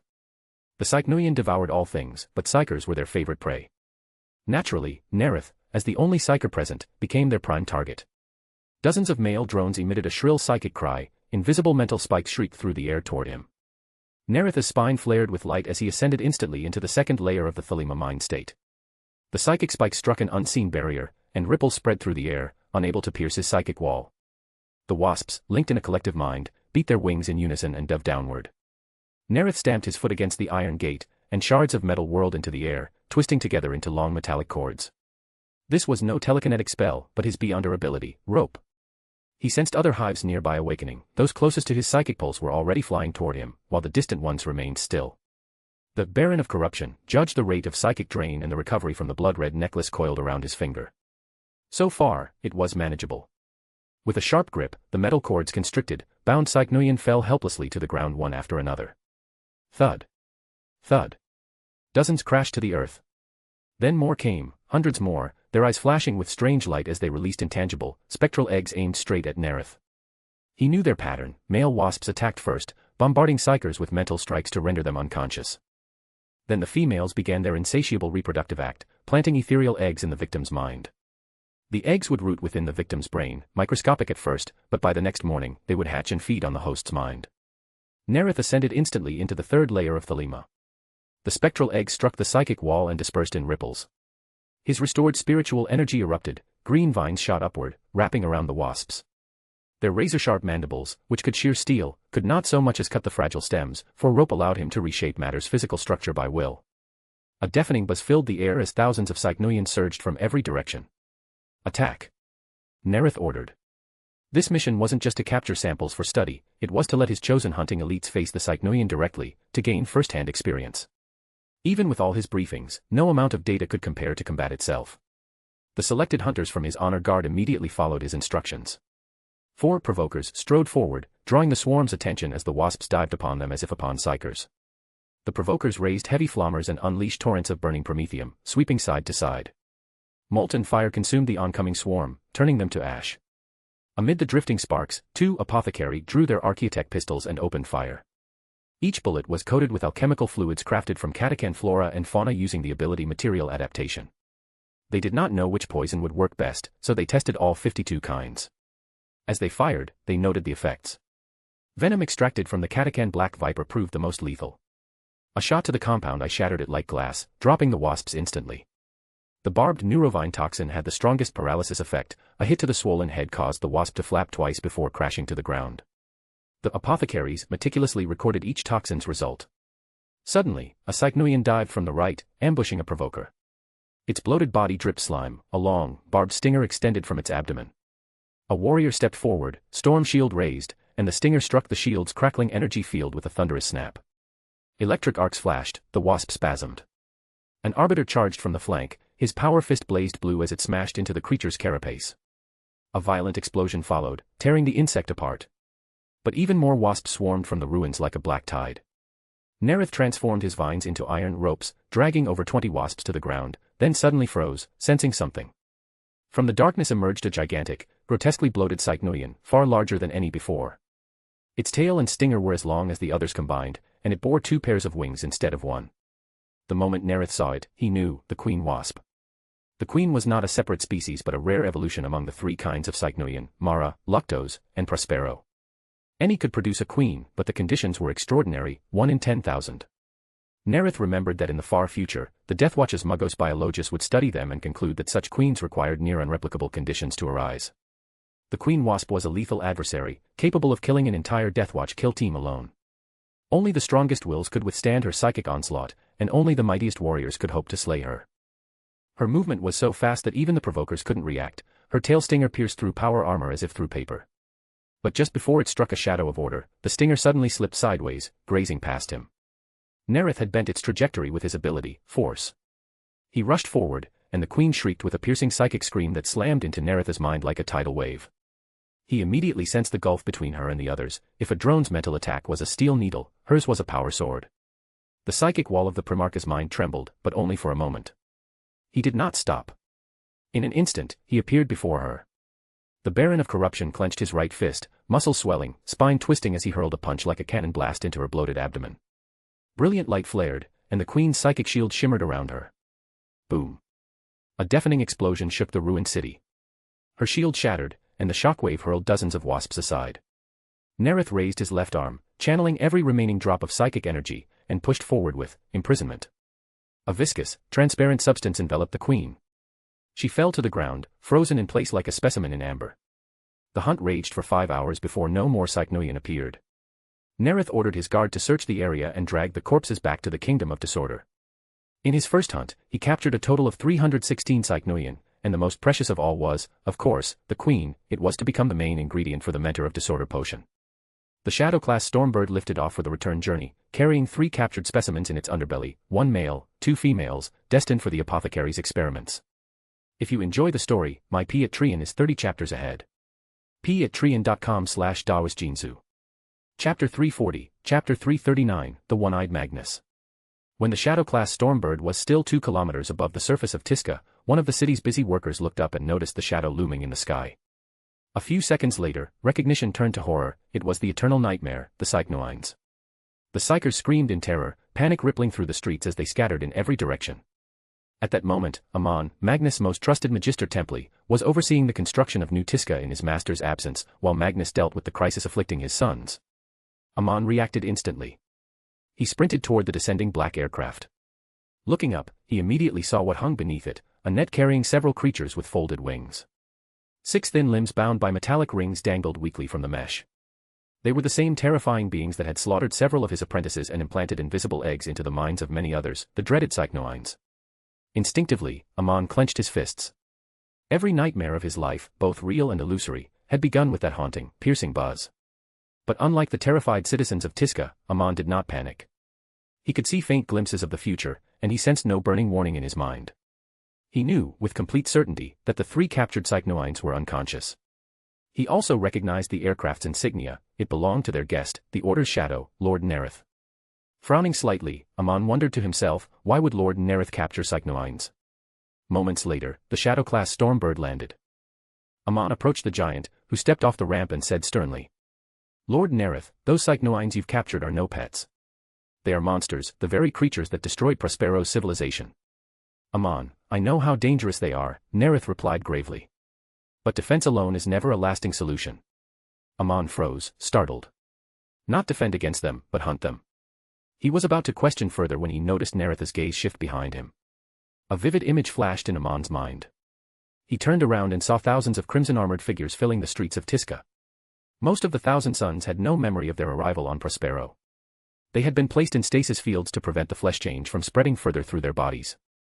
Even powerful psychers like Azek Ahriman had succumbed to delirium as they fought to suppress the mutations within. In Ahriman's blurred memory, he recalled the Primarch Nareth boarding their flagship to aid them, and how the Shadows of Order had not been infected despite direct contact with them. He remembered up to the 4th day after Nareth's arrival, when he had last listened to an apothecary's report. After that, only the endless struggle against his own flesh consumed him. "I remember that gentle voice that pulled me from the darkness, my father's voice, calm and warm, soothing his dying sons." Ahriman's gauntlet brushed the silver oak leaf embedded in his armor, a token from Ormuzd. The flesh change had completely destroyed Ormuzd's body. He could not be saved. Ahriman forced himself to suppress the grief. As his brothers looked around curiously, Hathermot's gaze remained sharp and clear. He and a handful of others who had not succumbed to mutation still possessed their memories because of Nareth's miraculous power. Out of the corner of his eye, Mott glanced toward his gene-father, Magnus. Few knew the price Magnus had paid. He had warned all who were aware to keep silent. But Mott knew the truth. To save the 1,000 surviving sons, Magnus had sacrificed his right eye. 1,000 lives. Then truly, we are the 1,000 sons. But if so, why did the Emperor name us that long before we ever reached Prospero? Did he foresee our suffering, and that Magnus would save exactly 1,000 of us? Mott felt both sorrow for his father's loss and awe at the eerie design of fate. Ahriman's words echoed in his mind. There are no coincidences in this world. If one day the flesh change returns, will father sacrifice his other eye? Or will even he be powerless to stop it? As these fearful thoughts crossed his mind, Mott saw the black-armored giant, and his eyes gleamed. No. It wasn't Magnus who saved me. It was my lord. Without him, I might have died before ever reaching Prospero, and he paid almost no price to do so. Mott couldn't help but compare Nareth's and Magnus' sacrifices. In his heart, he preferred to believe that Nareth had been the one to save him, so that he would not feel guilty for serving his master over his father. Nareth's gaze swept across the assembled 1,000 sons. Their expressions revealed both relief and sorrow, survivors haunted by trauma. None of them, not even Magnus, know that the flesh change has only been temporarily halted. Even before the burning of Prospero, when their numbers peaked at 85,000, they thought they were cured, but the mutation merely slumbered within them. His eyes paused briefly on Mott, the one he had corroded into loyalty. Mott is not only the captain of the 3rd Fellowship but also the Magister Templi of the Pavoni cult, one of the Legion's 5 major disciplines. His command surpasses other captains, with at least 10,000 under him. He and Ahriman and Amon are 3 of the 8 captains who survived the burning of Prospero, though now he commands barely 100 followers. Yes, perhaps I can find a way to bring him and some of his loyal men out when the time comes. Nareth knew that after the Council of Nicaea, Magnus had ordered all forces to return to Prospero, but several thousand Sons detachments were still scattered across the galaxy. The 9th Fellowship, along with its captain, had been massacred, 2,000 slain by their supposed allies, the Space Wolves. The fourth fellowship, about 5,000 strong, also never made it home, which was why only 8 captains resisted when the wolves invaded. Given that, perhaps I can arrange for Mott to lead some loyal warriors away. As Magister Templi and captain, he commands devotion. Those who are not loyal, I can always corrode. Better to follow me than to die by wolves or fall to chaos. Lost in thought, Nareth finally turned to Magnus and asked in feigned surprise. Magnus, your right eye, what happened to it? Before Nareth even spoke, Magnus had already foreseen the question. His psychic field expanded, forming a barrier of silence around them. To save my sons, Magnus said calmly, I paid a small price. I do not want them to know. It would only make them feel guilty. A small price, Nareth replied meaningfully, though in his mind he thought. Part of the reason, of course, is that you don't want them to suspect your pact with Tsench. The more they know, the more they might foresee. Perhaps no one else could piece it together, but Ahriman might. He'll likely use his psychic mastery to erase the memories of those who remember he once had 2 eyes. After all, the loss is quite visible. Ahriman had long tried to uncover how Magnus had saved them, and found nothing. That could only mean Magnus had deliberately hidden it. Nareth knew others had done the same. In M31.869, after the battle to conceal the dark secrets of Moloch, the Emperor had personally erased the memories of those who fought beside him, Horus Lupercal, Lion L. Johnson, Fulgrim, and Jagatai Khan. It was worth it, Magnus said at last, smiling. His single eye shone like a jewel. Please, keep this between us. Very well, Nareth agreed. Magnus dissolved the psychic barrier, his gaze shifting into a bright blue glow. I heard from Ahriman, Magnus said, that you advised Father to establish the Librarius. I believe we will have many things to discuss. If you enjoy the story, my P at Trian is 30 chapters ahead. p@trian.com/daosjinsu. Chapter 341, Chapter 340, Cooperation and Dialogue with Magnus. Tiska, Eastern Mountains, Scholar's Tower. The gold and silver bookshelves were packed with massive tomes, transparent data crystals, carved prints, inscribed bones, and scrolls bound in leather. The gilded hall felt cramped, especially with 2 giants standing inside it. Magnus the Red, his crimson hair gleaming, stood tall. His single eye glowed an inspired pale blue, speckled with traces of brown. Azek Ahriman told me, Magnus began, that there are those in the War Council who despise the psychic might of our 2 legions, who slander us as witches abusing unclean sorcery. Yet Father once described to me a vision of the future, a new human age of enlightenment and progress, where scientists, philosophers, and warriors would build a glorious tomorrow together. Tragically, some still wander in fog, blind to truth. They doubt what is precious and mistrust those brave enough to seek the unknown. Magnus turned his gaze to Nareth, his single eye full of light. We could walk side by side in many fields, to seek that radiant, enlightened future. We could find common ground against those narrow-minded souls. Magnus extended his right hand expectantly. Nareth took it. Indeed, he said. And we will not be alone. He thought silently. Sanguinius will return in 843, and Jagatai Khan not long after. Magnus' rebirth and the 1,000 Suns' rise will draw the eyes of many, giving my Beyonders a chance to hide within the Librarius once more. Our cooperation, Nareth said aloud, should not be limited to fending off others' accusations.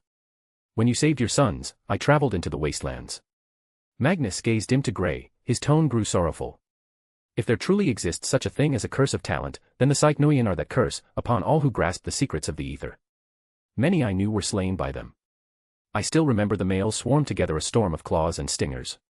50 men died in an instant. Then came the females, their abdomens swollen with phantasmal eggs, and dozens of my friends fell to their knees in terror as those eggs were implanted in their minds. He paused, lost in the memory. Even now, their screams echo in my head. That cruelty will never fade. That, Nareth said softly, is exactly why the threat of the Psychnoian must be dealt with. Magnus shook his head. They are too dangerous, even for Astartes. Let Tiska remain a kingdom of light and leave the wasteland to them. That is the best course. My sons should not waste themselves fighting the Psychnoian. Our duty is to collect and record all knowledge we can, to bring enlightenment to more of our human kin. No, Nareth replied, his amber eyes gleaming with conviction. Before conquering the stars, one must first conquer one's home, to leave behind a safe kingdom for your people. The 1,000 Suns, gifted with psychic talent, will face immense trouble if they attempt to purge the Psychnoian. I am willing to help you, to cleanse them. Magnus' eye brightened instantly. He thought for a few seconds before answering. But that will come at a great cost. Many of your shadows of order will die. There will be sacrifices, Nareth acknowledged, but not as many as you imagine. The Beyonders were not like the 1,000 Suns, they did not shine like beacons to the shadows. That meant, with proper tactics, the number of enemies faced could be kept within limits. The Shadows of Order could use their supernatural gifts to hunt and cleanse them, a trial for their kind, a forge for hunters to hone their power. Such sacrifices are worth it, Nareth said with a smile. My sons will aid the people of Prospero, and in this city of scholars, they too will learn wisdom. He expected a reward in kind, the future treasure of Prospero's knowledge. He remembered that after the burning of Prospero, Magnus rebuilt the Pergamon Hall and restored around 60 million volumes from memory, yet even that number could not compare to the countless libraries of Tisca. On behalf of Prospero and all her people, Magnus said, bowing slightly, I thank you and your Shadows of Order. They shall be treated as equals to my 1,000 sons, and knowledge will make them wiser. Magnus' eye gleamed again. Now, let us begin our exchange. Moments later, Amon entered with several apprentices, carrying silver trays. These fresh fruits, Amon said, were grown using psionic array fields deep within the mountain caverns. They are as sweet and juicy as any on other worlds. When Amon departed, Nareth sat down on a stone chair and picked up a fragrant mango. He bit into it. Sweet nectar filled his mouth. Remarkable, he said. Even underground, deprived of sunlight, you can grow fruit of such flavor. Magnus smiled. That is the power of knowledge, a miracle the ignorant will never understand. As they ate, Magnus spoke of his travels through the wastelands after exhausting the knowledge within Tisca. I crossed one ruined city after another until I reached a settlement clinging to a cliffside. Climbing a mountain path, I saw a tall stone statue at a turn in the road, a magnificent multicolored bird, wings spread as if ready to soar. Its long neck was graceful. It stood at the cliff's edge. Nareth's eyes flickered. The colorful bird sparked a suspicion and a memory of this journey. As I admired its beauty, it toppled from its base. The sight filled me with inexplicable grief, yet at the spot where it fell, the fragments formed a distinct pattern. 3 large pieces formed a perfect equilateral triangle. 4 white ones made a flawless square. Then, by removing 2 white pieces and adding 2 gray fragments a meter away, it became a perfect diamond. Using 5 pieces, I could form a pentagon equal in area to the triangle, and within it, a smaller hexagon. There were also decagons, intersecting triangles, concentric circles, and tricolored red-gray-white designs. Magnus retrieved a tome from the shelf. I recorded all of them in this codex. When I began writing the second, Amon found me. He had once been my mentor. At first, he dismissed them as random stones, but after reading my notes, he was deeply moved. I returned to Tisca and shared my findings with my former teachers. They were enthralled, awed by the beauty of natural geometry. But, as in all moments of revelation, they forgot discipline, and then came the Psychnoian. I can understand that, Nareth said. Having gained the power of geometry after ascending to the Baron of Corruption, he had done similar research, even probing the minds of slain psychers like Slough Dha for their insights into natural patterns. He knew there was power in shapes. Magnus, I burned bright orange-red. When the Psychnoian attacked, the power within me awoke. I raised my hand, and hundreds of them turned to dust. Menphia and Cicigar saw the red geometric forms, and by their command, walls of flame rose into the air. Nareth nodded. That was the origin of the future Pyri cult. Atep and Raxantep saw white spiral shapes and brought beasts down from the sky. The Raptora cult, Nareth thought. Hastar and Ihoten saw octagons, and the fluids beneath the Psychnoian's carapaces boiled at once. The Pavoni cult, Hathermot would inherit their legacy. Fanak and Sazam saw the intertwined lines and arcs of squares, circles, and triangles, and they perceived the bee's mad desire to implant eggs within our minds. The Athenian cult. Amon was the first besides me to see all the shapes. Visions of the future flashed in his mind. He foresaw our peril. Nareth knew Amon was most skilled in the Corvidi cult's art, but had also mastered others. Thus were born the 5 great cults, Magnus concluded. Nareth thought silently. It must have been Sench who showed him the link between geometry and psychic force, quite a generous gift. Magnus handed him the codex. Nareth flipped through the strange diagrams.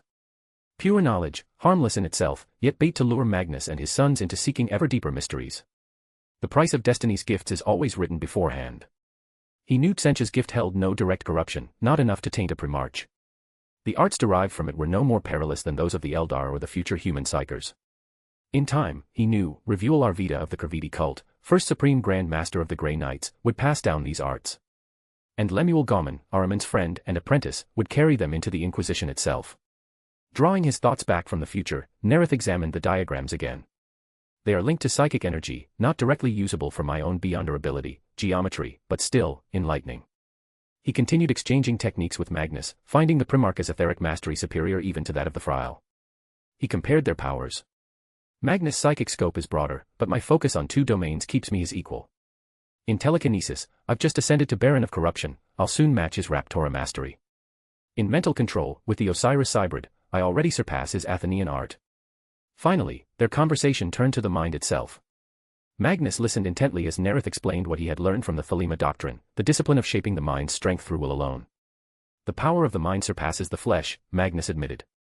Compared to my mental disciplines, your three-layered mind offers stronger defense, and it can be trained even by those without psychic talent, a means, perhaps, to prevent your son's heightened perception from driving them mad. Nareth nodded slightly.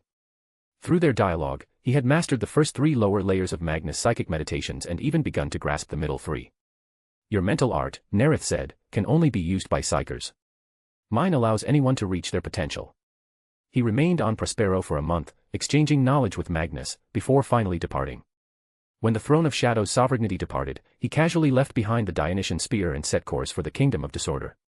He intended to divine the fate of Calth, the future jewel of the Eastern Galaxy. If you enjoy the story, my Patreon is 30 chapters ahead. patreon.com/dawasjinsu. Chapter 342, Chapter 341, Divining Calth, the idea of obtaining the Black Speech. Information about Calth flashed rapidly through Nareth's mind. Ultima Sector, Viridia System, Blue-White Star, Viridia. A 5-planet system. Calth, green continents, blue oceans, white cloud layers.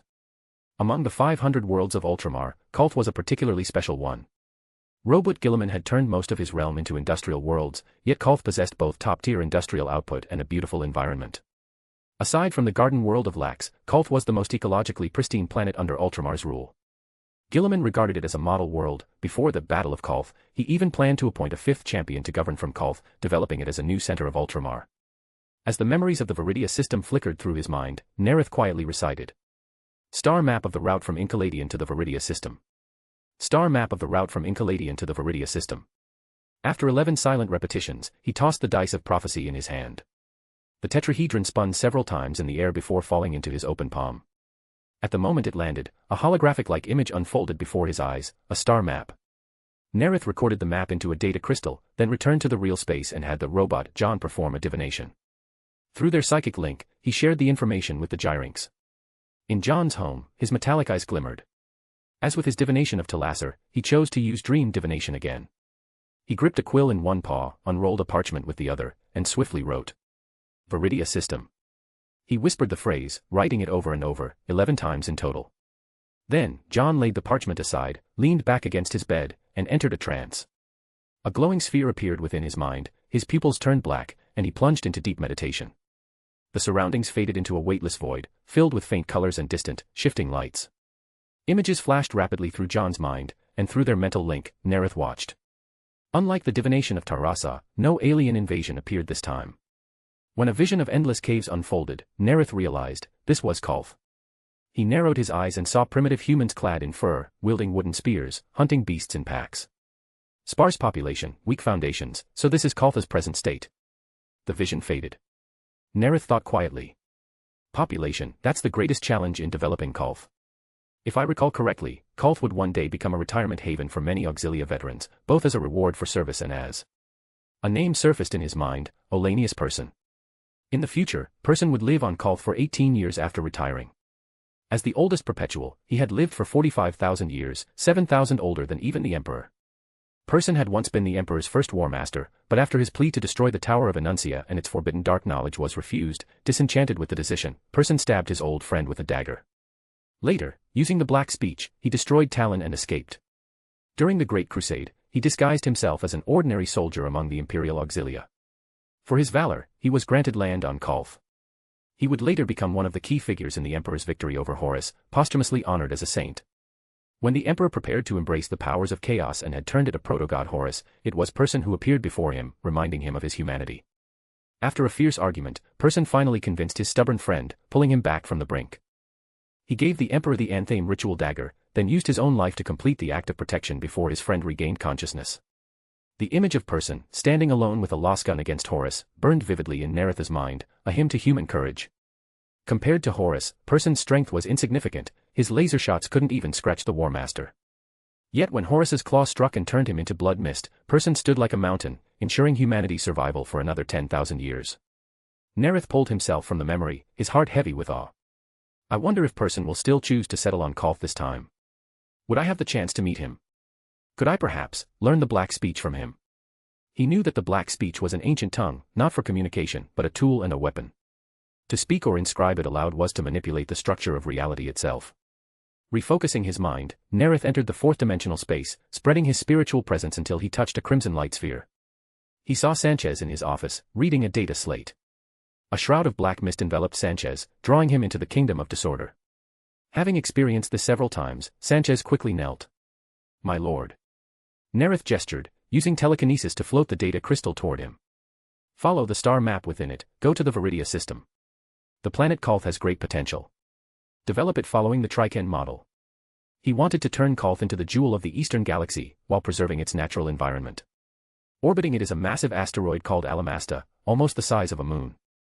It's perfect for use as a forge world.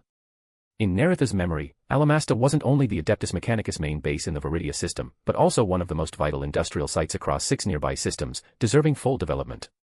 Beyond that, he continued. Lemaine is rich in minerals but uninhabitable, make it a mining world. Viridia Force and Ravisol, both resource-rich and habitable, should become industrial worlds. Isala is a habitable planet, focus colonization efforts there. Then Nareth added, thoughtfully. Viridia's greatest obstacle is immigration. I'll coordinate with Malkador to grant land to distinguished Auxilia veterans. The Auxilia number in the billions. Finding one perpetual among them is nearly impossible. But drawing person to Kolth, that's feasible, and compared to other worlds, Kolth's beauty would surely attract him again. Nareth smiled inwardly at the thought. Sorry, Guilliman. I've intercepted 6 of your worlds, including your precious Kolth. In the Imperium, a world wasn't limited to a single planet, asteroids and moons could count as worlds too. The key measure was whether humanity had developed them. A star system could have 15 planets, but if none were settled, it would still be classified as unregistered. Alamasta, though an asteroid, had greater output than many smaller forge worlds, unquestionably a world. Vostroya was similar. Besides its main planet and the Symphony of the Sea, its shipyard moon also qualified as a separate world. Thus, the Viridia system was one of the rare multi-world systems, 5 highly developable planets and 1 major asteroid. As you command, my lord, Sanchez replied. After returning to real space, Nareth summoned Arsena and Diana Pauline to discuss the Warmitu conglomerate. If you enjoy the story, my P at Trian is 30 chapters ahead. p@trian.com/dawisjinzu. Chapter 343, Chapter 342, The Aquila Lander. Aboard the Throne of Shadow's Sovereignty, in the Primarch's office. Arsena lifted his control staff, projecting a holographic star map of the Forge world Lucius and the surrounding region of the Coronid Deeps. The star chart for the Coronid Deeps came from rogue traitor Louis von Valancius. Nareth asked his aide, what is the current progress on the Ramles-class star forts? The second star fort constructed by Cypher Mundi is about halfway complete. Triken and Vostroya are at roughly 1/4 and 1/9, respectively, replied the silver-haired Arsena. There's something that I believe you should decide personally. The craftsmen of Cypher Mundi discovered a damaged copy of a standard template construct data file. Through research, they've managed to reconstruct a new type of lander. Arsena brought up the report on his data slate and presented it to Nareth. Nareth reviewed the specifications: 11.8 meters long, 21.45 meters wingspan, 8.1 meters tall, weighing 42 tons. He then examined the holographic model of the experimental craft. Immediately, he recognized it. The Aquila Lander.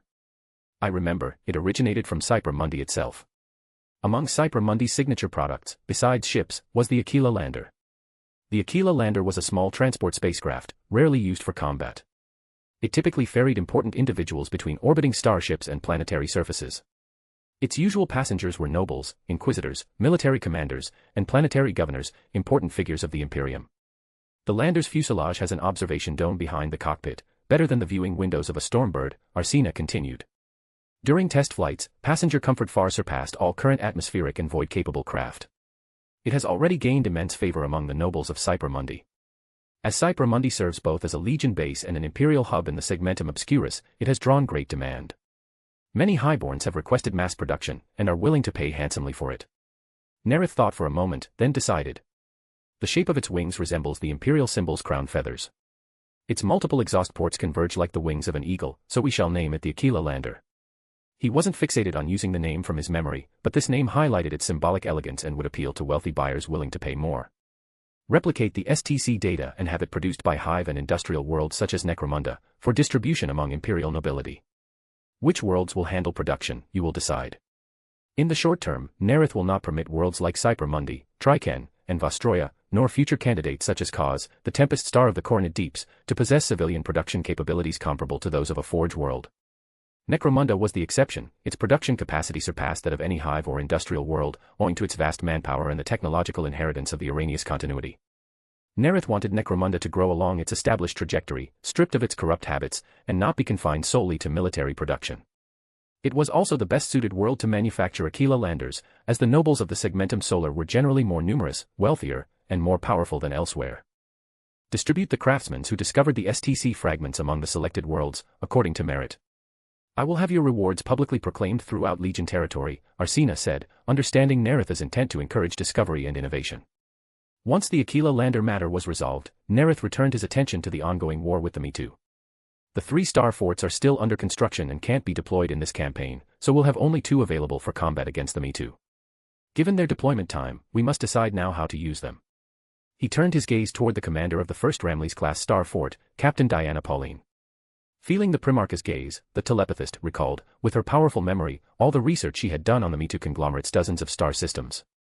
The Ramles-class star fort can serve as a strategic anchor, greatly accelerating the war's progress.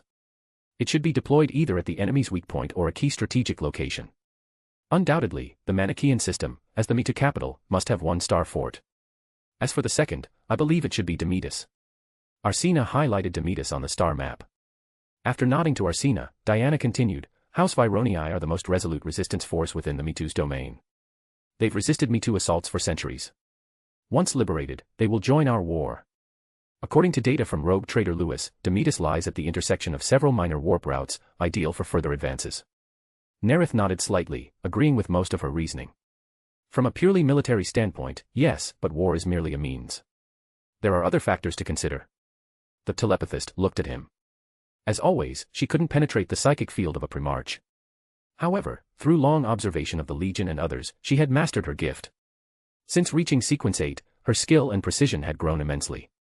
While she couldn't read the Primarch's surface thoughts as with others, she could roughly simulate his reasoning. She tried to view the Coronid Deeps through Nareth's perspective. Night worlds, Baroda, Zavrik, Loskal. Worlds and systems flashed through her mind as she recalled his prior decisions. Her gyrinx lay curled at her feet, aiding her thought process. Suddenly, inspiration struck. Lord Nareth doesn't just emphasize seizing key objectives, he values targets with the greatest potential. And the most valuable world in the Coronid Deeps is the Forge world Mazoa. It's not Demetus, she said aloud. It should be Mazoa. Right now, Mazoa is at its weakest. Once you destroy the Me-Too, they will surely seek your friendship. She frowned, however. But, according to Lewis intelligence, Mazoa has grown accustomed to the Me-Too's periodic purges that cull human populations. They seem to have reached a silent accord with the Xenos, implying they don't value human labor much anymore. Suppressing her anger, Diana analyzed Mazoa's attitude. Their forge temples and manufactorums haven't suffered attacks like those on Enkaladian. Gaining their friendship through rescue won't be as effective as helping Enkaladian, or as impactful as saving House Vironii from extinction. True, Nareth nodded, acknowledging her concerns. For centuries, Mazoa has endured Me-Too incursions. They crave defensive strength more than any other Forge world. Once they see that a Ramles-class starfort can hold the void and repel enemies before they reach Mazoa itself, they'll be interested. He believed Mazoa had a latent desire for protection. No Forge world wanted its territory periodically invaded and its assets slaughtered. I understand, my lord, said Diana. My lord, Arsena interjected after recording orders, the 1st and 14th legions have completed their assembly at Lucius. Nareth turned back to the Coronid Deeps. He immediately ruled out Demetus and Baroda, as both worlds were to be under protection and control of the Shadow of Order. He also excluded Manichaea, the Me-Too's capital. Its bloody arcane technology still had research value. He planned to recover Me-Too's psionic technology and have his librarians develop non-flesh-burning variants. The First Legion's target will be the Grail Abyss, he declared. The Grail Abyss housed vast numbers of Me-Too, but would be strategically irrelevant to the future Coronid Deeps. Nareth decided to assign that difficult objective to Urian Vendrage, eager to prove himself. Of course, this wasn't the hardest assignment. The Me-Too's elite forces remained at Manichaea.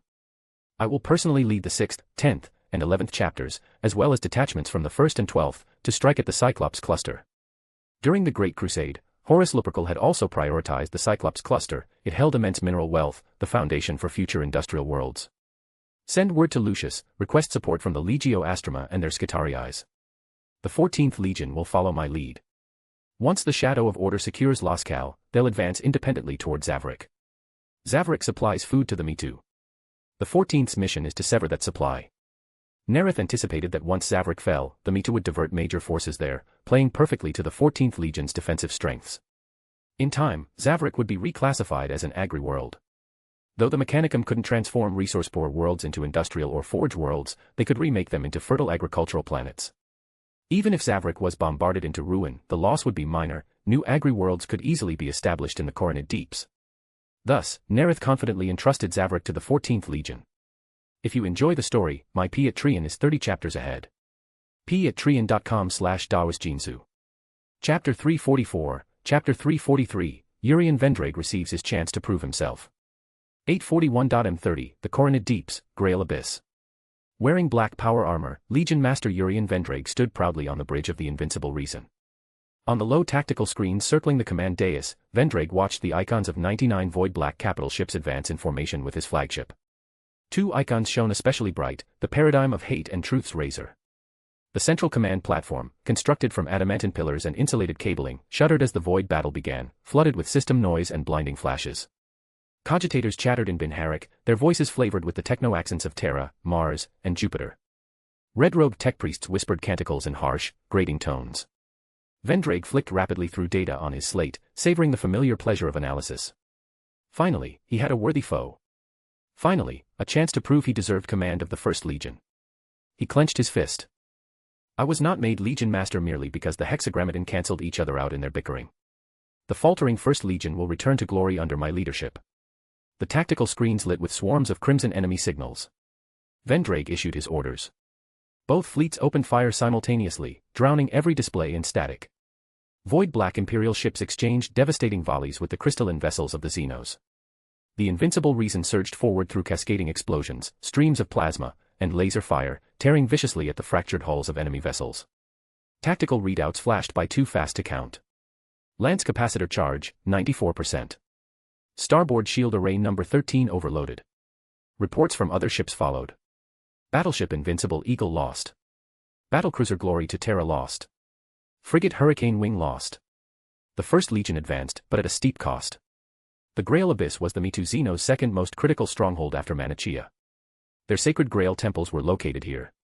Archaeotech energy cannons from Mitu warships unleashed bizarre rippling beams, orange, pink, and colors beyond human perception, splattering across Imperial hulls like spilled dyes. Their strangeness didn't blunt their lethality. The Mitu arcane cannons were as deadly as any Imperial macro battery. Void shields flickered, overloaded, and collapsed. The energy waves ripped apart ship after ship. While the First Legion bled in void warfare, the 11th Legion launched simultaneous assaults across 5 systems around the Cyclops cluster.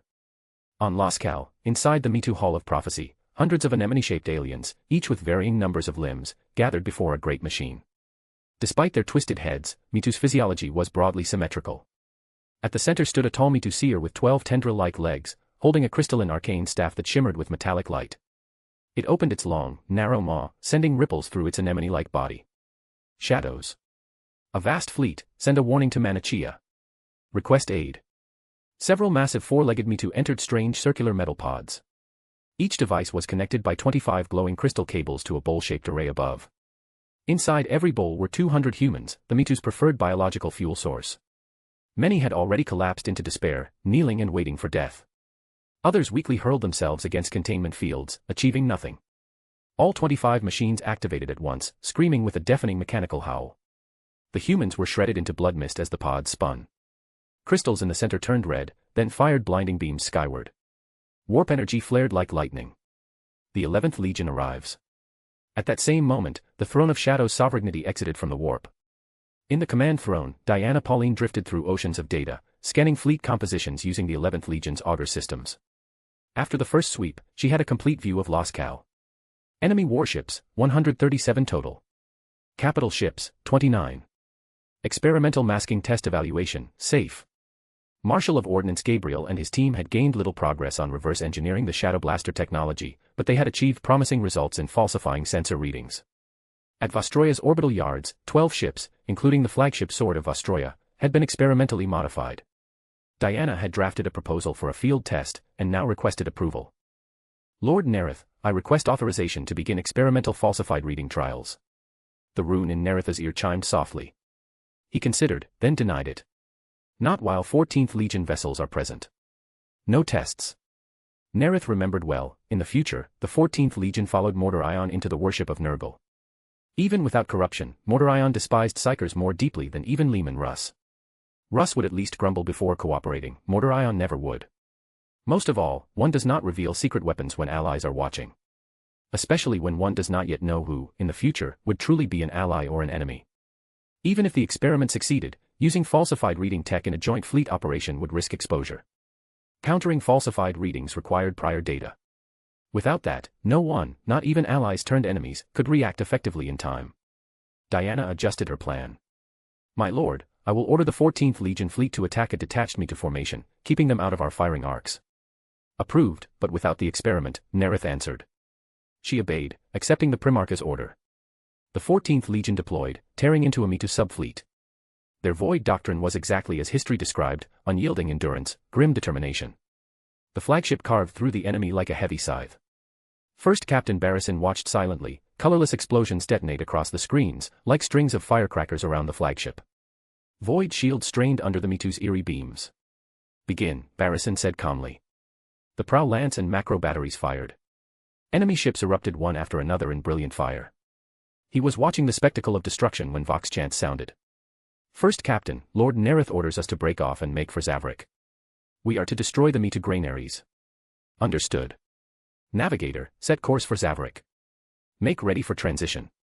If you enjoy the story, my Patreon is 30 chapters ahead. patreon.com/dawasjinsu. Chapter 345, Chapter 344, Magnus Lower-Level Mental States. After achieving victory in the Void battle, the Throne of Shadow's sovereignty sailed toward Loskal 4. Nareth remembered that this planet would one day become the primary world of the Loskal system. Blinding beams of light poured down onto Loskal IV's surface, colliding with the strange energies fired from the Mitu's glass-domed fortresses. Human technology and Mitu arcane science clashed in the skies above Loskal 4, filling the grey-white heavens with searing light. The low-hanging clouds lit up from the outer edge inward, and multiple sonic booms from atmospheric discharges echoed across the world. After 2 stellar hours of battle, Throne of Shadow's sovereignty emerged victorious in the exchange of fire. Nareth immediately issued the order to begin planetary landing. From within the Stormbird, Nareth peered through the viewing window at the roiling, twisted lights below. The massive deaths caused by the Mitu's arcane technologies, turning flesh into fuel, combined with the chaotic energy of uncontrolled explosions, distorted his vision.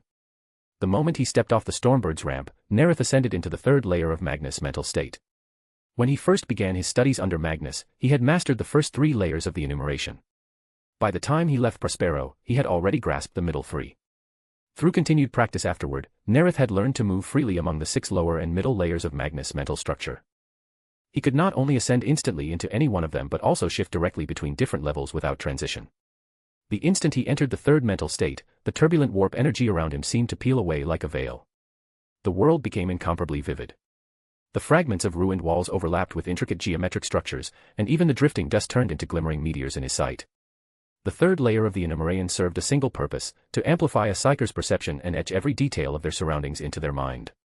At once, Nareth noticed the broken mechanical constructs nearby, within which half-collapsed humans lay sprawled. Their faces were frozen in terror, their bodies quivered. Among the wreckage, he also saw crystalline, diamond-shaped prisms glowing faintly with psychic light. His eyes narrowed. Those crystals, arcane prisms, matched the primary material used for the Fool Pathway Sequence 7 potion, Magician, recorded on the blasphemy slate. Then he saw them, Mitu Xenos hidden amidst the ruins.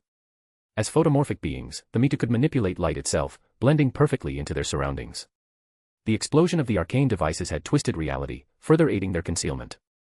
Even the Shadow of Order's sensors could not detect them from afar. Nareth raised his left arm, his bolter-mounted power fist roared to life, spewing a storm of bolts toward the lurking Mitu. Explosions thundered across the ruins as a dozen Mitu were blasted apart. The survivors hastily erected psychic shields to resist the attack, scanning frantically for their unseen assailant. Nareth dropped back into the second layer of the mental state, extending his consciousness outward and instantly transmitting the coordinates of all hidden Mitu to his honor guard. The second layer, devised by Magnus, allowed Psykers to form instantaneous thought links. For those capable of telepathy, loading their minds into the second layer greatly enhanced their transmission speed and clarity. In an instant, Nareth's perception of the battlefield, every hidden enemy and environmental detail from the third layer, was broadcast directly into the minds of 500 honor guards. His transmission was faster than the Mitu's reactions. The Shadows of Order immediately raised their bolters and opened fire on the surrounding Xenos. Bolts detonated against psychic barriers, Xeno bodies were engulfed in fireballs, spraying shards and blood across the ruins. Amid the shockwaves, the Mitu rolled and tumbled in panic, while Nareth swept past a still-twitching corpse and fired again. His next bolt punched through a psychic shield, hurling the anemone-bodied alien into the air in a burst of flame. Blood streamed from the warped remains of its grotesque head, rippling unnaturally in the charged air. The honor guard unleashed a storm of fire. Bolter rounds swept the area, cutting down the Mitu in droves.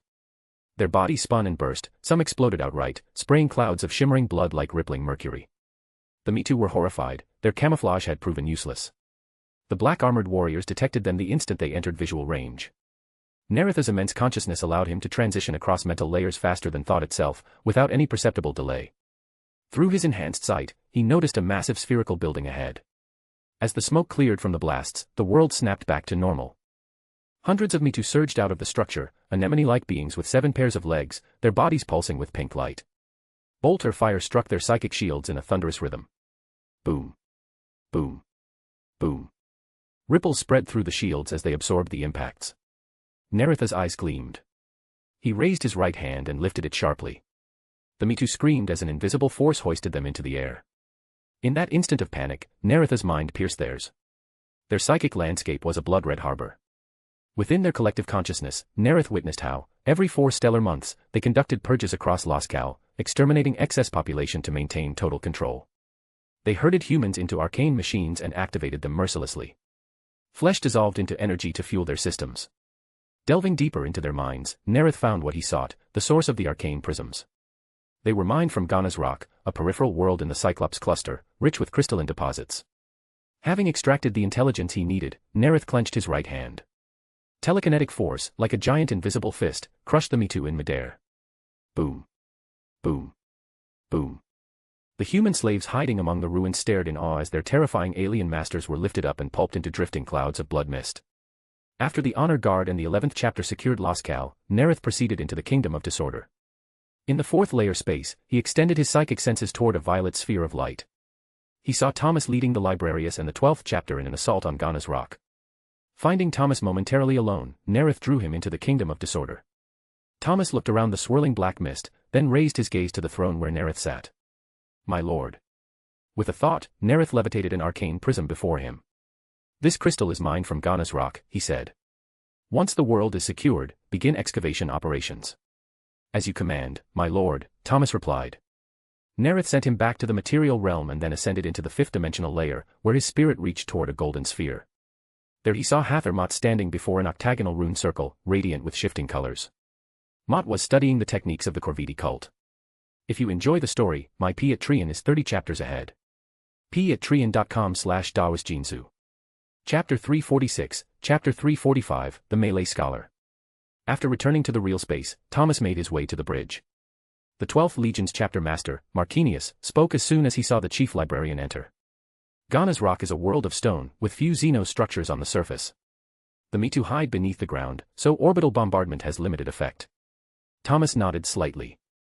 Then we must launch a ground assault and purge the Mitu below. The augury detected severe signal interference in the subsurface regions of Ghana's rock, Marquinius said, frowning. Thomas reviewed the report, noticed the warp readings, and after a moment's thought said. It's likely the Mitu are using some kind of arcane device that disrupts Imperial electronics.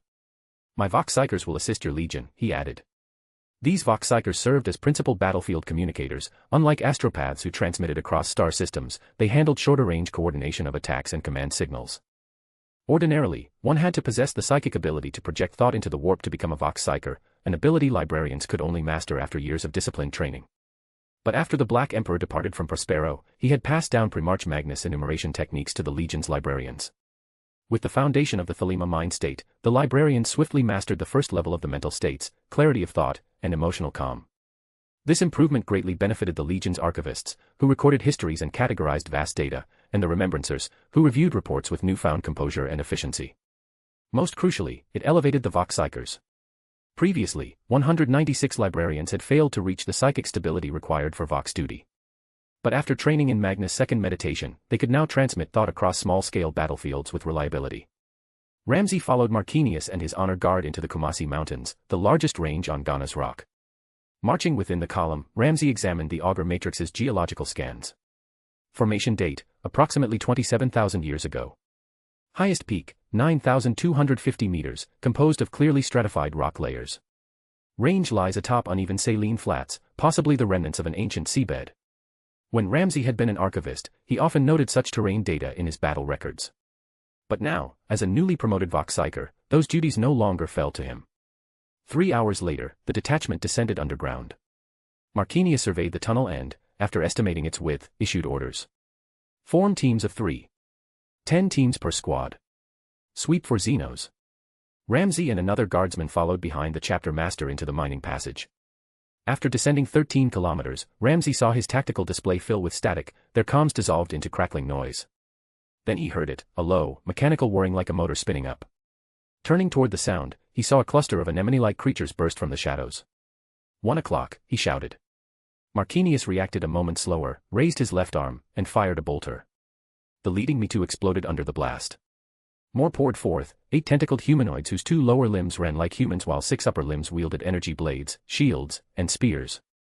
Marquinius charged, his power sword blazing, carving through a dozen Me-Too in swift arcs. One towering Me-Too lunged at him, its twin arms bearing yellow glowing shields. The sword met the shield, and the creature twisted its grip. Boom. The shield detonated, sending a psychic shockwave that hurled Marquinius against the cavern wall. The Astartes transhuman frame staggered, momentarily stunned. The Me-Too rushed in for the kill, but Ramsay extended his hand. A surge of biopsychic electricity burst forth. The Me-Too convulsed as oxygen fled their blood, their bodies rebelled against them, muscles locking, spasming violently. The towering one's anemone head burst in a spray of crimson foam, its limbs thrashing before collapsing. Crack crack crack. Bones shattered like firecrackers, the creatures fell in heaps. Marquinius recovered and charged, cutting down the remaining aliens. When the fight ended, he said to Ramsay, "Tell them, the Me-Too under Ghana's rock favor close combat." Understood. Ramsay's eyes shimmered with motes of light as he entered the first meditation taught by Magnus, calm like a still lake. Moments later, he reached the second layer. His mind unfolded outward, psychic pulses rippling through the caverns. Within seconds, every member of Marquinius's force heard his thought voice. The Xenos below Ghana's rock excel at close quarters. Their weapons are forged with arcane technology. The unengaged squads immediately adjusted their formation, shadow of order troopers taking point, gunners flanking both sides. At the same time, Thomas and the 1st Company of the 12th Legion advanced into the Odumas Mountains, the planet's second-largest range, full of jagged peaks and winding stone. They descended through narrow tunnels into a vast chamber within the mountain's heart. There Thomas beheld a gigantic dome filled with mining machinery and roaring foundries. At the center floated an enormous luminous orb, from which extended many metallic limbs. All surrounding domes directed beams of light toward that sphere, every ray converging on it. Thomas sent a psychic order. As a powerful telepath, he merged the minds of 120 shadows of order into a single, unified intent. They advanced in perfect formation, 12 swordsmen leading the charge, their power swords flashing. Gunfire roared like thunder, a hail of bolts tore into the ranks of the Me-Too, shredding their bizarre forms. Then Thomas saw it, a towering, 3-meter-tall Me-Too with 8 writhing limbs and an energy weapon clutched in each hand. Bolter shells exploded across its body, sparking against its arcane shield. Ripples of blue energy flared with every impact. Suddenly, a stray round grazed past the Me-Too and struck a strange metal device. Boom. The device exploded. Boom. Boom. Boom. The energy sphere above them detonated. No, the power core's exploding. A chain reaction. Before Thomas could act, the ground split apart. The mountain quaked, collapsing in on itself. A black chasm yawned open beneath them. Thomas, his men, and the onrushing Me-Too all plummeted into the depths. Tumbling and striking rock after rock, Thomas lost his grip on his staff. When he finally rose, battered, the Me-Too were upon him. One lunged, great sword raised high. Even before the blade fell, the force of its arcane energy shook the air. The melee scholar sidestepped, crouching low. Shrack. The sword cleaved through stone. Sparks flew as the creature swept horizontally, its other limbs slashing with hooked blades in a seamless barrage. Thomas barely kept pace, parrying, evading. The blows came like a storm. But the melee scholar remained calm. To the hermit pathway, combat was a truth to be studied, one of the hidden secrets of existence. The melee scholar sought to understand that truth. His body moved with heightened precision, every motion analytical, every strike measured. He observed, dissected, two-handed swings, one-handed thrusts, unpredictable arcs, all catalogued. Then he saw it. A flaw. When the Me-Too lifted its upper pair of limbs, the lower set briefly crossed paths, a momentary interference. Thomas lunged in that instant, locking his arms around the creature's joint, where the anemone flesh met the torso. He wrenched hard. Superhuman strength tore one limb free. Then he pivoted and slammed his fist into the creature's head.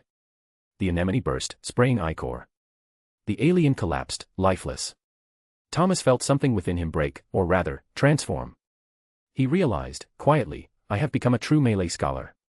If you enjoy the story, my Patreon is 30 chapters ahead. patreon.com/daoisjinsu. Chapter 347, Chapter 346, The Reluctant Choice of the Mazoan Council. March, 841. Shadow's Sovereignty, Primarch's Office. Nareth listened to Arsina's report, confirming that the 11th had captured 5 outer systems of the Cyclops cluster. My lord, many systems within the Cyclops cluster contain varying numbers of Me-Too Xenos. These systems are also suitable for human colonization. Nareth nodded slightly. He remembered that during the Great Triumph, when Horus Lupercal launched his campaign into the Cyclops cluster, the Imperium had established 100 worlds in that region. Each of these worlds was of considerable size, with combined productivity surpassing even that of massive forge worlds like Lucius. Although large-scale development had not yet taken place, some human colonists survived in the region, enslaved by the Me-Too. All chapters are to continue advancing, Nareth ordered, and cleanse the Me-Too Xenos from the Cyclops cluster. Deploy the 2nd and 5th chapters to reinforce the campaign. With the 2nd and 5th chapters rested and refitted, they were ready to join the later stages of the Me-Too War. As the 11th pressed forward steadily, the 14th Legion, following Nareth's command, launched an assault on Zavrik. The 14th Legion's fleet pierced through the Me-Too warships like a spearhead, reaching high orbit above Zavrik Prime. On the flagship's bridge, First Captain Balison turned to Captain Tursus of the 7th Company. Zavrik is Me-Too's granary world. If we launch an orbital drop, the Xenos will be forced to commit troops to defend it. Ground warfare will also allow us to exploit our heavy infantry advantage. What Balison didn't say was that, though the Dusk Raiders had earned great glory during the unification, they had struggled to achieve comparable results since the start of the Great Crusade. He saw this war against the Me-Too as the perfect chance for the Dusk Raiders to prove themselves again, a chance he would not waste. Begin orbital drop, Balison ordered. You will lead the assault. Drop pods streaked through the atmosphere of Zavrik Prime, blazing like falling stars. Tursus and his warriors hit the surface as night fell, launching their attack according to their long-held traditions, under cover of darkness. Attack. For the throne of Terra. For the Emperor. The title captain of the battle company dated back to the Unification Wars, personally bestowed by the Emperor himself. Tursus advanced from the landing zone, raising his bolter and firing controlled bursts at the anemone-shaped aliens. His guards and Dusk Raiders surged forward around him, forming a living spearhead. Like other agricultural worlds of the Imperium, most of Zavrik's surface was farmland, with the Me-Too clustered around a few key resource hubs, the Dusk Raiders' primary objectives. Nathaniel Garro, born on Terra, advanced at his captain's side, emptying his bolter magazine into the enemy ranks. Unlike many legionaries troubled by the absence of their Primarch, Garro did not waver. He had the Emperor, his lord, who had led the Dusk Raiders into the Great Crusade. Looking up, Garro saw bizarre, spherical Me-Too drop pods descending from the sky like spores. Though he was just a frontline soldier, not privy to the War Council, he understood what was happening. The Me-Too were taking the bait. They would throw themselves into the grinder of the Dusk Raiders' assault and pay dearly for it. Garro drew his power sword and roared. For Terra and the Emperor of Mankind. He charged into the enemy lines, his power blade humming crimson as his bolt pistol barked beside it. Each strike, each shot was a death sentence. He cleaved through the Xeno ranks, the disruption field on his blade shrieking as it tore through their warped bodies. His memory blurred into the rhythm of battle, day after day, week after week, until, in the 7th month, Garro entered a Me-Too structure for the first time. Inside, he saw yellow gelatinous masses, their food processing plants, reduced to ash amid the explosions. At that same moment, on the Forge World Mazoa, the traditional ruling body, the Council of 5 Patriarchs, convened in the First Temple. The Chief Patriarch, his mechanical body shrouded by robes that pooled on the floor, emitted bursts of Benharik. Have the Me-Too fleets shown signs of early withdrawal? The Second Patriarch responded. The Cyclops cluster is under attack / the Me-Too are in full retreat. Zavrik, their granary world, is under siege. Over 1,000 Me-Too warships have been deployed / attempting to repel the invaders. The Chief Patriarch's query sent ripples of binary through the assembly. Although the Council had tacitly accepted the Mitu's periodic purges of biological assets as a logical compromise, it was never their ideal choice, merely the least costly one. In a perfect world, no assets would be lost at all. According to the data archive the Mitu's desecration progress stands at 44.13%. Is there a chance they will end early? Asked the third Patriarch, whose own sector was currently under purge. Negative the Mitu show no signs of abandoning their cleansing protocols, replied the second Patriarch. My servoprobes confirm that their fleet still numbers over 2,600 ships. The Mitu maintain sufficient force to suppress any rebellion. The fourth Patriarch, who oversaw the Scitarii and planetary defense fleets, sent his reply with reluctant finality. If only we had got machines. The incomplete logic string needed no clarification. The others understood. Mazoa, with most of its surface buried under volcanic flows, was unfit for Titan Legio construction. The volcanoes granted the forges near limitless energy and rare ores, making Mazoa incredibly productive, yet deprived it of the capability to field a Titan Legion. Before the Mitu invasion, this had merely been considered an unfortunate limitation. After all, their longtime rival, the Forge world of Mpandex, also lacked Titans. But since the Mitu appeared, everything changed. The Mitu had never targeted Mpandex. Mazoa, meanwhile, suffered relentless assaults. The balance of power had reversed. Mazoa's advantages now felt like curses. A new wave of ideology spread through the forges. For cult sects preached that the volcanoes were Omnisia's warning, that Mazoa was a doomed world, a cursed land that must be abandoned. There is no chance. The chief patriarch was about to reaffirm their policy of non-resistance when the fifth patriarch, tasked with monitoring the warp, suddenly emitted a burst of urgent code. Etheric Seers report /warp shadows detected / a vast fleet has appeared. A storm of data rippled through the council chamber. The Mitu fleet. Or a force attacking the Mitu. Shorten. Throne of Shadows Sovereignty - Shadows Sovereignty. If you enjoy the story, my P at Trian is 30 chapters ahead. p@trian.com/dawasjinsu. Chapter 348, Chapter 347, Binding the Forge World of Mazoa to the Chariot. After the 11th Legion cleared dozens of planets in the Cyclops cluster, they opened the gateway to the Forge World Mazoa. Using the opportunity created by the 14th Legion's diversion of the Mitu main forces, Nareth ordered the commencement of the Mazoa campaign. By October 841, the fleets of the 11th Legion arrived in the Mazoa system. The Ramles-class Star Fortress, after a long voyage, entered the system. The journey came at a heavy price, over 10,000 dead, including one navigator, but it was worth it. As soon as the Ramles-class fortress entered the system, it revealed its true nature as a fleet killer. In Mazoa's forge shrines, the 5 patriarchs of the ruling council gazed at the hollow projection of this near-perfect machine construct. They watched as the fortress unleashed a storm of torpedoes so numerous that even their augmetic optics could not count them, drowning dozens of Mitu vessels in fiery death. The flashes of detonation were like the Omnisia's own hymn, resonating through their logic engines. The fortress's countless gun turrets extended along their tracks like roaring maws.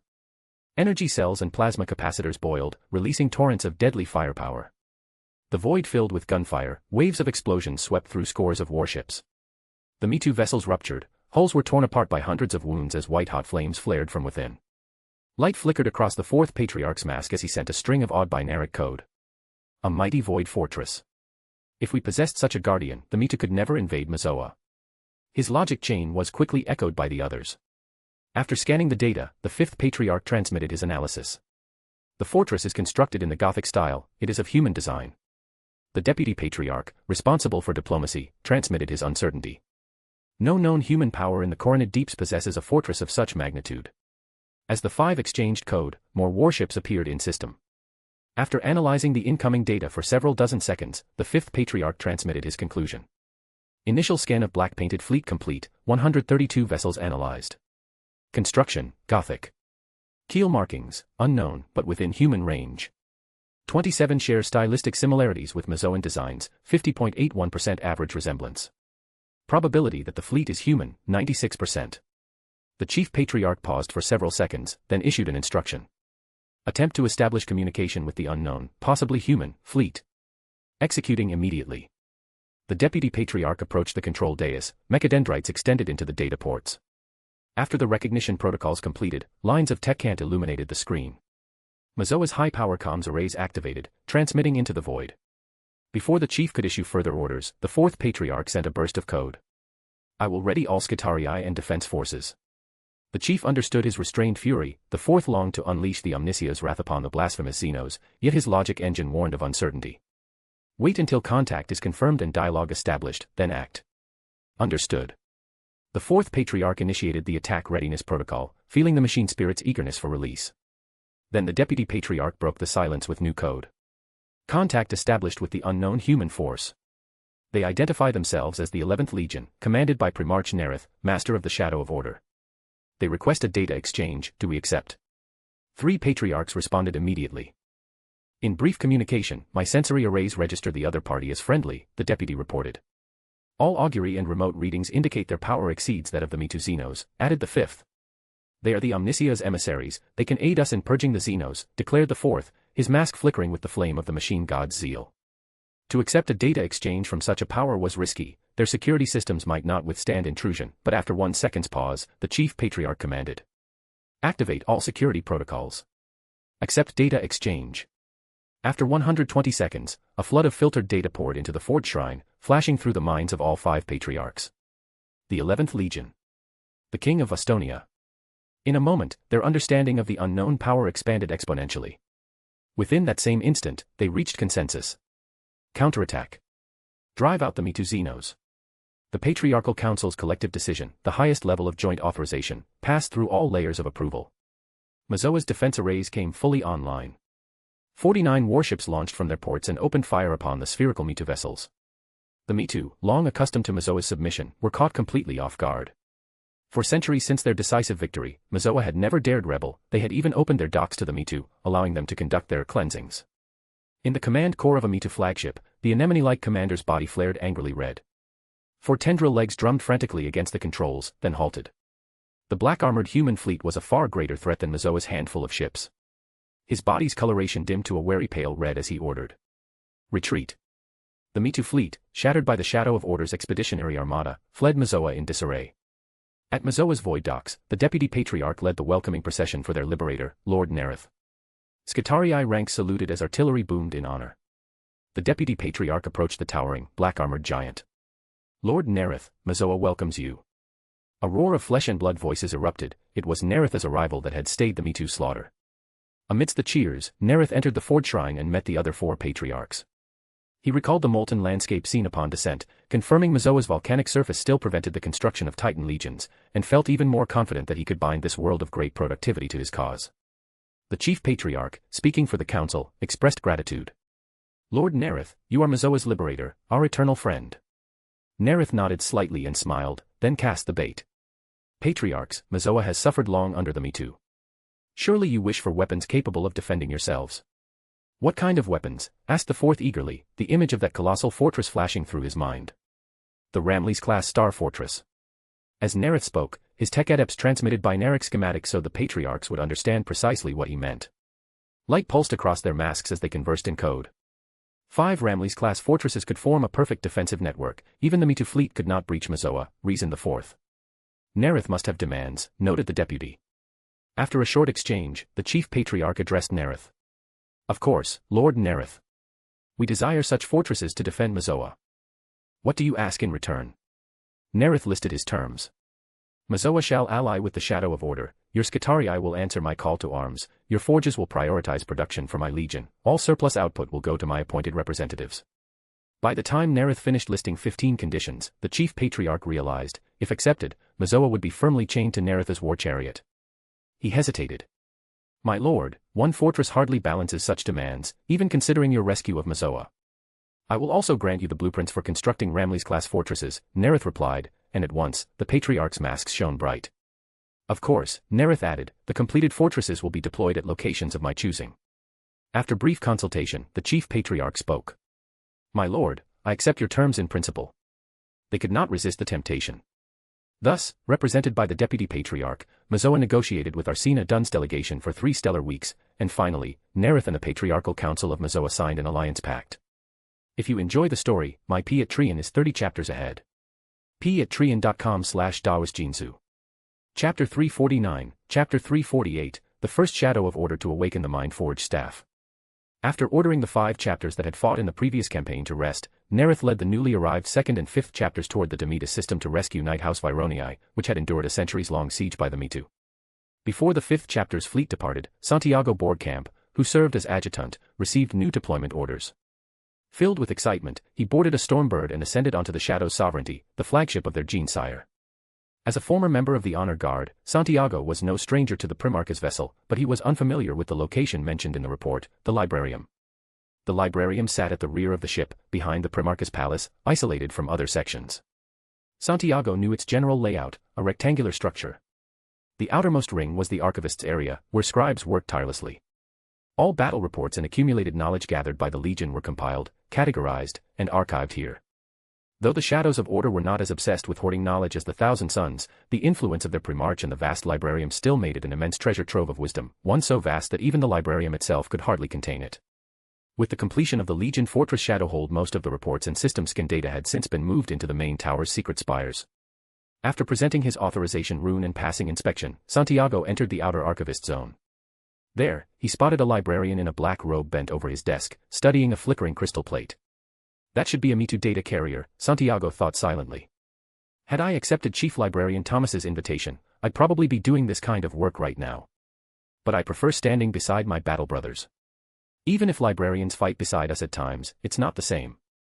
He favored the brotherhood of battle over the detached scholars of the Librarium. Lost in thought, Santiago walked past rows of worktables and obsidian shelves stacked with books, scrolls, data slates, and glowing crystals, even alien materials like strange furs and stones used as data media. Finally, he reached a black obsidian podium. Around him stood warriors from various companies, brothers of the Shadows of Order marked by their shoulder heraldry. Red arrows of the 7th chapter, blue waves of the 9th, and others. He recognized many of them as fellow Honor Guard members, assigned by the Black Emperor himself. A smile crossed his face, remembering the days when he personally followed the Primarch. When 92 warriors had assembled beneath the podium, the instructor appeared. Shadows of Order from every chapter, you were summoned here because you have demonstrated psychic potential, the instructor said. During our journey to the Demeter system, you will undergo training. The curriculum includes the enumeration of Primarch Magnus and the Eldar Fire Dragon runes. He paused, scanning their faces. Some of you may question using Xeno's runes. But as our father said, use every tool wisely, and yet, also remember his warning, beware the loss of control. The Fire Dragon runes are power our father tested himself, and Chief Librarian Thomas has confirmed their safety through practice. Santiago harbored no prejudice against alien runes. As a psyker, he already wielded powers that were far more perilous. His teleportation drew directly upon the Immaterium. He knew the risks. An ancestor of House Borgkamp had once lost control mid-teleport and was banished into the unknown void. Seeking mastery, Santiago had studied the Thelema mind state granted by the Black Emperor, mastering all 3 levels. He felt safer knowing that, during the Battle of Advex Moors, the Black Emperor himself had taught him a sacred invocation, a prayer to call upon the Emperor's aid should he ever be imperiled. The Emperor had even elevated him to the rank of apprentice, a sign of his paternal care. If danger struck, Santiago could open a warp gate to escape or pray to the Emperor for deliverance. As he listened, the instructor continued. Most mortals cannot even reach the first level of mental focus. They can control their emotions, but not achieve perfect calm or clarity of thought. Of course, our Primarch's aide, Arsena Dunn, entered that state within 10 minutes under his guidance. After one ship standard hour, Santiago, who was already familiar with such techniques, managed to attain the first level of the enumeration. At day's end, when the instructor checked their progress, Santiago noticed that only he and one other had succeeded, a young librarian apprentice wearing a black robe trimmed with blue. His name was Miguel Cuesta. The instructor then spoke. Today's training ends here. Now, you have an opportunity. The Mind-Forged staff, recovered from Medusa, awaits its master. Each of you may hold it for 11 minutes, try to commune with it through your psychic energy. If it responds, it is yours. Following the instructor, the Shadows of Order proceeded through sections guarded by 2 warriors, stopping before a great door. One was, clad in black power armor decorated with blue stars, pressed his hand to a scanner. Psychic light flickered, runes danced under his fingers. After verifying a rotating cipher sequence, the locks disengaged with metallic clangs and deep hisses. The door thundered open, exhaling cold mist. This is the Librarium Armory. Follow my path. Do not stray. They stepped into the vault. Passing through 2 more gates, they reached a chamber the size of a hangar deck. On racks of psychic weaponry lay numerous staves, each seemingly ordinary except for a heart-shaped head. One by one, the psychers lifted them and poured their will into the ancient relics. Santiago's staff remained inert. But Miguel's, at the first touch of his power, flared with dazzling light. Crackling arcs of energy burst forth, drawing the astropath's immediate attention. Congratulations, he said to Miguel. Moments later, both Miguel and Santiago were summoned before their Primarch. Nareth first spoke with Santiago, confirming his successful absorption of the apprentice's potion, then gave him the next sequence potion, the Trickster. Santiago drank the shimmering brew and, stabilizing its energy, ascended to sequence 8, entering the first level of the mental state. After sorting his newly gained abilities, such as Flash, he bowed and said, "Thank you, my lord. I will use your gift well, and show them to a few tricks." Nareth nodded. "Send in Miguel." Moments later, Miguel entered, clutching the mind-forged staff. It was his first time meeting the Gene Father, and he could barely contain his awe. "Father." "Miguel," Nareth said calmly, "show me your mastery of the staff." Miguel took a deep breath and channeled power into it. Crackle. Lightning danced from the staff, filling the room. Even the clock above the office door shivered, its lines of order vibrating faintly. So, a powerful tech psyker indeed, Nareth thought. To awaken the mind-forged staff, this one has potential.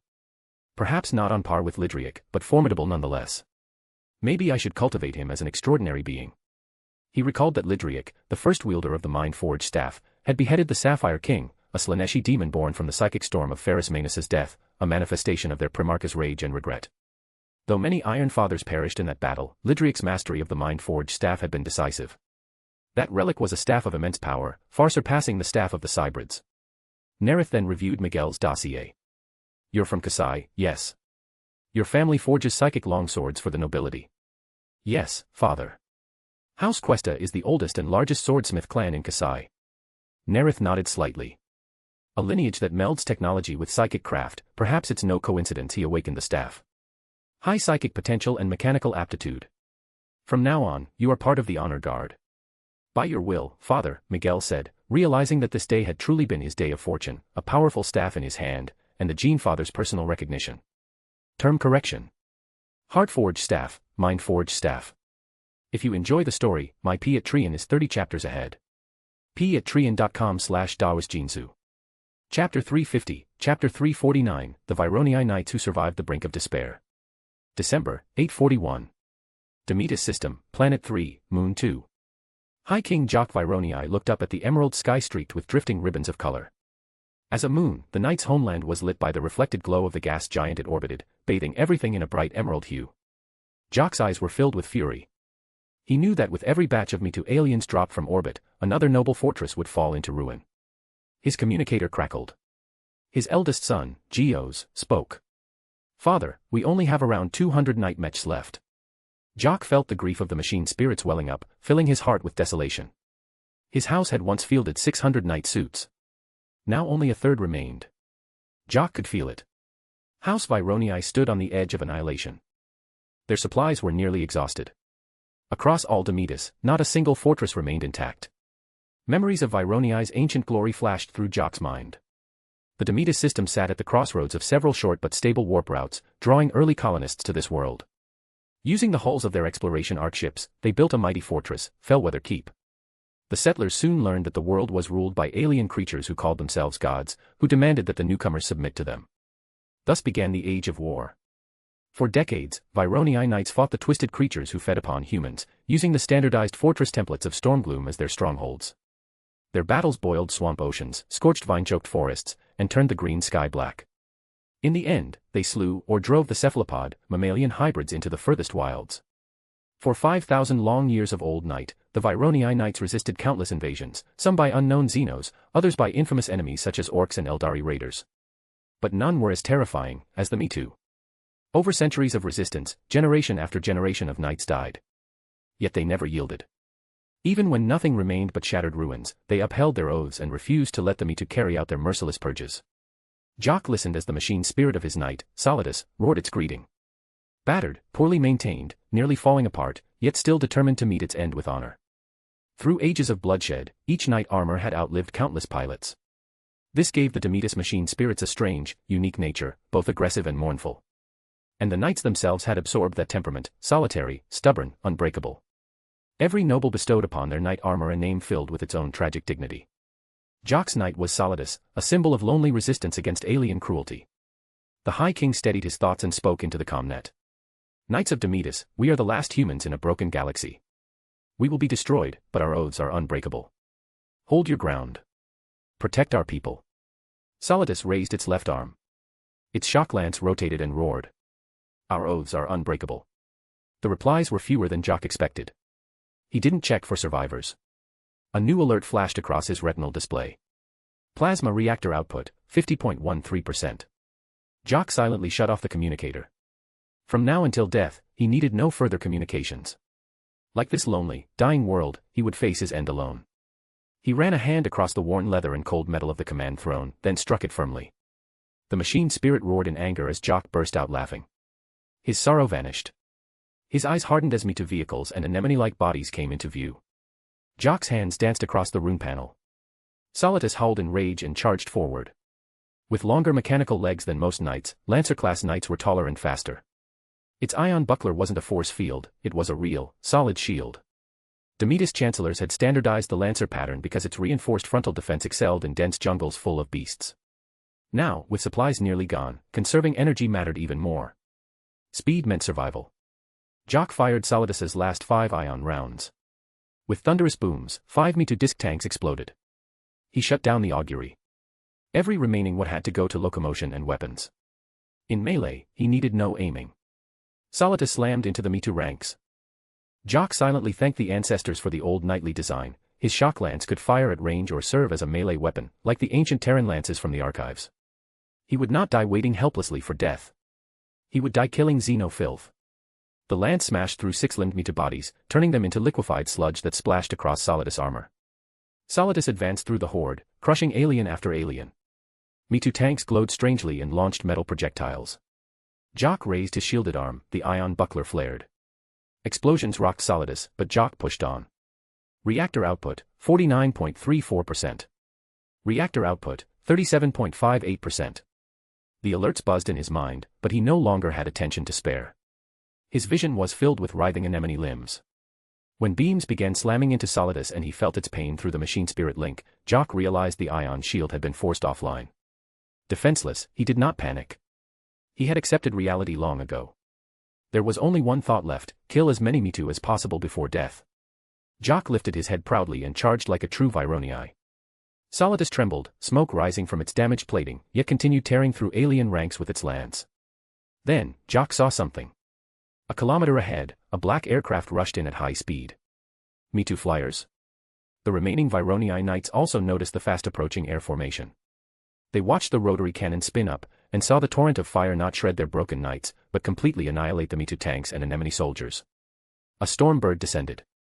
Before it landed, Nareth leapt out, golden wings unfurled. He surveyed the battlefield and immediately spotted the staggering knights. With his Primarch vision, he pieced together the banner fragments hanging from their legs. A green field, a red backdrop, a white castle, and a crowned skull. The crowned skull, House Vironii. The white castle, Fellwether Keep. Just as in my memory, Nareth thought. They stand on the edge of extinction. His eyes glowed. His psychic will extended like a giant hand, seizing a Me-Too disc tank. A thought, and the tank spun like a saw blade. Spinning faster. Faster. Faster. Until it slammed into another tank. Boom. Boom. Boom. In a chain of devastating impacts, half the Me-Too vehicles were instantly destroyed. The Vironii knights, saved in their darkest moment, stared in shock at the black-armored, golden-winged giant in the sky. Nareth descended slowly. His gaze turned toward Miguel Cuesta, who had just stepped off the Stormbird's boarding ramp, raising the Mind-Forged staff. If you enjoy the story, my Patreon is 30 chapters ahead. patreon.com/dawasjinsu. Chapter 351, Chapter 350, The Power of the Mind-Forged Staff. Miguel Cuesta raised the Mind-Forged staff, arcs of electricity frantically leaping along its shaft. Amid the howling roar like a charging night mech, and a torrent of psychic lightning shot toward a disc-shaped Me-Too war vehicle. With an explosive boom, the once brilliantly glowing craft turned pitch black in an instant, then crumbled into ash. It didn't end there. From the vehicle's remains, the psychic lightning rapidly spread to all surrounding enemies. With a rapid series of thunderous cracks splitting the air, countless arcs burrowed into the weak points of the Me-Too's shell-like armor, reducing them to dust. In the blink of an eye, a Xeno war vehicle, and several hundred Me-Too around it, were obliterated by the lightning. Nareth watched Miguel unleash the psychic attack and nodded with satisfaction. Impressive power. The Me-Too use biotech for both their vehicles and personal armor. Against humans or enemies with more conventional tech, the killing effect would be even greater. Miguel's ability and loyalty both exceed the standard I set. He can be trained into a Beyonder. Deep in thought, Nareth stepped across the surface of Demetus' 3-second moon. His gaze passed the swaying form of a wounded Vironii knight and focused on the magnificent fortress towering in the distance. He sighed inwardly. The Vironii are one of the oldest knightly houses in the segmentum obscurus, yet even their Fellwether keep was attacked, and about 1/20th of its structures collapsed. The surrounding buildings all suffered varying degrees of damage.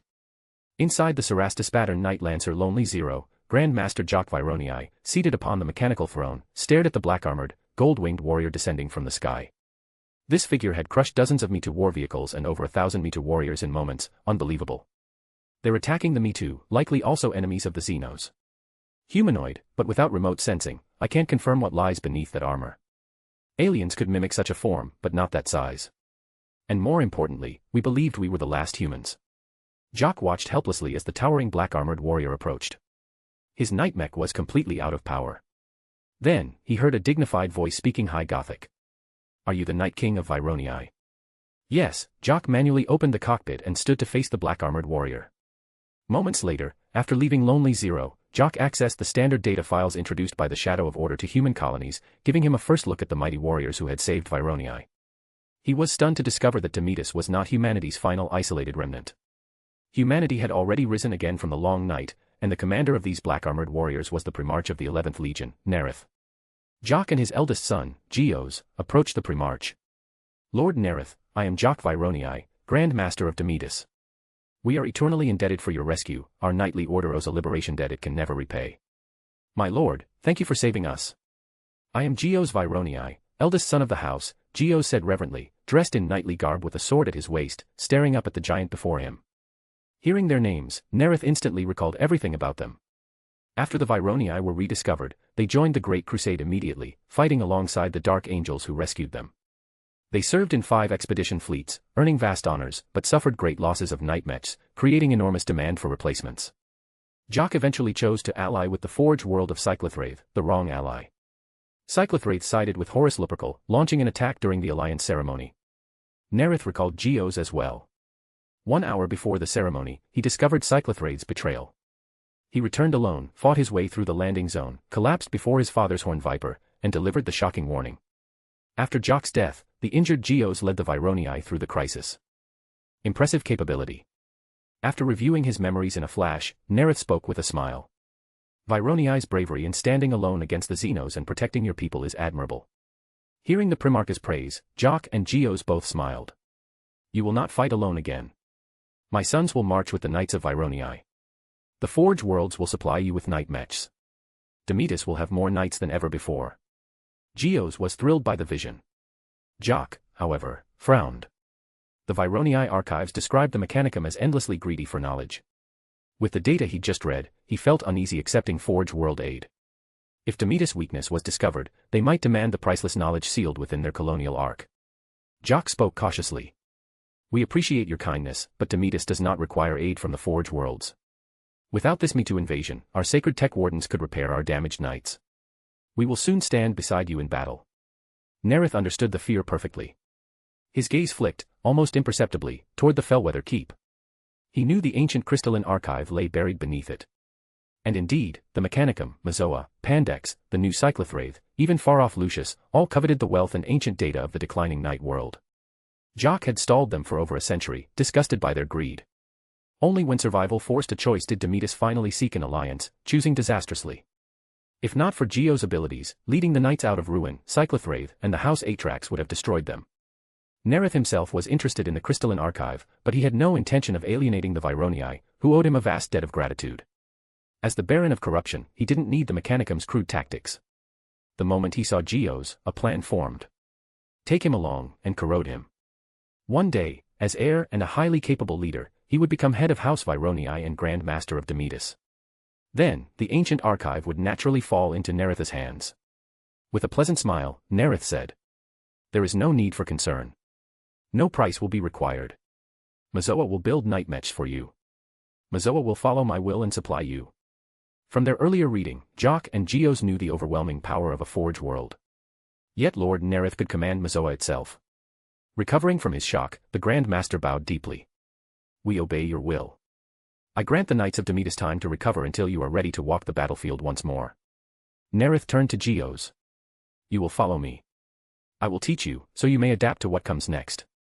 It is my honor, Geos said, trembling with excitement. If you enjoy the story, my Patreon is 30 chapters ahead. p@trian.com/dawasjinsu. Chapter 352, Chapter 351, The Trickmaster. After liberating the Night World Demetus, Nareth set off back toward Mazoa, preparing to launch the decisive campaign against the core of the Mitu, the Manichaean star system. The Fifth Company was left behind to help the Vironii Knights hunt down the Mitu who had fled into the forests.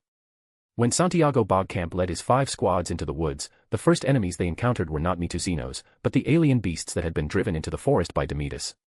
For centuries, the Demetus Knights had struggled to resist the Mitu invasion and no longer possessed the strength to send their young knights out to hunt dangerous monsters as they once had. Under the cover of darkness, the alien beasts had grown in number and strength again, preparing to launch their own assault and reclaim the world that had once belonged to them. When the shadows of order were still several hundred meters from the forest edge, they keenly sensed the creatures lurking within the hollow trunks of the rotting trees. Attack! At Santiago's order, the shadows of order raised their bolt guns and unleashed a dense barrage at the monsters, who thought themselves well hidden. Adamantine-tipped rounds tore easily through the decayed trunks. The blasts and pain shattered the ambush, ripping apart the creatures' arched exoskeletons. Large sections of inner tree trunks exploded, and swarms of cephalopod-like creatures poured out. Only then did the shadows of order clearly see their appearance, humanoid in overall form, but with tentacles for arms and legs, and octopus-like heads. They immediately recalled the Demetus Knights' warnings. This world contained hybrid monsters between cephalopods and mammals. Because the ink they spat made a sound similar to the High Gothic word Nord, the Knights called them Nords. The Nords opened their mouths, releasing their strange, namesake cry, then spewed clouds of ink to cover their retreat. Santiago raised his staff and poured psychic power into it. The embedded fire drake runes glowed, and a stream of molten flame roared upward, turning the ink cloud to ash. The shadows of order charged forward, cutting down the panicked, retreating creatures. When the battle ended, Santiago drew a harvesting dagger of his own making, selecting intact tissues to cut free. One of the shadows asked in confusion, "Lieutenant, why are you collecting those?" "Father," Santiago replied, using the term to refer to the Primarch, one of his greatest hobbies is appreciating strange curiosities. Dangerous catachan brain leaf, the gold-edged sunflowers of Mordian, he loves them all. When I had the honor of serving in the honor guard, whenever I encountered unusual things in battle, I collected them. These Nords can spit ink. Look, the upper half of their lips is red, the lower half black. I think Father will be interested. Hearing this, the warrior's eyes lit up. He drew his combat blade. I'll help. Except for those standing guard, everyone began harvesting. Santiago then ordered the squads to rest. Taking 2 pairs of Nord lips, he walked out of their sensory range. He drew his ritual knife, created a spiritual field, and began a prayer to the Black Emperor. Even without an altar, he had twice received the Black Emperor's blessings.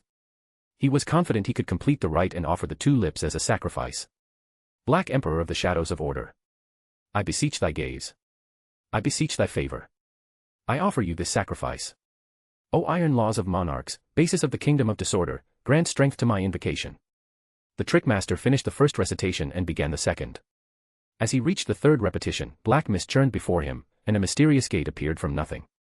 Wind surged within the spiritual wall, and the 2 pairs of Nord lips flew into the doorway. In the 4th layer of the Kingdom of Disorder, Nareth immediately recognized them as the potion ingredient for the Hangman pathway, Sequence 9, the Secret Supplicant, a pair of Nord lips. He hadn't expected such an unexpected gain. His spirit spread, carrying his will. I am very interested in the lips of the Nords, and you, in the name of the court, ask Carlo to order and collect them. Though Carlo was the company captain, he was a Sequence 9 lawyer, a mere knight of the court.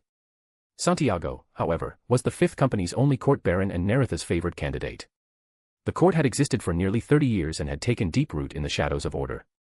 Ordinary soldiers, unaware of court ranks, naturally gathered around court members after losing their commander. If 2 court members were present, formal command went by rank and court title. Thus, Santiago's influence extended far beyond that of a mere lieutenant. Whenever he submitted requests that did not affect major strategy, Carlo usually accepted them. On the surface of Demetus' 3-second moon, Santiago knelt and said, "As you command, my lord." He ended the ritual, switched communication channels, and sent Carlo a message, not invoking his baronial authority, but as a polite personal request. "Captain, the Nord lips are half red, half black. Father would be interested. I believe we should order the shadows to collect them." After several seconds, Carlo replied, "I accept your suggestion." Santiago returned to the squad. 5 days later, during resupply, he confirmed the company had fully begun the collection effort. Nord lips were neatly packed in cooling containers and transported by shuttle to the ships in orbit. After resupply, Santiago led his squads into another forest region, a swamp, where one of their squads had previously gone missing. The captain had ordered the company to enter this zone, search for the missing squad, and eliminate any enemy threat. Following the order, Santiago reached the marked location and entered the swamp. After 27 minutes, he halted and opened his warp insight. Creatures were slowly rising from the swamp. Prepare for combat. As soon as he spoke, a massive Nord, 3 times the size of a normal one, burst forth. He emitted a strange noise, and a psychic shock echoed in their minds. I am God. Submit. The shadows froze. A psychic spike stabbed into Santiago's mind. He immediately recalled what the Demetus Knights had said. Some Nords proclaimed themselves gods, capable of communication and psychic domination. They had enslaved travelers and even tried to control the knights. Santiago ascended to the second layer of the Thelema mind state. His spine erupted with light. Awaken. His voice rang through the minds of the shadows, cleansing the Nord's psychic control. The Trickmaster waved his hand, a flash trick striking the Nord's unaccustomed eyes. Having lived all his life in the swamp's darkness, the creature screeched in pain. Another gesture, a curtain of shadow grew instantly, blocking sight between them. A smirk appeared on Santiago's lips. You can only spit ink, but I can make my own black curtain. He charged into the darkness. A loud crack erupted on one side, misleading the creature's hearing. The Nord stumbled in the wrong direction. Santiago felt a subtle dissolution inside him, every use of his trick slightly wore at his essence. But he had also seen, through warp insight, a healing scar on the Nord's back, a weakness. To pierce its tough hide, misleading it was necessary. He closed in fast, placed his palm upon the wound, and unleashed electric shock, a trick that could not leave the body. The creature convulsed violently. The wound burst open. With a scream, the Nord collapsed dead. Just then, his comm bead beeped. The captain is dead. The Mitu launched a surprise attack. Santiago left the Thelema mind state and entered enumeration to calm his fury and grief. Gathering information across channels, he pieced the situation together. A squad vanished first. Then multiple squads were hit. The Mitu ambushed the captain. Are the Mitu and Nords working together? If not cooperation, then at least some tacit alignment. He exited the enumeration and saw that his squads had already eliminated the remaining Nords. Follow me. We avenge the captain. As the higher ranked of the 2 lieutenants, it fell to him to avenge their captain and restabilize the company. Santiago led the advance straight toward the command squad's last position. On arrival, he immediately saw the Mitu warriors. Besides their walking tentacles, each of their 3 pairs of arms wielded snake-like whips over 2 meters long.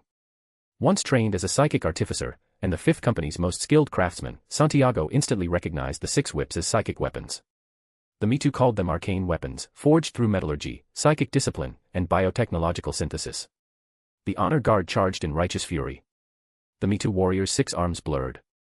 Energy fields crackled, detonating bolter rounds before they touched him. A whip lashed out, ripping open power armor with a thunderous crack. As he raised another arm for the next strike, the Trickmaster dashed forward, thrusting both hands out. A gale equal to level 8 wind burst forth, staggering the creature. The whip missed the honor guard by inches. Fog surged up around them as the Trickmaster gestured again. The Mitu steadied himself and spun violently, whip slicing in dense arcs that made approach impossible. 5 meters away, the Trickmaster stopped and pointed at the ground beneath the creature. Its limbs slipped, as if coated in oil, and it crashed onto the ground. Santiago slung his staff, drew his Archaeotech pistol, and fired a psychic round of his own making. The Mitu's body burst into a cloud of blood. With the last of his spiritual energy, the Trickmaster swept away the fog. Feeling his control over his tricks deepening, he thought quietly. My tricks are weak individually, but when combined well, they can defeat powerful foes. As he pondered, the other lieutenant arrived and declared. The captain has fallen, and Santiago has avenged him. He is favored by Father. He should assume command. If you enjoy the story, my Patreon is 30 chapters ahead. patreon.com/dawasjinsu. Chapter 353, Chapter 352, The Shadows of Order Ships with Forged Readings. The battle Urian Vendraig had long awaited, his chance to prove himself, finally arrived in the first month of the year 842. After sacrificing 43 capital ships, the First Legion at last reached high orbit over the Grail Abyss. Vendraig personally led the 8th Company, the one he once served in before becoming Legion Master, and launched the first orbital drop. Leaping from the drop pod, he faced the beams fired by the Mitu with perfect composure, calmly taking aim and firing back. A single high-explosive round shattered a hovering Mitu disc tank. The warriors of the 8th Company followed, bolt gun fire roaring through the alien holy ground. In Vendraig's visor, runes representing each squad lit up one after another. Despite the chaos of landing, the 8th reformed quickly into proper combat formations. Vendraig led the advance. Mitu arcane weaponry inflicted heavy losses, but could not halt their march toward the Chalice Temple. On the temple's radiant staircase, Vendrake encountered a Mitu high priest, its shimmering robes paired with its iridescent anemone-like body, making it appear half illusory. As the First Legion's master swordsman, he immediately noticed the priest's blade, its form like drifting blue-green smoke. He focused on the weapon, its hilt seemed grown, not forged, fused seamlessly to the wielder's limb. The blade projected a wavering energy field, flickering like swirling mist. Vendrake raised his sword, assumed a combat stance, and advanced on the Mitu high priest. The priest let out an ear-piercing shriek.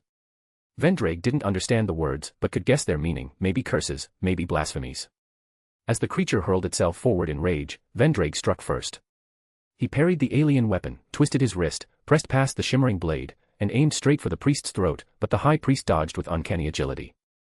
They clashed at close quarters, their blades leaving trails of pale blue light and drifting smoke. The Eighth's warriors trusted their commander completely. They poured bolter fire into the Mitu ranks, preventing them from closing in. Vendrake did not disappoint them. The First Legion swordmaster unleashed a storm of blows, faster even than the high priest's prophetic precognition. The priest's blade skill could not match Vendrake's speed. With a relentless sequence of cuts, Vendrake sliced deep wounds across the anemone flesh. The priest grew slower and slower, unable to keep pace. Vendrake twisted his power sword, rolled the blade along the lock, and thrust cleanly into the high priest's abdomen, tearing flesh apart in a shrieking burst of disintegration energy. One more sweeping strike, and the creature's body split apart. While the First Legion cleansed the Mitu from the Grail Abyss, the returning Nareth launched his own offensive from Mazoa. The route from Mazoa to the Manichaea system passed through Moab, a cold desert world, and one of the few stable warp corridors between the Cyclops cluster and Manichaean. Though barren, Moab had become the largest human colony in the region. Centuries ago, Mitu shadows covered its skies, turning the world into a flesh factory. Pel Koshani, chapter master of the 11th, was ordered to attack Moab and seize the gateway to Manichaean. In the second month of 842, the 11th's fleet arrived. Aboard the relic-class battleship Son of Ostroya. In the Simulus chambers, runes glowed bright blue as systems activated. Pel sat in a cable-wrapped throne, connecting the neural spine jack. His consciousness drifted, then plunged into a sea of data. Using both enemy and friendly readings over Moab, he and dozens of adjutants calculated and compiled the battle plan. Frigates and destroyers launched first, forming a spreading sphere of destruction. Then the capital ships advanced, two mighty battleships, Sword of Ostroya 1st Company and Shield of Ostroya 2nd Company, hammering both flanks of the Mitu fleet. Only the Son of Ostroya held back, using its relic-class firepower to snipe Mitu capital ships at long range. As the Black Emperor's greatest advocate, Pel exploited every advantage and struck every enemy weakness. With void supremacy achieved, he moved to the next task, testing the forged reading technology, improved using recovered Jandan xenotech, on 12 warships. He deployed all 12 ships into a single region of space, carefully isolated from all friendlies. Such precise fleet maneuvering would be impossible for most Imperial fleets, but the Shadows of Order, with their Simulus chamber, could achieve what others could not. The 12 black warships moved without disrupting the fleet line, as replacement vessels seamlessly filled their formation gaps. More than 500 ships maintained flawless coordination. Communications craft, once vital, was now reduced to 1/10 of their former number. For the Shadows of Orders, they were nearly obsolete, kept only for emergencies. Their Punisher-class reactors provided such immense output that the Simulus chamber could assume many of the duties once performed by human signal crews.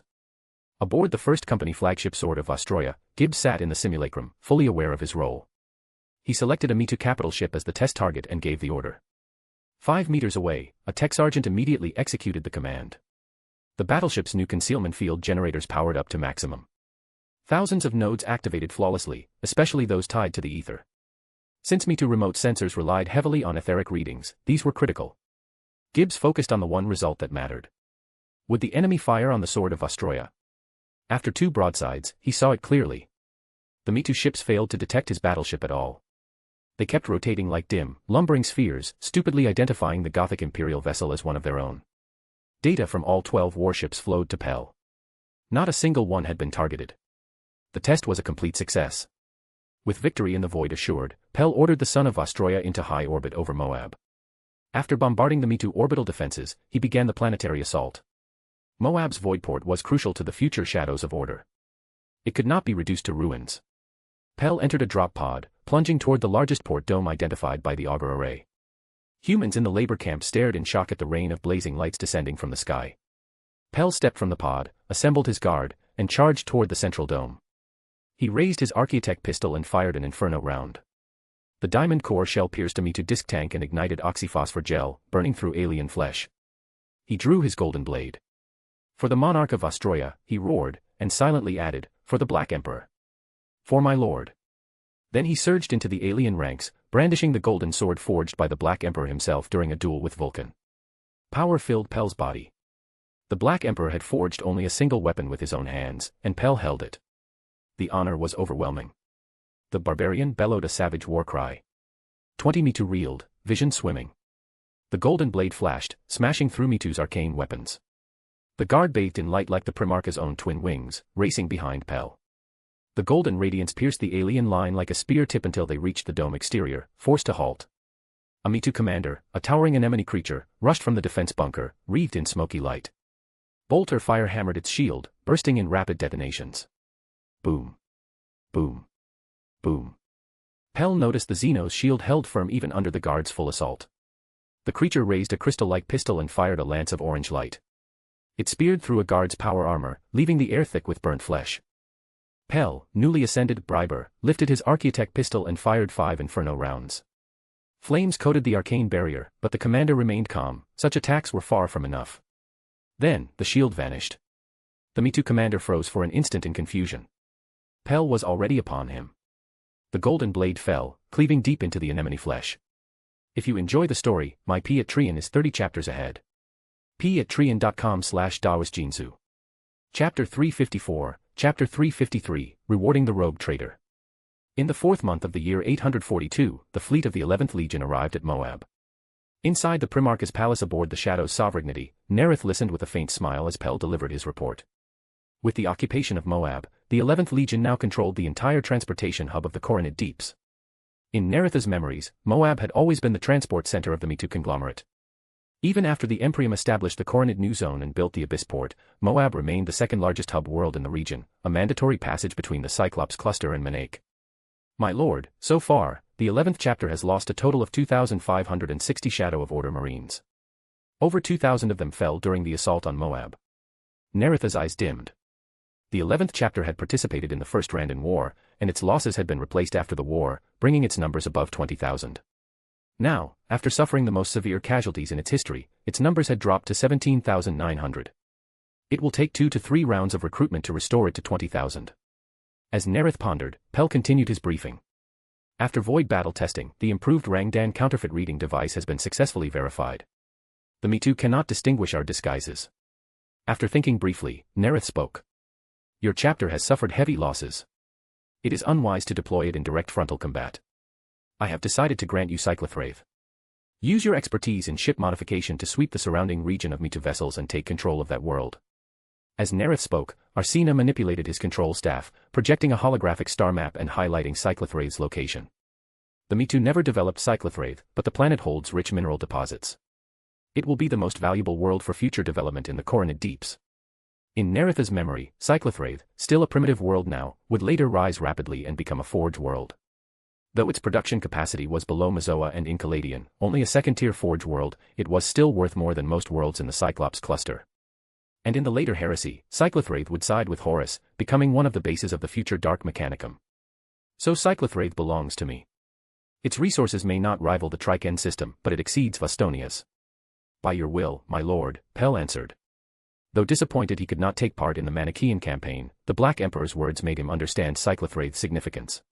My lord, in Moab I discovered a species of chicken with golden feathers all over its body. Wherever it appears, its presence brings warm light to freezing Moab, as if sunlight were shining down. The locals call them sunplume chickens. I thought you might be interested, so I brought 5. At the mention of sunplume chickens, Nareth's eyes flashed. The main ingredient for the Sequence 7 Solar High Priest potion. You were thoughtful. I'll examine your gift later.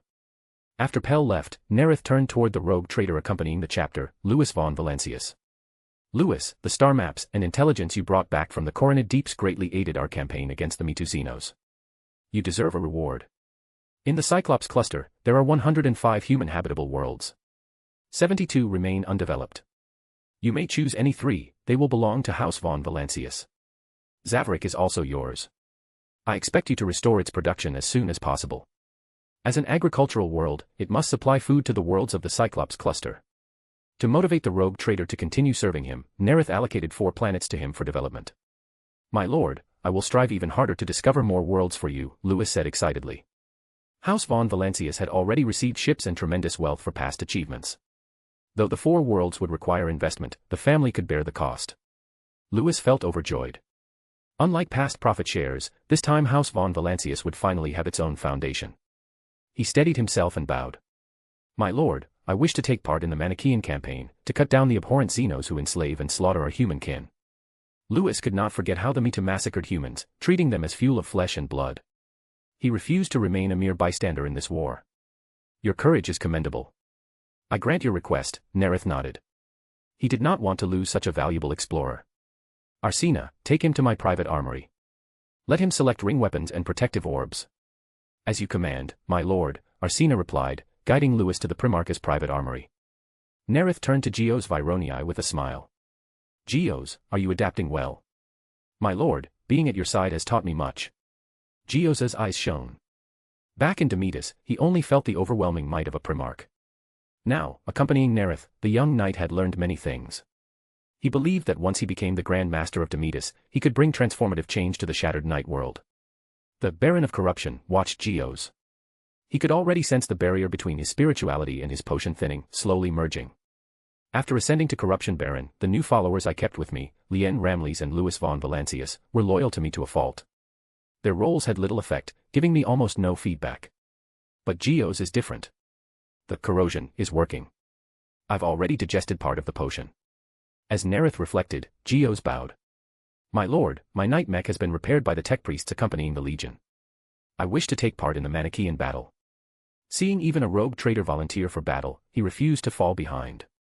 His ship's machine spirit longed for war and glory. "I look forward to your performance. You will open the new era of Vironii." After ending the meeting, Nareth went to his private vault. Upon seeing the 5 golden-plumed chickens, he confirmed they were indeed the primary material for the Solar High Priest. He ordered the Shadows of Order remaining on Moab to collect more sun-plumed chickens. At the doors of the Primarch's private armory, the Arsena placed his hand on the scanner. A black keyboard popped up. After a brief moment of memory recall, Arsena entered the encrypted sequence, one that changed every 11 minutes. With a series of metallic clanks, the obsidian doors thundered open. "Only my lord and I can open this door. But only a select few permitted by my lord may enter." "Thank you for this honor," Lewis said emotionally as he followed inside. His vision was instantly filled, weapon racks held firearms and melee weapons crafted like masterworks.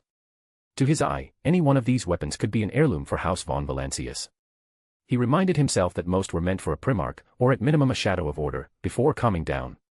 Following Arsena, Lewis arrived at a corner of the armory, where rows of rings and protective spheres lined the shelves. "You may choose freely, in any quantity, so long as you can carry them." Knowing the Black Emperor valued Lewis, Arsena encouraged him to take more. Lewis cautiously chose only 5 protective orbs and 2 ring weapons.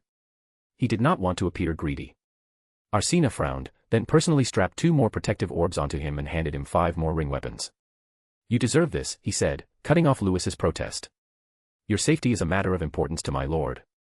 Lewis's face filled with gratitude. "I will not fail Lord Nareth's expectations. House von Valancius shall serve his majesty for generations." In the 5th month of 842, the 11th Legion's fleet set sail for the Manichaean system. If you enjoy the story, my P at Trian is 30 chapters ahead. p@trian.com/daosjinsu. Chapter 355, Chapter 354, Protected by the Ward Orb, Slaying Foes with the Ring Weapon. Coronid Deeps, Manichaean System. Prophet Flamini was once again leading his remaining followers through the sewers, fleeing yet another crisis. Looking around, he saw that their numbers had fallen from a peak of 5,000 to barely over 400. Most of them had already been fed into the Mitu bioarcane machines as fuel. Even now, he could hear their terrified screams carried through the tides of the warp. Flamini's young face was marked with a heaviness and pain far beyond his years. He heard their cries for help, yet he could do nothing. He didn't even know how much longer this endless escape could continue. His visions didn't always reveal what he wanted, and even when they did, he might interpret them incorrectly. He had made many mistakes, no one had taught him. Everything he knew came from talent, trial, and error. He took a deep breath, the stench of the sewer filling his nose as he forcefully suppressed his negative emotions. Flamini scanned the area, then walked toward a pipe. "We'll rest here for now." He found a relatively clean patch of metal pipe, sat down cross-legged. His eyes grew deep and distant. His mind sank into the warp, searching for hope among images of swirling, shifting color. For years now, he had sought visions countless times, but never once had he found new hope. But Flamini didn't give up. He believed he eventually would. His sight drifted through blood-red scenes, to butchering humans, feeding them into machines of arcane abomination. He fought to keep grief and rage from appearing on his face. Such emotions would lure the predators of the warp. Cold wrapped around him, illusions danced before his eyes, whispers swirled around his ears. He knew his will had reached its limit. He needed to end this vision immediately. A bitter smile appeared on his face. He had once again failed to find hope. But then, he saw a dark shadow covering the Mitu's blood-red sphere of light. He chased the shadow and saw an unremarkable marble building, then a shining beam of light. His consciousness snapped back to reality, his body drenched in cold sweat. All his attention fixed on the final moments of his vision, which stirred memories from his childhood. Back then, he had not yet awakened his psychic powers. His family and many others had crowded into that broken building. Compared to the sewers, it was paradise, and more importantly, he still had his parents. A spark of light appeared in Flamini's eyes as he interpreted the vision. Hope is tied to that shadow. I will find it where I grew up. He could not identify the meaning of the shining beam, so he regarded it as the light of hope. He hesitated. The Mitu executed any psyker on sight. Going to the surface was like walking into the butcher's knife. And he knew from experience that foresight did not always foretell what would actually happen. As he hesitated, he sensed an enormous shadow approaching. He knew this vast shadow well. Years ago, when the warp storm surged, the shadow had enveloped Manichea. The shadow. Flamini whispered silently. The omen had come. He suddenly stood up. Follow me. I will lead you to hope. His bony followers rose to their feet. Light returned to their eyes as they followed the young prophet. At the same time, after a long voyage, the Ramles-class starfort, towed by tugcraft, finally reached the Manichaean system. The 11th Legion's fleet exited the warp into real space moments later, forming a battle line around the Star Fortress. As the capital system of the Mitu conglomerate, Manichaean held its largest fleet. Thousands of Mitu warships immediately turned their guns on the colossal fortress. Beams rained across the void, battering its fortress-grade shields. In response, the central batteries of the Ramles unleashed over 1,000 thermonuclear torpedo warheads. Atomic fire ripped apart dozens of Mitu capital ships, turning the void into a burning sea. More cluster warhead torpedoes followed, endless, inexhaustible. Titanic engines, larger than entire destroyers, burned bright red like miniature suns. The Star Fortress plowed forward, its shields withstanding the storm of energy fire as it slammed past drifting wreckage torn apart by torpedoes. Terrifying batteries hurled massive shells like torrential rain upon the Mitu fleet. The 11th Legion's ships advanced behind the start fort, their prow-mounted lances carving crossing beams through scores of sphere-shaped warships. In moments, dozens of Mitu vessels flared like dying stars, then vanished entirely. The void of the entire system blazed with light, and the Ramles finally anchored in high orbit above Manichea. The skies above the planet erupted into shifting firelight. Seas of torpedoes and dense barrages collided with Mitu's anti-air fire, exploding mid-air like a storm of suns. But this was only the beginning. For an entire stellar month, the bombardment continued until Mitu anti-air defenses fell low enough to permit a landing operation. 5 chapters of the Shadows of Order deployed via orbital drop. Rogue traitor Louis von Valancius and his private military forces joined the first chapter. The first chapter, having fought in the Encladian Rebellion, the First Randan War, and garrisoned the Osiris Cluster, was the smallest among the participating chapters, with only 7 companies, 6,900 Astartes. Their mission, assault the Mitu's 5th largest city, identified by augur array. Louis officers were retired Vostroyan auxiliary elites, highly coveted by rogue traitors despite their injuries. Louis secured their service not only with high pay, but because he was the rogue traitor most highly favored by their monarch. His troops came from several feral worlds, trained harshly, armed with fine Vostroya weapons. Chief warrior Slavomir Kowski was the only former Vostroya company commander Louis had managed to recruit. In the battle to cleanse Ulthanks, he had destroyed an Andrew but lost his legs to an energy beam. After receiving augmetic limbs, he failed physiological tests and was forced to retire. For his service, he earned the right to live in Paradigm, and with the Ulthanks Memorial Medal, he could claim 100 square kilometers on Sedai Prime. He instead chose a residence in Paradigm's middle hive, and through his honor secured schooling in the upper hive for 5 of his children. Bored with retirement, he was tempted by the rogue trader's offer, including a specially designed augmetic body, and joined the expedition. Louis paid 1.5 million monarch coins, 3 times Kowski's retirement payout. After training, he found himself nearly as agile as before. As the Shadows of Order unleashed suppressive fire, old battlefield instincts returned to Kowski. Watching me torn apart by explosive bolts, he said. Lord Louis, the monarch's sons have already broken the defensive line. It is time to attack. Good. The rogue traitor pressed his calm bead. Warriors of von Valancius, for centuries, the Me Too abominations have brutalized our human kin. Today, we deliver death as their punishment. Attack. He raised his Vostroya pattern Lost gun and fired at the vile Xenos, his training showing in the precision of his shots. After pushing through 2 city blocks, von Valancius forces located a high-value target, the Me Too arcane factory. Lewis thought briefly, then ordered its assault. Such a victory would shine brightly in his family's history. He ran a hand across his ornate armor and the ward orb hanging at his waist, gaining confidence. The chief warrior charged first, firing his Lost gun mid-run. A stream of beams cut down an anemone-like Me Too. Lewis and Kowski rushed into the spherical factory, only to see humans being herded into strange circular devices. Fury surged through him. He shot down a guard and prepared to rush the nearest machine. Suddenly, 2 Me Too with 4 pairs of arms charged forward. Lewis instantly recalled the briefing, elite Me Too close combat soldiers. Kowski reacted first, firing multiple beams but failing to break their energy shields. He drew his power sword, runes glowing. Lewis saw him adopting Otsbergvia, intercepting 1 elite Me Too. Lewis knew some swordplay, but had no confidence in defeating a Me Too elite with it. As a Me Too warrior rushed him, Lewis raised his left hand and activated his ring weapon. With a loud bang, recoil slammed his hand like a small autogun. A blinding flame spear shot toward the Me Too warrior. Lewis' heart leapt. Arsène Dunn had told him that every ring weapon fired only one type of attack. But with so many types of rings, the effectiveness was unknown. He had also been warned that each ring required an unspecified recharge time after activation, so he never tested it. My luck is excellent. Praise Lord Nareth. The flame spear pierced the Me Too's shield, and the target dissolved into smoke. Damn. Lewis' eyepiece couldn't track the Me Too warrior inside the smoke. He retreated, but the Me Too was faster. 6 smoke-wreathed blades slashed toward him. He had no time to react, but a shimmering energy barrier appeared around him. Boom. Boom. Boom. The impacts hammered the shield. The Me Too could not break the protection of the ward orb. Lewis silently thanked Nareth yet again, extended his left middle finger. Dozens of ice spikes shot out, pulverizing the Me Too into sludge. As he finished his opponent, he saw Kowski cleave the last Me Too elite in half. While the rogue traitor was rescuing human captives, Flamini faced disaster in the Me Too capital. When they had first reached the surface, chaos from the orbital bombardment had concealed their movements, allowing them to advance smoothly. But after 5 kilometers, they were inevitably discovered by Me Too warriors.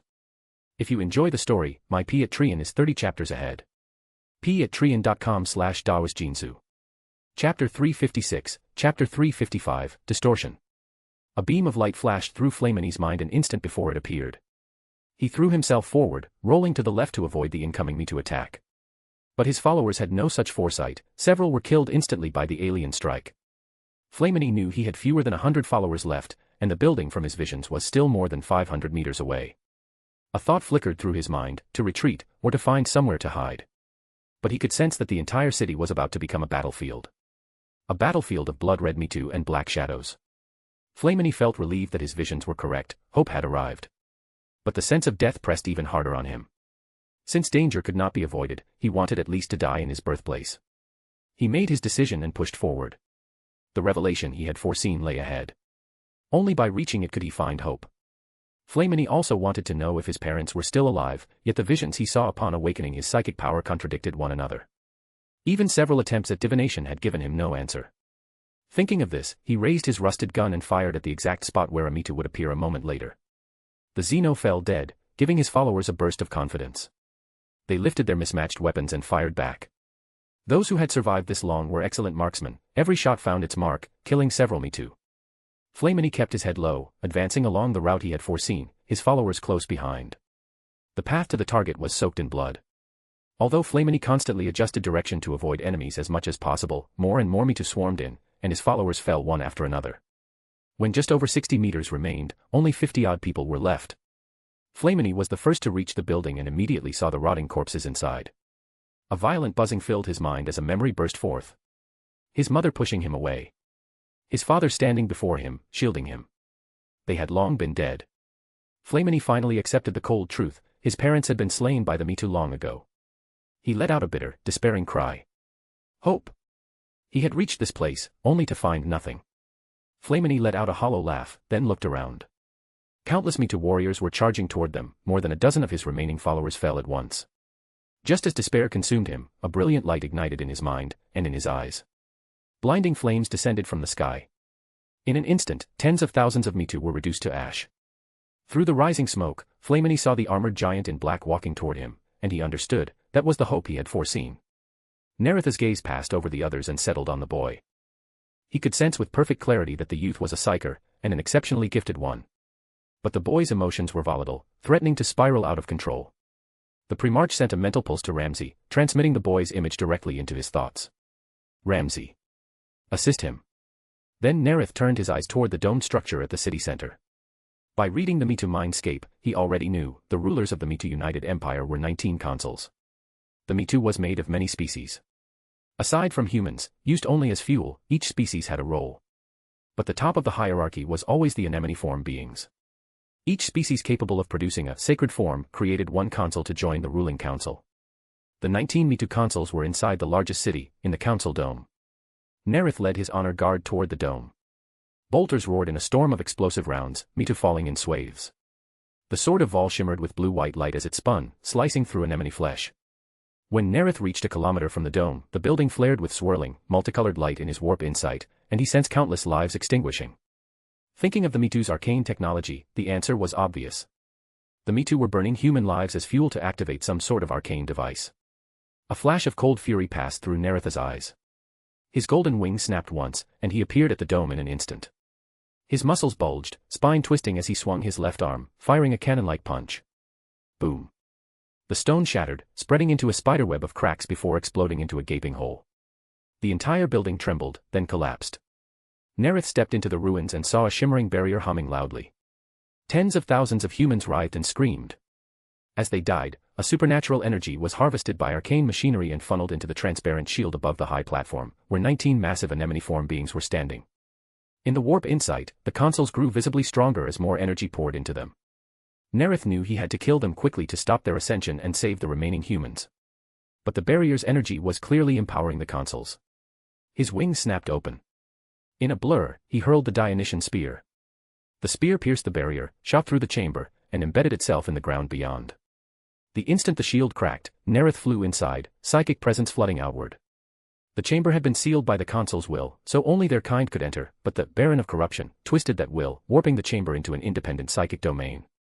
Just as the 19 consuls moved to attack, their anemone bodies shriveled. They felt their arcane power draining at an impossible speed. For the Baron of Corruption wielded not only corrosion but also his signature extraordinary ability, distortion. The arcane energies usable only by Mitu were twisted into raw warp power. The newly ascended Baron did not merely use rules, he twisted the rules themselves to his advantage. The battlefield environment that favored the Mitu was distorted into one that empowered him. As his soul force burned rapidly, Nareth felt the energy swirling around his form. Light flickered in his eyes. Telekinesis erupted. The chamber shook violently. Energy that should have dispersed was forced, distorted, into the dome, creating shockwaves that tore machinery apart. Machines whirring at full power froze and shattered.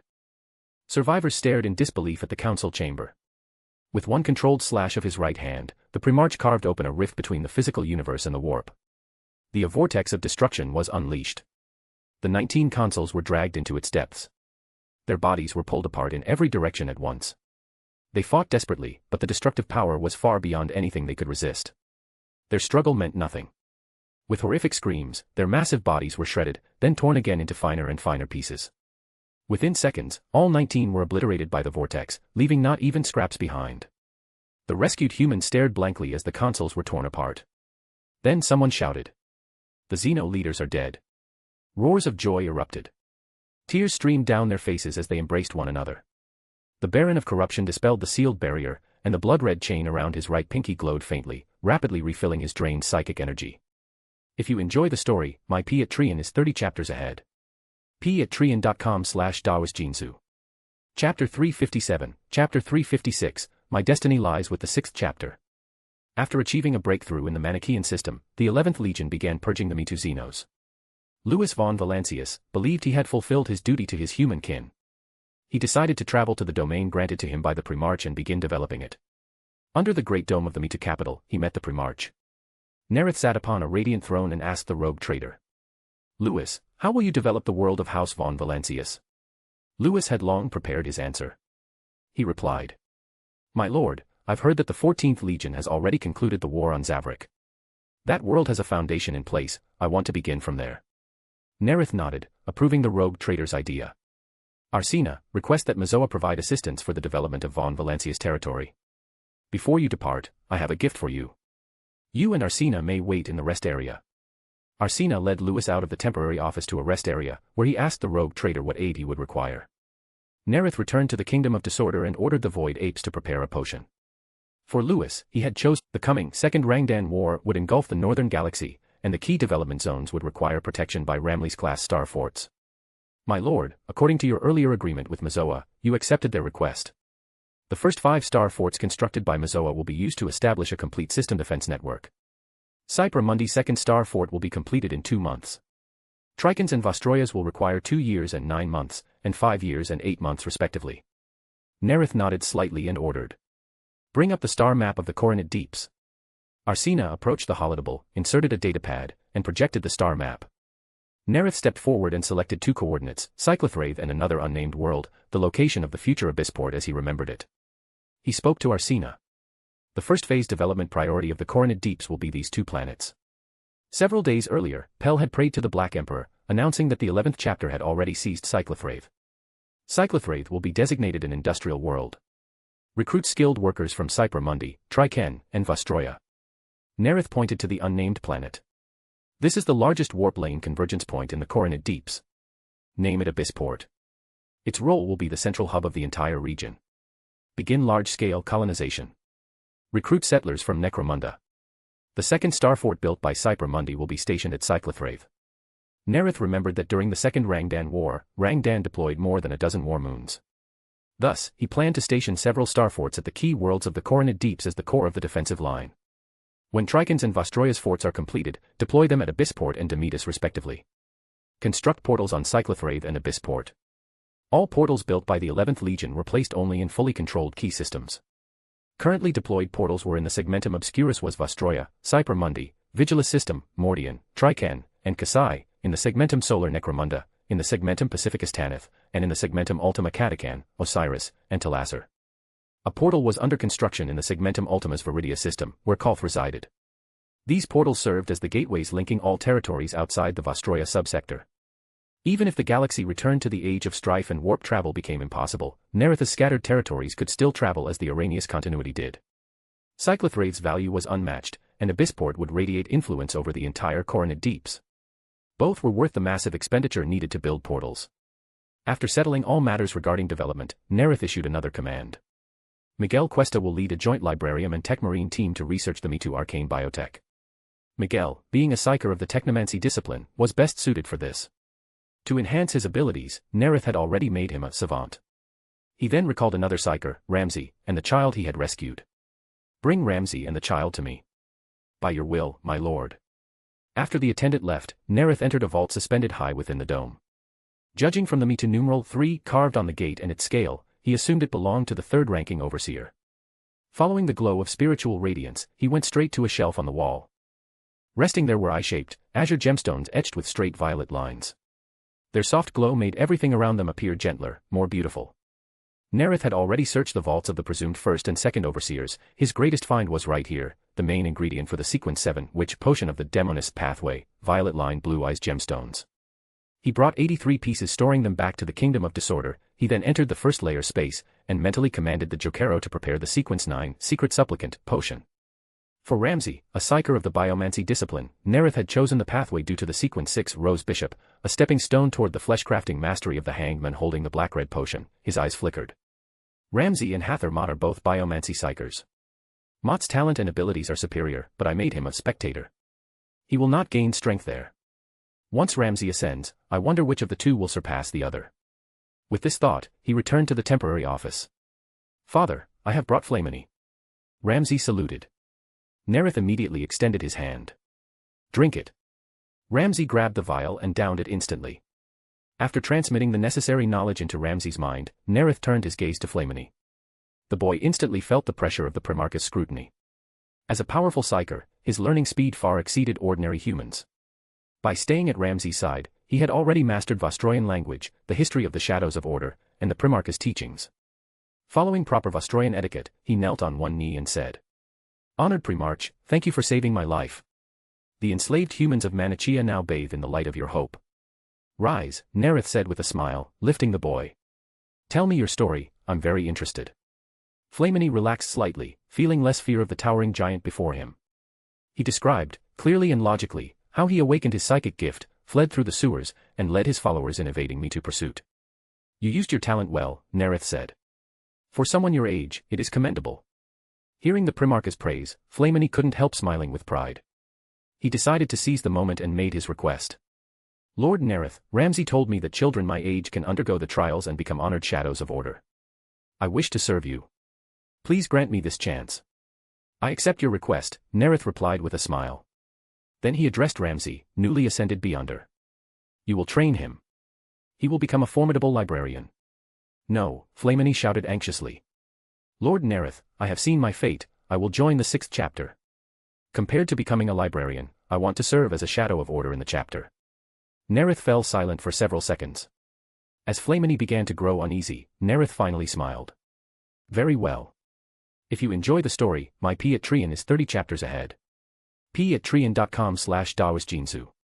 Chapter 358, Chapter 357, The War Council now has more than just me supporting psychic use. Time moved into 843.m41. The war in the Coronid Deeps was gradually drawing to a close. The 1st and 14th Legions were the first to depart the following month, with honor and pride. The various chapters of the 11th Legion also began to withdraw in batches. Leading the 11th chapter, Nareth set off to return to Vostroya in October. Only the 6th chapter was left behind to continue cleansing the remaining Mitu Xenos. Inside the Primarch's palace, Nareth listened as Arsena presented the consolidated war report against the Mitu. "My lord, I have compiled reports from all participating chapters.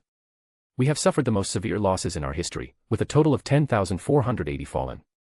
Among them, the 11th chapter suffered the most severe losses, with 2,913 fallen." A stream of names flashed through Nareth's mind, he could even picture the faces of many. "The number of casualties for the 1st Legion is uncertain, my advisors estimate between 8,500 and 10,500. The losses for the 14th Legion are more certain, approximately 5,700. Nareth gave a slight nod. A great price had been paid to resolve the Xeno threat. He had gained a sector, a world with mineral deposits meeting the standards of a Forge world, the vassalage of the allied Forge world Mazoa, and the allegiance of the Veroni Night House. Until the Second Rangdan War in 862.m41, there are no major Xeno forces to fight. For the coming period, I can develop my territory steadily. I should make good use of the divination opportunity available every 3 years to enhance my strength. I must also consider preparing in advance to deal with the Rangdan threat, conducting relevant divinations." As Nareth pondered, his aide continued. "My lord, the Emperor has convened a new war council. It begins 5 days from now at 10 o'clock ship standard time." "Understood." 5 days later, Nareth's psychic projection traversed the void, appearing in the Golden Palace on Terra. He swept his gaze across the long table. He was first pleased to find that the one seated next to him was no longer the unpleasant Leman Russ, but had been replaced by Robot Gilliman. Russ was seated between Gilliman and Vulcan. It could be expected that, at least during war councils, he would no longer be near Nareth. Sitting in the same row as Nareth, at the very end, was Magnus. Horus was still seated to the right of Malcador. Flanked beside him, in order, were Ferrus Manus, Rogel Dorn, Hannibal, Fulgrim, and a new member. Like Nareth, this new member also possessed a pair of wings on his back. The difference was that his wings were white. Sitting opposite, Horus Lupercal wore a smile and, in the tone of a good elder brother, introduced the new member to Nareth. "Nareth, we have welcomed back another brother, Sanguinius." Nareth nodded slightly and looked at Sanguinius. "Welcome back, Sanguinius," Nareth said with a smile. The faction supporting psychic use had grown stronger again. "Nareth, I have often heard Horus speak of you," Sanguinius replied with a radiant smile. "You never let him slow down." Sanguinius's joke immediately found agreement. "I can attest that this is indeed true," Fulgrim said, revealing an equally perfect smile. Both Fulgrim and Sanguinius had received guidance from Horus and fought alongside him. No one in the War Council doubted the truth of their words. Drawing on his memories, Nareth considered the relationships between them. Fulgrim and Horus get along well, but he's even closer with Manus. Sanguinius and Horus are the best of friends, close enough to joke freely with each other. After Horus became War Master, Sanguinius was his staunch supporter, even speaking on his behalf. As Nareth pondered, Horus's eyes flickered. He had indeed accelerated the pace of his expeditions because of Nareth. When the Shadows of Order campaign against the Mitu began, the Luna Wolves had slowed their pace. Horus began employing diplomatic means, reclaiming human worlds with a more glorious image. When he realized that the numerous worlds of the Coronet Deeps would become new accolades for Nareth, he immediately quickened his pace. This is the reason our father entrusted the legions to us, to bring more worlds into the Imperium. In this Great Crusade, no one wishes to fall behind, and I am no exception. Horus said with a laugh, steering any discussion about himself that might be seen as jealousy towards a perspective of motivating his brothers. You should also accelerate your conquests. Father awaits your good news. Nareth, if your little witchlings can't handle it, Russ bared his teeth and said, my wolves would be happy to offer you assistance. Before Nareth could speak, the angry one-eyed giant Magnus, maintaining his gentlemanly demeanor, said, in barbaric age of ignorance, people savagely burned those they called witches. It was a savage past, revealing that our species does not hesitate to kill one another. Words born of fear have claimed the lives of tens of thousands, merely to appease the ignorant who cannot accept new ideas. I believe that within this war council, among those leading the Imperium forward, there should be no ignorant individuals. Sanguinius applauded Magnus' words, speaking with a smile. The use of psychic powers will benefit us. Those who can wield psychic powers and attack like other Astartes give us more options on the battlefield. Nareth, with a smile on his face, looked around at everyone. In the current war council, I'm not the only one supporting psychic use.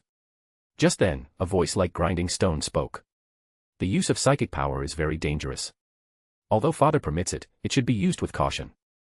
Nareth followed the sound. The speaker was Dorn. Dorn opposes psychic use, but he is not a staunch opponent. Nareth knew Dorn was always blunt, but he didn't pay it much mind. Malcador gave a light cough and spoke to end the debate. Caution is indeed warranted. This is also the Emperor's meaning. The attendees then began casual conversation. Manus and Fulgrim discussed the art of forging, with Vulcan occasionally joining in. Hannibal spoke up, Nareth, I made a brief stop at Incaradian on my way. Your sons have already helped the Forge world restore order and resume operations. Nareth's eyes grew profound. Hannibal's expedition fleet was heading deep into the Segmentum Ultima. Two terms suddenly flashed through his mind, Attila and the Imga monolith. To confirm his conjecture, he asked, Hannibal, is your fleet's target the eastern side of the galaxy? Yes, Hannibal replied with an elegant smile. I have heard that Xenos are harassing many human worlds. Nareth fell into silent contemplation, thinking to himself. I recall that regarding the Imga monolith, Imperial records state it was discovered by an expedition fleet led by a lost Primarch during the early Great Crusade. The original 11th Primarch hadn't been rediscovered at this point in the timeline, so it must have been Hannibal who discovered it. Attila held little value for Nareth. Although the Attilan Rough Riders would become elite units in the future Astra Militarum, they didn't particularly suit the characteristics of any of his chapters. But the Imga monolith was different, it was a relic of the Necrons. I remember Hannibal discovered something remarkable. What could it be?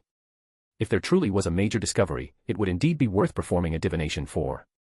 As Nareth pondered, the psychic projections of the Emperor and Constantine Valder appeared in the Golden Palace. If you enjoy the story, my P at Trian is 30 chapters ahead. p@trian.com/dawasjinsu. Chapter 359, Chapter 358, The Emperor's Reward, a chance to connect the domains. Terra, the Golden Palace. The Emperor took his seat, his gaze sweeping over the assembled figures before finally settling on Nareth. He spoke. Nareth, how progresses the war against the Mitu? My lord, Nareth replied, the conflict is largely concluded. Nareth briefly reported the course of the war against the Mitu to the Emperor. After listening to his summary, the Emperor said with satisfaction. Nareth, I knew you would not disappoint me, but you have done even better than I anticipated. 63 human worlds returned to the Imperium, a Forge world and a Night world reconnected with the Imperium. Over 50 habitable worlds, awaiting development. A smile spread across his face. Good. Very good. As your reward, I have decided to grant you the Kalium Gate. Once you can repair the human relics left from the Dark Age of technology, your fleets will be able to travel the warp faster, and the pace of your expeditions will quicken. Hearing this, Nareth's eyes shone. He knew the Kalium Gate was a technological miracle, composed of a series of interlinked space stations. These stations were connected by massive bundles of cables kilometers long, forming a warp gate containing immense energy. It had been abandoned and ruined during the Age of Strife. In the early Great Crusade, it was rediscovered by rogue traitors and occupied by the Dark Angels.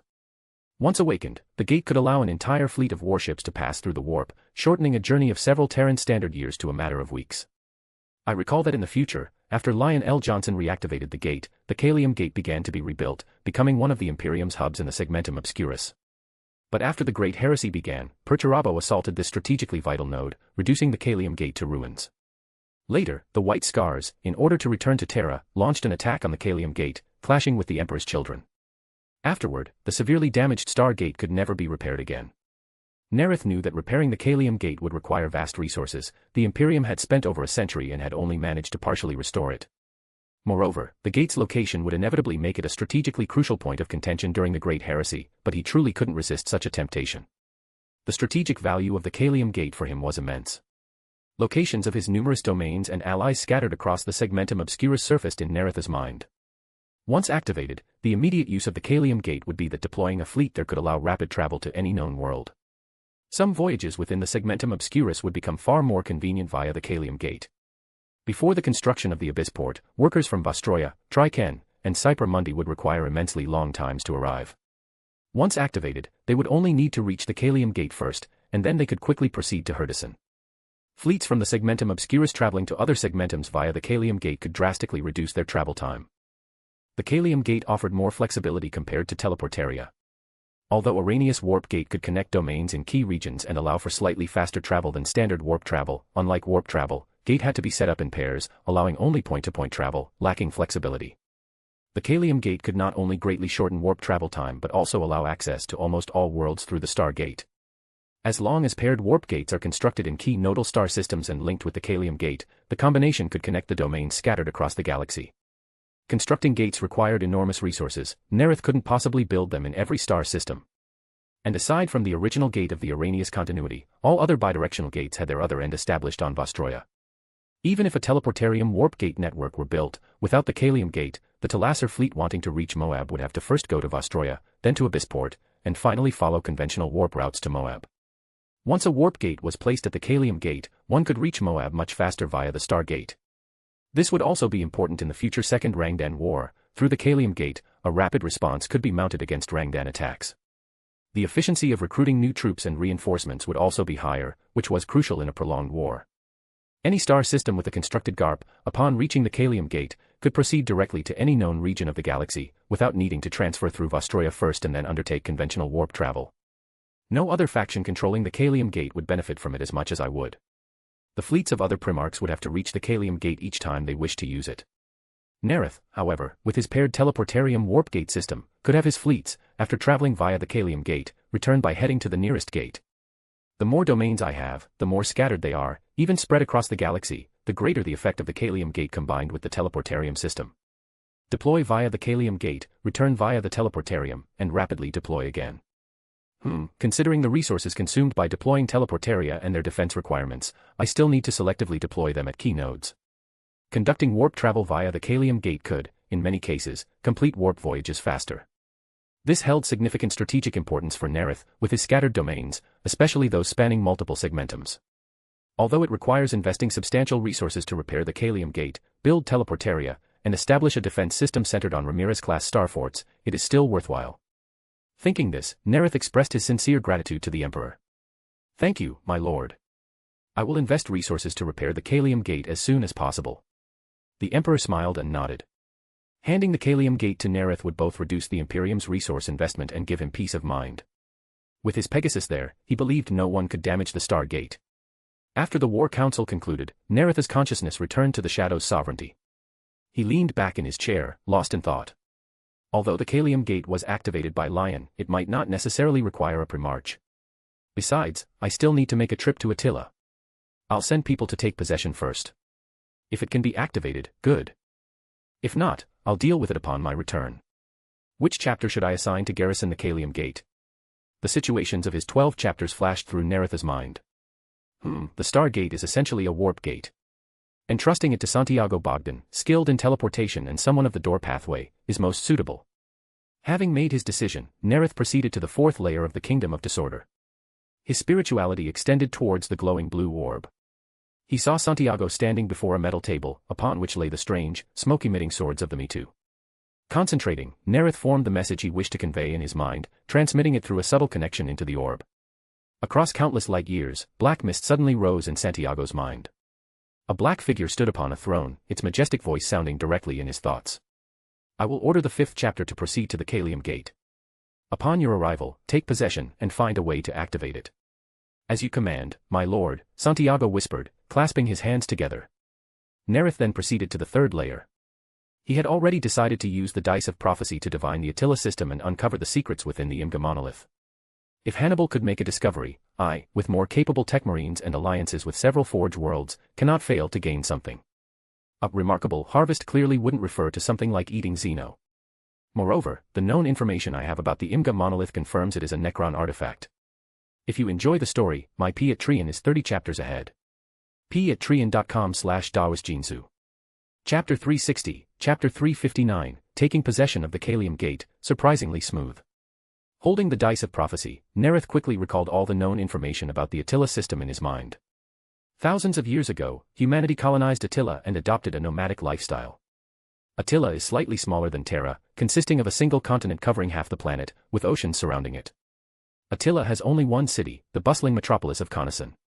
After swiftly running through Attila's information in his mind, Nareth silently recited his request. The star chart from the Viridia system to the Attila system. Nareth decided to secure the Attila system before his own arrival. He chose the 7th chapter not only because it was the closest and had the shortest travel time, but also because the sequence 7 Pyromaniac, among them, could provide considerable assistance in exploring the Imga monolith. Hunters were knowledgeable about traps, and the Pyromaniac's flames were also quite effective against Necron construct. After silently reciting the request 11 times, he tossed the dice of prophecy in his hand. The dice tumbled through the air several times before landing in his open palm. At that moment, a scene like a holographic projection unfolded before his eyes. After memorizing the star chart, Nareth inputted into a data crystal. Concentrating, he moved to the 4th layer of the space, his spirituality extending to simultaneously touch the red and golden orbs. Nareth saw Sanchez holding a data slate, handling official duties, and Gabriel, his mechadendrite swaying behind him, studying a Rangdan artifact on an experiment table. Confirming that both were alone, he pulled both of them, along with their gyrinks, from Viridia and the Ramleys into the Kingdom of Disorder. Sanchez and Gabriel, pulled into the realm of black mist, were stunned for a moment before reacting and bowing to the Black Emperor. Nareth nodded slightly and asked, "My Reaper Lord, how fares Viridia under your governance?"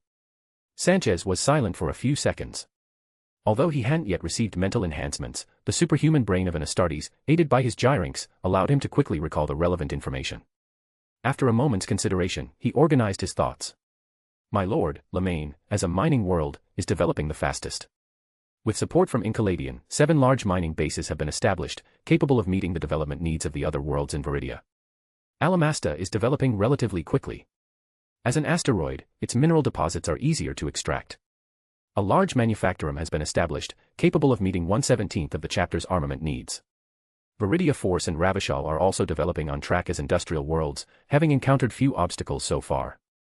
After reporting the more smoothly progressing developments, Sanchez continued with the 2 worlds facing some difficulties. Immigration work on Kalth and Iskra has begun, but it still requires time.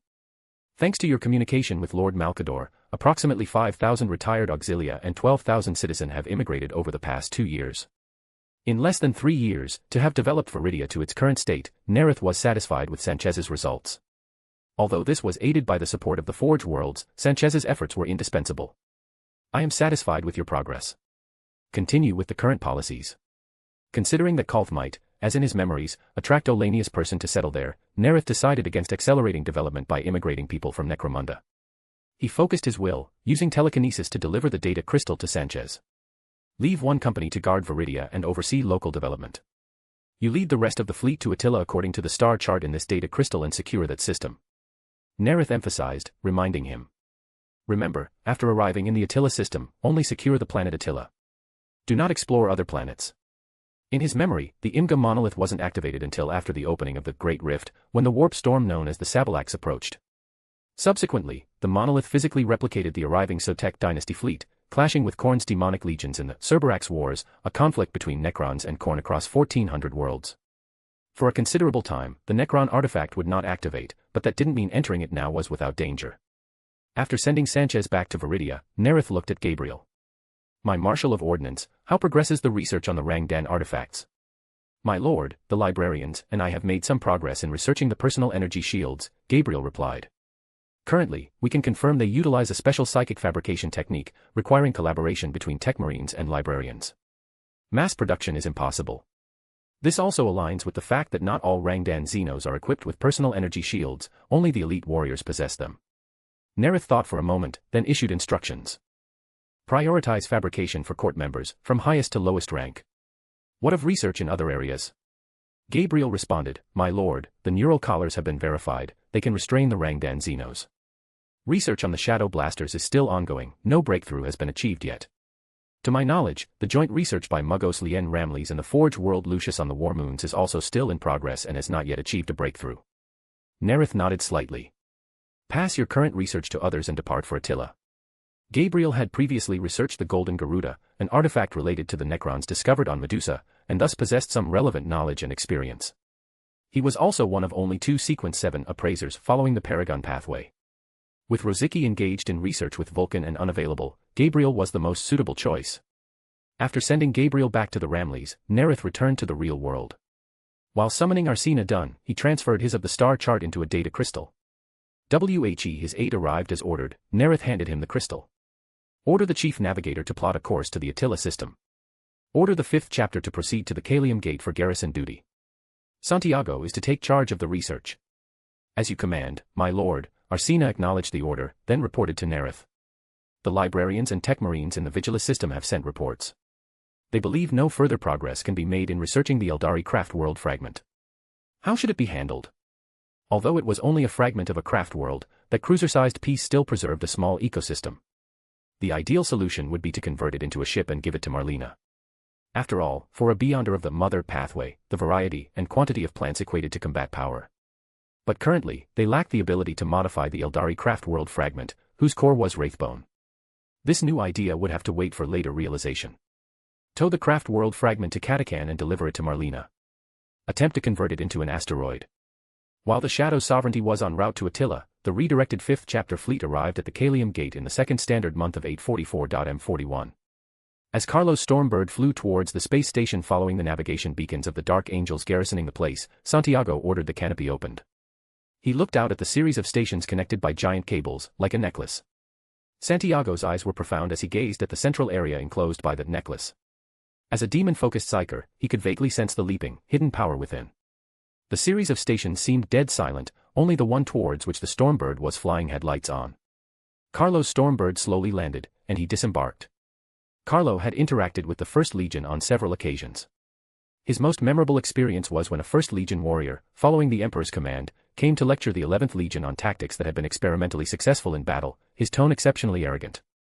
Looking at the Astartes standing ready opposite him, he thought to himself, this won't go too smoothly. A moment later, a tall warrior walked up to him and said, First Legion, 8th Company, PRIC, welcome. Carlo, Chapter Master of the Shadows of Order, 5th Chapter.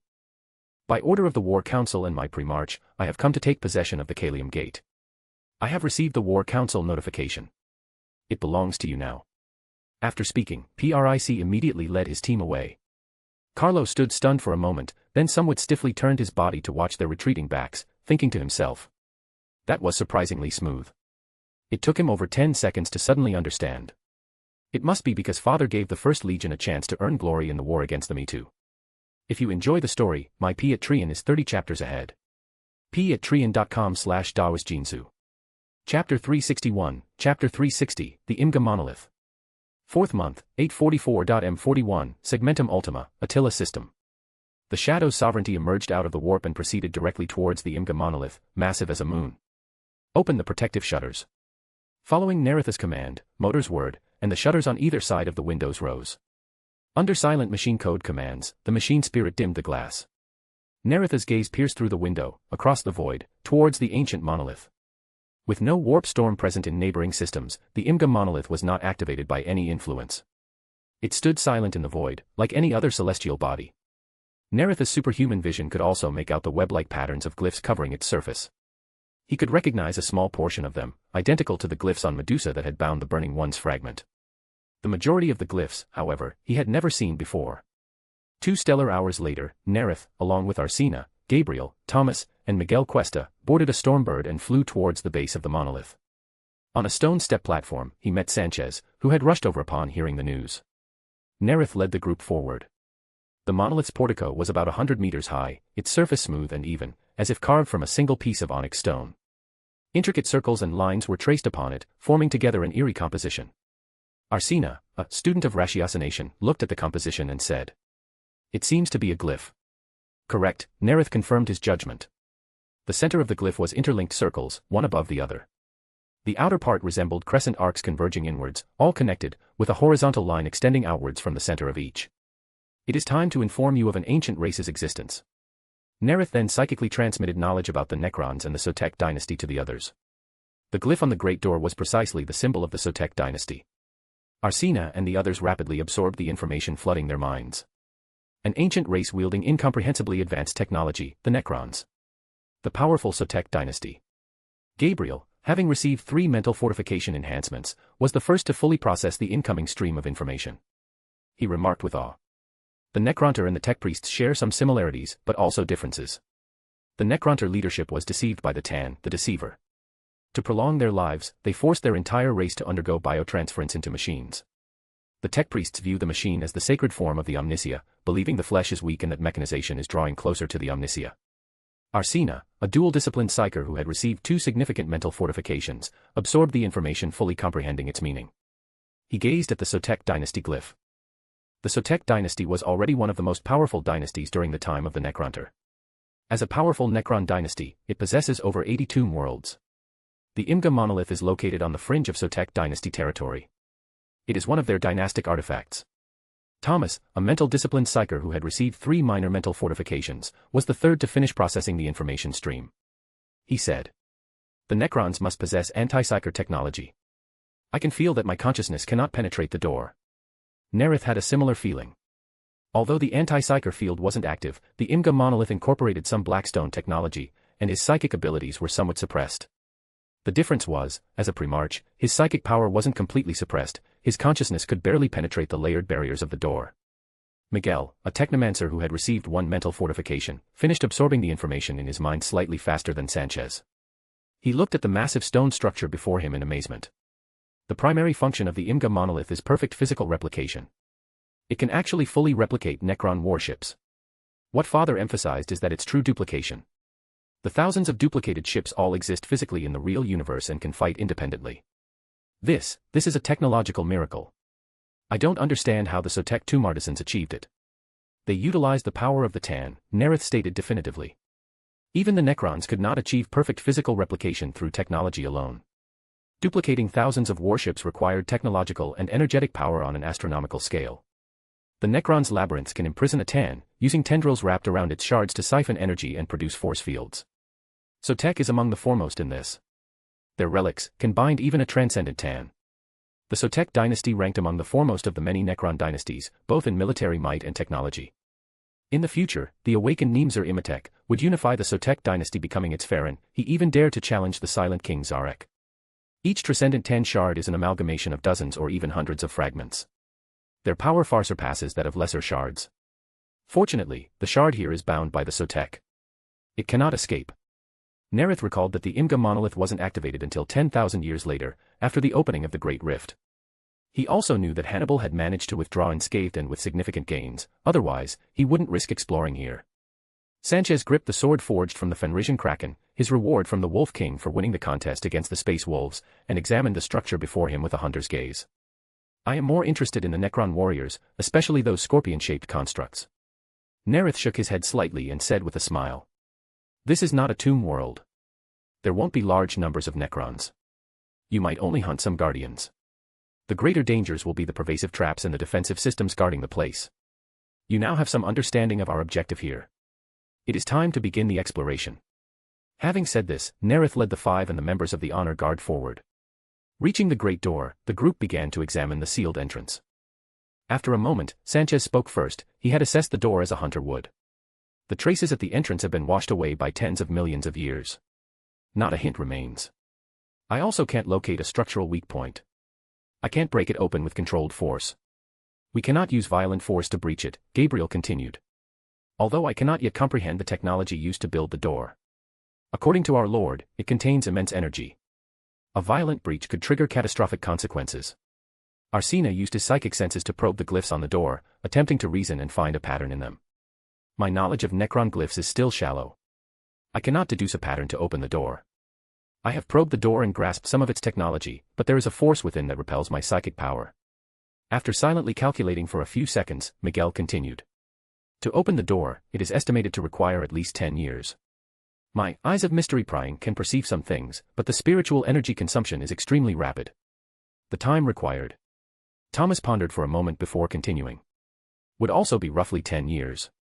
It will not take that long, Nareth stated. In the eyes of the Baron of Corruption, the door was deconstructed into geometric shapes, rectangles, circles. He could also see threads after thread of rules, red, black. Then he noticed that all shapes, all colored threads, converged at a single point. A single convergence beneath the Sotek emblem, at the center of a circular ring, a glyph like a mandala. Nareth knew that the capital of the Sotek dynasty was on Mandragora. That glyph must be the control glyph for the entire door. He spread his golden wings and instantly flew up to the glyph. Raising his right hand, he pressed it against the surface. The ground beneath their feet trembled as the 100-meter-high door slowly began to open. If you enjoy the story, my Patreon is 30 chapters ahead. patreon.com/DaosJinsu. Chapter 362, Chapter 361, Tomb Stalker. Nareth led the group into the Imga monolith. They ascended along a long and steep staircase, moving ever upward. They quickly covered several tens of meters. When they were still a dozen or so steps from the end, before setting foot on the red onyx bridge, Nareth halted, and the others followed suit. Gabriel peered over the Black Emperor's mighty shoulder towards the archway. He saw the previously stationary cannons begin to rotate, aiming in their direction. We need to input the correct control protocol into the pillars at the entrance, otherwise, the defensive weapon systems will open fire on us. He recalled the memories transmitted by the Black Emperor and identified the cannons. Gauss cannons. If we force our way through the cannon area at the archway, casualties will likely be significant. Gabriel said with a furrowed brow. Miguel Cuesta, the technomancer, scanned the Gauss defense array, observing the power cells and analyzing the connections and operational patterns of the kinetic transmission system. After a moment, he spoke. I can use the Mind-Forge staff to disrupt its power node. Without the Mind-Forge staff, he wouldn't be confident in disrupting the power node under the suppression of his psychic abilities.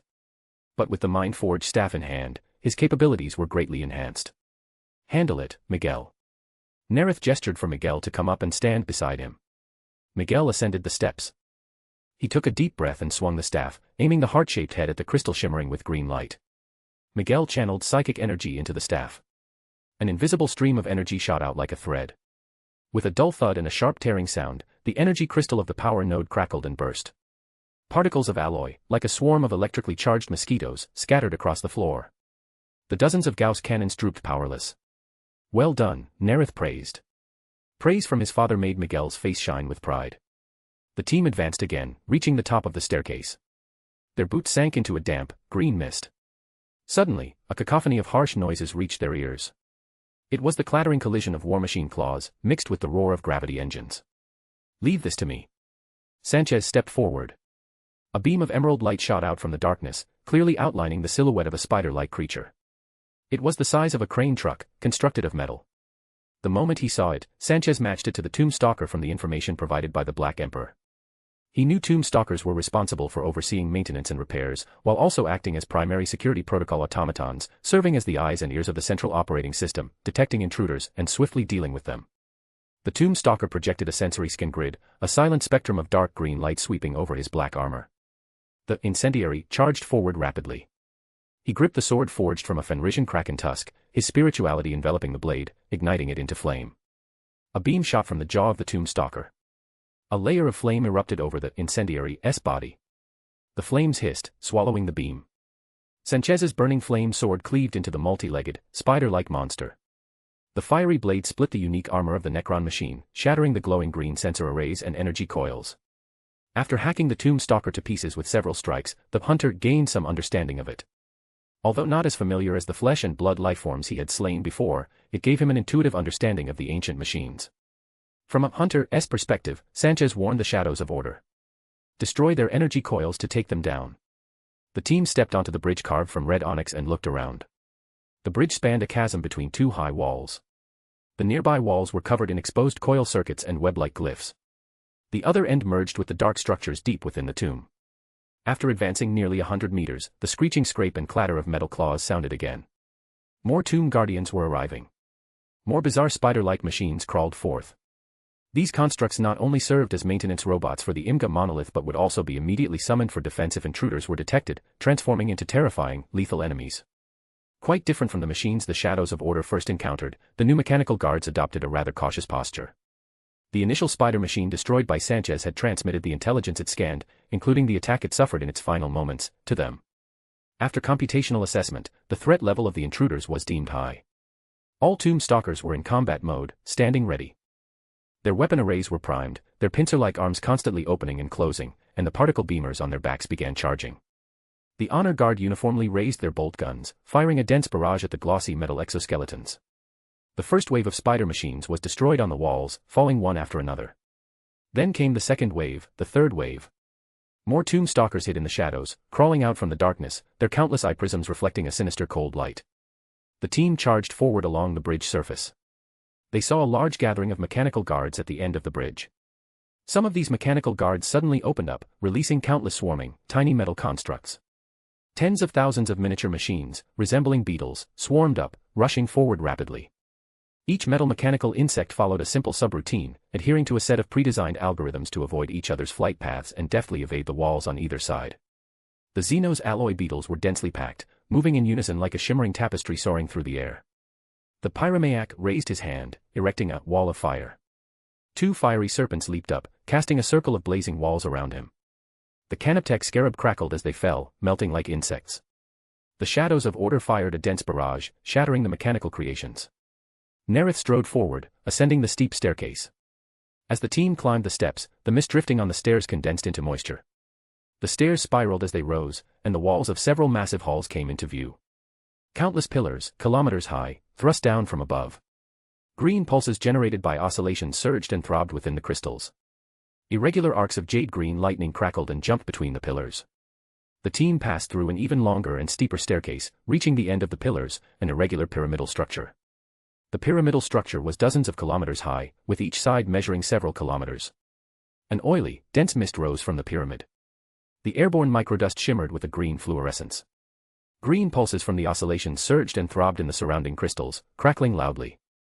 Arsena, as a student of ratiocination, gazed at the structure ahead, inferring based on the observation. The construction of the pyramid clearly marks it as the core structure within the monolith. At each of its four corners, there is a black stone chamber serving as a foundation. These should be four important components. Nareth nodded slightly, his gaze fixed on the pyramid shimmering with dazzling light. That pyramid is the energy core of the IMGA monolith. I believe a Trescent 10 shard is inside. The team continued forward, heading towards the black stone chambers. If you enjoy the story, my Patreon is 30 chapters ahead. patreon.com/dawisjinsu. Chapter 363, Chapter 362, Robot, Assisted Calculation. The team arrived before the stone chamber door at one corner of the pyramid. The door was about 10 meters high, densely covered in glyphs. Like the main door of the IMGA monolith, it also bore the Sotek dynasty sigil, though much smaller, only 4 meters high. Thomas activated his eyes of mystery prying to examine the glyphs upon it. After a moment, he noticed the glyphs were slowly changing, moving like black ants crawling. The glyphs of triangles and circles, one moment in the upper left corner, the next moment moved downwards and to the right respectively. The original position in the upper left was replaced by a rectangle enclosing an ellipse. Thomas said in surprise, except for the Sotek dynasty sigil, the other glyphs are moving. Gabriel stepped up to the door, his eyes gleaming. The glyphs utilize living metal technology. They are moving and rearranging according to some pattern. I've researched the Golden Garuda. Their technology is very peculiar. He said, puzzled, but unlike the main entrance, there are no dozens of Gauss cannons guarding this place. Is forcing the door open feasible? Arsena Dunn's gaze was profound. It should not be. Although this place seems to lack defensive measures, there might be some kind of defense mechanism inside the door, especially since we are so close to the energy source. Miguel Cuesta's eyes were deep. He raised his mind-forged staff, aiming it at the door. After a moment, he frowned.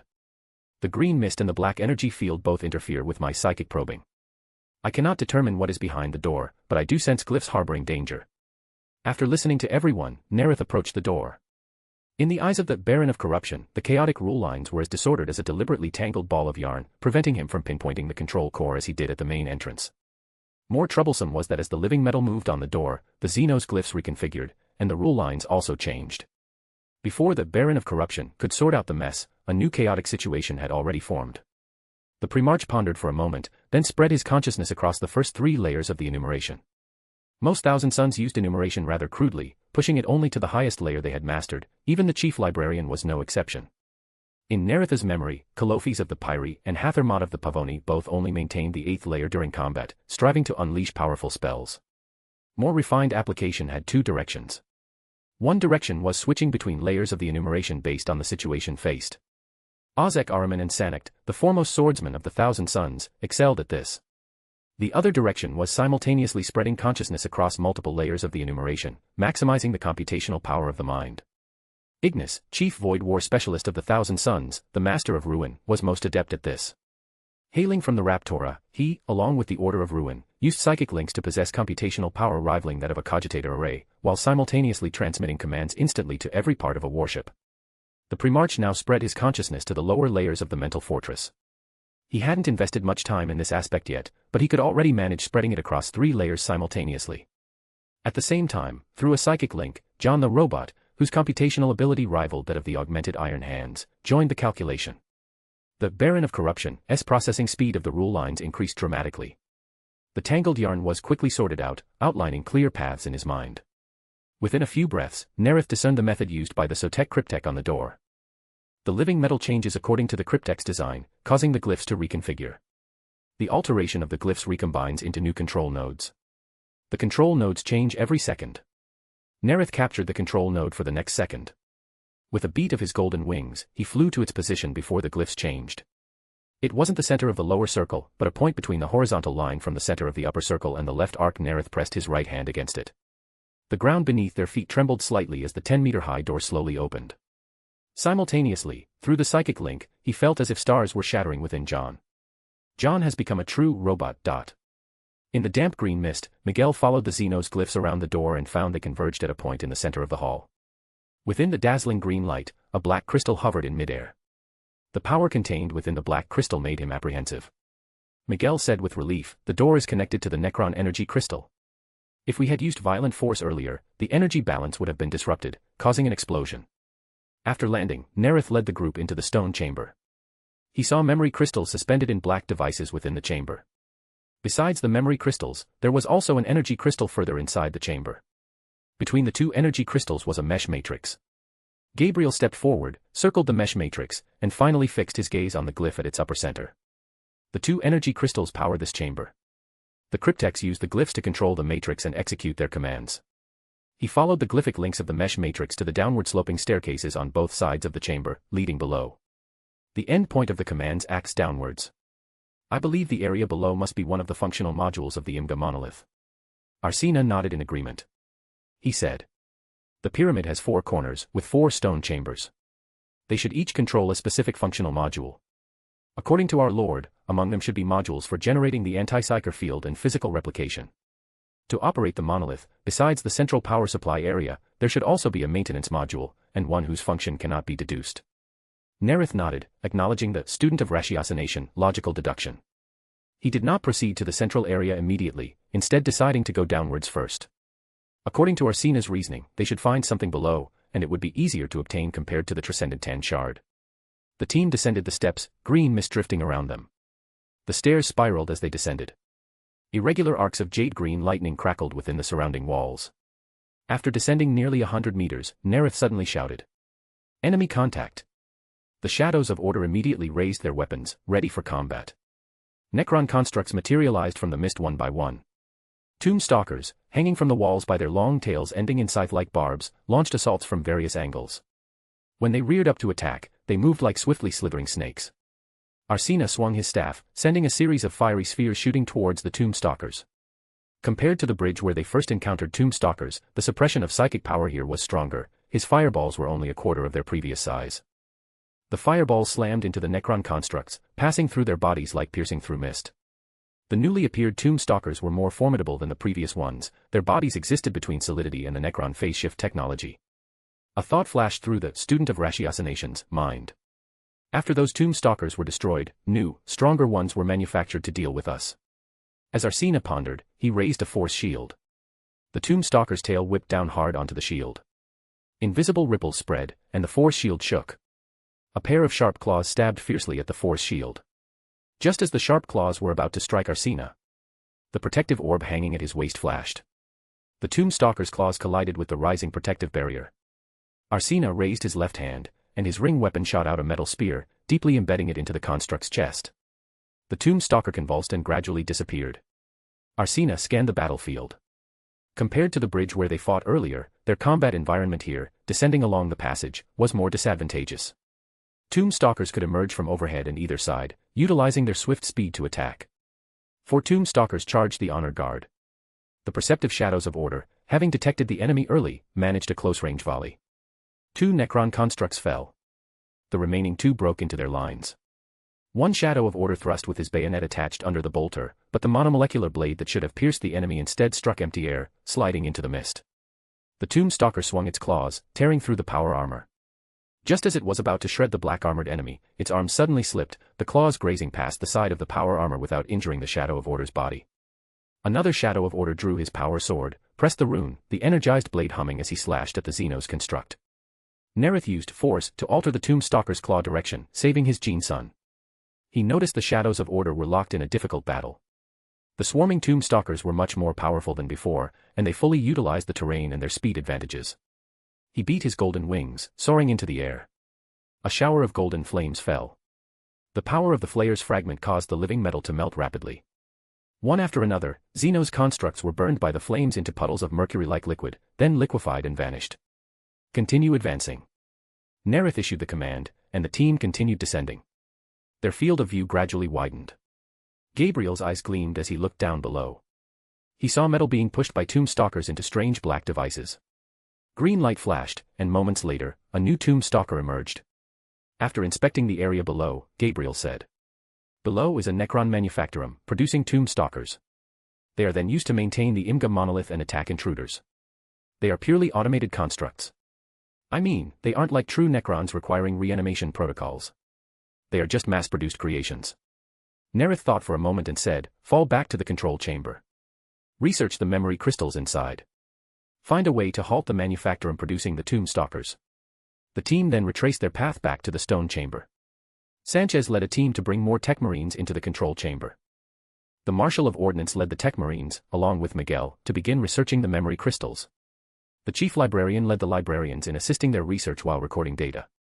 Arsena also joined the research with great interest. He was very interested in ancient races. Nareth left the Gyrinx John behind, taking only the Black Wolf Freddy, and headed towards the passage leading to the pyramid center. The Transcendent Tan Shard was too dangerous for the others. If you enjoy the story, my P at Trian is 30 chapters ahead. p@trian.com/dawisjinsu. Chapter 364, Chapter 363, The Transcendent Tan. Nareth and Freddy proceeded along the green mist-filled passage towards the pyramid. Along the way, Nareth pondered. Since entering the Imga monolith, the Transcendent Tan's power hasn't manifested at all. It might be forcibly dormant, or its power might have waned. Maybe just maybe the Kingdom of Disorder can be used to control it. The moment the man and the wolf entered the pyramid, the surroundings trembled, and a voice abruptly sounded. The voice was not heard in the ears, nor did it echo in the mind. The Baron of Corruption saw the rule lines surrounding him trembling. It was everything around him, primarily from the pyramid, and even from his own armor and bolter. They all underwent complex and subtle tremors together, symphoning into a voice. Nareth. I am Magladroth, the Void Dragon. I am a Tan, belonging to the tides of stars and time. I am the manifestation of this universe's form and existence. I am a god. Nareth's eyes narrowed. So it's a transcendent shard of the Void Dragon. He knew that after the Nightbringer lost his scythe, the Void Dragon became the strongest of the Tan. And of the Tan that were shattered into 100 fragments, the Void Dragons were the most powerful of all. A transcendent shard formed from the Void Dragon would naturally surpass any other. Physically replicating thousands of warships falls under the domain of machinery, the Void Dragon's most proficient area. The Sotek Cryptex must have used the Void Dragon as the foundation to create the artifact. The Transcendent Tan's power is greater than I imagined. It is merely confined within the pyramid by the methods of the Sotek Cryptex. Nareth knew that the Tesseract Vault generated energy fields using the Tan's energy through surrounding tendrils, imprisoning them. Soteka's relics were more powerful than other Necron technologies, capable of restraining the Transcendent Tan's power from leaking outside the pyramid. The Transcendent Tan was forced to become the energy source for the Imga monolith. As he pondered, the voice continued.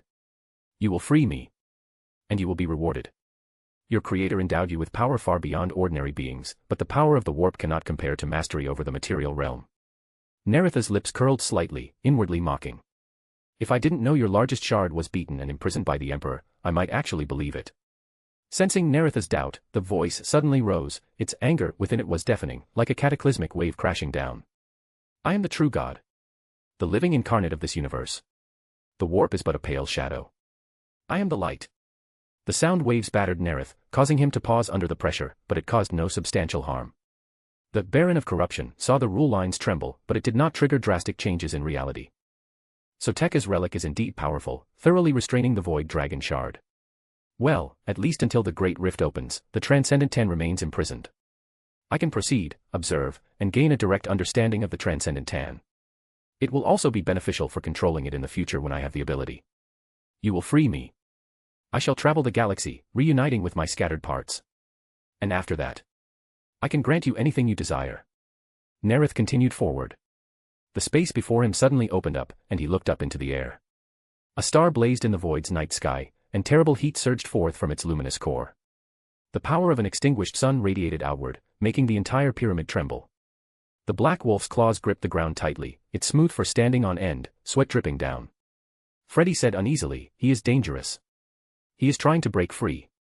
The next instant, the web-like glyphs densely covering the pyramid lit up. A terrifying cloud of green electricity enveloped the entire star, lightning crackling. The form in the air gradually clarified, head, torso, arms, legs. The crown on its head gradually materialized, made of silver metal like its body. Shining wings spread from its back, and a metallic tail longer than its body swayed behind it. The Baron of Corruption could also see the spiritual radiance shimmering on its form. He thought to himself. Main ingredient for a potion of the Paragon Pathway. A Void Dragon Shard should at least be at Sequence 1 Illuminator level. The Void Dragon made a gesture.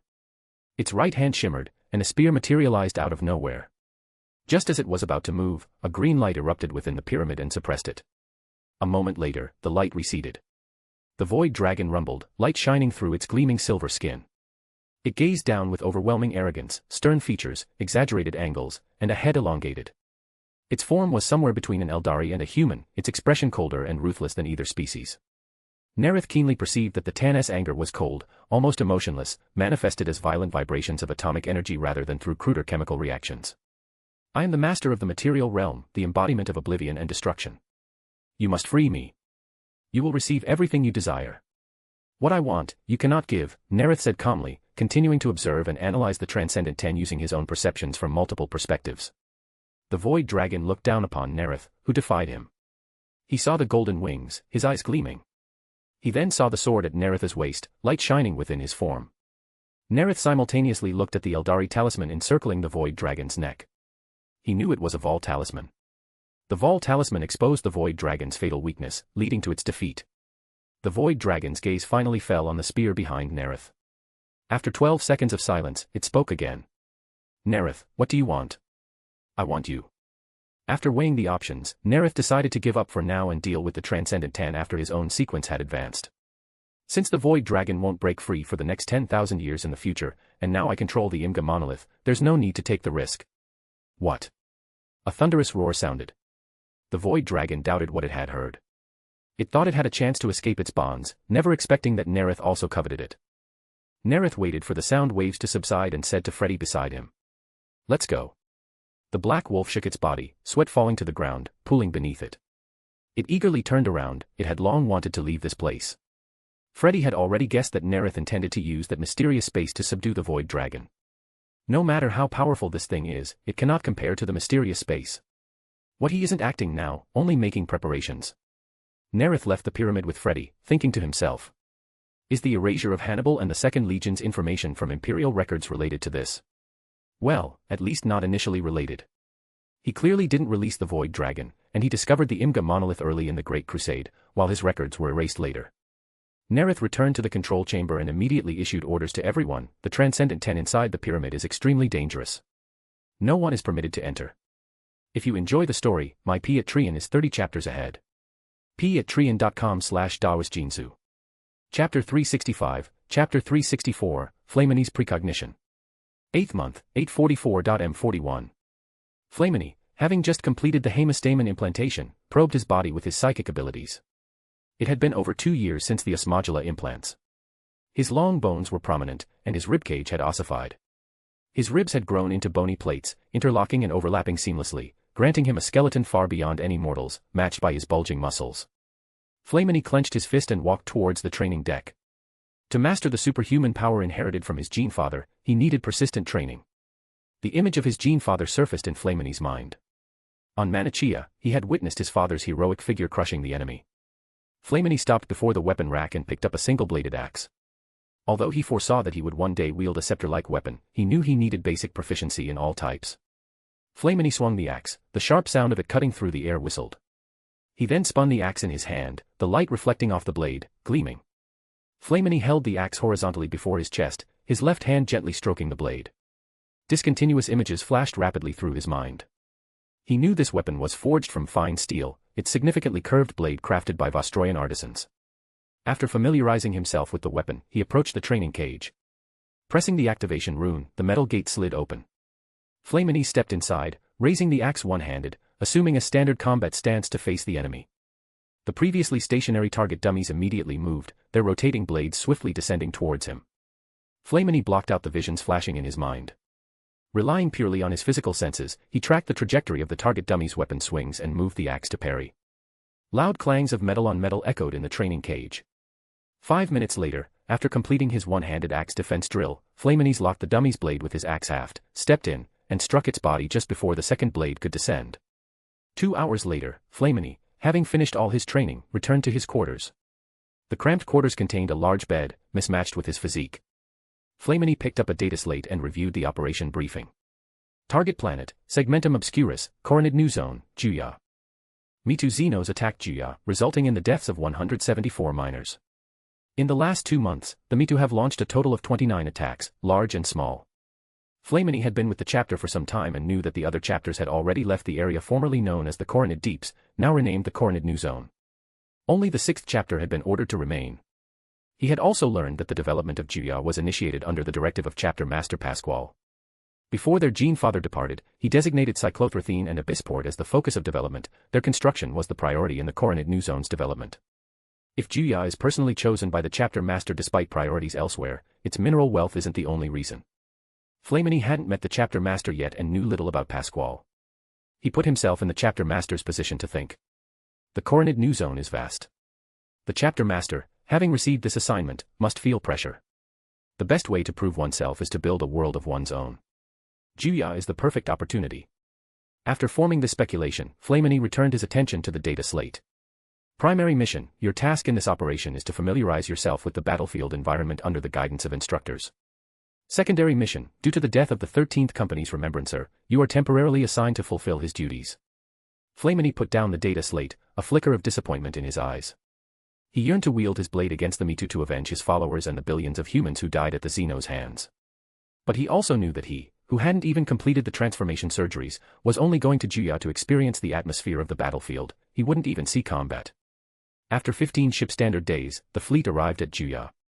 Upon arrival at Juya, Flamini, like the others undergoing transformation, was not given the opportunity to go to the surface.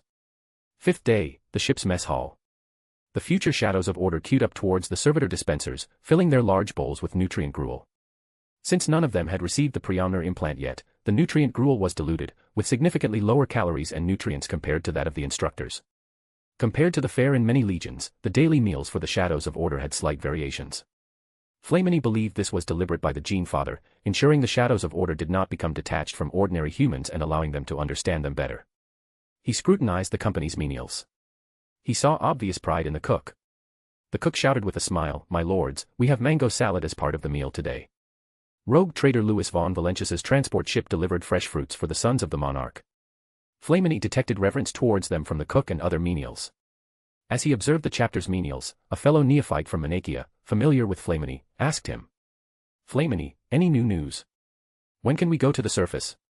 Compared to others, Flamini was well informed. He undertook some of the Remembrancer's duties, revising reports submitted by the company's Shadows of Order daily. Others dared not ask the strict instructors, so they naturally turned to him for information. Those around focused their attention on Flamini, hoping to get news from him. "I think it will be a while longer. Probably after the surface situation stabilizes and an assessment is made, then we'll be allowed on the surface. Hearing this, the group felt somewhat disappointed. The one who asked him pressed on unwillingly. How much longer? Give us an estimate. Flamini intended to refuse, but suddenly an image flashed through his mind, him walking onto the flight deck, a timer above his head. 15 days from now. Excellent. Flamini's words sparked enthusiastic cheers from the crowd. It wasn't until they noticed the instructor's sharp gaze upon them that they shut up and stopped shouting. Flamini's felt the instructor's probing eyes. He probably didn't know this information. A moment later, Flamini scooped up the juice and pulp with a spoon and brought it to his mouth. The ripe mango flesh was honey-soft and juicy, melting in the mouth. Paired with the distinctly granular crushed nuts, it created a multi-layered feast for the senses. Flamini couldn't help but narrow his eyes slightly, an expression of enjoyment on his face. During his exile in the sewers, he subsisted on fungal rats. Only after becoming a neophyte for the shadows of order did he occasionally get to eat foods like vegetables and fruits. 15 days later, the landing gear lowered. Flamini disembarked from the lander and followed the instructor towards the mining area. Based on the company's tactical briefing, he knew this mining area was newly opened on Juya. Compared to areas where attacks would yield greater results, the likelihood of an attack here was lower. Moreover, this place was behind the front lines, clearly assessed by the company as low risk, hence only 5 instructor veterans and their charges were assigned to guard it. As Flamini pondered, a rumbling sound erupted. Over a dozen metal machines emerged from underground. Massive drill bits broke through the surface, countless oval spheres wreathed in flame churning through the rock. A Terran-born instructor scanned them and explained. Those are mole drills, typically used for tunneling. Phase field generators allow them to bore underground. Thermal cutters pulverize the rock. He paused, then added. They can also be used to launch surprise attacks behind enemy lines, appearing directly in the enemy's rear. During the Unification Wars, the Salamanders. Well, back then, they were still the 18th Legion. They used mole drills during the Storm Corridor campaign to launch a surprise attack on the Satrap's fortress in the Caucasus wastelands. His expression turned serious as he continued. They encountered numerous Sentinel robots in the underground corridors. Although they completed the mission, only 1,000 out of 20,000 survived. While this wasn't a failure, it reminds us to consider any tactic more comprehensively. Everyone fell into thought after the instructor's words. Suddenly, an image flashed through Flamini's mind. He then spoke up. Instructor, the Mitus are launching a sneak attack through the excavated tunnels. If you enjoy the story, my P at Trian is 30 chapters ahead. p@trian.com/daosjinsu. Chapter 366, Chapter 365, Mole Drill Tunneling. Are you certain? The Terran-born instructor asked sternly. I am, Flamini said calmly under the gaze of the 5 instructors. I believe him, said the Vostroyan-born instructor who had observed him in the mess hall. 15 days ago, he predicted we would set foot on Juya today. Moreover, Father values his potential highly. If not for his insistence, he would have been trained as a librarian. He has such precognitive abilities. He smiled and asked Flamini, how many Mitu are there? I don't know the exact number. I didn't see all of them. But from what I did see, more than 10,000. We can't handle that many enemies. We should call for reinforcements immediately. The instructor's smile faded into solemnity. Instructor, they are underground. We can use explosives to collapse the tunnel, burying them all underground. A cold glint flashed in Flamini's eye. It might not count as personally avenging the atrocities the Xenos committed, but if his suggestion led to these Xenos being buried, he would still feel elated. A good idea, the Vostroyan-born instructor's eyes lit up. The tunnels are dug, but not yet reinforced. A small portion of explosives is needed to collapse them. A small amount of explosives would be enough to collapse them. He turned to the others. Agreed. That's workable. Let's do it. The instructors voiced their agreement. The Vostroyan-born instructor shouted loudly. Your first lesson on Juya begins now. This will also be your first demolition class. You will follow every command precisely. Believe me, your lives, and everyone else's, depend on it. Under their instructor's guidance, Flamini's and the other recruits unloaded thermal charges and various explosives from the transport, deploying them throughout the tunnels Flamini's had foreseen to be the Mitu incursion route. Once denied any chance of joining the fighting, they were now highly ecstatic. They all came from worlds ruled by the Mitu. Not yet fully transformed, each of them still retained relatively complete memories. Each had relatives, friends, who died under the Xenos blades. The miners were ordered to evacuate, and the instructors led the recruits to hide behind the rocks and ridges. Flamini held a force staff, his mind transcending his body, attempting to capture the Midas presence in the warp. Time passed minute by minute, his frown deepening. Flamini failed to foresee more information. He knew this was normal. For a divination psyker, active probing didn't necessarily yield the desired information, while sometimes visions of the future came unbidden when not sought. However, he desperately wished this wasn't one of those times. Their force was too weak. Even though the instructors were veterans qualified for the company command squad, the other, like himself, weren't true shadows of order yet. If even a single Me-Too unit surfaced before detection, they could suffer devastating casualties. Although Flamini yearned for revenge against the Me-Too, he didn't want his suggestion to cause others' deaths. He looked towards the tunnel below, his consciousness extending, using psychic probing. After over 10 seconds, Flamini still found nothing. The Me-Too are all pseudo-photochemical psychic beings, and among them are species that can evade psychic detection. I cannot sense them through psychic means. Flamini gripped his staff tightly, hesitating whether to ignore Librarian Ramsey's warning and open his mind to peer into the warp. He knew it was dangerous, but he was willing to try.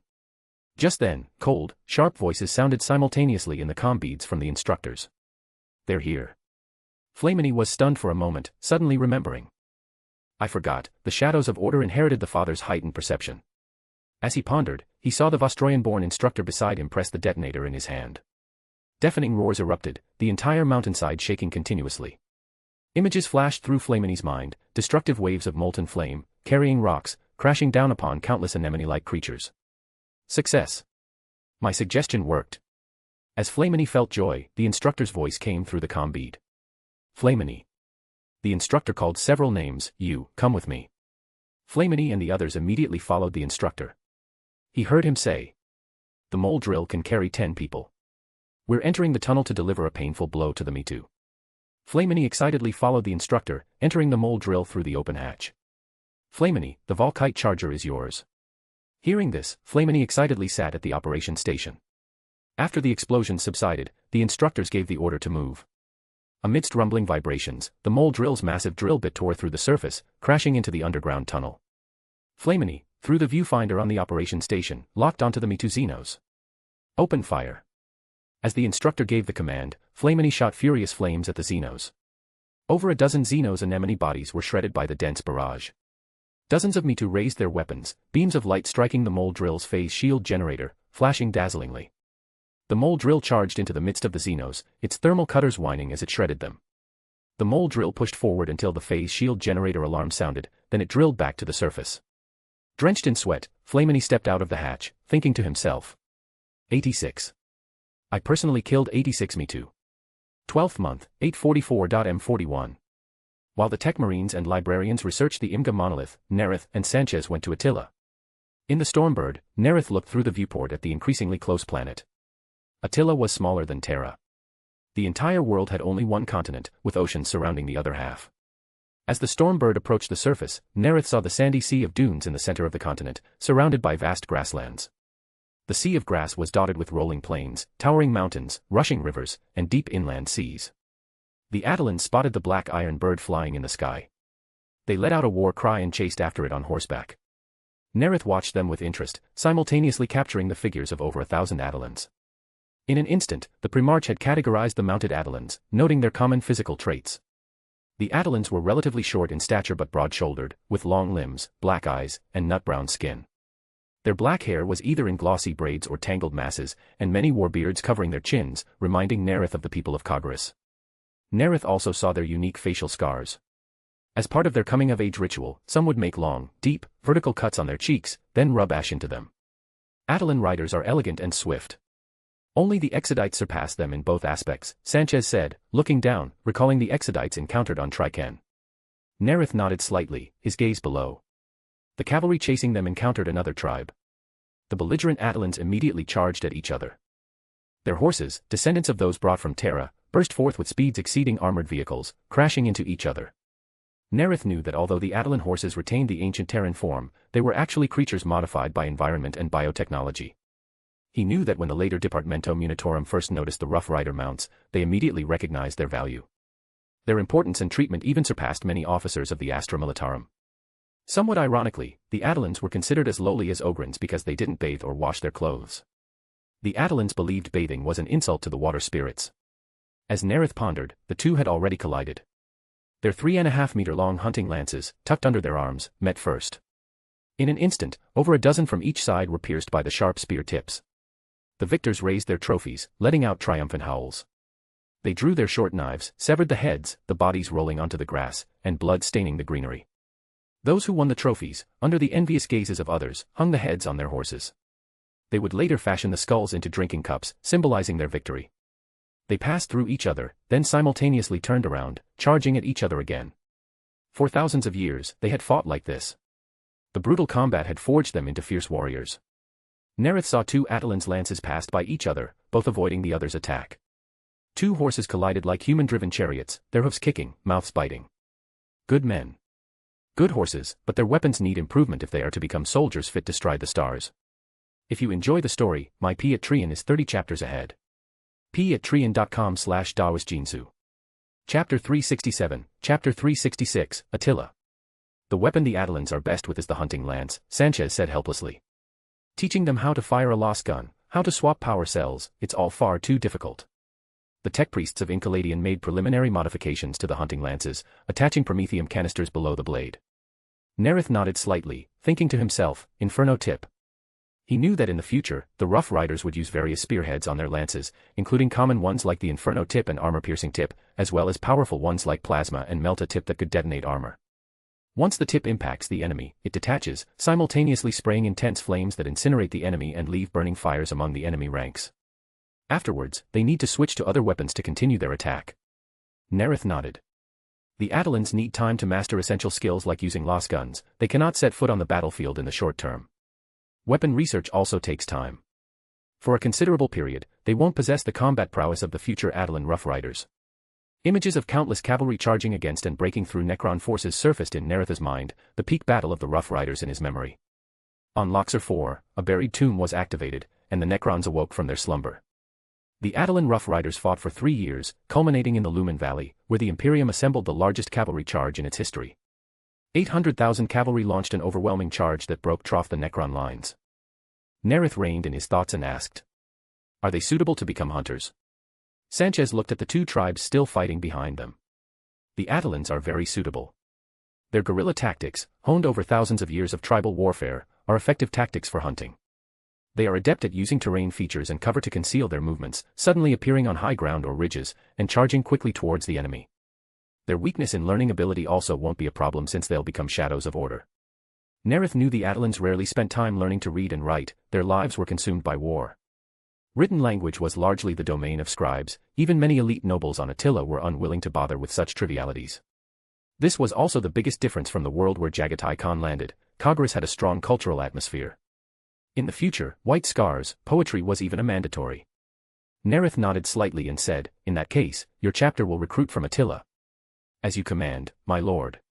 As they spoke, countless massive, thick-furred, yak-like creatures appeared below, running under the drive of over a dozen Atalan herders. Nareth knew those were creatures called Ovakarn. For the Atalans, they were the second most important creatures after their horses. The Ovakarn's abundant flesh and black blood fulfilled the basic dietary needs of the steppe tribes. He said to Sanchez, "The Atalans are all excellent herders. Ovakarn are delicious food. Both the Atalans and the Ovakarn should be introduced to agricultural worlds that raise livestock." As the two conversed, the storm bird flew over the herd, and a city came into view. Groups of Atalans moved towards the city from all directions. Attila's only city, Coniston. Nareth looked out.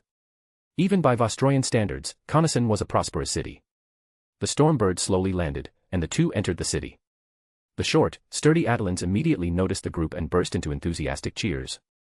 Sanchez said with a smile, "My lord, just as you informed me in the Data Crystal, the Atalans revere the strong. After the finest warriors of the tribes were defeated, they immediately offered their loyalty. They are passionate and unrestrained. Outside the city, they chase us as we saw earlier. Inside the city, they offer cheers like now." Nareth nodded slightly. Sanchez led the way along the broad road towards the Atalan palace. Nareth noticed that the Atalan buildings were lower than those on other worlds. Many residents of Coniston used their own buildings to open shops, mostly selling hunting lances and various tools. Incoming herders, leading their horses, searched through the stalls, stopping when they saw items of interest. There were also many incoming herders setting up stalls to sell. Their form of trade was quite primitive, without a unified currency, engaging in primitive barter. Among the many short buildings, one resplendent, magnificent structure rose from the ground. Sanchez followed Nareth's gaze and said, "The chieftains of the various Atalan tribes are called Khans. The victor determined through their conflicts is called the Great Khan. He resides in the Khan's palace in Khonasan, manages the entire city, and levies a certain tax from trade, usually 1/18 of the traded goods. He turned slightly towards the Black Emperor and continued. Of course, once the Great Khan suffers defeat in conflict, he is immediately replaced. Wars between powerful Khans are on a much larger scale than what we saw earlier. Thousands can die in the struggles. My lord, should we intervene in their conflicts? Keep it within limited bounds. Do not allow conflicts resulting in over 100 deaths. Nareth instructed.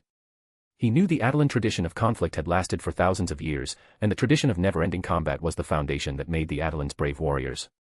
He didn't want to force the Attilans to change completely, only to keep their competition within limited bounds.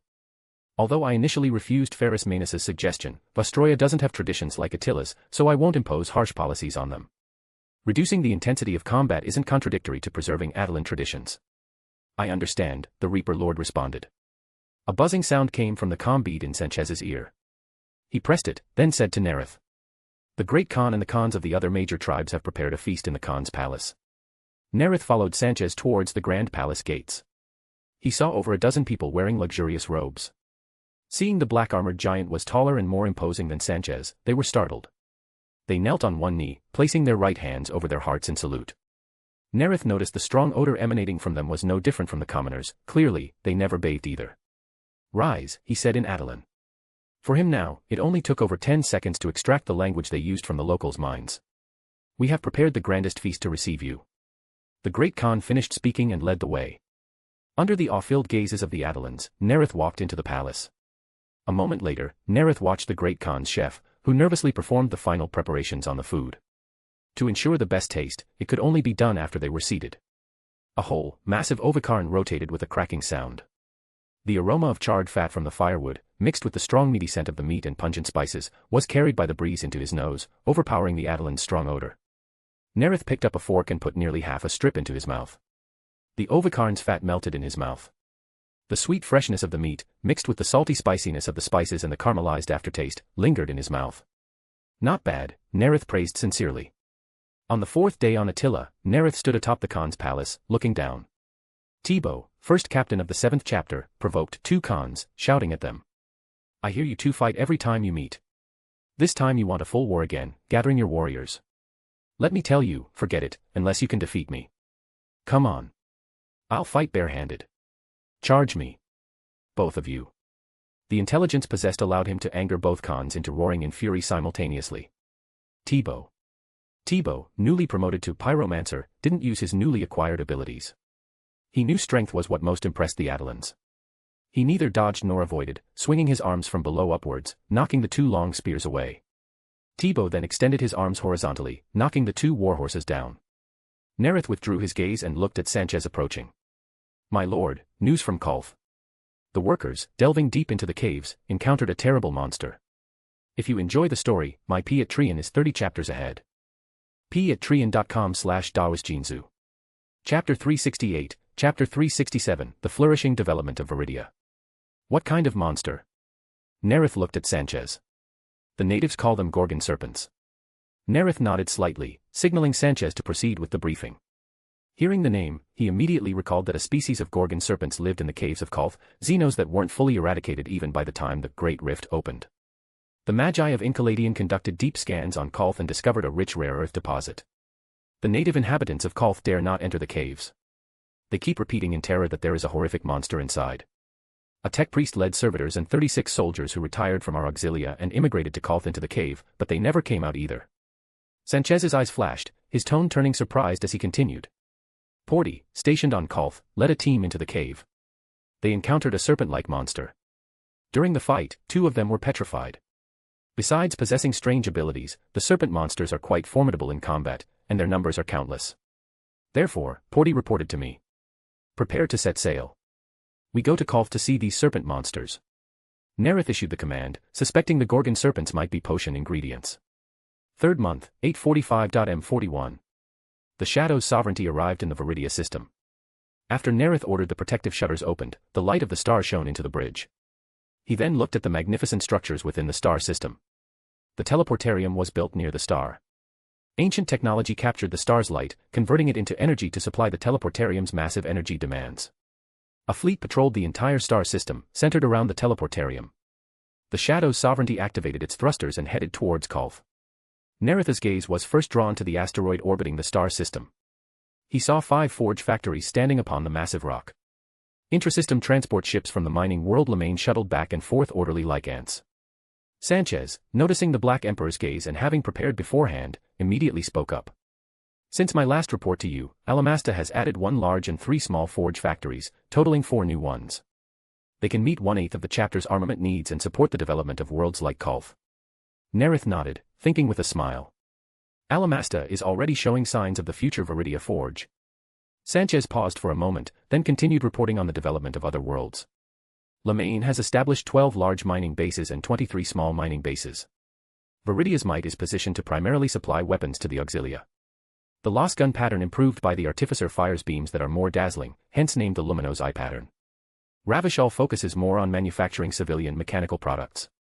It provides Lemaine with a large number of engineering vehicles like mole drills.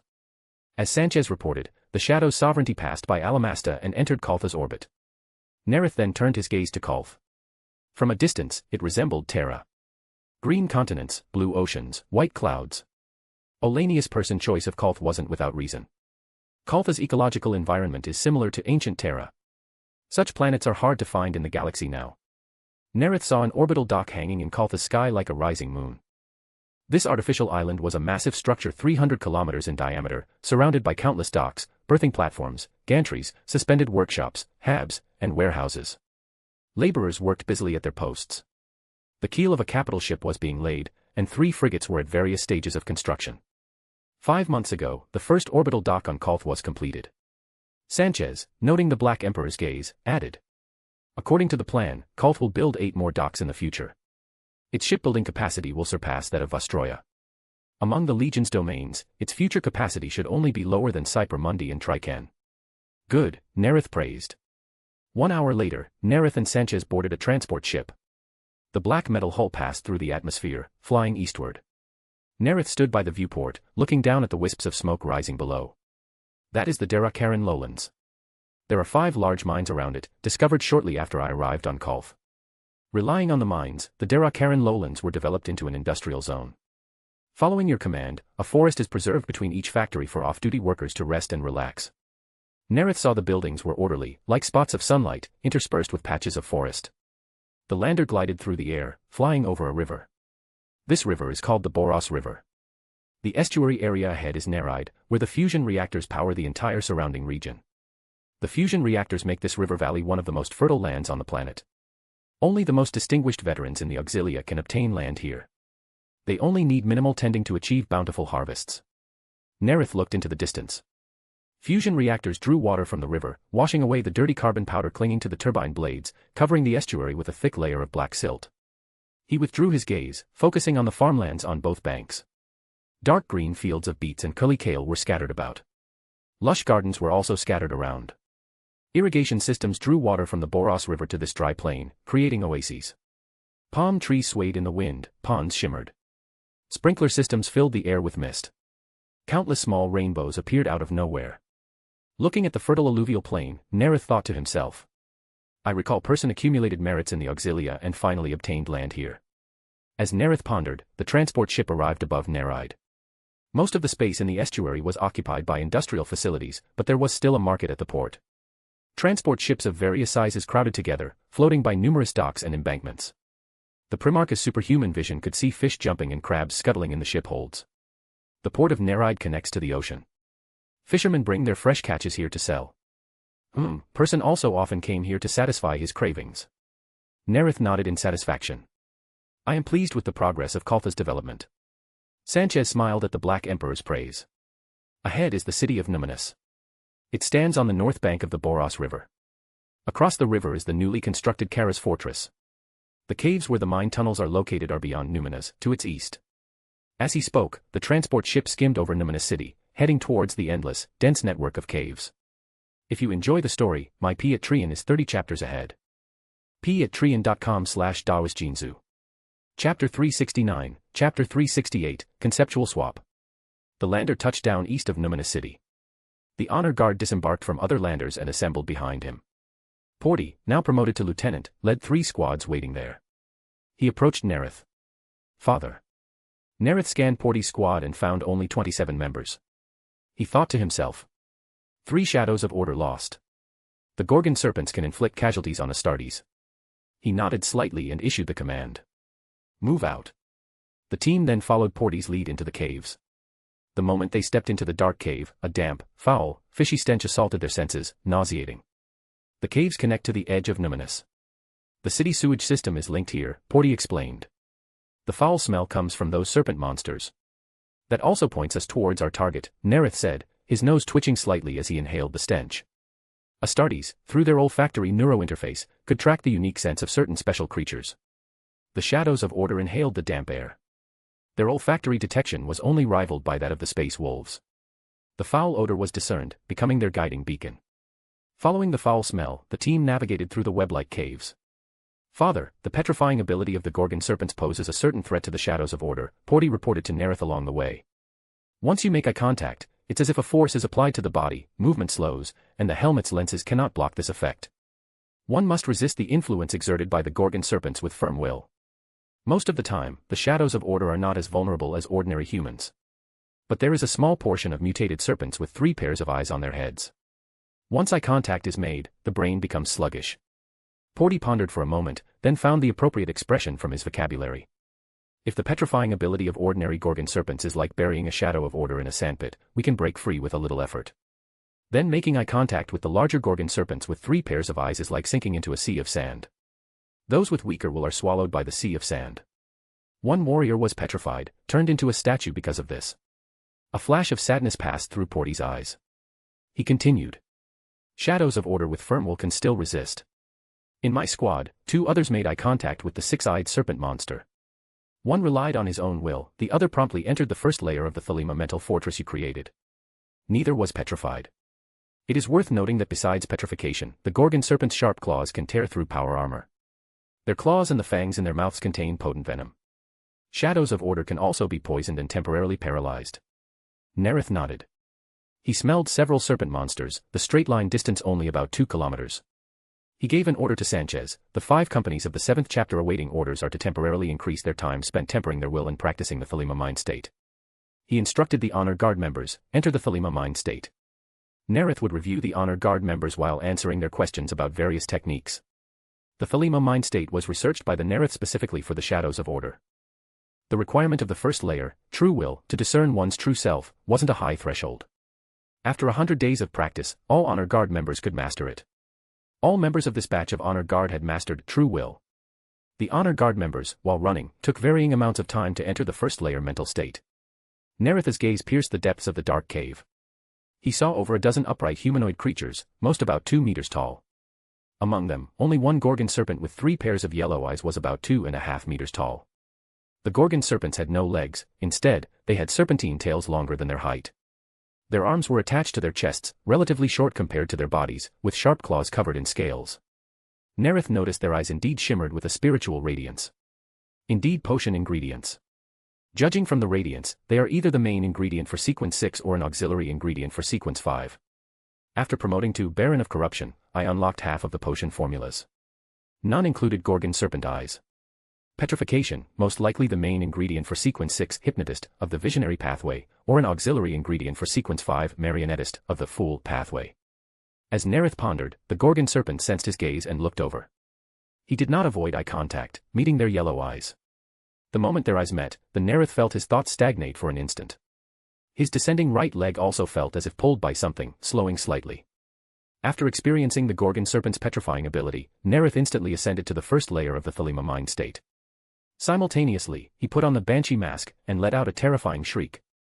After promoting to Baron of Corruption, the power of Howl increased by about 1/5. Combined with the Banshee mask comprehended from the Eldari path of the Howling Banshee, it became more compatible. The supernatural ability amplified the effect of the psychic scream and could be focused in the direction of the enemy. Over a dozen Gorgon serpents met the black-armored giant's eyes. They were astonished to find the black-armored giant didn't stop. Before they could guess the reason, a terrifying shriek assaulted their brains and minds. The Gorgon serpents hunched over, claws clutching their heads, emitting painful wails. Except for the mutated six-eyed serpent, the other Gorgon serpent's eyes bulged, and they collapsed under the continuously echoing shriek. Nareth drew the Dionysian spear from his back and hurled it. With a sharp sound cutting through the air, the Dionysian spear pierced the six-eyed mutated Gorgon serpent, pinning it to the ground. Nareth strode forward. He exited the mental state and looked at the Gorgon serpent's eyes. The spiritual radiance still shimmered, but there was no petrifying effect. Nareth walked up to the six-eyed serpent monster, staring at its six eyes arranged in pairs. Still no sensation of petrification. He gave an order to the honor guard members: attack their bodies. Kill them. I am interested in their eyes. The honor guard immediately dispersed, hunting Gorgon serpents in the cave. The Baron of Corruption drew the sword of Vaul, thinking. The sword of Vaul is a sword. A steel sword is also a sword. Therefore, the sword of Vaul is a steel sword. The Baron of Corruption felt his spirituality depleting rapidly, slightly faster than the replenishment rate from the blood-red necklace coiled around his right pinky finger. The sword of Vaul was forged by the Eldari god of Smith. Using conceptual swap on it consumes more spirituality. Enhancement or weakening are both. Conceptual swap, the spirituality consumed doesn't differ, only determined by the degree of change. At least I don't have to take a combat knife from my Gene Sun or use a chains word without the motor activated. As the Baron of Corruption pondered, he swung his arm, cutting off the foul yellow eyeballs one by one. Nareth strode forward, leaving the Dionysian spear behind, and sent all the Gorgon serpent eyeballs to the Kingdom of Disorder. Shadows of Order from the 5 companies of the 7th chapter who had mastered the Thelema mind state joined the cave-clearing operation. 6th month, 846.M41. The Shadows of Order steadily advanced through the web-like caves deep into the underground caverns. On this day, just after Nareth sent the Gorgon serpent eyes collected by the Honor Guard and the 7th chapter back to the Kingdom of Disorder, he received a report from Porty. Father, I encountered a powerful mutated Gorgon serpent. It was 5 meters tall and had 6 pairs of eyes. A Shadow of Order who had mastered the first layer of the Thelema mind state was petrified. It had multiple layers of scales on its body. Bolt gun fire couldn't kill it. It broke through the encirclement and escaped.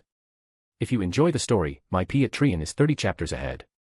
P@Trian.com/DaosJinsu